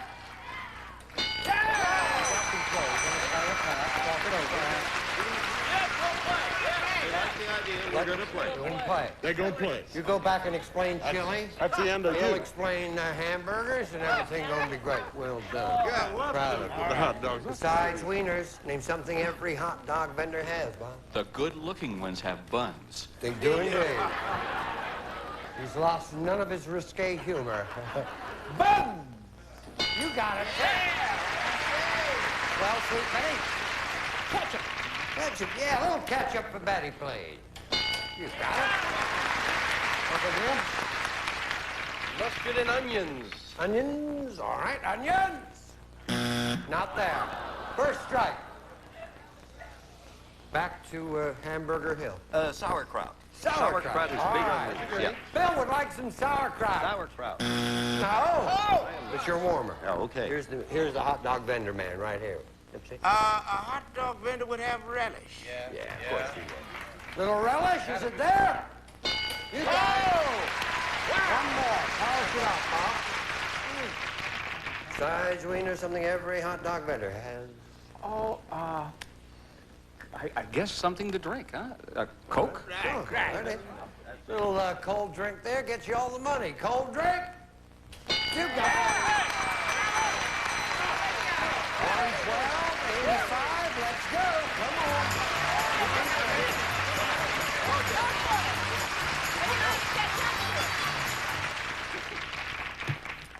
Dollar values are doubled. One hand, Nipsey, please. Dollar values are doubled. 100 people surveyed. Top 4 answers on the board here is the question. Name someone who performed a miracle. Yes, sir. Jesus. Jesus. Play a pass. Play a pass. Come on, Dad. Let's play. All right, miracle workers, what do you say? We can't give play? it to them. You want... I need an answer. We are going to play, Thank you, sir. Thank you. Good. We'll play. We'll start with Madeline Murray O'Hare down here, who was saying pass. Someone who miracle? performed a miracle. St. Francis of Assisi. Okay. St. Yes. Francis? No. Mainly car tricks. You read out. Yes, I have a winner here. Who is it? Her name was Bernadette in Lourdes and all of that. Bernadette? All right, Peter. Someone who performed a miracle. Let's see. Moses, he parted the sea. That's a miracle. Indeed. That's what I was going to say. Moses? You got it. Okay, one more. One more. But I was going with Moses. I done You'll lost be my very Moses. happy there, Somebody who performed... Not just, yeah, someone who performed a miracle.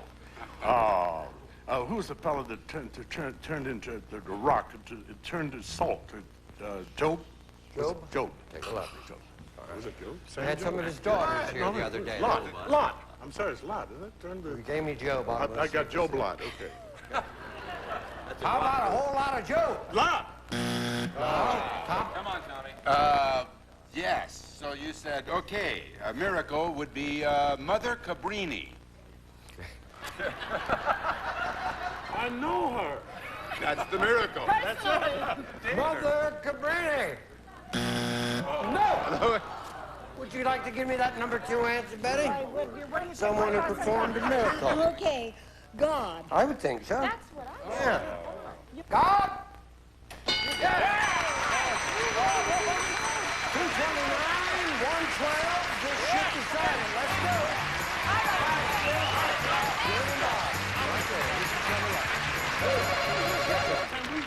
With 100 people surveyed, top 4 answers on the board. Here's the question. Name something you listen to before you buy it. Bob? Stereo. Stereo? You got it? Play a pass. Talk it over. They're going to play. Name something you listen to before you buy it. 3 seconds, Betty. Piano. Piano. No. Jim, 3 seconds. Television. TV. Well done. Uncle Bill. A record. Yeah, a record. Yeah. You got it. 3 seconds, Nipsey. Motor of your car. Okay, the motor of a car for the right to play for $10,000. A car.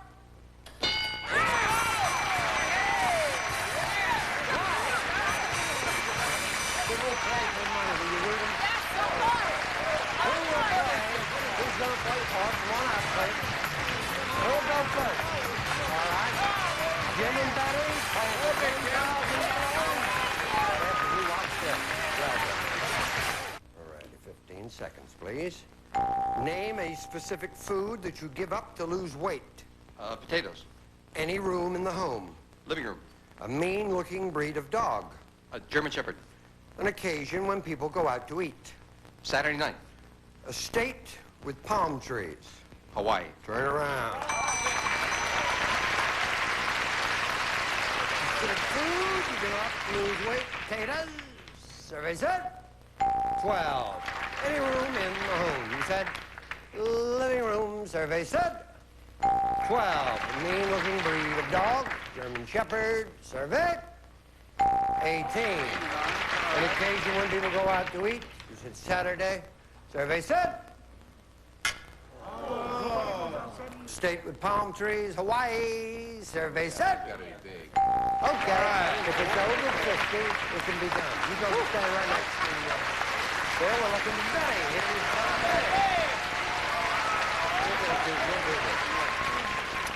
I predict right now you'll do it. Please remind the answers Jim gave us. And when you stop laughing, give us 20 seconds on the clock, please. Name a specific food that you give up to lose weight. Sugar. Any room in the home. The kitchen. A mean-looking breed of dog. Bulldog. An occasion when people go out to eat.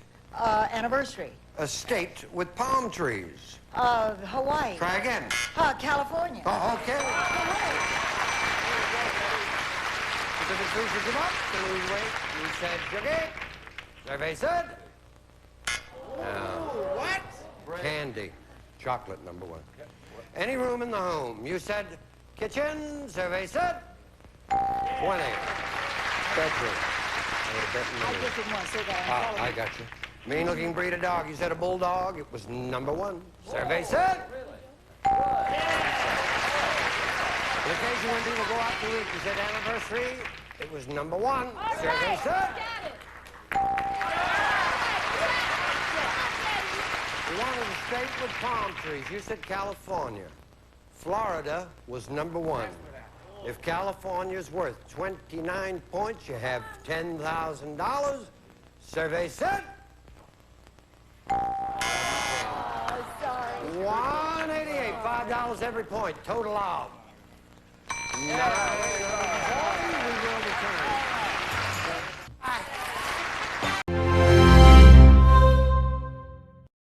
By Southern New Hampshire University. It's flexible, affordable, and achievable. Earn your degree at snhu.edu. It's time for the match game, Hollywood Squares Hour, with from Hot Potato, Bill Cullen, Phyllis Diller,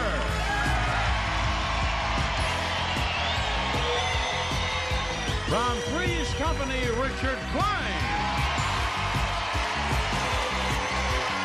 from St. Elsewhere, Ellen Freed, Lyle Wagoner, and the stars of the match game, Hollywood Squares Hour, Gene Rayburn and John Bowman.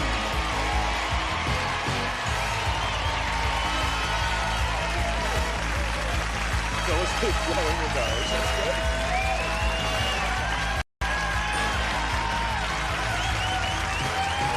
Okay.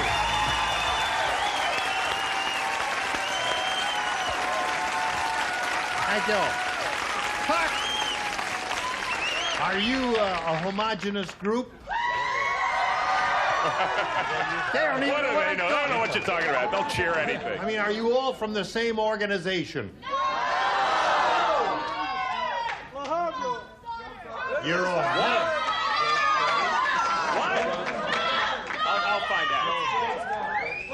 Job's daughters? What's that all about? Quick. Job's daughter? What is that? Job's daughters, it's a group for girls. Okay, I'm for you. Yeah, we're for girls. Gene and I are for girls, so we agree with you. Save a little bit for a little bit later on because we've got a whole hour to go. Now let's begin with some applause for our stars. Hello. I think we used up most of the hour. We used up most of the hour.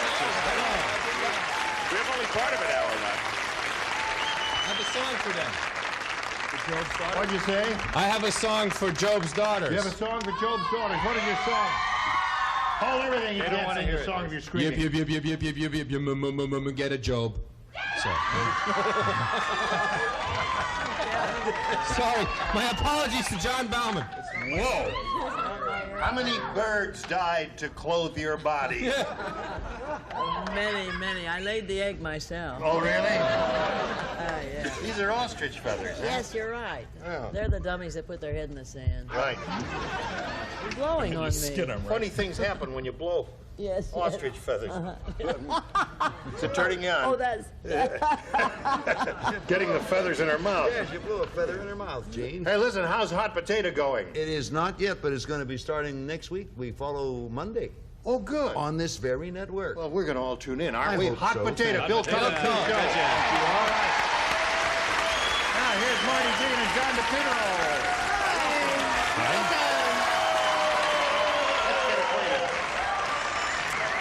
I'm married. I have 2 children. I live in Hemet. I own a video recording business, and I specialize in weddings. Really? Mm-hmm. You have the handheld camera? Mm-hmm.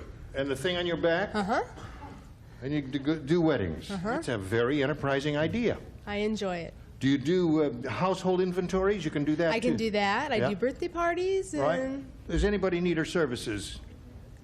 No. Are we getting married or what? Well, no. She's got a little... I have an video idea thing for a that she'll- series. I don't know. Maybe You got a series? Maybe she could come over and shoot it. Sounds good. All right. No, she's got 2 kids already. That won't work. Well, Marty, we welcome you and thank you. Wish you the best of luck. John DePinto, tell us about you. Well, I divide my time between Puerto Vallarta, Mexico, and Sacramento. Really? I'm retired, single. Right. I enjoy taking classes, sports, and traveling. You have a house in Puerto Vallarta?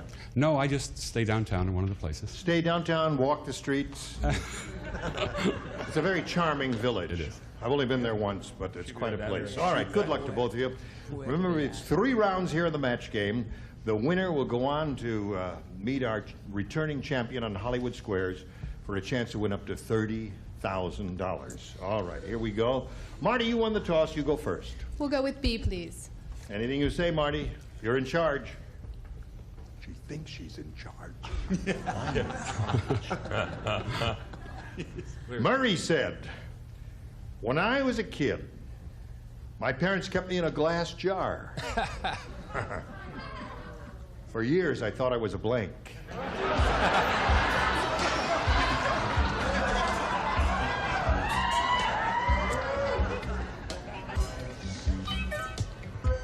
Here we go, Ellen.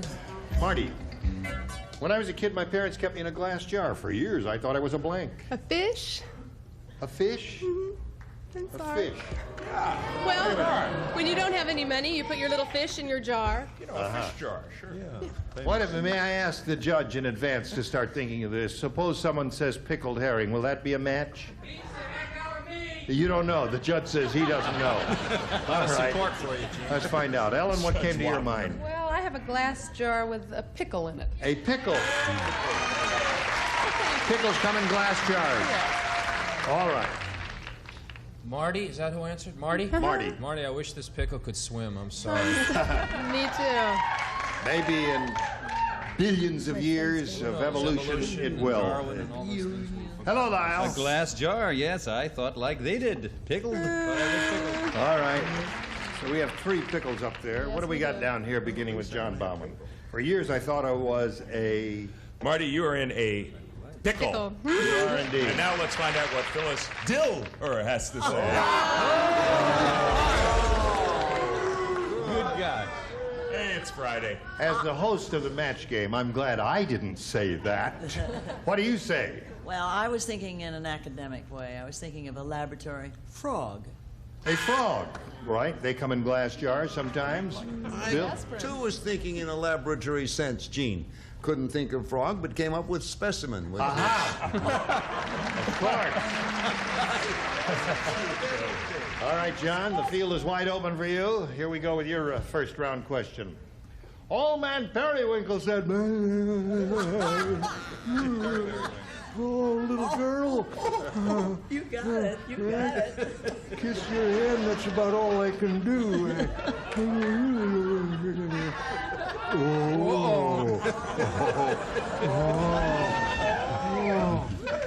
Oh, if I was only 80 again. All right, here we go. Here's what he said. Boy, am I getting forgetful. Shut up.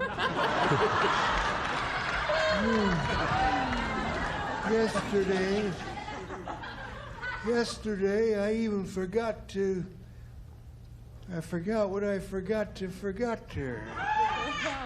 Yesterday, I even forgot to blink.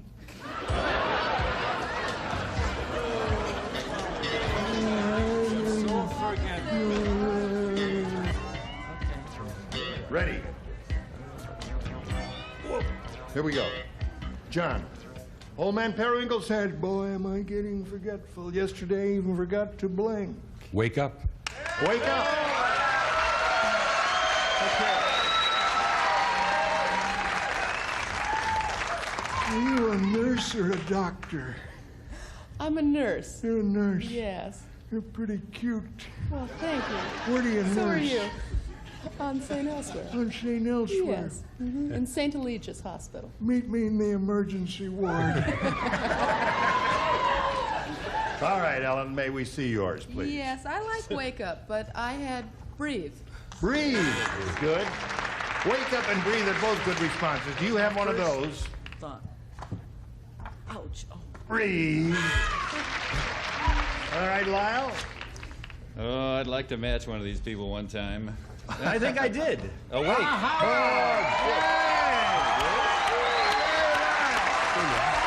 That's one in a row.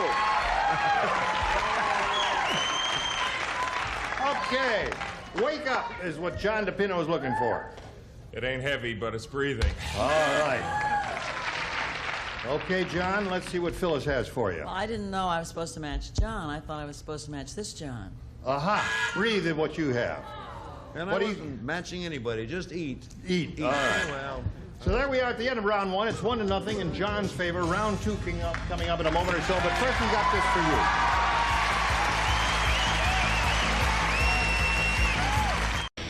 ready to play?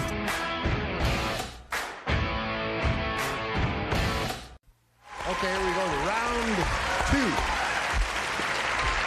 John, you're ahead. You have to go first. A B, please. All right. John wants to be, and this is what it says.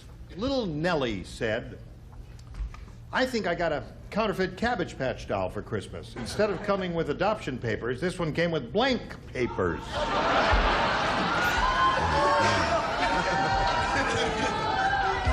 I think I got a counterfeit Cabbage Patch doll for Christmas. Instead of coming with adoption papers, this one came with blank papers. Hey, don't pop it. Put it in a slot there, Ellen. Oh, okay. All right. Here we go, John. Little Nellie said, I think I got a counterfeit Cabbage Patch doll for Christmas. Instead of coming with adoption papers, this one came with blank papers. Divorce papers? Divorce papers. Not bad. Any kind of paper is okay here, right? Right. Right. Well, Richard told me to say rolling papers. Rolling papers. Immigration papers. Immigration papers. Thank you, Lyle. Excellent. I only said that, Ellen, because I studied acting with Cheech and Chong. However, I said pedigree papers. Pedigree is another good I have response. a dog that has papers. Like my dog, Shammy, who's a golden retriever. Okay, John, you're up. Yeah. Immigration. John said divorce, Phyllis. Well, I can't help that. I said Oh, what? immigration. I always match this, John. You do. All right. But you got a few words to say on divorce. Many. a good divorce is better than a bad marriage. That's very pithy. Deep. Yes, right. Deep. An A instant usual- relief an for nagging aphorism, if I've headaches, ever to quote heard. you. It's What was that? about time Yeah. I joined Lyle and came through with flying colors. And by golly, I did. All right, John, you're up to 2. One each round. All right, Marty, a chance for you to catch up with this. Ugly Edna just got a job as a stripper. It was terrible. As soon as Edna started stripping, the audience started blanking.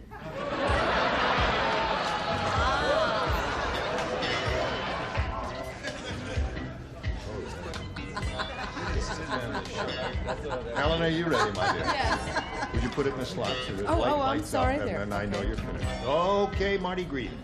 Ugly just got a job as a stripper. It was terrible. As soon as Edna started stripping, the audience started blanking. Leaving? Leaving is the response. She started to strip, and they walked out. No, before they were leaving, they were laughing. Laughing is a good response. Leaving is good. Laughing is good. However, you should always leave him laughing, leaving. Leave him laughing, leaving. All right, one for Marty. What do you got for a while? Yes. Well, they did what this audience is going to do to me when I show you this answer. Booey. Good. Well, actually, all answers that we've had so far have been quite good, as was Marty's answer quite good. Right, John? All good things must come to an end, Gene. Oh, yes. The operative issue here, I think, is how ugly is Edna? Throwing up. Ooh, right. Phyllis. Laughing. Laughing. Leaving is what she's looking for, Bill. I got a leading right You here. got it. Very good. High score. So the score is 2-2. That's round 2. Now round 3, right after this.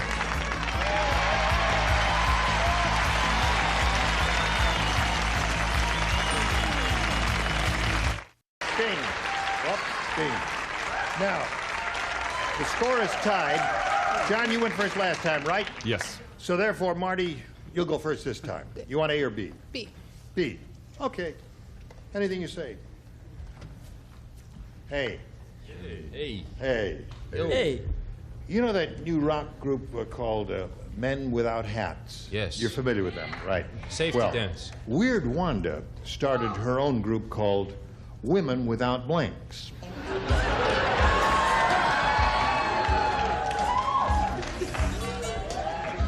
Funny. God, all kinds of answers. I'm not really writing. All right, everybody up there ready? We're waiting for Phyllis. Now that I have you committed. Ready, Phyllis? I will be in a minute. Okay, Marty. That's what I think it's going to Marty's been thinking Women about it. without boobs. Oh, you. I'm sorry. That's it, huh? That's it. You're not even going to wait for me to read the question. No, you had no. your answer as soon as I read the question a long while ago. All right, she says women without boobs is her answer. All right, Ellen. Okay. It's a painful response, I think. What do you say? Women without clothes. Women without clothes. All right, Lyle, what did you say? I said this could be a match, you know. Really? Women without bras. Bras. You don't need them. It's not a match. No, not a match. That's right. If you don't have them, you don't need them. What do you say, John? Yeah, well, I suppose we're not finding a whole lot of support for this answer, huh? Bras. Bras. Oh, they're saying The boobs. They're problem yelling is here, Marty went all the way with her response, and Yes, our it's true. stars are only going halfway. What do you say, Phyllis? Well, I wanted whips, but then I changed to bras. Women without whips, and you switch That would be to... a good group. Right, I would think so. So Okay, at Bill, this come moment, through. Bill, we have a tie, and it's entirely up to you as whether we end up with a tie. You don't play, so the game ends in a tie. No, it doesn't. We got to go to John's question. What's wrong with me? Oh. John, you ready? I'm not. Okay, who does not play here? Lyle and Bill do not play. The rest, please respond to this. Fred has the worst job in the world. He's a blank catcher in the Olympics. Worst job in the world. Fred. Blank catcher in the Olympics. Everybody knows that.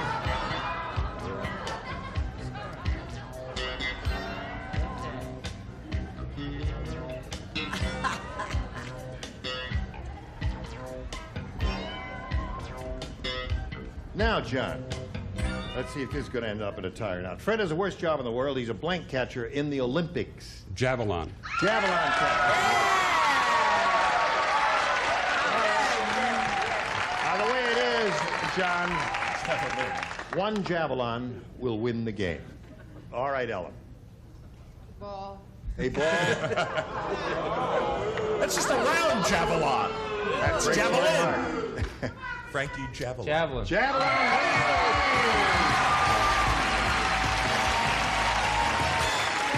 Come on down. Right over here, if you would please, I'll get to you in a moment or so.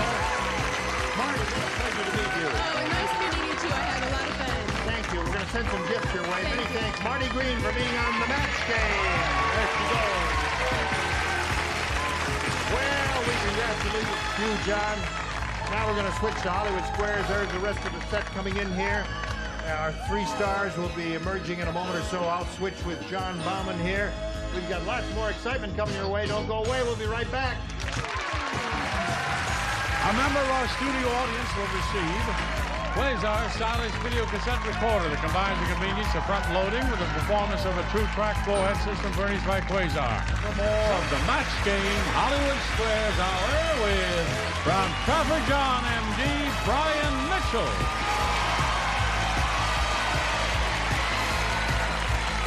From another world, Linda Dano.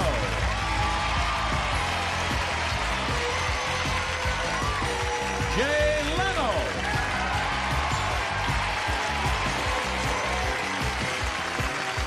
And taking over the star of the Hollywood Squares, John Bauman.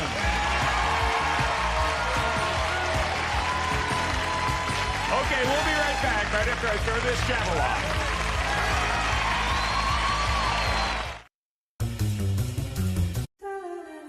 People like us. According to a survey of 100,000 Americans, Richard, Yes. who's happier, people who are married or people who are single? I can only speak for myself, and let me wax sentimental here for a while. I was recently married to a very lovely girl named Sandy, and I couldn't be happier. So I'll say, what was the question?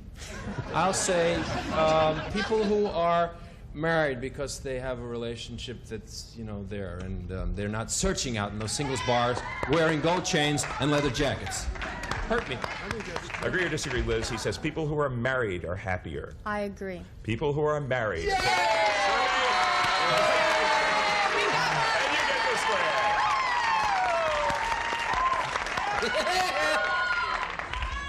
Richard's wife is about to deliver when? How long? April. Valentine's Day. Valentine's Day. Valentine's Day due date. What is she work? She works for They the are post happy. office? Richard, she works for the post office. Easy, Brian. John, you're a little less happy because she has an X up there, but you can place a no. Pick a star. Jay, please. Okay, Jay Leno. All right. Which is longer, Jay? Is this cable now? Oh, go ahead. A baby blue whale at birth or a brand new baby blue Cadillac Eldorado? Let me see. A Cadillac Eldorado is 19 feet long, and a baby whale is about 23 feet long. Baby whale. Of course. Baby It whale. says a baby blue whale at birth. According to Jay's figures, a baby blue whale I have at them birth here right in is, front of me.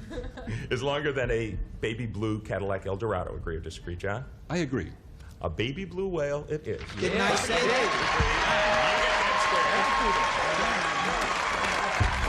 I don't know. A baby blue whale at birth is 23 feet long, and a Cadillac say Eldorado. 23 feet long? You did. I You're a would little not off on the lie. Eldorado, Jay. The right Eldorado is 17. 19.6. That's with the Continental wheel kit. Nice dive, Jay. Okay, Liz, your move. Ellen, please. Ellen. Oh, okay. Ellen Green Oh. from St. Elsewhere. What does the average American girl do first, Ellen? Get her driver's license or pet? Oh. Oh, she pets. She does. You don't Agree get a or driver's disagree, license Liz? until you're 16. She pets. You are right to agree. You get the square. The average American girl pets at age 14 or 15. Okay, what would the average American guy do right now to choose a square, John? Lyle to Pino? block. He'd start petting, I would. guess. Yes. Oh. A couple of X's here. You missed this one. Liz takes the game. Lyle Wagoner. Yes, go ahead. Your dog loves to watch the Dukes of Hazzard. How'd you know that? So you give him a color TV. Now, does he see the Duke boys in color, or are they in black and white? Oh, yes. Do dogs see in black and white? Can dogs see color is what you're asking. I suppose that's a fair interpretation of this question, Lyle. Handsome and smart. Hey, let me tell you. Yes, dogs do see color. Agree or disagree, John? I'm going to disagree. They are in black and white. You were right to disagree. Good play, and you get the square and you block. That is right. Dogs are colorblind. Okay, Liz, he thwarted you there. Yes. You are playing X. Pick a star. Bill to block. I'm ready. You missed this one. John takes the game. Bill Cullen, which came first, income tax or vacuum cleaners? Well, both of them have come since I've been around. And I would say Can we say they both? that vacuum cleaners preceded income tax by a couple of years. Agree or disagree, Liz? I'll To block. agree. Vacuum cleaners it is. You're right to agree, and you get this to block. And we didn't necessarily mean electric vacuum cleaners either. 1869 for the vacuum cleaners. Income tax came in 1913. All right, John, pretty exciting game. We need that symbol up there, however. Right? Bill. We have not gotten Bill's Yeah. symbol. There it goes. Okay, there is an X behind Bill. It's flashing. Bill, it looks like your X is not working. We do not allow flashers on this show. So we're going to take a commercial, and we're going to try to get things fixed and come right back. You come back too. Are you over 50? Would you like to get up to 30? Because we worked on our board during the commercial break, and sad to say, we were unable to fix anything about it. Aww. However, have we come up with an inventive solution? The host is working now. He probably won't be working soon, that's all. Our solution is this. Could those of you who are X's in this game so far please assume this position? You're going to hear from my attorney on this. I've never been so humiliated. It's a classic show. And those of you who are O's... When my people get through with you, Bowman, you'll never work again in this town. As you might well expect, those of you who are O's... Oh, that's perfect, Jay. It's beautiful. Yeah. You'll never work again, Bowman. Okay. You're going to hear from my And attorney. yes, Gene is a Y. You want me to be a T? I'm a T. Look at me, I'm a T. Gene is apparently in the Boy Scouts. That's excellent. Lovely semaphores. Okay, now, that appears to be an X for Ellen, an X for Richard, an X for Bill. Lyle and Jay are O's so far. I'm an octagon, John. Pardon me. Okay, now the last square was won by Liz, correct? That means it is your turn, John. You are playing O. Take a good look at this board, and if you can keep a straight face, pick a star. Pretty Linda block, please. Okay, well done. Linda Dano, he's figured out that he needs you to block. Yeah. Because Bill and Richard are X's. Okay, Linda Dano. Boy, do you guys look dumb. This is different. Linda, Yeah. you suspect your husband is having an affair with his secretary. I'll kill him. When you accompany him to the office Christmas party, according to Dear Abby, should you casually tell her to keep her hands off him? Yeah. Or should you just keep your mouth shut? Well, I would love to probably put an ice pick through her forehead, but I would say that dear Abby would not say anything. He says you should just keep your mouth shut to your husband's secretary. Agree or disagree, John? I To agree. block. You should just keep your mouth shut. Oh, You're right John. to agree, and you do block. Oh, yes, Linda. Beautiful. Beautiful. Something you learned in ballet when you were 6. Yeah, can we put our hands down now? Is that... Okay, Liz. No, you really have to keep them up there because Liz Okay, has here's to see the what church. she's doing. Here's the steeple. Open the doors. Can you see all the people inside, ladies and gentlemen? Thank you very much. Okay, Liz, you're playing X. Can you figure out what to do? Brian to block, please. You just Right. want to see me make a fool out of myself, right? And I thought I would get away unscathed. Forget it, forget it. You may have to put those flowers down soon, Brian. Let me warm up here. Okay. What's the best thing to do on a black eye? Is it an ice pack or a slab of Canadian bacon? The best thing to put on a black eye. I think it's plans from your show, Linda. Another world. Oh boy. Okay.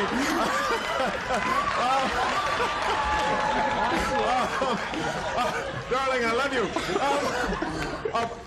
One more time. The best thing, thank you, Jay. The best thing to put on a black eye: an ice pack or a slab of Canadian bacon. A slab of Canadian bacon or a ice pack. An ice pack. On a slab black of eye. Canadian bacon. That is old-fashioned. That is not true. I play a doctor on a show. Trust me. You put an ice pick. Ice pack. Oh, I'm sorry. An ice pack. An ice pack on the eye. Put Canadian ice on it. He says the best thing to put on a black eye is an ice pack, Liz. Now this, I think, is for you to block. Right. Yes, thank you, O. What does that mean? Do you agree or disagree with the ice pack for the black eye? I agree. You are right to agree. Yes, you get the square.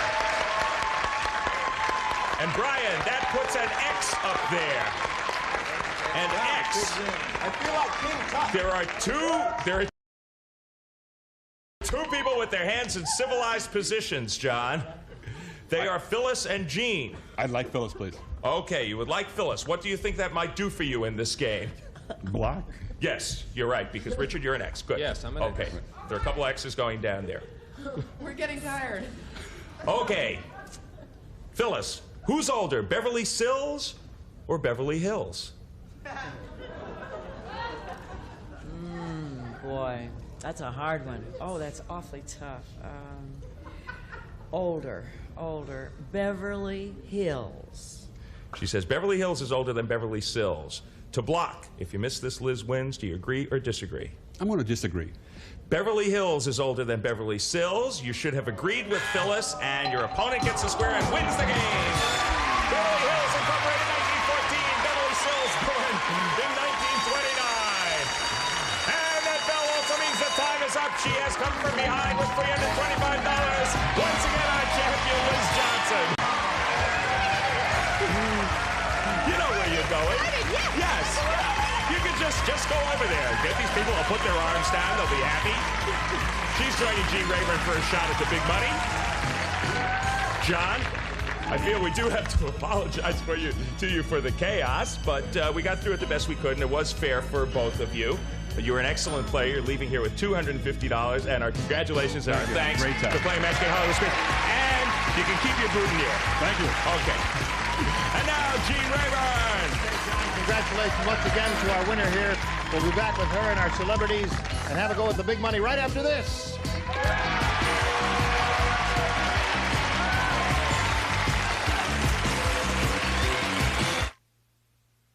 Here's an important message for... Liz, you ready? Yes. Is your third time up? Yes.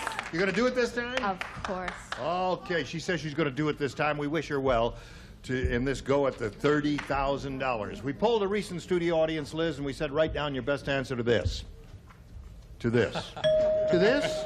How about this? Blank sickness. Blank sickness. Remember, the top answer is worth $1,000, $500 for the next one, $250 for the third. 3 of the 6 loonies are allowed to help. Whom do you call her? John. What do you say, John? Morning. Morning sickness is 1. Lyle. Seasickness. You've got 2 there now. Richard. Air sickness. So you have seasickness, air sickness, and morning sickness. Now it's time for you to make a decision. Choose one of those or think up one of your own. C. Sickness.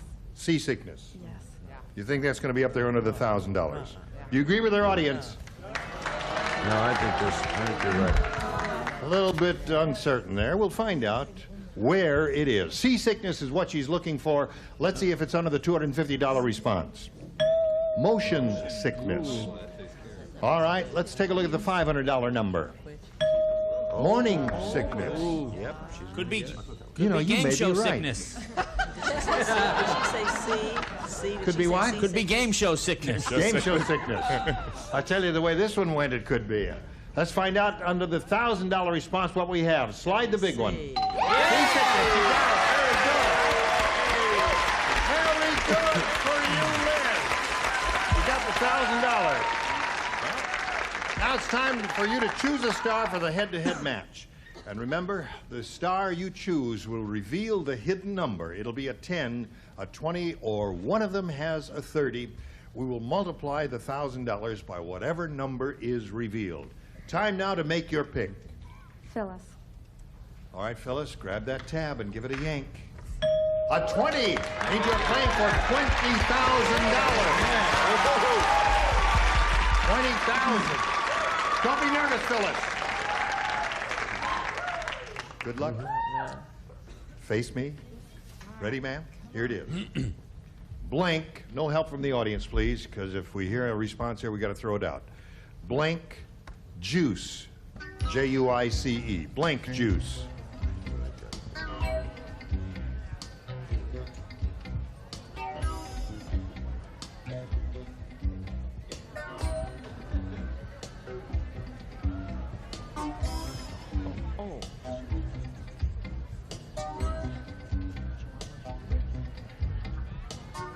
Put it in the slot when you're finished.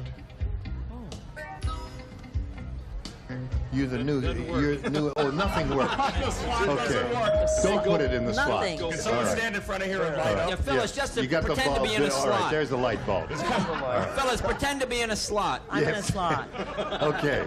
Phyllis has written her answer. Now we call on you for your response. You want to collect that $20,000? All you have to do is match Phyllis Diller. Orange. Orange.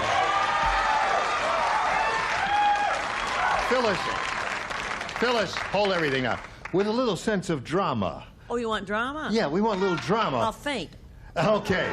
But we want to reveal the answer with a little sense of drama. A drama, okay. Showmanship, you Well, say. should we talk about color? The Yes. color of this drink? Right.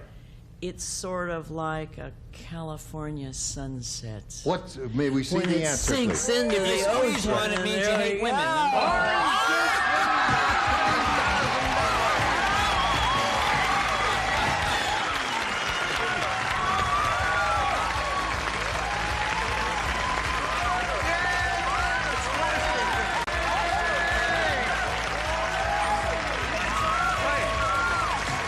$23,775.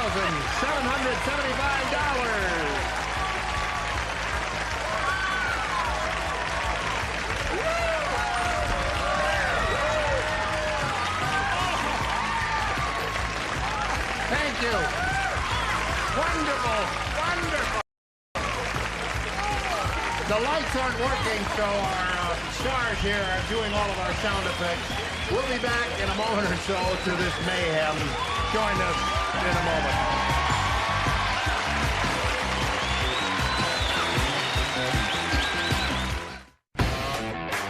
Puzzle. Show is labeled the main ingredient. Okay, so pull the tab. Ready, set, go. The Frio works. All right, we'll see you tomorrow. I'll see you on Monday. No, thank you. Goodbye. Goodbye. See you on Monday. Gene Raven here saying so long. See you soon. So long, your next Hollywood Squares Hour. Tune in Monday. Remember, while studio audience will receive Jules Jurgensen Elegantly Style Watch, Ladies Sports Analog with rectangular case, 6 diamonds and mesh bracelet. That's against Sports Analog, day gauge, and the carat clad gauge and matching bracelet furnished by Jules Jurgensen.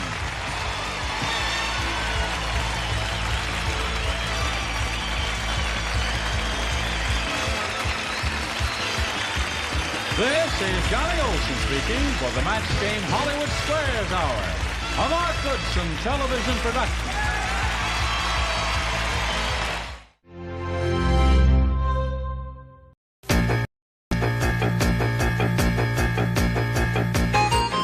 It's Password. It's Super Password. Our special guests this week, Marcia Wallace and Bill Cullen. And the star of Super Password, Bert Convey. Hello there. Hello. Would you like to sit down in our moving set? All right. Don't mind if I do. moving? It doesn't run over you. There you are. Hello, everybody. Thank you so much, and welcome. Welcome to Super Password. What a day. Oh, What a day. you're wearing, you match our set today. Isn't that beautiful? Yes, it This is. is a Mark Goodson sweater. It is. He made it? He not only gave it to me, he gave it to me and he signed it, just like the check. He signed it? Yes. Where did he sign it? I don't know. I tore it off and put it on a check. We don't have to know everything, do we?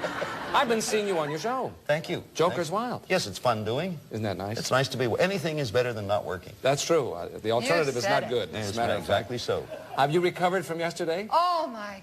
Be still my heart. Wasn't that something? What excitement. What fun. You know, with your help, Lisa won $37,000. She's not giving me a dime either. Haven't seen any of it yet. Marcia is not only brilliant, but she is telepathic. Is that right? She is. She reads thoughts. Oh, I thought you said psychopathic. I'm sorry. No. She's that too. Oh, I wanted to say one little thing before we proceed. Lisa yesterday told us before she left that 2 of her friends had paid for her trip to come out to Los Angeles, and as a reward and to thank them, she's taking them both to Paris with her for a vacation with them. What a Isn't that great? I'll get my hat and go with you. Let's meet your partner today, shall we? And here's Dana. Hello again. Dana, it's nice to see you again. Tell us about yourself and then we'll proceed, okay? Well, it's nice to be here, first of all, yay. My name is Dana Clements, and I am an account executive for an office aerobic service. Okay, well, and also, certainly not the least of all, you have won $800, you have won your first game, and you're about to go over and play Super Password for $5,000. And if you're ready to do it, let's go do it, shall we? Okay. Here we go.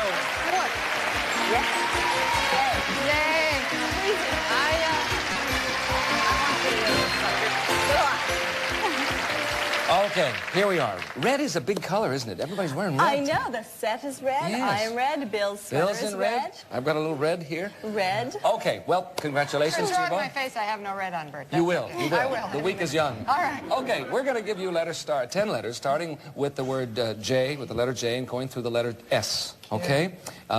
If for every one you get right, we'll give you $100. If you get all 10 of them right, we will pay you $5,000. If you're ready to go, you will have 60 seconds. Let's take a look at the first word now, shall we? There it is on the board. And if you're ready to go, get set. You have 60 seconds. Go. Shoemaker. Rider. Jockey. K. Canoe. Kayak. L. Tomato. Lettuce. M. Harper's. Magazine. Yes. N. Gas. Nitrogen. No. End. Go on. Go on. Pass. Pass. O. Wizard. Of Oz. P. Go on. Q. Pass. Trio. Quintet. Yes. Quartet. Quinn. R. Flower. Flower. Rose. Yes. S. B. Sting. Okay. N. Gas. Tank. Nozzle. Yes. P. Peanuts. Snack. Popcorn. Oh, it was close. You So were close she would have gotten it too. an eighth of a second away. Pretzel. Pretzel. Pretzel. Okay, I didn't even get the word. Good. I'm glad it wasn't popcorn. Oh, no. You'd have had it. Oh, you'd it have was gotten it. popcorn. Yeah. Oh. No, it was pretzel. The word was Oh, it was pretzel. pretzel. Yes. Okay, good. No, I but didn't say it, If though. you had said pretzel, you would have had it. You were there, but just a The nozzle, here. I had such a hard time with Nozzle's the tough, old you nozzle. know. End. word. Like I said, end. Hose. Oh, hose would have been much better. Yeah, Maybe I didn't say hose. tip, spigot. I don't know. Spigot. It's tough. That was Hose. nozzle can be Hose was it. But you're doing fine. You have $1,700, so it's nothing to complain about, right? You got 9 words, you got $900. Thank you. And that means tomorrow's super password will be worth $10,000. And let's go back and play some more, shall we? Here we go.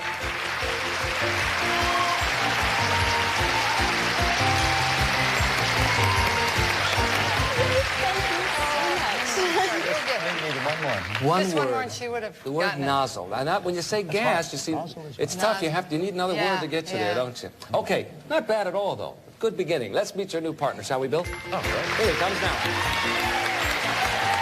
Hi, how are you? Hi. Nice to meet you. Why don't you tell us about yourself, sir? Hi, well, my name is Lance Roberts, and I'm from New York City, and I'd like to say hello to my mother, who's in New York, and she hasn't seen me in a couple of years. Hi, Mom. Her name's Teresa. Okay. And Mom, we'll be back with Lance to play past Super Password in just a moment after this message for you. Please come back.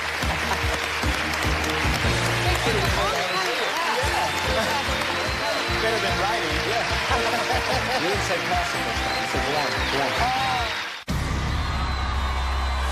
For the first time in years, the legend returns. Kiwi's big dealer, Monty Hall. Welcome to the all-new Let's Make It Ill. Monty and the Madness shine in prime time. What's behind curtain number 3? Are you ready for the full Monty? Yes, yes, yes. It's the original Let's Make a Deal. Tonight at 8, only on Buzzer. Let's play. Rayburn, Dawson, the long Mike. That is absolutely correct. The longer kiss. I've gotten aroused. 2 originals, 2 hours. Match Game and Family Feud together again. Today at 4, only on Buzzer. Let's play. Okay, we are back. We are back with a new player, Lance, who has joined us, and we're about to begin a new round, a $100 puzzle coming up. And Bill and Marshall, you will give the clues. Take a look at your word. Everybody at home will do the same thing. And Bill, you will give the first clue to Lance. I want to say first hello to Lance's mother. Yes, okay. Shall I? Certainly. Dizzy. Nauseous. Okay, Marcia? Doc. Daffy. Yes.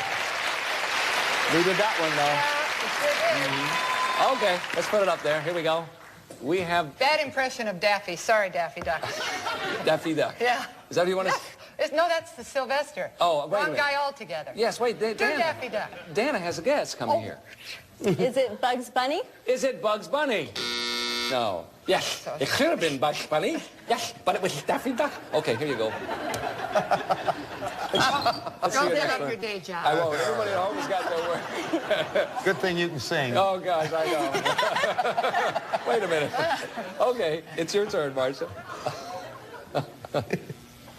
Burlesque. Striptease. Sir. Acts.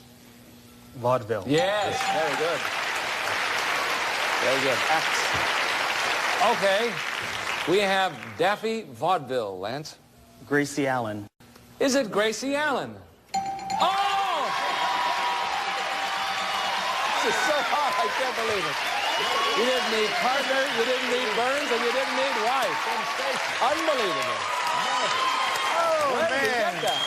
I can't believe it. I don't know where you got that. Well, you got it. You win $100, and the first team to reach $500 wins the game and a chance to play for today's super password, which is worth $10,000. The next puzzle is worth $200, and that's special because you know that means the team that wins is entitled to play for today's cash word, which is worth $1,000. And if you're ready, here we go. Pass these along. What's that? Oh, yes. Oh, yes. Oh, yeah. Don't you look Oh, at yes. it. Oh, no, don't look. Don't look. Don't look. I won't. Okay. Everybody at home has seen the word. You've got the word, and Dana, you will give the first clue. Unsexual. Frigid. Yes, very good. Very good. I'm not talking from personal experience. No. I didn't even know what that meant. I didn't either. Uh-oh. Let's put on the board. We have frigid. Marcia, what do you think that could be? Well, I don't know. It's either my friend Betty. No, I guess not. Is it Marcia's friend Betty? No, it's not Betty. Some other Betty. You mean your ex-friend Yes, Betty is what you mean. Take a look at the word, gang, please. Show everybody at home what it is. Dana, you're up again. Childless. Barren. That's right. Really? For sure. That's what it means. Very good clue. Let's put it up there. Frigid and barren. Got any other friends, Marcia? Frigid and barren. My attorneys. This must be a sex therapist. Is it a sex therapist? I thought it was a good answer. I thought so too. Thank you. A very good answer. Wrong, but a very good Yes. answer. Okay, here we go. Next word. If you'll take a look, everybody at home does the same thing. And Danny, you're still giving the clues. Banish. Oh, reject. Okay, Lance. Solitary. Exile. Yes. You got it. No, you got it over here, didn't you? Oh. Banish was a very good clue. All right, here we go. Frigid, barren, and exile. Siberia. Is it? No, you don't. You don't guess. Who does? You do. I was going to say, I swear to whoever's up there. Well, what do we do in a case like this? I think we have to let it go. If you're letting it go, it must be wrong, so I'm stuck. Siberia? This is what I was going to say. Siberia? Well, all right. I don't It's a know. We're frigid going to let bar- it go? it's a Joe? frigid I'm barren- waiting for an answer from the board. They say yes. Good. Okay. Is it Siberia? It is Siberia. You didn't need Russian and you didn't need area. I must say that it occurred to me as well. Yes, yes. Okay, well, you've done it. You've won the $200, and now you have a chance to play for the cash word, which is right here in front of me. As a matter of fact, I'm reaching for it right here. Here it is. Okay. Why does your back make that noise when you stoop down? I don't know, every time I do that, I go, see, I don't know why that happens. I must have a crick in my back. Why does that? Whoops, whoops. Oh, it's getting better. Okay. The cash word is inside that box. Today it is worth $1,000. There it is. Bill, you will have 3 chances to communicate that word to Lance. 5 seconds for each clue. And if you'll take a look, this has nothing to do with the score of the game. This is apart and separate. And you will get your money right then. There's the word at home. And Bill, here's clue number 1. Drink. Alcohol. Quick. Oh, number 2? Number 2. Quick. Shot. Clue number 3, sir. Twig. Twig. I knew I did it. Branch. Oh, well, I took a chance. You went for the rhyme on the last one. Maybe, what else could it have been? Swig. Swig. Swig. Swallow, quick. Yeah. Matter of fact, this check signed by Mark Swig. No, it's not. It's not. Sorry about that. Okay, tomorrow our cash word will be worth $2,000, and it's time to change partners, if you will. Dana and Lance, take a switch. I will come back with more Super Password after we've changed partners. Be long. That was hard. Switch hard. Swallow, quick. Because you know, quick isn't even hard. It's just another word for it's a word you don't hear much. Take a look at this. Let's play.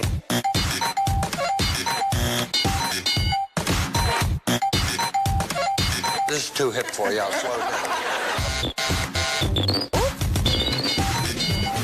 Let's play. We are back. And I'd like to say something, because of that little mix-up we had there, which of course was not intentional, and I really do believe you had the word. Oh, I had the word. But just to show, leaving it up in case, if Dana wins and goes over to play Super Password, if Lance wins and goes on to play Super Password, and then you were supposed to go home, Dana, that we won't do that. We'll bring next time as well. Good. Okay? Hey, good. I'm going to do that all the time. Bring everybody back. You two look like an act here. Look at you. All in red. Crazy. Okay. Yin yang. With the score, Dana 0 and Lance $300. If everyone's ready, this puzzle is worth $300. And let's show everybody at home what the word is. And you guys take a look. Yes, even as I speak. And Bill, you will start with the first clue for Dana. Righty? Okay. Thank you, sir. Teeny. Small. Marcia? Weenie. Eenie. Bill? Tim. Tiny. Yes, very good. Well, you guys are good. That's right. We have tiny. Dana? Is it bonsai plants? Is it bonsai plants? Hey. How about Siberia? Never mind. Oh, all right. How about my friend Betty? Never mind. How about your friend Betty? Yeah. Hold it. No, Baron. Bridge. Oh, Yes. that's Right. Okay, here we go. Look at your words, if you will. Everybody at home is doing it too. Poor Betty. Okay, there you go, Bill. You're up again. Boulders. Rocks. Yes. All right. Way to play the game. We have tiny rocks. Could be gravel. Is it gravel? Oh, I thought that's what it was. Too. Yeah. Okay. Here we go. Take a look at your next word, please. Everybody at home gets it now. There they have it. Bill, you're still up. Pert. Cute. Yes. Oh, it's a great clue. Pert. Good word. All right, here we go. Tiny rocks, cute. Tiny rocks. Cute. Yes. Let's see. Gee, Nope. I'm trying to figure out what that could be. I haven't got a clue. Well, I'll get one now. Okay. Here comes the next word. Everybody at home, take a look at it, too. There you have it. Okay, Bill. Oi. Oi, oi, oi, oi, oi. Oi, oi. Wish I... Oh, a little too much time. Sure. Sure. Fred. McMurray. I knew what the word was. Good luck to you, Bill. He was a good saxophone player, too. Cartoons. Flintstone. Yes. Did you do that on purpose the first time? Did you do that on purpose? Not say anything, because that was very clever. That was a two-worder. That was Would I... Oh, You would. See, look at that face. butter wouldn't melt in my mouth. All right, we have tiny rocks, cute Flintstone. Must be pebbles. Is it pebbles? Yes, it is. I wouldn't have done that. Okay, you didn't need daughter. We'll come back. You've got the $300. We'll come back. We have a tie game. We'll break the tie. Don't you worry about that.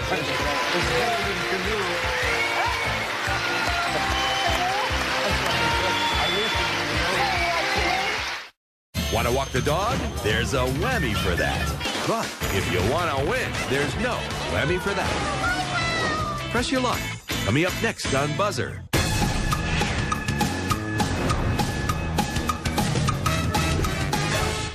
Okay, and we're back. We are back with a tie score. The score is $300 to $300. This puzzle is worth $400, and so obviously the person who wins this is going to get a chance to play for our super password, which today is worth $10,000. And if you're ready to go, take a look at your words, Dana and Lance. We'll show the folks at home what it is, and Lance, you give the first clue to Marcia, please. Stark. Naked. Yes, very good. Can only be one thing. Stark Club. No, that's not it. Here we go. We have naked. Oh, good heavens. Good. Mercy. This is for the game, too, Marcia, if you get it right. Yeah, oh, it is? Yes. Norman Mailer. Very good. Could very well be. Is it Norman Mailer?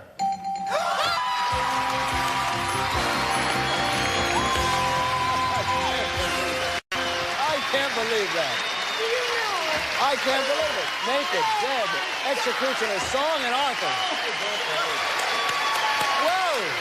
Oh my God, that was great. Congratulations, Lance. I realized that. I knew it. Dana, I'm That was sorry, but thank great. you for being with us. That's okay. You're going to come back again. Coming back. You're going to get another shot. Okay, let's go play Super Password, shall we? Oh, my gosh. Wasn't that something?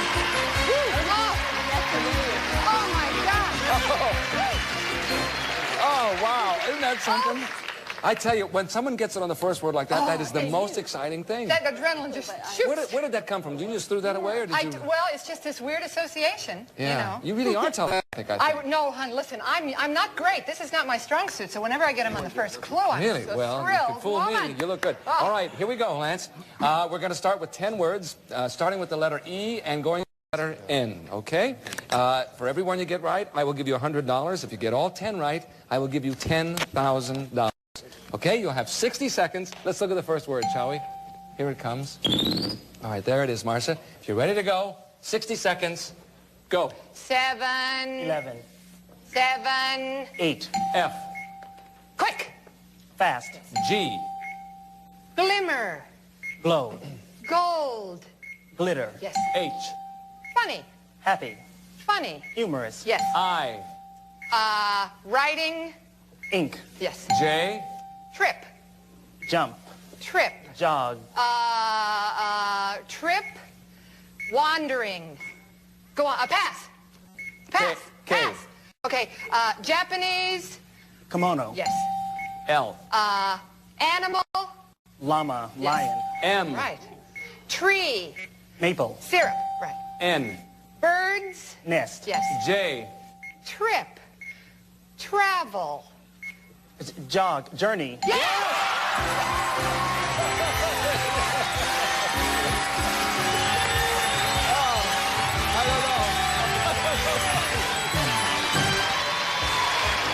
Journey. Journey. I had nothing else. Voyage. Voyage. I was dying for you to say voyage. What is a journey to the end of the Right. I could hear you at home screaming, voyage, voyage. Something for journey. Yeah. And you didn't have a... I could see you both were floundering there. I know the seconds were ticking away. There's always one that gets you. I know. That's Makes exactly you look right. foolish. There's always one that makes you look like an adult. There's usually one. Okay, you have won the $10,000. You now have $10,700. And we're going to break away for a minute, and then we'll come back with more Super Password. Congratulations.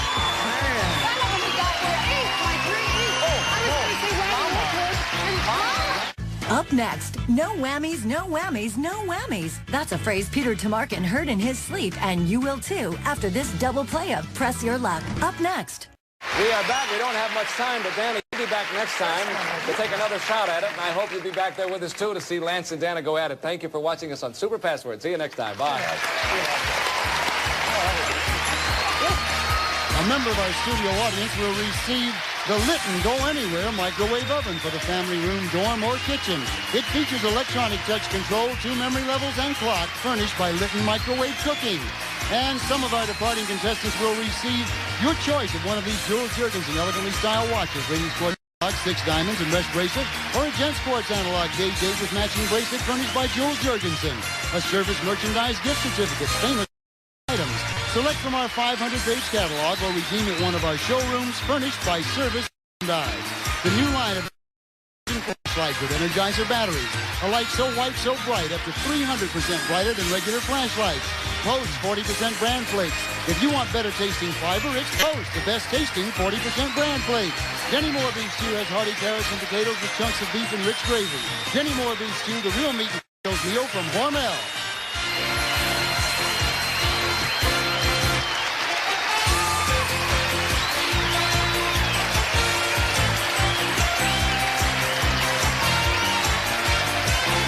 This is Rich Jeffries speaking for Super Password, a Mark Goodson television production.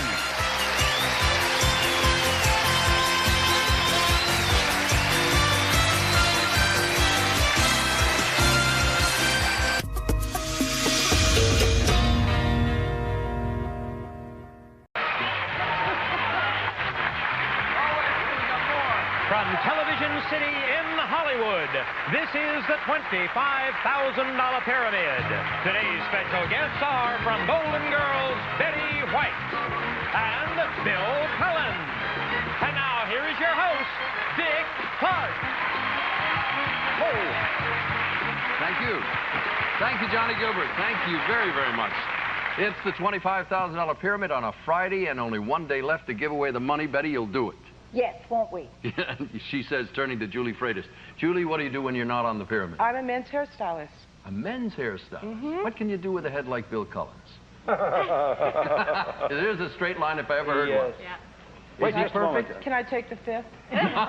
No, you look No, that's gorgeous. nice hair. Do you remember It's all real, too. The old days when we used to put in the grease and the Oh, I gum? do indeed, yes, and plaster it down. How are you today?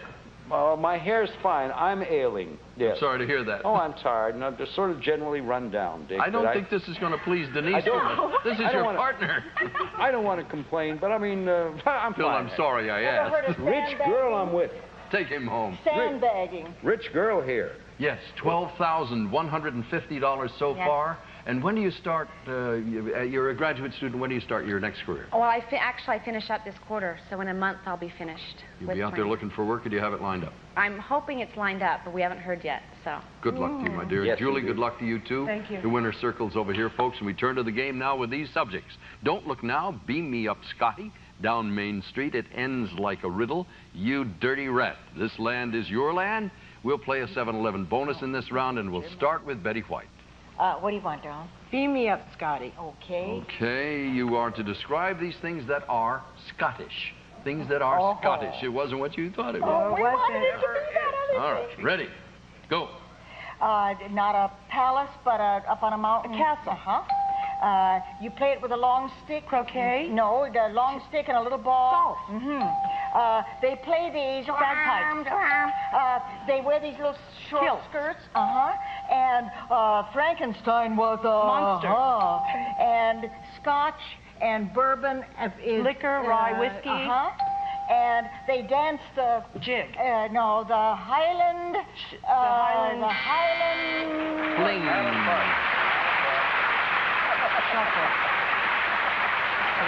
A Highland Fling, yeah.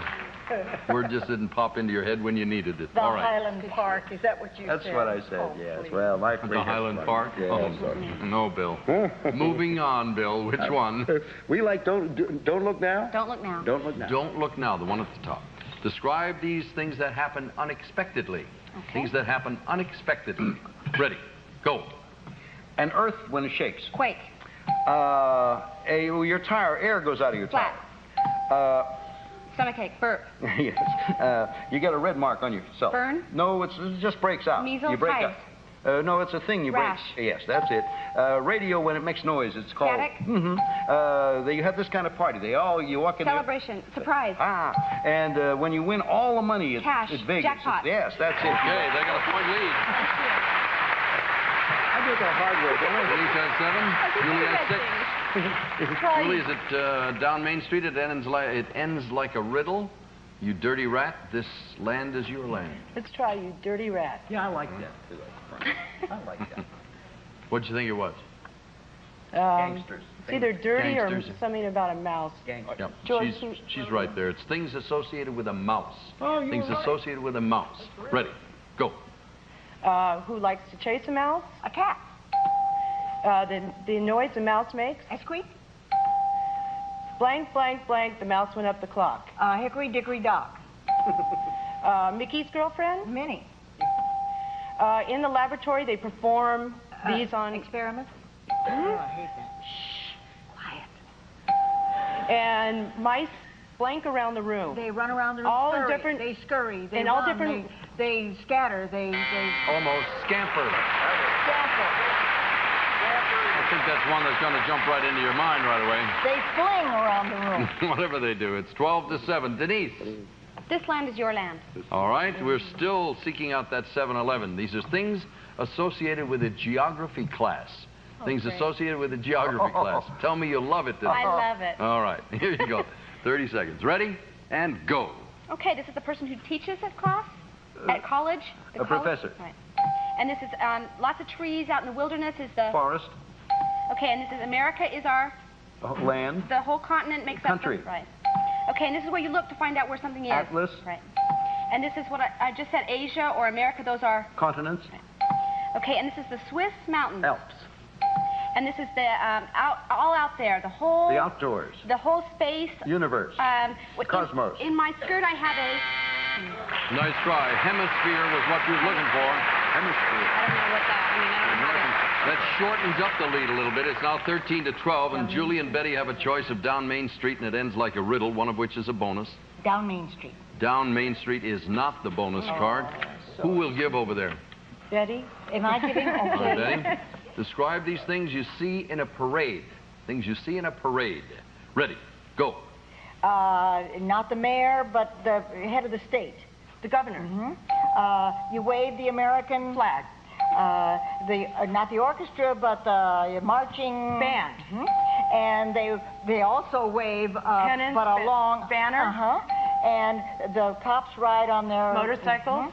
And then if they have this New York parade and they throw Ticker tape. And someone who's been in the war is now Veteran. That's it. Good girl. Got as many as they could out of that. You know the 7-Eleven is over there. We'll turn and reveal it.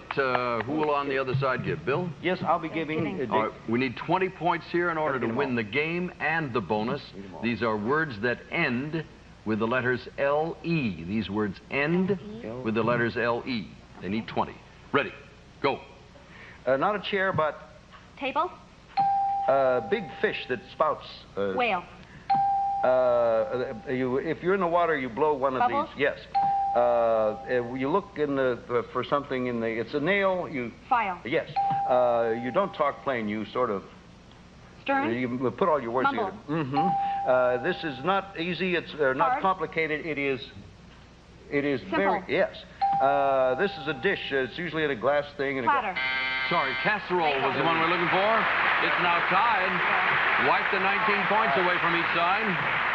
Denise and Bill will break the tie with these words that begin with the letter B or the letter A. B. B it is. Leave the screen where it is. Bill, describe these words that begin with the letter B. Ready. Go. First meal of the day. Breakfast. Guy cuts your hair. Barber. You sleep on it. Bed. You look through them. Binoculars. Mean kid is a little... Bully. Brat. It's a little plant, a little shrub. Bush. Wind blows softly. Breeze. That's it. Okay. Looks like 20 seconds. 20 seconds. Yeah, it's sort of marginal. You don't know. It depends on how quickly the other folks go. You've got to get your energy up. Betty, you're going to give? Right? Words that begin with the letter A. Ready. Go. Fall, another word for fall. A question and an answer. At the end of a prayer, you say, not the Navy, but Army. An odor is... Aroma. Not beer, but ale. Plaid socks are... Argyles. That's it with 1 second to spare. Betty and Julie going for $10,000 in just a moment. 1 second left on the clock. 1 second.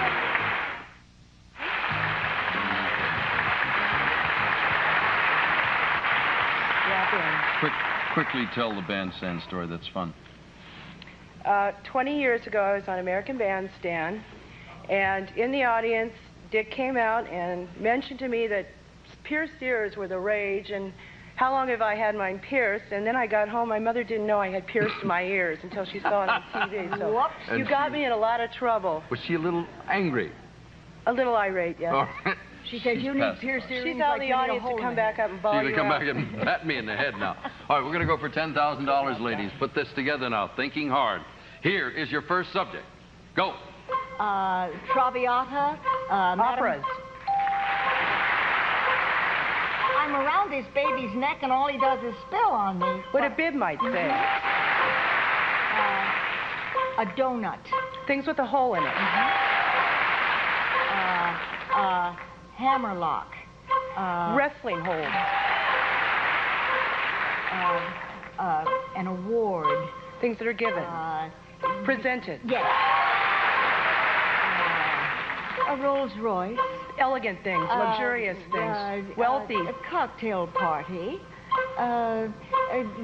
Things, bright conversation. Things that are witty. Haute couture. Things that are in style, high style, high fashion. Chic things. Things that are expensive.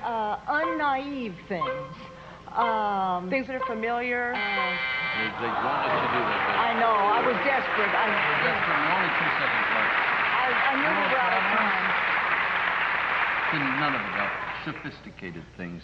You won a lot of money, $750. That's a good score, and we'll be back in a moment. Ellington's lady. Why didn't I say it?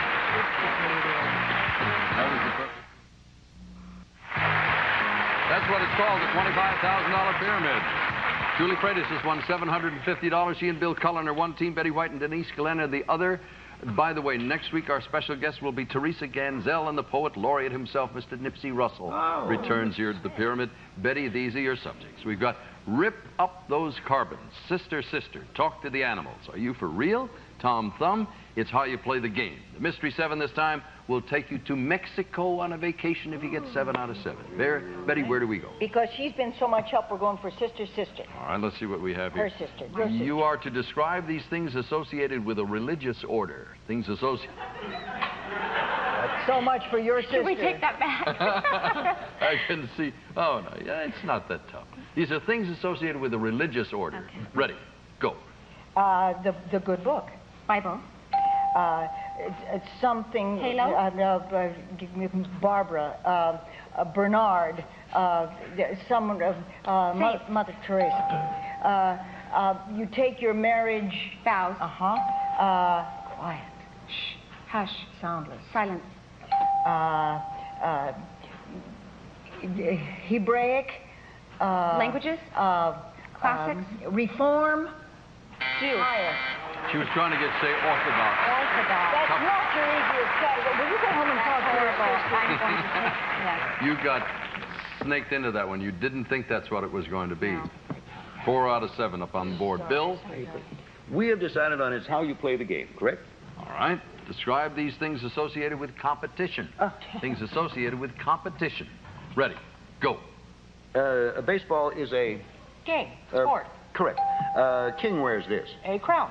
A bunch of guys who play on the same side are a... Team. You run 26 and some miles. It is a... Marathon. At the end, the tally is... The score. The thing that they give you. You've won the... Award, the... simpler word. Prize. Correct. Your foe is your... Your what? Your foe. Your enemy. Oh, your opponent. Mm-hmm. That's it? You got him. 7. You said the What do you stand, people? 7-4 the score. Denise, please. Are you for real? Okay, describe these things that can be artificial. Okay. Things that can be artificial. Ready, go. Okay, not salt, but the sweet thing. Sucrose, saccharin. Just the regular raw. Sugar. Right. Okay, and this is inside. It's makes my blood go through me. Okay, and this is not dark, but light. And this is not chocolate, but vanilla. Okay, and this is hard grain, pine or wood. Right. And this is a ruby or a jewel or a gem. And this is what I put in my car: gas or oil. Gas or petroleum is type of makes the car run. Fuel. All righty, fuel was the one. Julie, one of those has the Mystery 7 behind it. Tom Thumb? Tom Thumb is the one. You got it. Your intuitive powers are at work. What do you need? 14 points will win you the bonus. Here's your 30 seconds. Ready, and go. 25 cents is? Quarter. Dried grape. Is raisin. On needles and... Pins. Small fish. Minnow. Like a minnow. Guppy. In your house, you blow a... Bubble. You have to replace when your lights go out. A light bulb. Blow out. A bulb. You have to go to the blank box. Fuse. These are on a necklace, small little individual... Charms. No, Pearls. they're... All righty, there were beads. Things small enough to hold in your hand. Things small enough to hold in your hand was the category. The team that trails, Denise and Betty, have the choice of rip up those carbons and talk to the animals. I've been dying to try talk to the animals. It's probably there because of you. Is that the one you want to do? Mm-hmm. All right, talk to the animals. If you're unaware, it seems hardly anybody shouldn't know this by now, but Betty White is an animal lover and speaks out for animals at all times. You're going to give? What did she say? I don't want to know. Describe these things you see or hear in a veterinarian's office. Things you see or hear in a veterinarian's office. Ready, go. Your dog or your cat is your... you keep your bird in a... Cage. A cat says... Meow. You ring... Bell. That makes a dog scratch. It's a little bug. Please. Yeah, And where's his hair curly? It's a kind of dog. It's a breed of... And they give them shots to ward off disease, and that's like a smallpox... Vaccination. That's got it. Thank you. That was a tough one. I wasn't thinking that. 17 to 12 is the score. Bill, are you going to give on this category? It has been decided so. You must come up with 6 out of 7 on things associated with a credit card. Things associated with a credit card. They need a score of 18. Ready, go. Not your address, but what they call yourself. Your name. You have fill out to get it. Application? Pickett, you said when he ran up the hill, he said, let's forward, Army, go. Don't pay cash, you... Charge. A little thing they figure out, a word processor. Computer. Right. Something you pay, you get for your money in the bank. They pay you... Interest. It's not the original, it is a... Duplicate. No. It's a tie, believe it or not. We'll break the tie, take the score off. Bill and Julie. We'll take the hard word. Words that begin with the letter W or the letter R. W. Bill's going to give? I'm going to give. Please. Words that begin with the letter W. Ready, go. A candle has a... Wick. Whistle. Whisper. People get married. Wedding. A fairy has a magic... Wand. The whole universe. World. Horse and pulls Whip. a horse pulls a covered... Wagon. It's eerie, it's spooky. Weird. Yes, all right. 20 seconds on the clock. On the other side, Betty's going to give. True? No, it doesn't matter. Whatever. This way, okay. Betty, describe these words that begin with the letter R. Ready, go. Bunny is a... Rabbit.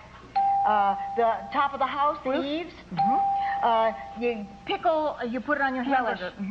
A snake at the end of his tail. A gun is also a little handgun. A handgun with a barrel that goes around Revolver. and around. A wedding where you have all the guests to your... Julie and Bill are going to try for $25,000. Right after this word, we're going to get there. We'll show that picture. We'll win the money. All right, folks, we don't have any time here because of the ties. We're going for $25,000. Please give you a moment to just quietly gather your thoughts. All right. Here is your first subject. Go. Dick Clark, Johnny Gilbert, the board. Game show host. Me, you. People in a game show. A board. This board. Things with a score, numbers. Go on, we'll come back to it. Hey there, I'm lying here on your breakfast plate. Then put some syrup on me. What pancakes might say. There we go. A cape, a sword. Things used by Zorro. Picadors. Things used in a bullfight. Money, a drowning person. Things you save. Telephone, appliances. Things with electricity. A new stove. Things with a warranty. A furnace. Things with heat. A newly elected official. Go on, we'll come back. Rosebuds. Things in bloom. Things that are new. Please. Together you take a look. The first one. Oh, my God. The pyramids, things that are installed, things you gather, 450. We'll be right back. I said rosebud. You know what I was thinking of when I said rosebud? The things you gather. $25,000 pyramid is a wrap-up for a whole week of fun. Please come back again, babe. It's been such fun again, as always. Nice to have you with us. Now, here, Denise is going to leave us. Yeah. Denise has $12,150. Denise is single. Denise is beautiful. Take a look at Denise. Yes, she's pretty. I'm sorry to see you go. I am too. Single, too.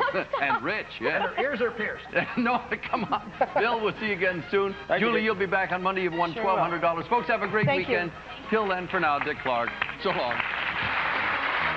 All of our players will receive a copy of the Pyramid Home Game. And our departing contestants will receive Active Link Lee Press-On Nails. Beautify Active Hands Press-On in seconds. Active Link Lee Press-On Nails. And Fast Effective Q-Tex Remover. It actually locks in moisture so your nails get stronger every time you use it. Plus Bressler's 33 flavors ice cream shots. Flavor after flavor. From fountain specialties to custom creations at Bressler's. Also new Maximum Orifix Special. Holds all dentures, even older ones, better than ever. Orifix, it's the seal of confidence. confidence. Plus, gift certificates for Kentucky Fried Chicken and fresh buttermilk biscuits. You've got a right to chicken done right. At Kentucky Fried Chicken, we do chicken right. And beautiful American Oleon ceramic tile at American Oleon ceramic excitement dealers, coast to coast.